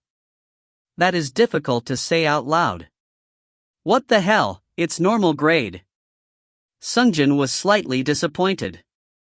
He was fairly sure it wouldn't be useful in combat, but he was still hoping he was wrong. Well, whatever the case is, I should check the stored message. Sungjin picked up one of the napkins on the table. The napkin in first drop seemed stiff enough to write on with a pen. He put the pen on top of the napkin and said, "Writing spell." The pen began to move by itself. Sungjin let go of the pen, and the pen wrote, "He who searches for answers finds questions." But the message was surprisingly familiar. "And he who searches for questions finds answers." Sungjin read the completed message and thought of the darker-than-black merchant. The man had definitely uttered this from time to time. Sungjin started at the pen. It continued to write. 4:30 in the morning, head to the 3rd district, last building on the right, underground. Once it was done writing, the pen fell haplessly to its side. It must have completed its function. Sungjin checked the final few words it had written on the napkin. Then he muttered to himself, "What is this?" This pen was most definitely writing the instructions on how to get to darker-than-black merchant. Well, it really is one way to change one's fate. Problem was that Sungjin already knew about this particular thing. He remembered a bit about the past. When I first heard about this hidden merchant, it was one raid before the last one I participated in. Memories came flooding back to Sungjin. For a moment he relived the past. I tried going there at night, and it was there, but... Really? Really? It even sold items that lets you cross into other dimensions. Other dimensions? How? How should I know? He said, something like chasing trolls that reside in the other dimensions? But there's only 10 of us left already. What's the point of traveling to another dimension? Well, that's true. The one who had told Sungjin about it was definitely Edward. It was Spellmaster Ed. Sungjin stared at the napkin as he thought. Wait, hold on, that means he had already met Ariane, and won? Then why? Ariane had said that the pen might be able to help change his fate. And the pen's purpose was to show the way to the hidden merchant at darker-than-black. And Sungjin already knew about it. Ariane had said, "I can't tell you any more than that. Mother warned me not to get involved with it." It meant Sungjin was already aware of the secret Ariane was afraid to utter out loud. How did this happen? Sungjin felt deeply puzzled about the situation. But it wasn't something he could figure out by thinking alone. If he could go back in time to ask Edward himself, it would lead to something, but that was an unrealistic expectation. He was already dead. And meeting him again was no good since Ed wouldn't have any memories of the past round. First, I should talk to him in the morning. That merchant, he doesn't answer everything I ask, but I can at least show him the napkin. Sungjin thought as he placed the pen into the cube and the napkin in his pocket. Then, as usual, he began to inspect his items one by one. These were the items taken from trolls. The total number of trolls hunted today were 8. There was a total of 16 items earned. There were many trolls due to larger party sizes. Sungjin checked each and every item. Thanks to the chapters progressing, most of the trolls own mostly heroic tier items. This is 4,500 and 5,500 coins. This is 6000 to 8000. The number of items increased, but the average value of each item rose as well, so it was even more profitable. Meanwhile, among the items, Sungjin found a sword he already owned, another blood vengeance. When did I pick this up? There was a reason why Sungjin didn't notice it immediately. It was due to the sword's scabbard. Someone had altered, Cargos offered this service, the color of the scabbard. Only the color had changed, the contents and the specs remained the same as his own blood vengeance. If it is the same item, I could use it for upgrades.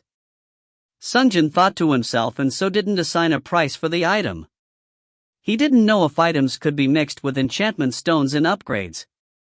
But there was a high chance that blood vengeance, which was sold in the regular shop, was owned by other hunters as well, and he had seen someone else carry blood vengeance already.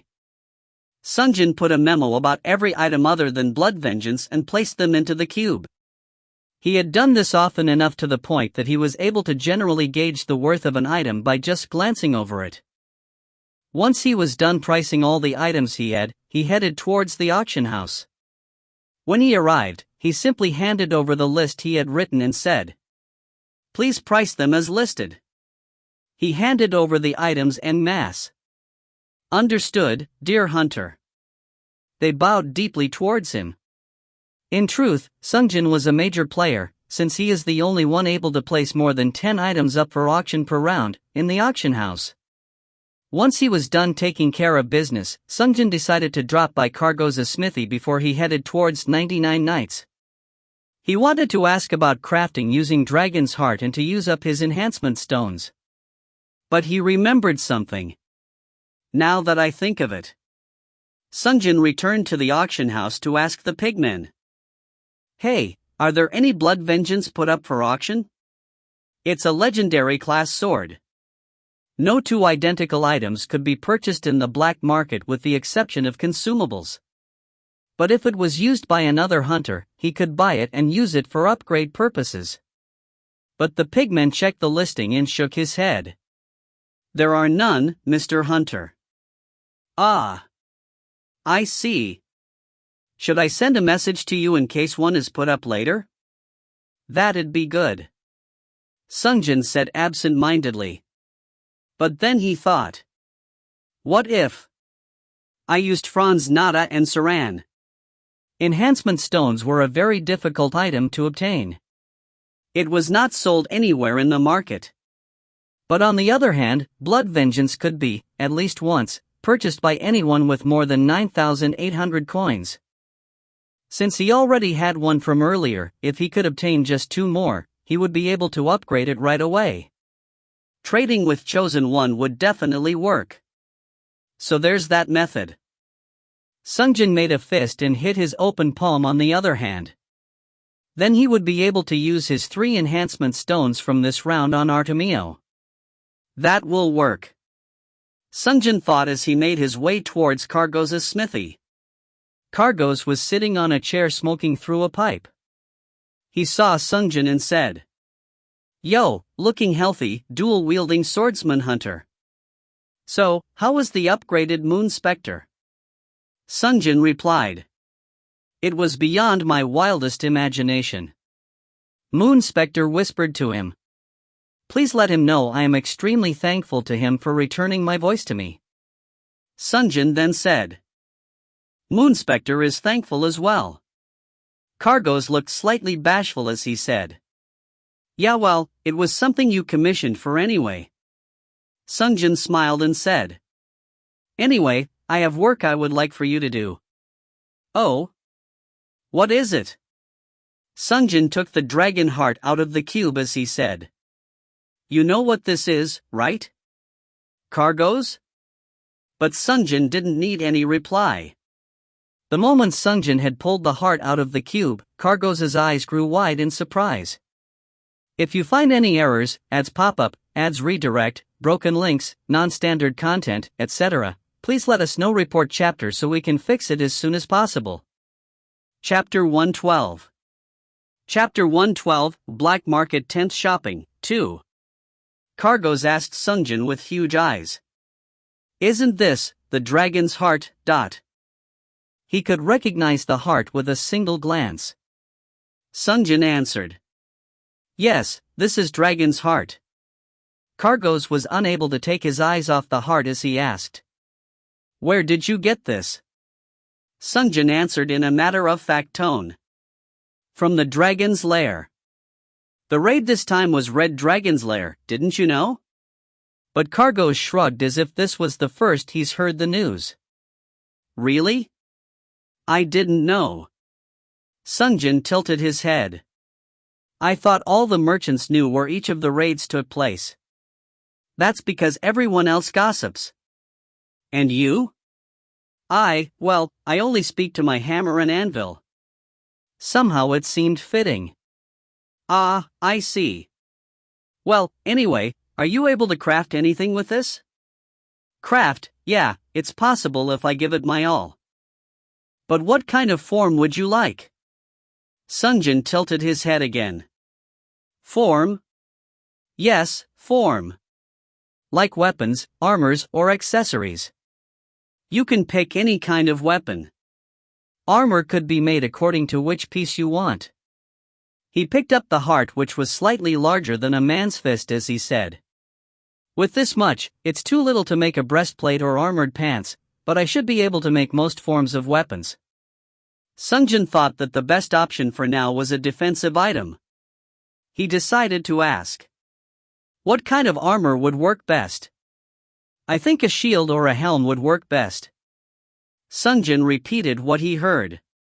Shield or helm. As soon as helm was mentioned, Biscaro urgently began to speak. Okay, you aren't thinking of leaving me behind and making some replacement item, are you? Right? I can cast magic for you as well as increase your attack speed, you know that, right? Last time we fought against the dragon, I was the MVP. I hope you didn't forget. Sungjin stopped him.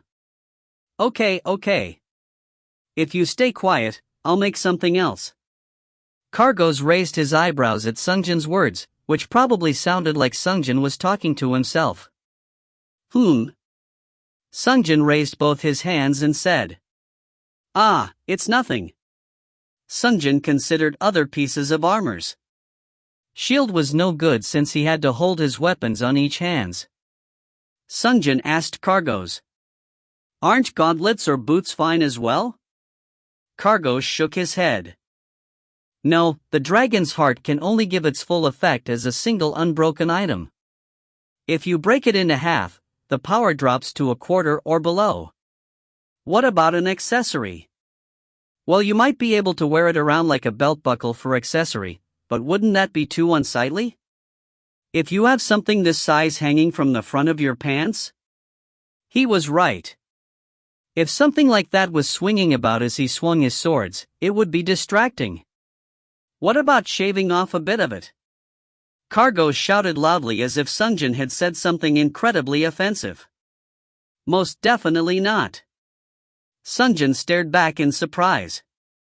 I told you earlier that the dragon's heart's effects depend on its weight. If you shave it off, it's the same as shaving off its stats. Sungjin fell into a dilemma. But he knew that with the amount of material he had, the only piece of armor he could get made which could be worn with equal weight distribution from left to right side of his body was limited to a helm. However, Biscoro was already taking up that spot. Although Biscoro's comments were unbearable from time to time, it was undeniable that Biscoro was also incredibly useful. What should I do? Sungjin considered his options for a moment before replying. Then, shield, but I have never had nor used a shield before. I am more comfortable blocking with swords instead. Cargos suggested. Then, why not make another sword? Sword? Yes, sword. Sungjin glanced down at his belt. He already had 3 swords hanging from it. But Cargos pointed towards the left side where Moon Spectre hung alone and said, "Since you have 2 on the right, shouldn't you add 1 more on that side to match the balance?" Well, if you consider this from strictly numerical point of view. And this dragon's heart, the effects are, increasing the mana of the wielder. Sungjin listened quietly. I see. So I'm thinking, why not make a specialized weapon for magic? Specialized for magic? Yes, a sword for magic. From what I see, you have weapons with different specializations. The worn-out sword carries the spirit of the lady, the sword stinking of blood is specialized to deal damage. And the last scimitar is a kind of anti-magic weapon, is it not? How did you? I can tell by looking. Aren't you switching out your swords depending on the situation already? That? Yes, it's true. So? You should probably be okay with having 1 more, right? A sword meant to be used when casting spells. Since your swordsmanship is among the best, you should be able to switch them out easily during a fight, right? Sungjin carefully considered his suggestion. He came to the conclusion that it would be okay to have 1 more sword. Then, I'll make another sword. Yes, I think that's for the best as well. Then, how long would it take to make the sword? It would take 2 days. And 10,000 black coins. Sungjin nodded. Yes, I understand. Then do you have any other request for me? Sungjin put down Artemio and said, I also want to enhance this one. Really? And enhancement stones? I told you before, but it takes 3 more stones to upgrade legendary class items. Sungjin placed his hand on his cube. Operator? The cube flew closer to him. Sungjin removed 3 enhancement stones from within and handed it over. Cargos looked slightly surprised. My, you already gathered 3 more?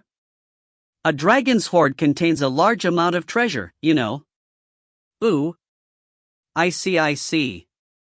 Cargos received them and said, Then for these, come back tomorrow. And the cost is 10,000 as always. I guess it doesn't matter that you're already working on making a new sword? Yes, since it takes over a day to melt the dragon's heart anyway. Ah, is that so? Yes. So when you come tomorrow, this scimitar, what's the name again? Artemio. Yes, I'll have Artemio's upgraded version, and the next morning I'll have the new magic sword ready for you. Sungjin bowed at his words. I understand. Then I'll leave it in your capable hands. Star. Sungjin headed to bed once he arrived at 99 nights. He had originally planned to discuss with Soldamer about AIO, Ring of the Great Sage, since it would allow Sungjin to use every kind of blue magic, but Sungjin was ignorant as to what spells were available, but once he arrived home, he was too tired and did not feel like discussing it then. Sungjin lay on the bed as he checked the time. Operator, what's the time? 3:22 and 58 seconds p.m. He had promised to meet with Saran at 4 p.m. I don't have much time to rest. Please set the alarm for 30 minutes from now. Understood. Sungjin closed his eyes as soon as the alarm was set. Although he was busy today, he would be able to rest aplenty tomorrow. I should take a day off tomorrow and look for good eateries. The black market was filled with small cafes and restaurants like Showran's First Drop. Daliapin was able to cook food from any country, but each of the restaurants had their own take on technique and menu, making it worthwhile to try out different places. Now that I think about it, it would be nice to go somewhere with Nada and Saran too. There was no better place for dates than the black market, since everything unrelated to combat was free. Due to being forced to fight every day in raids with his life on the line and having been isolated from other people for so long, he was unable to think of it sooner. Well, it's not impossible at least. I don't know how it would actually go. Sungjin slipped into sleep while thinking so. And then, Mr. Hunter, 30 minutes have passed. Sungjin stood up after hearing the operator. His hair was disheveled when he woke up. Sungjin absent-mindedly fixed his hair. He didn't spend much time worrying about his appearance, but when considering the fact that he was going to meet Saran, who was a high-class beauty, he naturally came to feel that he should at least avoid the worst. While he was looking into the mirror and fixing his hair, the operator gave him an announcement. A chosen one has requested your summon. Will you accept? 10-9. Before 2 seconds passed, Sungjin gave his answer to the operator. Yeah. And he was teleported away. Star. The place he was summoned to was a cozy cafe with a calm and graceful atmosphere. If First Drop was a small cafe meant to down tea quickly before heading out, this place was more intended to be enjoyed leisurely for an hour or two while holding a conversation. I didn't know a place like this existed. While Sungjin was taking a look around, Saran spoke from across the seat. This place is good, right? I found it recently while roaming the markets. It has great atmosphere and has great coffee and confectionaries. I see. Sungjin nodded as he turned to look at her. It was the first time he was meeting her outside of the raids. He felt awkward. He felt like he had to say something quickly. He began to squeeze his brain for words. What did I say when I told her to call me? Sungjin had asked Saran to call him over so he could explain various things to her. Why he chose her, what effects it had, and what was his end goal, etc. Sungjin was just about to begin speaking to her when she took the initiative. I had a bunch of questions. Instead of saying what he was going to, he replied to her. Okay. Please ask. What did you want to ask? Sungjin had thought she would want to ask about the Chosen One title. But her question was something entirely outside of his expectations. How old are you? Sungjin hesitated for a moment, but he decided to answer. I am 27.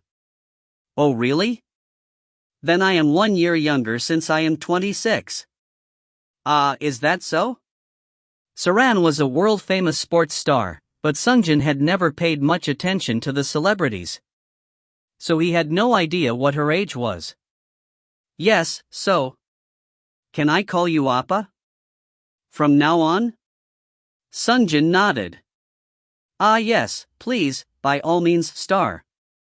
Appa, please don't be so formal, I am a year junior. She seemed so cold and proper earlier, but for their third meeting, she was being very gentle. Sungjin felt extremely awkward and leaned forward to take a sip of the coffee to fill the gap and give himself time to think. I didn't think she was this kind of person. Note. So in Korean, there is formal speech, reserved for adults, strangers, and people of respect, and informal speech, with friends, juniors, or people who are socially below you. Sungjin had always spoken with formal speech with everyone. Saran found out that Sungjin was older and asked him to treat her like a junior, which he feels extremely awkward doing. Also, her speech pattern goes from formal/uptight/stiff to increasingly gentle and friendly. The place marked in the chapter is exactly the last sentence. Sungjin is allowed to speak formally, and she forces him to address her informally, and treat her like a junior or dongseng. Which is to say, she asked him to treat her like someone close to him. And in KR, this is significant, because it indicates shift from stranger/acquaintance relationship to that of a budding romance. If you find any errors, ads pop up, ads redirect, broken links, non-standard content, etc., please let us know. Report chapter so we can fix it as soon as possible. Chapter 113. Chapter 113, Black Market Tent Shopping, 3. Cough. Sungjin let out a fake cough twice. He was caught off guard by Saran's sudden change in attitude. As you. I mean, okay, I'll avoid formal speech from now on. Please do, Appa. Being called Appa felt extremely awkward. So Sungjin tried to speak more to conceal his discomfort. So earlier, someone called because of emergency. It was another chosen one like you, and she was in danger. Ah, yes.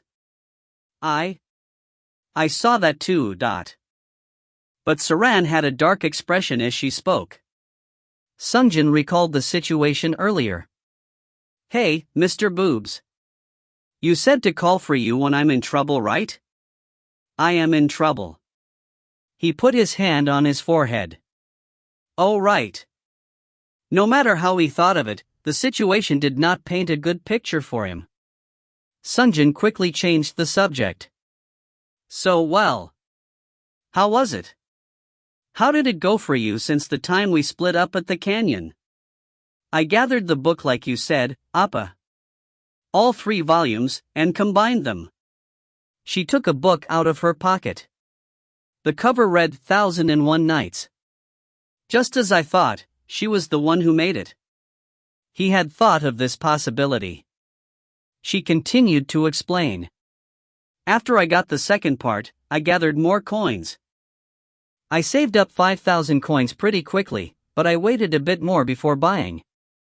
And meanwhile, when I was checking the auction house, Sungjin finished her words for her. And you bought a mystery pouch, right? Oh my, how did you know? I was the one who put it up for sale. Really? Saran's eyes grew wide and gathered her lips into an O shape. Sungjin thought. So you can make faces like that too.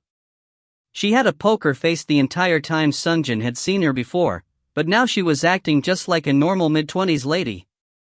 He had seen her face in posters and advertisements, for makeup or sportswear, giving a charismatic smile, but he got a glimpse of her real self. Sungjin replied as calmly as he could. Yes.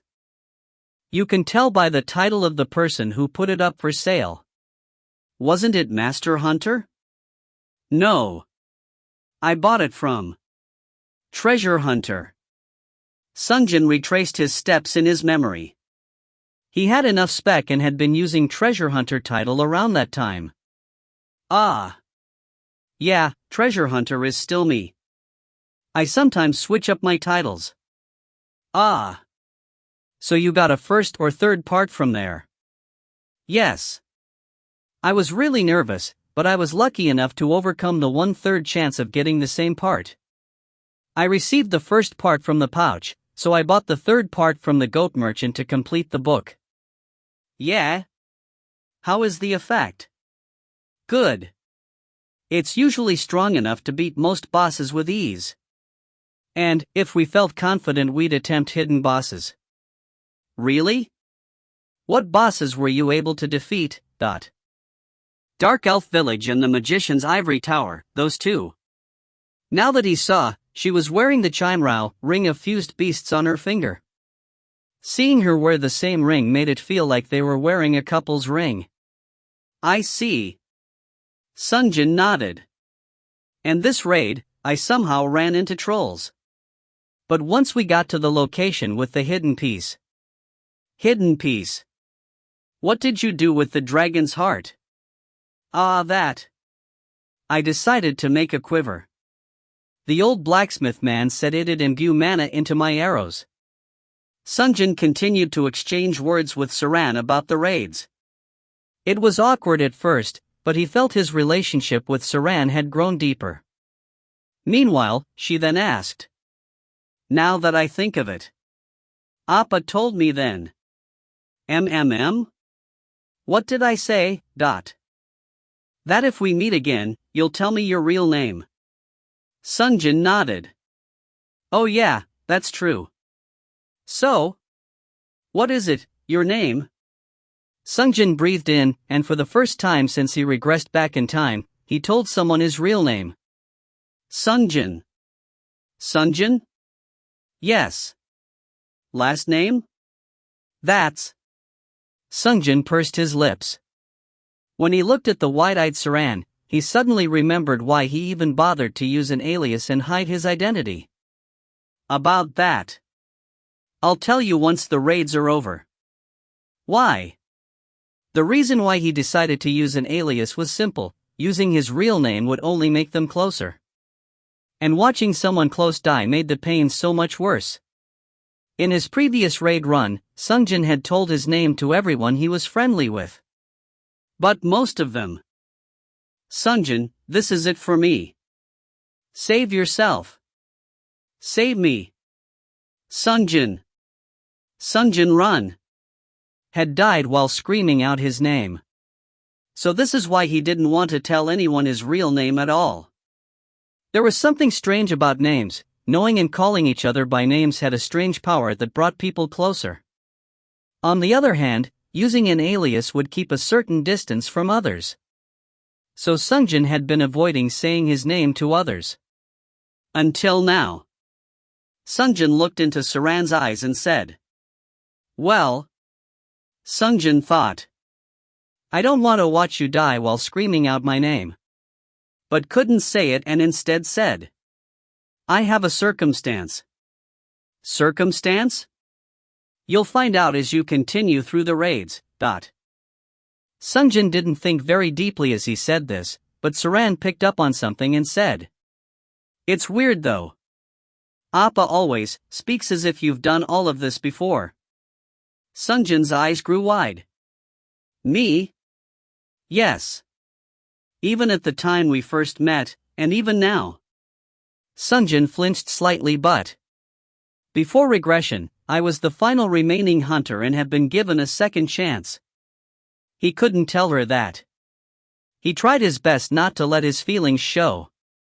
"Well, I guess it could look that way. Since I am strong. But who could have guessed things would have turned out this way?" But then she added, "Liar." "What?" She pushed her long hair out of the way to show Sungjin her ear. Past her long flowing hair was a purplish earring adorning her lobes. "Eye of Jeremiah." Sungjin couldn't help but drop his jaws. The earring was none other than an item that allows the user to read the minds of the other. You know what this is, right? Since Appa is wearing one as well. Sungjin couldn't respond and froze in place. I touched it just before I asked the question. "I am sorry for reading your thoughts, Appa. I didn't want to use it." Sungjin grasped his forehead. She had told him earlier that she had defeated the Dark Elven Village's hidden boss. If she was able to clear that map so thoroughly, she had a high chance of discovering the hidden piece as well.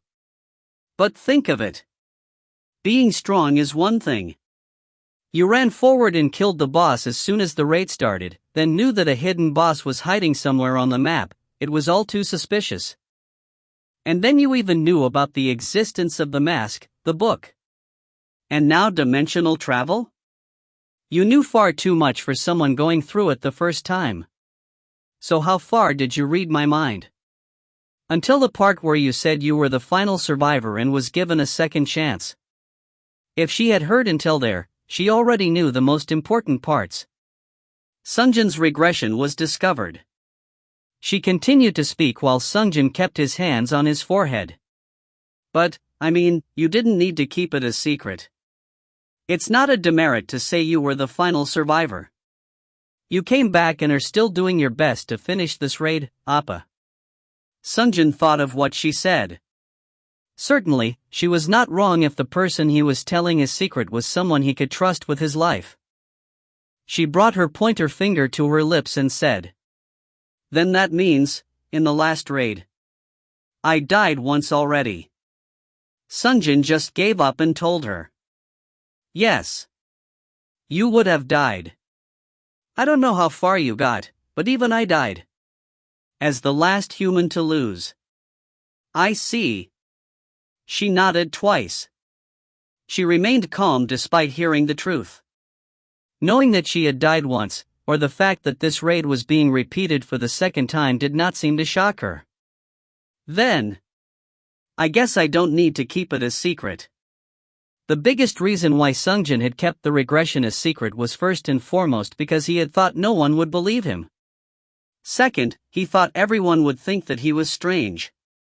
Third, because hearing that this is not the first time the raid is going on might come as a shock. But she had believed him 100%, she had already thought he was strange. And she was evidently unaffected by the truth. Sungjin decided to tell her.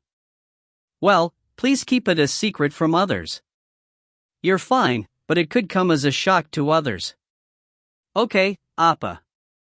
And I told you last time, but the number of people in the raid will continue to fall as it progresses. Well, having lots of people would be great, but we can't save everyone. Saran nodded. She should have witnessed many deaths until now. That happened last time. 1,000 remained, then a 100, then 50, and so on. The number of people kept on dropping until the final 10. There were only 10 of us left, but there was an internal friction, and we ended up failing. Saran listened to Sungjin silently. So, my plans are as follows.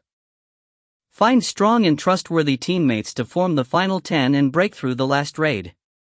In other words, pick those who are to become the chosen ones, like how I have chosen you.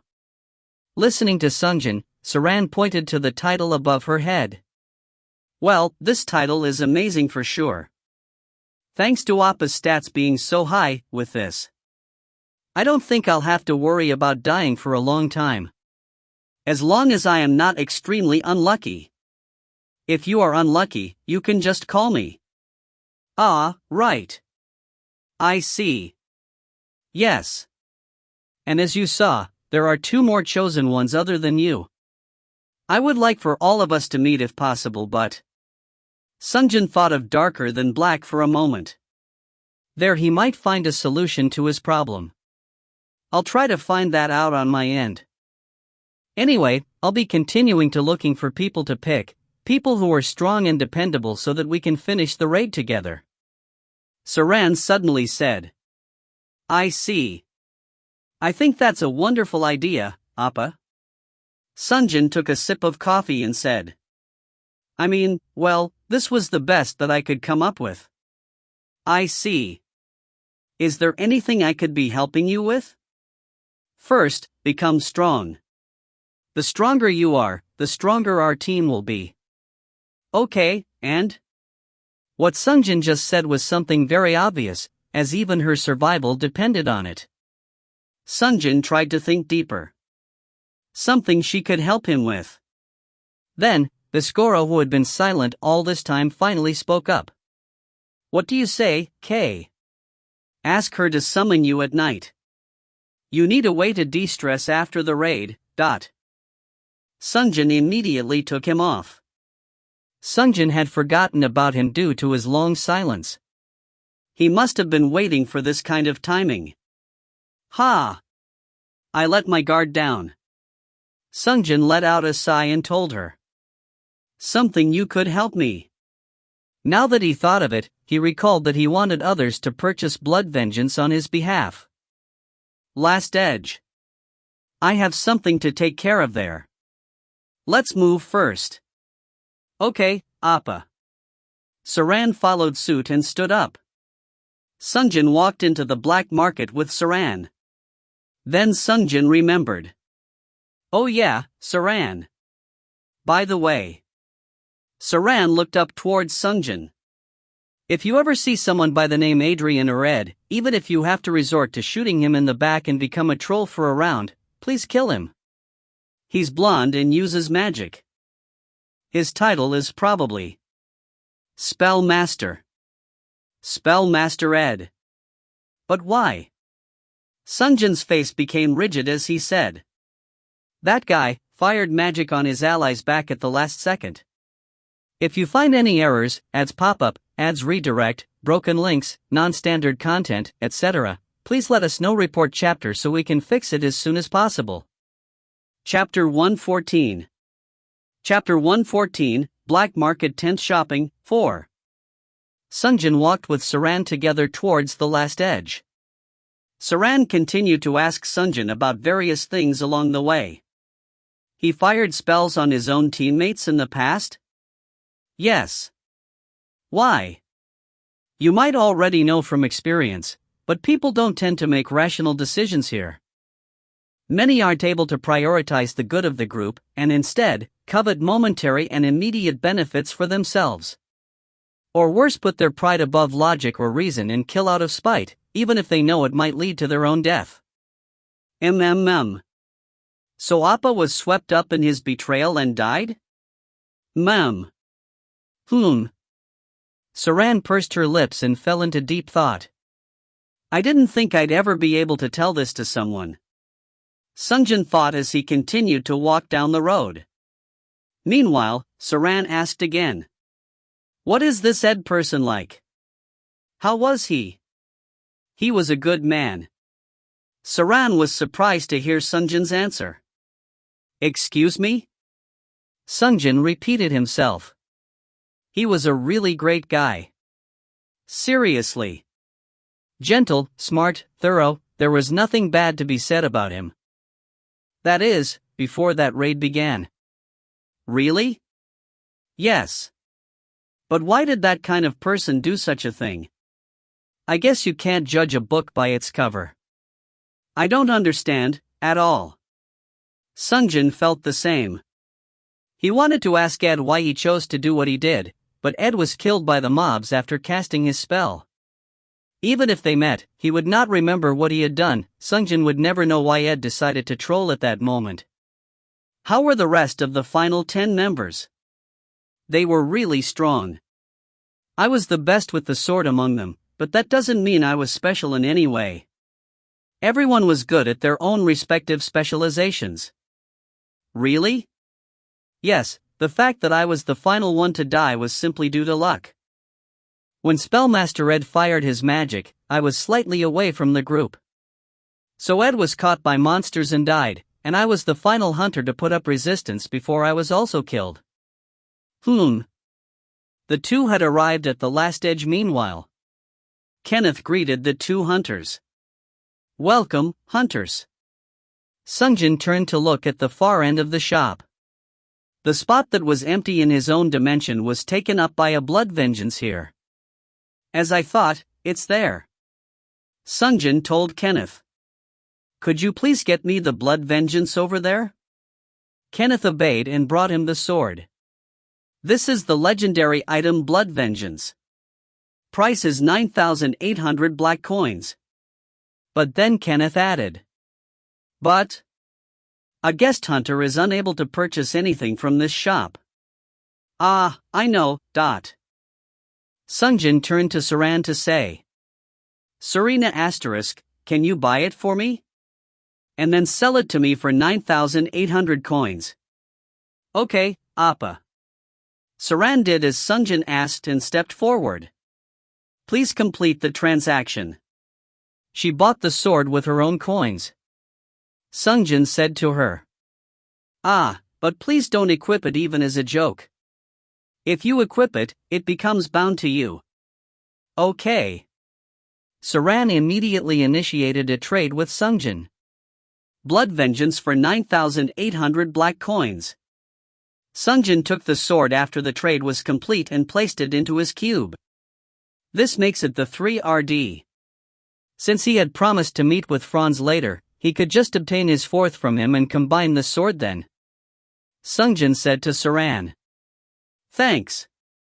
With this, I can increase the tier of the weapon one more time, but you're gathering 3 more legendary tier items, right? Like the enhancement stones? Yes. Did you manage to gather any enhancement stones? I got some from the last raid, so I already requested upgrades. Bow and mantle. Oh really? Meanwhile, a chosen one has requested your teleportation. Will you accept the request? The operator asked him again. Saran and Sungjin both turned to look at Sungjin's cube at the same time. On the cube was Franz's face. Mr. K. It's me, Franz. Sungjin told Saran. This is another one of the chosen ones. Just like you. I see. I guess you have to go then? Yeah. Then, let's meet again tomorrow since tomorrow is a holiday. What time should I call you? Sungjin thought for a moment. He had promised to meet Nada at 7 tomorrow. If I meet her then, we could eat a meal together. He wouldn't be able to eat 2 dinners back to back. Sungjin told Saran. Tomorrow, 1 o'clock. 1 would be the best. Okay, got it, Appa. Then see you at 1. All right.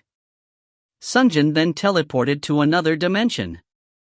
Franz was standing in front of a restaurant in the black market. He asked Sungjin. May I ask who was that? That lady?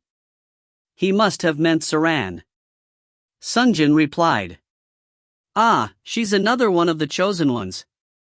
He really? She was a real beauty. Well, I guess so. So did you decide yet? What to have for dinner? I found a place with good beer and food, so I wanted to head there. Oh. Sounds good, let's go then. Sungjin and Franz arrived together at the pub. This is Mono's Cool and Petty. The owner was a bulky-looking gorilla. He brought them a dish full of large sausages in one hand and 2 bubbling mugs of beer in the other. Sungjin and Franz had sausages as a relish with beer. It has been a long time since Sungjin shared a drink over a meal with somebody else. So how was it? This raid? Not too bad. Thanks to your title we were able to defeat the boss without much trouble and get to the hidden piece. Of course. We couldn't attempt the hidden boss. When they were done eating, they walked over to Last Edge together where Franz, like Saran, bought blood vengeance on Sungjin's behalf. Sungjin prepared to return to his own dimension after the trade was complete. Let's meet tomorrow too since we don't have anything else to do anyway, but when would be a good time to call? About 3 o'clock? But if we meet in time for lunch or dinner. Sorry, those time slots are already reserved so I don't think I can make it. Let's just have tea after lunch or something. Okay. Then see you again at 3, Mr. K. Yeah. It was a good drink. Sungjin left Franz. Return. When he was teleported, he was sent back to his bedroom at 99 nights. Sungjin came downstairs. Dalyupin and his summons were waiting for him. Dalyupin spoke first. Esteemed hunter, about dinner. I already ate. Please feed everyone else. I have already served them at the proper time. I see. Thank you. Also, have any receipts come today? Not yet, sir. It is almost time though. Sungjin checked outside. The sun was setting. According to Dalyupin, a pigeon demi-human should be arriving wearing a backpack containing the receipts from today's auction sales. Sungjin asked the operator. Operator, how many black coins do I have right now? You have 6,965. Sungjin searched his memories. The cost of combining heroic Tir Yenhorat was 3,000 coins. But Blood Vengeance was a legendary tier weapon. I am just a bit short of 7,000 coins currently, do I have enough? It was possible that he didn't have enough money to combine the items. Instead of making 2 trips, he decided to stay and wait. There were 2 things he had to do first anyway. First was who to give the newly obtained Pulp of Evolution. Second was to find out more about AIO, Ring of the Sage. Sungjin first called over Soldimer. Soldimer, come here. Yes, master. Soldimer floated towards Sungjin's table. Sungjin removed AIO from his finger and showed it to him. This is Great Wizards. When Sungjin was having trouble to find the words, Soldimer, who was always quick-witted, finished his thoughts for him. Anatole. Yes, Anatole. It contains his power. When I used it, the effects were really amazing. What does it do exactly? It allows me to use every blue magic, and temporarily raise the magic power by 5 times. Really? Yes. With the level of mana I had, I could only use a second-class magic just once, but the spell was able to freeze up the red dragon completely. The red dragon? Yes. And that was done while being inside the volcano. It was such an unbelievable power. The numerical value was 5 times, the actual effects seemed to be even more than that. Soldamer replied to Sungjin's observation. By nature, magic gains additional effects the more potent it becomes. Then suddenly, ring ring. The delivery man had arrived on a bike. Before Sungjin could say anything, Dalyupin went up to the delivery man and retrieved the receipts to hand it over to Sungjin. Thank you. Sungjin quickly flipped through the receipts. There were enough that it would take a bit of time to look through them. Sungjin handed over the ring to Soldamer and said, Anyway, it unlocks all blue magic spells and increases magic power by 5 times. Please think of different ways we could use this. Yes, Master. Sungjin handed the ring over and checked each receipt before inserting it into the cube. Since most of the items were heroic tier, Sungjin's income was better than ever. I should be able to afford the elixir tomorrow with this much. While Sungjin was thinking that, Soldamer muttered. 5 times, with a bit of effort, it sounds like that will be possible. Sungjin overheard his muttering and asked. What do you mean by that? Ah, Master. Soldamer snapped awake from his deep thoughts. Did we not go to the magic shop together? We did. Didn't we speak about it? Reversing time? Ah. He was right. If the ring truly unlocked every spell, it meant it also had unlocked the 9th class blue magic spell that could turn back time. Reversing time, how much was the book again? He didn't remember the exact value, but it should have exceeded 150,000 black coins alone. Sungjin became even more thankful to Ariane. Even ignoring the fact that the item could temporarily boost his magic power by 5, the item she had given him was far more valuable than even the spellbook worth 150,000 coins. Taking into consideration all of the 7th and 8th class spells, it was easily worth well over 200,000 coins. I hope that my presence will help you escape your tragic fate. Sungjin recalled her words. And looking into the darkening sky outside the window, he muttered. Thank you so much, Ariane. You attach a Orya after the name to indicate you're referring to them in a friendly way, usually to someone you're junior. It indicates a close relationship. There is no gender restriction, guys to guys, guys to girls, girls to guys, girl to girls. Used for people of equal or lesser social standing. The name Anatole means sunrise in Greek. If you find any errors, ads pop up, ads redirect, broken links, non-standard content, etc., please let us know. Report chapter so we can fix it as soon as possible. Chapter 115. Chapter 115, Black Market Tent Shopping, 5. Note, term change Ring of Helric to Helix Ring explained at chapter end. Note 1, 2, 3, 4. Sungjin counted his receipts. There was a total of 10. One of the items he had put up last time as well as 9 of the 15 items he put up for auction today was sold. Sungjin shoved all 10 sheets into the cube at once. Operator, how many coins do I have now? You currently have 59,065 black coins. Really? Sungjin lost the sense of scale for the amount of money that he had. So much money after buying 2 legendary class items like Blood Vengeance, compared to my last life. Running around diligently during the raid had paid off. Since I got roughly 50,000 coins from 10 items, each one sold for an average value of 5,000. I guess the average worth of items has gone up? The cause was twofold. The reason was the trolls now had better items, and the hunters buying items from the auction house generally had more money to spend. It was a really good day. Sungjin stretched. And HAAA. He couldn't help but yawn. Sungjin rubbed his eyes and recalled. I said I would fuse blood vengeance as soon as I had the money, But he didn't feel like making the trip to Cargo's smithy. He could drop by the smithy at night on his way back from Darker Than Black and fuse his sword then. He had to go there to pick up Artemio anyway. Sungjin stood up from his seat to head to bed. Soldimer, who was next to him, asked, "Are you going back upstairs, master?" Sungjin replied, "Yeah. I am too tired today. I'll be retiring early today.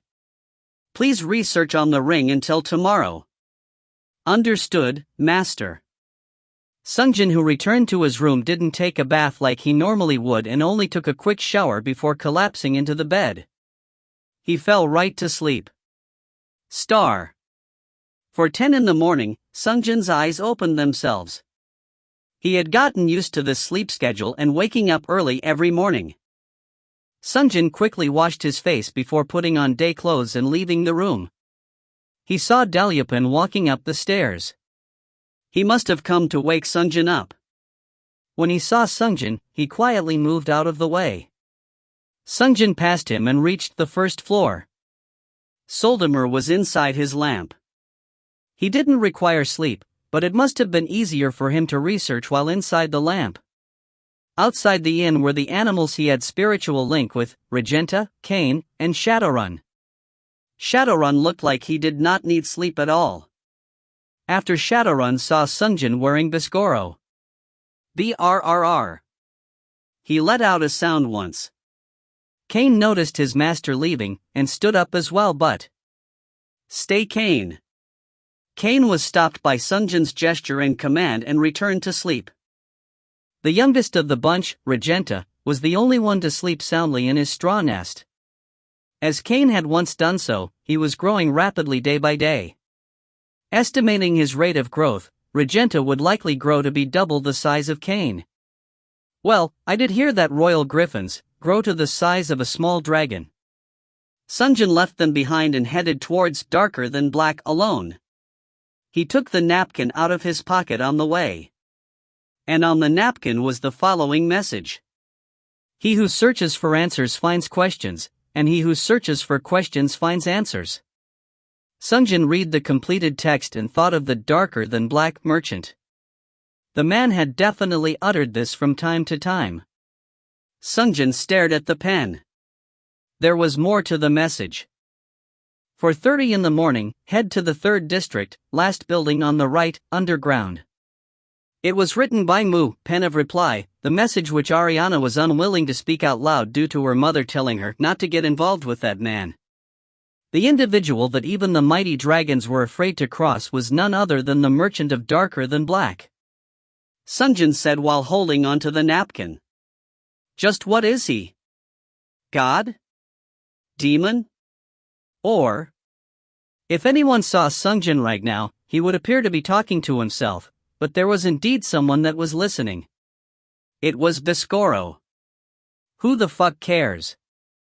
Why are you wearing me every time you go there, but take me off when you're meeting with pretty ladies?"